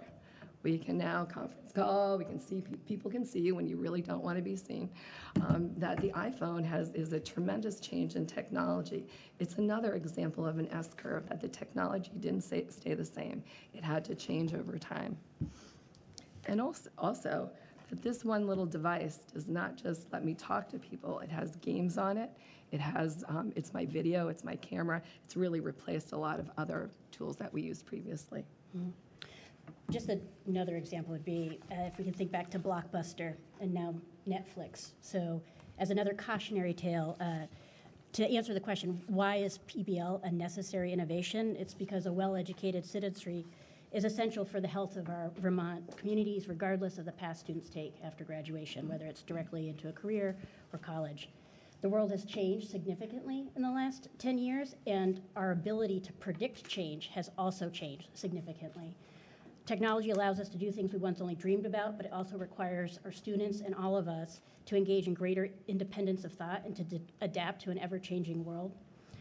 In Vermont, we need students to graduate from high school with the skills, knowledge, and abilities that allow them to continue their education to enter the workforce and earn a livable wage. Jobs that can be automated are disappearing at a rapid rate, and this increases the importance of a diploma that certifies a student has demonstrated proficiency related to graduation requirements. In order to succeed in a 21st century economy, our students need to be prepared to work in a global environment, communicate effectively through social networks, use technology to access reliable information, and problem-solve critical issues. Those are just a few of the challenges facing our graduates, and to prepare them, education needs to innovate and respond to change. And I think actually there was a scholar from Rutland who spoke very eloquently to the need to be courageous in encountering change. So over a year and a half, we worked with educators, business people, students most importantly, across the state, a wide variety of people to develop a Vermont portrait of a graduate. In that portrait of a graduate, we describe the knowledge, skills, and abilities that we want all of our graduates to have upon leaving high school. They include learner agency, global citizenship, academic proficiency, critical thinking and problem solving, communication, and well-being. Well-being came from students. They thought it was important that that be one, not the only one of 6 attributes of the portrait of a graduate. And this can provide a lens for educators to revisit their graduation requirements, because there is a wide variety of variation in terms of expectations now. One last, and then. Yeah. So I think also folks were looking for some hard and fast data, and it is difficult. And I do think that there are some challenges that people have to contend with, which is there are ethical requirements. So certainly in educational research, there are some things that we can't do. But I did want to provide some data, and I think David had been hunting around for this. So in our 2018 Common Data Project report, Vermont, as compared to its New England colleagues, had the highest 4-year graduation rate the highest four-year graduation rate for students with economic disadvantage, the highest four-year graduation rate for students with disabilities, the highest four-year graduation rate for males, the highest four-year graduation rate for Hispanic students. It also had the highest six-year graduation rate for students, the highest six-year graduation rate for economically disadvantaged students, students who are English language learners, students with disabilities, the highest six-year graduation rate for females, the highest six-year graduation rate for Black, Hispanic, and Native American students, and the highest college completion rate. And while these numbers are comparing to other states, and certainly there is enormous opportunity for improvement here, I do want to just say that we need to recognize that since implementation of Act 77 and proficiency-based learning, these are the numbers that we have accrued, that we have actually even improved. So from 2013 to 2017, even though we had an 86.6% four-year graduation rate, we went up 2.5%. We actually decreased the number of dropouts by 1.5% in that short period of time. Do you have data over, say, 15 or 20 years? Pardon? Do you have data over 15 or 20 years? We could certainly get that. I just was basing it on the Common Data Project as it compares to the other New England states. Yeah, sure. Time for questions. Couldn't the other way to look at that data is that Act 77 made it easier to graduate? I hate to say that if you look at the data from the other perspective, just playing the devil's advocate. No, absolutely, and this is why this data is a representation, but you'd also look at the college completion rates. Yep, and NAEP scores, SBAC scores. Right, and I think someone... All of that, I think we'd be happy to see that data. Yeah, and I think someone previously referenced that, you know, a decline in SAT scores. I think there's equally research that just came out in 2019 that actually the single biggest predictor of college success is actually the GPA. I believe the University of California system is actually exploring eradicating the use of SATs and ACTs because, in fact, actually there are incidences of bias. There's also research that might say something on the other end. Again, this is what we want to be vigilant to, but I'm not sure if what we want to do is make decisions based on conflicting data, particularly. Towards making no decisions. Oh, yeah, certainly. So a while back, maybe 8 years, whenever I was in the legislature, the dropout rate, college dropout rate was pretty high in terms of students not, you know, and with debt and whatnot. That's not still an issue? I think that probably one of the biggest areas for us to improve across all student groups, and I think across even New England, and again, I'm referencing the Common Data Project, so that's where we're comparing all of the 6 states to equal measures, is around those retention rates in college, which is that not dropping out of college. Yeah, I understand. I'm pleased to hear it. I mean, that's... Kim, do you have something? Yeah, I know that the range of implementation across the state leads me to sort of wonder, hope, or imagine that there should be some shared best practice, some professional development, some systematizing of the learning that's happening among those places where it seems to be going better than others. And I just am not sure that I completely understand what role the AOE plays in that, or other than the broader data, sort of tracking it more locally, how it's going. So over the course of this year, we are providing 4 convenings focused on local comprehensive assessment systems because we really believe assessment is a key lever, and high-quality assessments are important in order to determine if a student is proficiency or not. So the big picture of assessment, of local comprehensive assessment, was the first convening. The second one is on performance assessments because we think performance assessments are essential in a proficiency-based system where transferable skills are also important. The one that's coming up is focused on student-designed assessments because that idea of students taking lead in their learning and helping to develop how are we going to know you're proficient, what evidence will you use to demonstrate that. And the fourth one will be system educators sharing what they're doing because the research is extremely powerful that peers learn from peers, educators learn from other educators. So looking to make those opportunities happen is important. as a convening, is like, are people a cohort in it? Is everybody invited? Like how does that spread, and how is it captured if you're not able to be there? And what other tools do districts have at their disposal from the agency? Leadership teams are invited. We are also looking for other opportunity. We're tracking the state to see where educators are coming from and thinking of providing additional opportunities in parts of the state that don't seem to be well represented. We'll be doing these sessions at the end of June, the Best Institute, sorry. So we look for other opportunities to reach as many educators as we can. There are a lot of different educators that are being pulled in a lot of different directions, and they want to be in their schools. So there's that challenge. But we do have other people throughout the state, like Champlain Valley Education Development Center is providing some really strong professional learning opportunities. So we really believe in a culture of collaboration and working with other organizations so that our messages can be similar. Okay, one last question from Sabina. I don't know if I necessarily consider this a question. It's more of, again, food for thought for you guys as members of the Agency of Education. But you mentioned how there needs to be more innovation, like that's just how evolving works, that everything gets improved. So, we were given this proficiency-based learning and proficiency-based grading, and so it's more complex and it's more time-consuming on teachers. But then you come to the issue of that you still have the same types of classrooms. You still have students who are meeting the standard from the beginning and students who are not meeting the standard from the beginning. But all of a sudden, this teacher has to provide more feedback and put in more effort to grade formatives for these kids and give them feedback and help support them so they can become better. So it's looking at, is there a way to improve the way that we're preparing teachers to implement this? Because I feel like we're telling teachers here, use this more complex way that's going to help your students, but it's okay, but it's going to take more time because it's going to have a greater outcome. But like, how do you deal with that? We actually convened a group of stakeholders from the field on two separate occasions to update our ROPA standards. So that's the process by which we approve preparatory programs in higher education to prepare leaders and educators to incorporate and represent a lot of these new initiatives and learning around Act 77 and proficiency-based learning. Absolutely.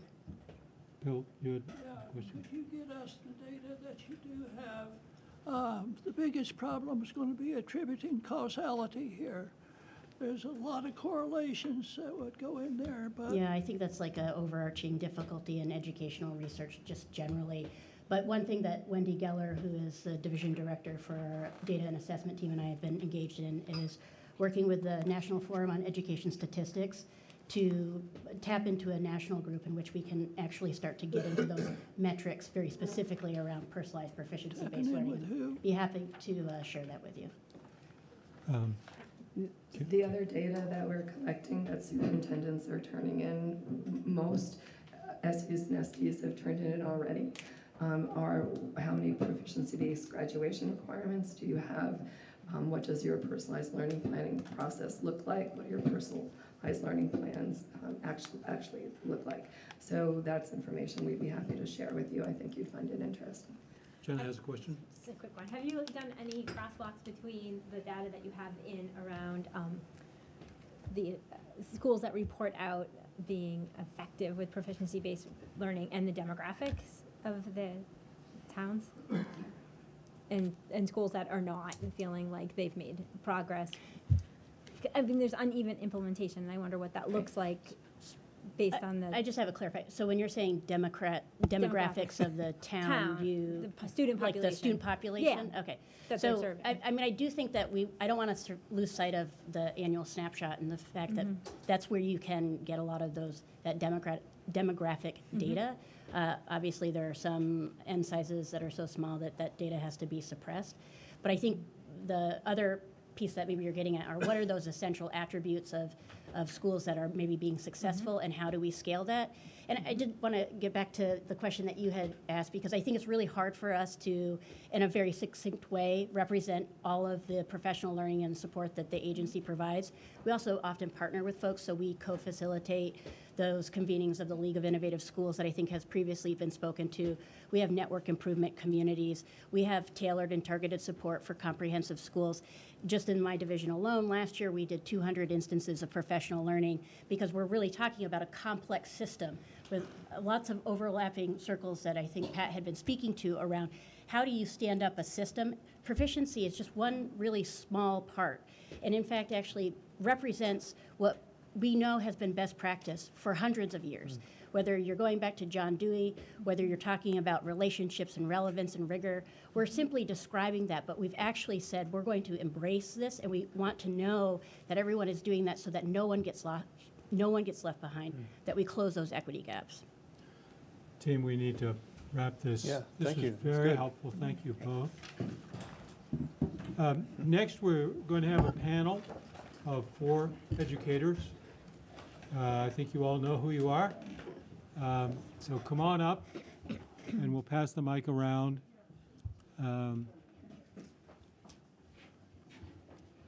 Thanks, Sabina. Are we? Yes, okay. So we're hearing from Adrienne Weld, Abby Brodowski, Michael Thomas, and Curtis Heyer. So the way we'd like to proceed with this, if we may, is to hear from each of you for about 5 minutes. Just give us what you want us to know in 5 minutes or less. This is your elevator speech. And then we'll double back, and the board will have questions, and you may have comments or questions for one another. So why don't we start at the end, if you would identify yourself and fire away. Good evening, and thank you. Tech thing. Good evening, and thank you for inviting us. My name is Abby Brodowski, and I am currently the Rutland High School English Department Chair. I'm in my 9th year of teaching. I've been using a standards-based or standards reference system for the past 6 years, so I was in pretty early. One thing that is important for you to understand right now is that Rutland High School is achieving excellence with our standards reference system. And I'm going to talk a little bit about the structures that help us with that and some of the things we're still grappling with. Can you just tell us, how do you know you're achieving excellence? So we achieve excellence with, we are meeting or exceeding the SBAC scores on a regular basis despite some demographic and economic challenges. What I see on a daily basis, given my experience in the system for as long as I've been in, is that students are more likely to know what they should be learning. They are more likely to have their issues addressed when they don't understand, and they have opportunities to go beyond what is expected in this system more frequently than in a traditional system that I've also taught in. Our staff at Rutland High School know what they're teaching, and they work very effectively and efficiently in teams to make their instruction stronger. We're collectively at Rutland High School implementing some of the best instruction, not only in Vermont, but in New England. That's not according to me, that's according to our most recent accreditation visit from the NIASC committee. So the core question is whether or not this system is better. And my way that I approach it is to realize that it's just not complete. The word perfect in Latin, I'm an English teacher, means finished, means complete. And this is something that will never end for us if we're doing it right. So our process, if we're doing it correctly, revising, updating, improving is not going to be done. And we're always going to be grappling with things because it's an imperfect system. Because we're continually engaging in the refinement of this system, it's important, and I seriously caution against removing it right now and expecting better outcomes in Vermont schools. Some of the structures that I'd like to talk about touch upon the ideas of efficiency and equity that help us get to the excellence that we see in this building. And I wrote a lot more than I'm going to say, so you can take a look at that because I'm an English teacher, I love to write. One of the things that we really rely on here is our PLC structure, which allows us to be efficient, but it also provides clarity to the public about what students are learning in school. So our administration supports this with a late start Wednesday. We have common planning time when possible, and if we didn't have that, the system would not function very well. So schools that don't have that would struggle. As the English department chair, I'm always supporting course level PLC groups We've created our standards and scales. We revise them regularly, annually. Those are published online. And we are working on common summative assessments that we do and scope and sequence documents. And we're working on individualized learning matrices, opportunities for students to reflect upon what they've learned.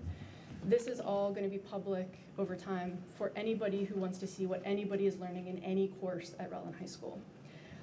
Also, our PLC teams review student data and plan interventions on a regular basis.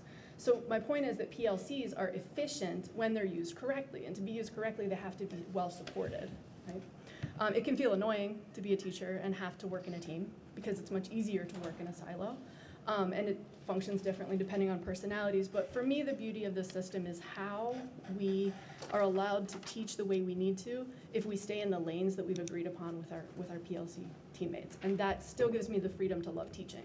It's not all scripted out.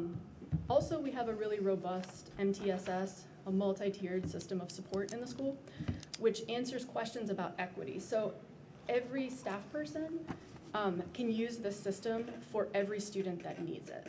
And that's really important to have those structures in the building, otherwise you can't catch the kids who aren't getting where they need to be. Most of our interventions, we have daily flex block, after school epic tutoring, education support teams, and credit recovery. That's not even our other stuff.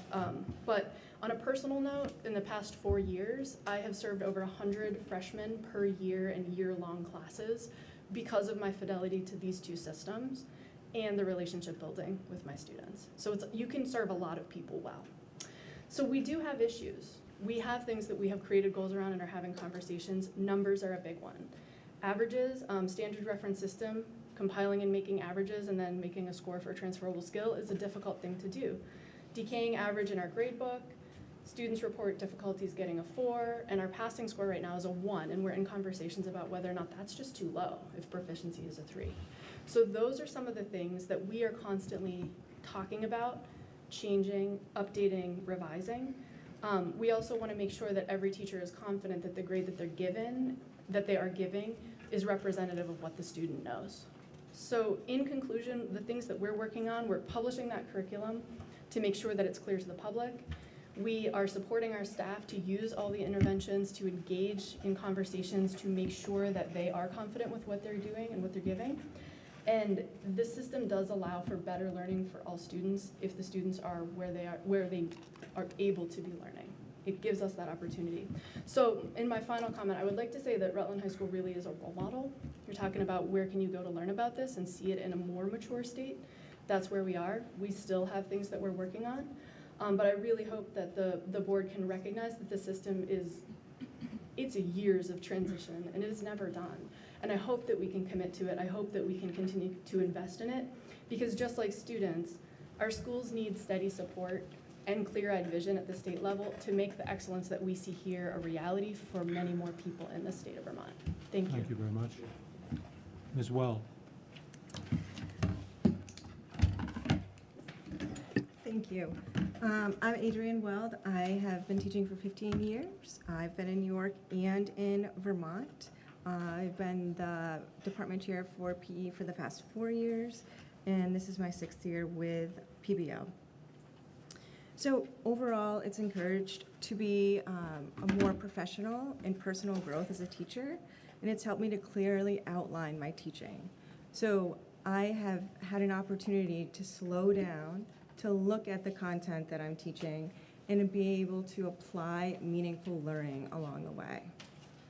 And what I mean by that is when students are in my classroom as a PE teacher, we're not looking at rules of the game anymore. We're looking at how do we develop healthy lives for students to become competent in how to stay healthy, not me planning a class for them and utilizing the class, but taking that information and actually applying it to real life. Thinking about goal setting is a project that we do. So goal setting along the way is the final outcome. But the things that we use along the way to teach that are at kids' fingertips. So we're talking about like level 2 information. But now we're really looking at applying goal setting later in life and making those connections. So students are set to leave long after graduation with a skill set of how do we stay healthy. And when we think about traditional PE, we think about games, team games, individual games, and that transition has happened here at Rutland, that we are now focusing on personal health. And so many people, so many parents will say in conversations, I wish I learned what my students are learning now in PE, because that's what matters. That's the most meaningful piece of our class, is students are taking that information and being able to apply it. So looking at, in terms of the scales, students have also had the benefit to have direct and healthy communication with us as teachers. So I'm now having more conversations with kids about how their projects are going that they're working on, what they need to be doing to achieve being proficient in my class, and looking at the ability to have those same conversations with parents. And one of the things at the high school level, we're always looking at getting more parent involvement. How do we get them? This has created that conversation of getting more people through the door. Previously, we've been looking at percentages, and that conversation wasn't there because everybody knew historically what a percentage meant. But now the changing of learning has changed in the meaning that we have to let kids know ahead of time what they're going to be learning, so their expectations are clearly laid out. Parents have access to that information. So now we're looking at this being more equitable for not just students, but also teachers, or our students.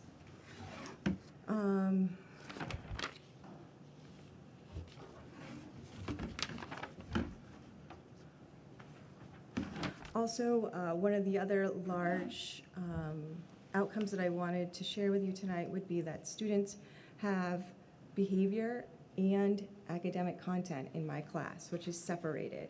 In the past, students haven't had the opportunity to pass if they weren't prepared. So if they didn't have sneakers, if they weren't changed, and all of these things that allowed them had already set the path for them. Where now we're looking at what is being learned in the class, and that part of their grade behavior is now pulled and is part of our HAL grade, which is our habits of work grade. So students now are more successful in our classes. We're having less students fail, and it's not being held against them if they've struggled with identity, experienced trauma, have difficulties with socioeconomics, and we're creating a safer place for that learning. And just wanted to finish up saying that we provide all of these materials ahead of time for students, so the expectations are clear, they have the ability to ask questions, and then when that conversation, these real life conversations that they're going to be having at higher ed learning in the professional world, we're teaching them that communication, those direct, healthy conversations that we're having here tonight, because in higher ed and in the professional world, we're not going to be measured on our percentages in our performance. Very good, thank you. Mr. Heyer. Yeah, my name is Curtis Heyer, and I'm a pretty plain-spoken guy. I'm not going to use jargon. I'm not going to use buzzwords. What we have here is a Bill Gates funded Great School Partnership organization from Maine. They're 501c3. They're not elected. They're not accountable. And we dance to their tune. Now, when these Gates-backed Great School Partnership staff developed their framework for proficiency-based learning, they were the experts. They knew more about PBL than I did. When curriculum directors and administrators across Vermont accepted their model, they became experts, and they knew more about PBL than I did. Now the teachers are the experts. The practitioners know more than the theorists. Actual classroom teachers have seen the challenges of implementation, and they've seen the disastrous outcomes firsthand. The qualitative research is in.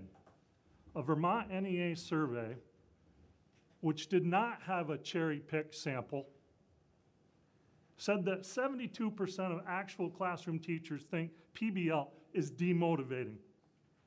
Mr. Chairman, there appears to be no research that directly supports this model. No research indicates the Great Schools framework is particularly effective. No research indicates a 1 to 4 grading scale is superior. No research supports decaying averages. No research indicates extended deadlines fosters more disciplined work habits. A Duke 2006 meta-analysis indicates a positive correlation between homework and student achievement. Our schools are preparing students for college, the workplace, and the military. The practice of not counting homework, giving extended deadlines for papers and projects, and allowing retakes on quizzes and tests does not prepare students for any of these 3 pursuits. The GSP Gates model is demotivating, certainly because of not counting homework, allowing extended deadlines, and offering retakes, but also because it is confusing. It's almost impossible to explain to students how their grades are computed. Some proficiencies get assessed many times, some once or twice, some not at all. The ones that get assessed many times, they decay. The grading system is like a convoluted Rube Goldberg contraption. Students don't understand it, so they don't know whether it's worth it to make an extra effort. Mr. Chairman, research does show that students do better when they know what's expected of them. But showing them dense rubrics with language-tortured proficiencies just makes their eyes glaze over. Nobody knows what a 3 is exactly. Is it an 85? Is it an 88? A 90? It's proficient, so teachers give lots of them. And many students seem content with them. And many students seem content with 2.5s. I guess at Rutland, 1 is enough to make you content. The past few decades have seen quite a few fads in education come and go, like open space classrooms. It was supposed to promote collaboration, but teachers were finally driven to distraction and erected bookshelves and crates, anything to block out other classes. Dividers went up, and soon rooms became evident. Whole language reading instruction in the early grades left high school teachers facing a string of students over a span of years who could not spell. They were casualties of the reading wars. But this is the absolute most destructive education fad in my lifetime, at least for Maine and Vermont. A generation or more of their students will have their education jeopardized by this reckless experiment. And for what? The new grading system has not changed how teachers teach or how they assess. The emperor has no clothes. The more traditional teachers still use tests, quizzes, and essays. Most any type of assessment can be aligned to proficiencies, although it can seem at times like pounding a square peg into a round hole. And all the benefits that proponents claim from PBL could be achieved without changing the grading system. We can have portfolios, we can have differentiation, we can work in teams. Furthermore, for all this upheaval, following the GSP Gates model will likely make schools out of compliance with the letter and spirit of the state's proficiency-based diploma requirement.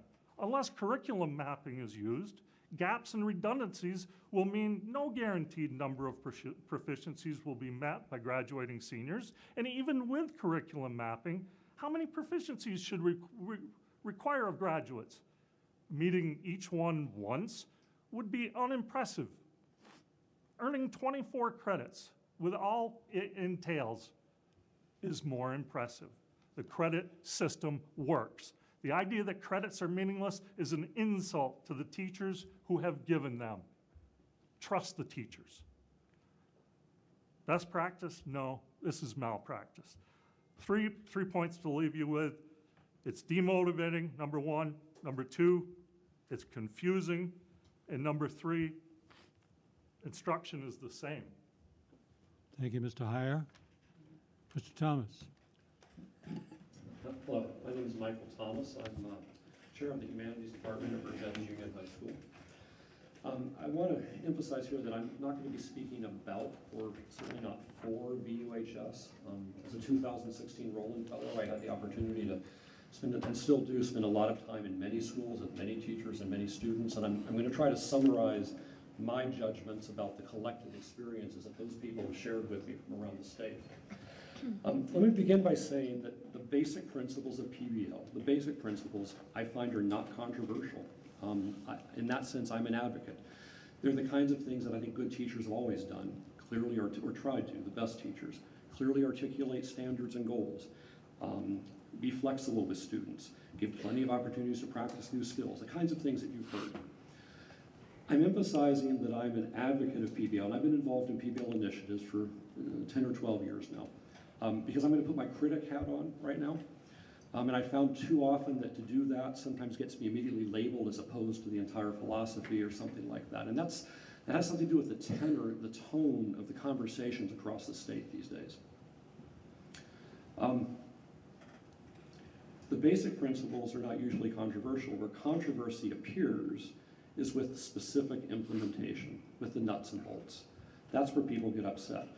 Choice of grading scale, whether to, what sort of learning targets to have, what's the grain size on learning targets, what are the policies for extended time and reassessment, many of the things my colleague just spoke about, types and amounts of information and transcripts, are certain grades like 0 going to be allowed?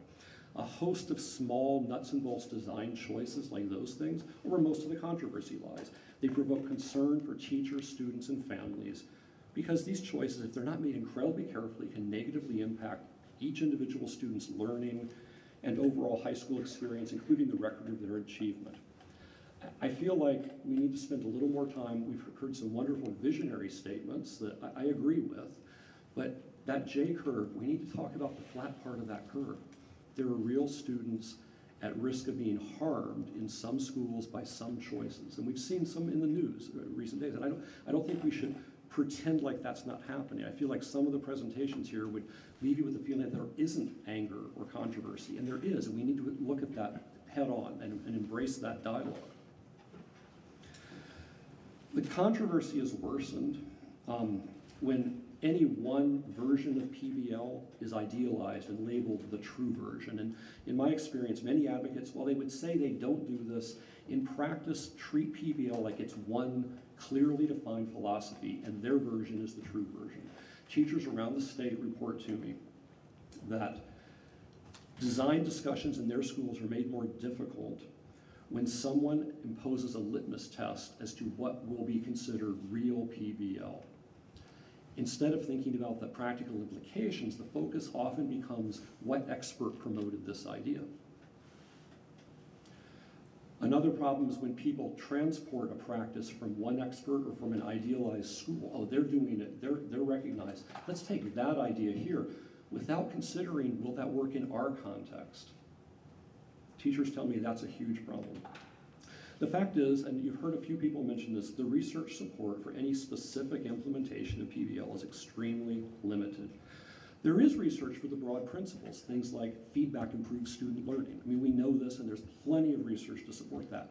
But when it comes down to the specific choices, a 4-point scale, is homework graded or not, there's very little empirical research to support that, and what there is pretty poor, to be honest.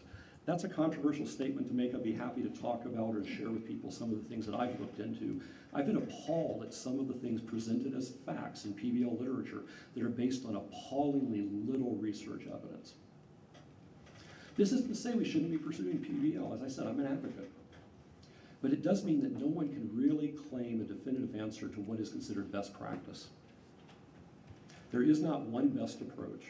General claims about the value of this or that specific PBL practice should be viewed skeptically. They have to be looked at in the context of a specific school with its specific traditions, histories, policies, etc.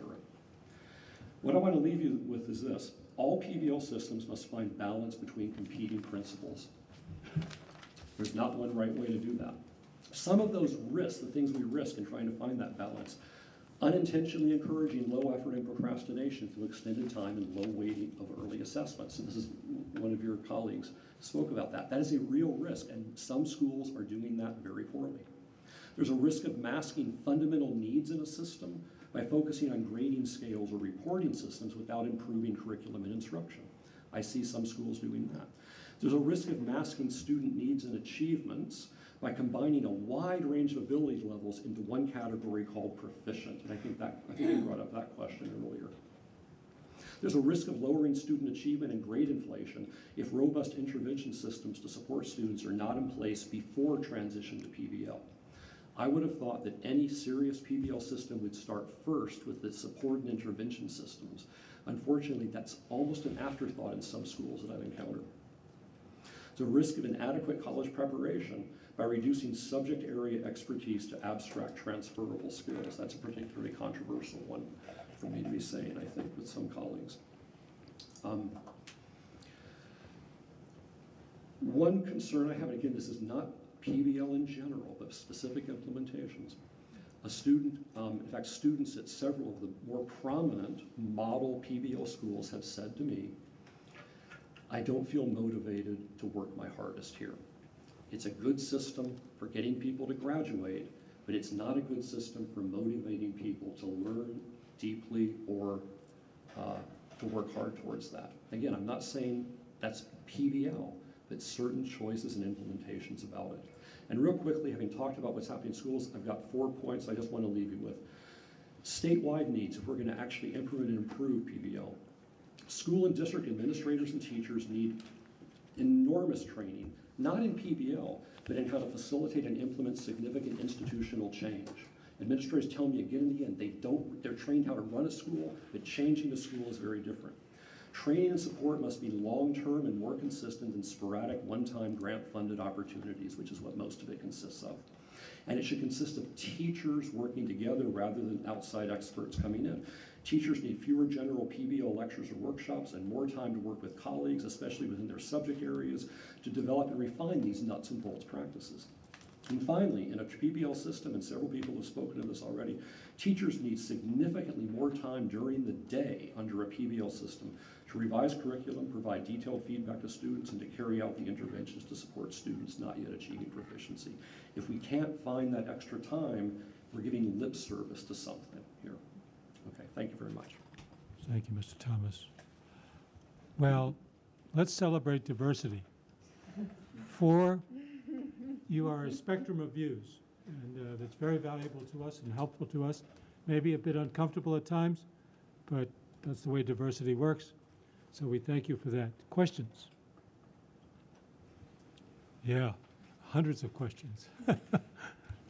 I guess, Mr. Heyer,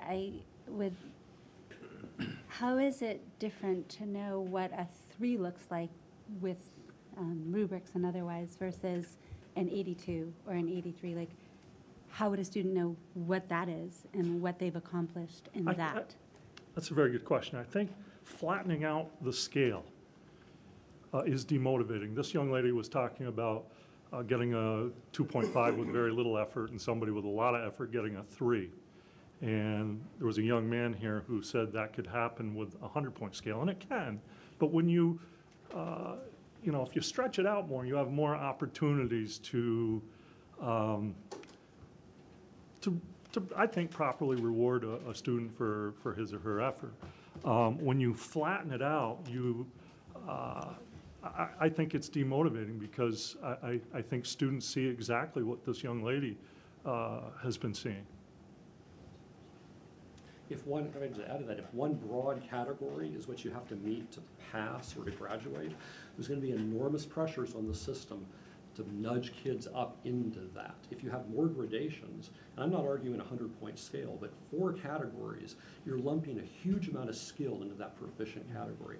And what I worry about are the kids at the bottom end of that proficient category, because they think they're doing as well as the kids at the top end of that. But in a lot of schools, the bottom of proficient is not college ready, and the top of proficient is college ready. But they're in the same category. And I think I was more wondering how they know what they've gotten just in understand, like my kids went through the 1 to 100 system, and I didn't know much about sort of what that 95 meant versus what, I'm not sure how much feedback they got in understanding what they would have needed to have done differently to have been all the more proficient. And the only thing that in sort of taking in information seems to be more clear is the standards and maybe consistency in how those are applied from teacher to teacher for all students is that seems to have more information just listening. If I may, the decaying system, which the Great School Partnership recommended, is confusing.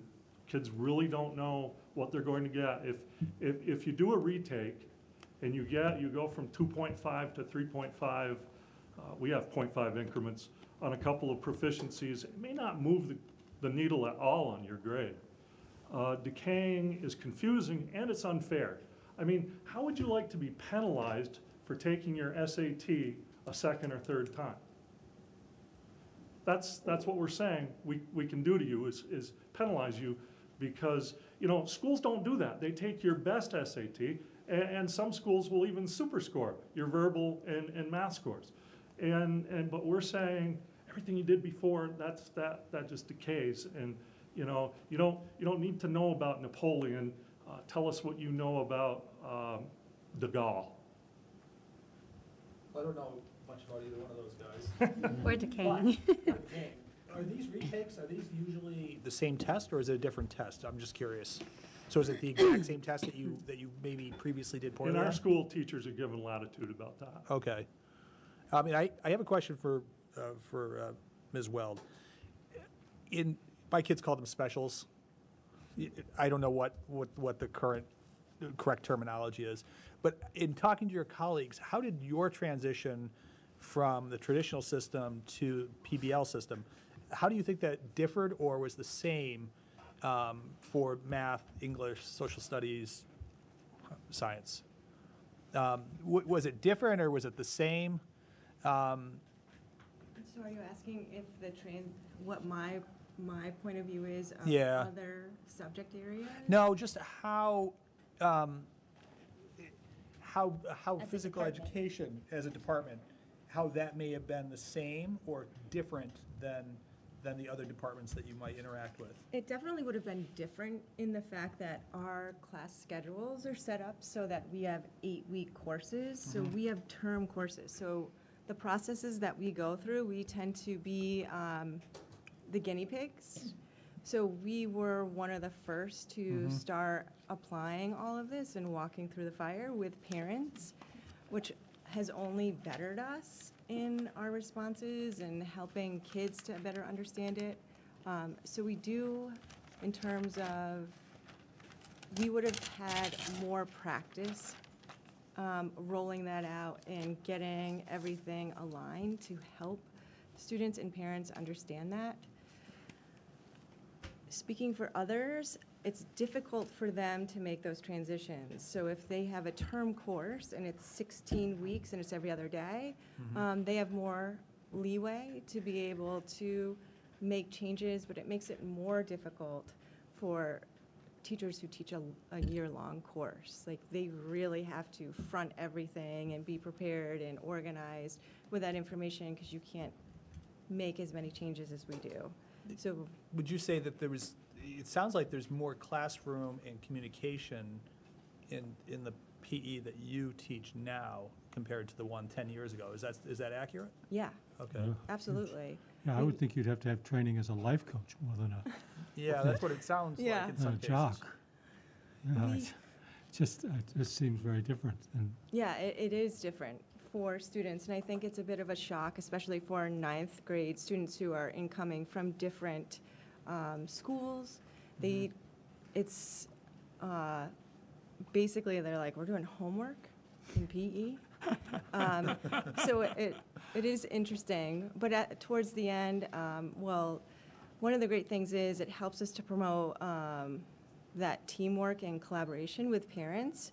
And when we meet with them at open houses or calling home for great things, students now have their parents on board and saying, these are great things, we should have learned these. So it also not just with our students every day and asking like where you're at, but every day they come in and they'll say exactly what a 3 and a 4 are. So the students have the information that they need to know whether we're doing something cognitively with a rubric or if we're moving around in our classroom. Other questions? Bill? Mr. Heyer and Mr. Thomas and Mr. Downs, you said there was no research supporting this, and you lent yourself in the same direction as I heard it. One thing about the 4 points versus 100 points is when you collapse that scale, you collapse your variance. And you make everything into 2 categories, which no longer differentiates. But you had said there wasn't any research, and I would really like to see some strong empirical research by somebody somewhere that really deals with these questions. And so I'm asking you folks, can you identify such? You mean the 4-point scale in particular, the 4-category scale? One of the main proponents of that, Thomas Gutsky, makes most of his argument on a logical basis about the difficulty of assigning scores to 100 different categories on a 100-point scale. Right. He cites one, I've only been able to identify one piece of empirical research he cites that he completely misinterprets. Basically, he says in it, this is a long point, but basically, he says it supports the fact that teachers with more than 4 categories can't make accurate assessments of student ability. And he says well-trained teachers. The study they referred to was a study where they took teachers through a 2-day workshop, asked them to write their own rubrics individually, and then go off and assess the same student work. When they came back, guess what? They disagreed. I mean, that's the level and now the person who wrote that research made no such claims as Gutsky did later on. So this is the kind of, and there are many examples of this where one piece of research is taken to support something. If you often trace the footnotes back, you'll find it really doesn't support what they're saying it does. Peer-reviewed? That study was, but it wasn't making any of the claims that Mr. Gutsky had referred to it to support. Do you have a question? No. Yes. Okay, go ahead. So, going back to the demotivation, and so at our school we have a habits of learning grade, which is very similar to your HOW grade, it sounds like, except our habits of learning grade does not affect your overall class grade at all. I have a 2.5 in my bio habits of learning grade, but a 4 overall in the class. So, kind of a question to all of you as educators, do you see this shift amongst your students? Like, their students no longer striving for that 4, whereas in the previous grading system, there were kids wanting to get the 100 or the A+, whereas now they're like, I can pass this class with a 3, I'm meeting the standard. Because I know personally in like middle school, I was on a F through A scale, and I was thinking, I want to get that A+ because that means I did everything right. Whereas now, if I do everything right, I get a 3, and I have to go above and beyond to get the 4. So I don't kind of know. Do you guys see that, and if so, how? Above and beyond means very different things to very different teachers. Exactly. The demotivating thing bothers me a lot. And we heard from a school psychologist who said that she's seen a lot of damage from grades. And my reaction to that is life is hard. College is hard. The workplace is hard. The military is hard. So I'm with you exactly. But I just see the destructiveness of that, generationally. I think this has been, we could go on for a long time with you four, because you bring such a rich diversity. It's great. We admire you each and all. So thank you very much for being with us this evening. Thank you. And to all of you, I apologize that we're running behind schedule. Not at all. Jen Staten, So I what think it you're is next. Oh, completely. I would turn in my homework if it mattered. We want everybody to be heard, so we'll just hang in It's there. like hidden. You Can't be have a that bad. list of all your targets, and then habits of learning at the very Yeah, you make that motion. Coffee, how about bourbon? Kim's got a second. Followed by bourbon, if you will. We're getting a little punchy. Yes, please. Is the coffee on the way? Yeah, exactly. Oh, God. Well, the nearest Starbucks is in Manchester, so I don't know that we could get it delivered. Okay, let's go. Jen, let's hear from you. Thank you very much. Good evening. Thank you very much for inviting me tonight to provide testimony on proficiency in the state of Vermont, and thank you for your work in collecting this testimony. My name is Jen Stainton. I am the building-based curriculum coordinator at Woodstock Union High School and Middle School. That means as opposed to a district-level curriculum person, I am actually located in the high school and middle school. My job was started in 2017, and the first few years of my job was focused solely on the implementation of proficiency in our high school and middle school. So today I'm going to share with you a little bit of a story of sorts of how implementation of proficiency went at Woodstock Union High School and middle school. And I shared with you in paper 6 points to my testimony, and I'm going to speak to each one a little bit tonight. First, I'd like to share with you that I am proud to be an educator in the state of Vermont with a compelling vision that you have set through policy. Act 77 and the education quality standards take two really important and usually competing parts of policy and bridge them together for something that's really powerful. Flexibility and accountability are usually sole factors in education policy. Whereas with Act 77 and the education quality standards, those two pieces are put together and blended. And it says that our students should have voice and choice and flexibility in their pathways. And at the same time, schools should be very, very clear about the standards that students should meet in terms of the skills, knowledge, and dispositions before they graduate from high school. I'd like for you to keep in mind that the decision to go in this direction from the state came from a long line of digging into the state of high school education in Vermont. High schools on the move took a look at what was happening at high schools in Vermont, and it said something needed to change. That was emphasized by the Transformation of Education, another document. And then it's actually been put into practice with our education quality standards in Act 77. I have to say, the pride extended for me over winter break as I had a conversation with my sister-in-law, who is in charge of mathematics for the Denver public school system, a school system with 92,000 students. And they are also working on competency-based education. And it was great for me to be able to share my experience with her and talk about how we're working on similar initiatives. I'd like to say that the policy has actually entered into the instructional core of schools.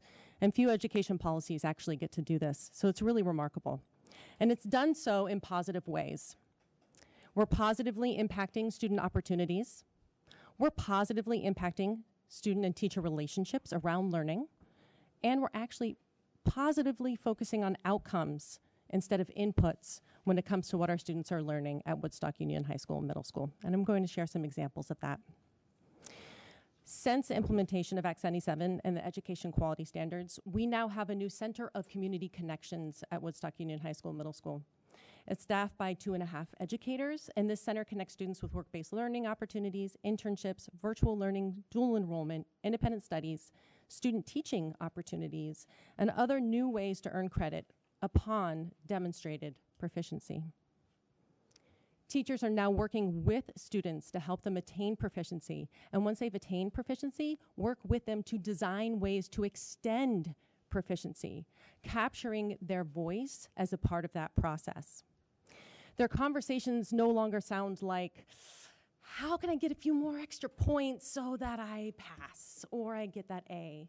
And instead, the conversations are focused on, you gave me some feedback that I don't know how to create a fair counterclaim accurately. Can we sit down and work on that together? And then once that proficiency is met, thinking of other ways together that they can extend that particular skill. Another positive piece is that outcome. Our district is now focusing on getting excellent data into the hands of teachers. We have invested in STAR 360, which is an external data collection mechanism for ELA and math outcomes. We can now put that in the hands of teachers alongside excellent professional development for summative assessments so that they can actually sit together and look at how their students are doing with both internal and external measures to try and help them meet excellence in their outcomes. As you've heard tonight and elsewhere, implementation can be messy. Foundational systems can be challenged, and equity can be impacted as we attempt to implement proficiency. For us, a foundational system of communication was a major problem.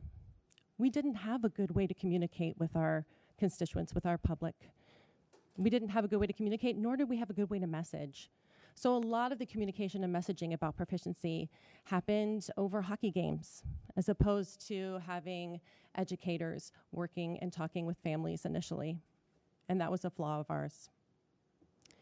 Another foundational system that was challenged for us was a system for tracking proficiencies. I was lucky recently to sit in on a panel, a speaker panel, on the future of work and how that might impact education for students. Lindsay Blimes, the director of engineering for Wayfair, sat on that panel. And she explained something that was really interesting to me.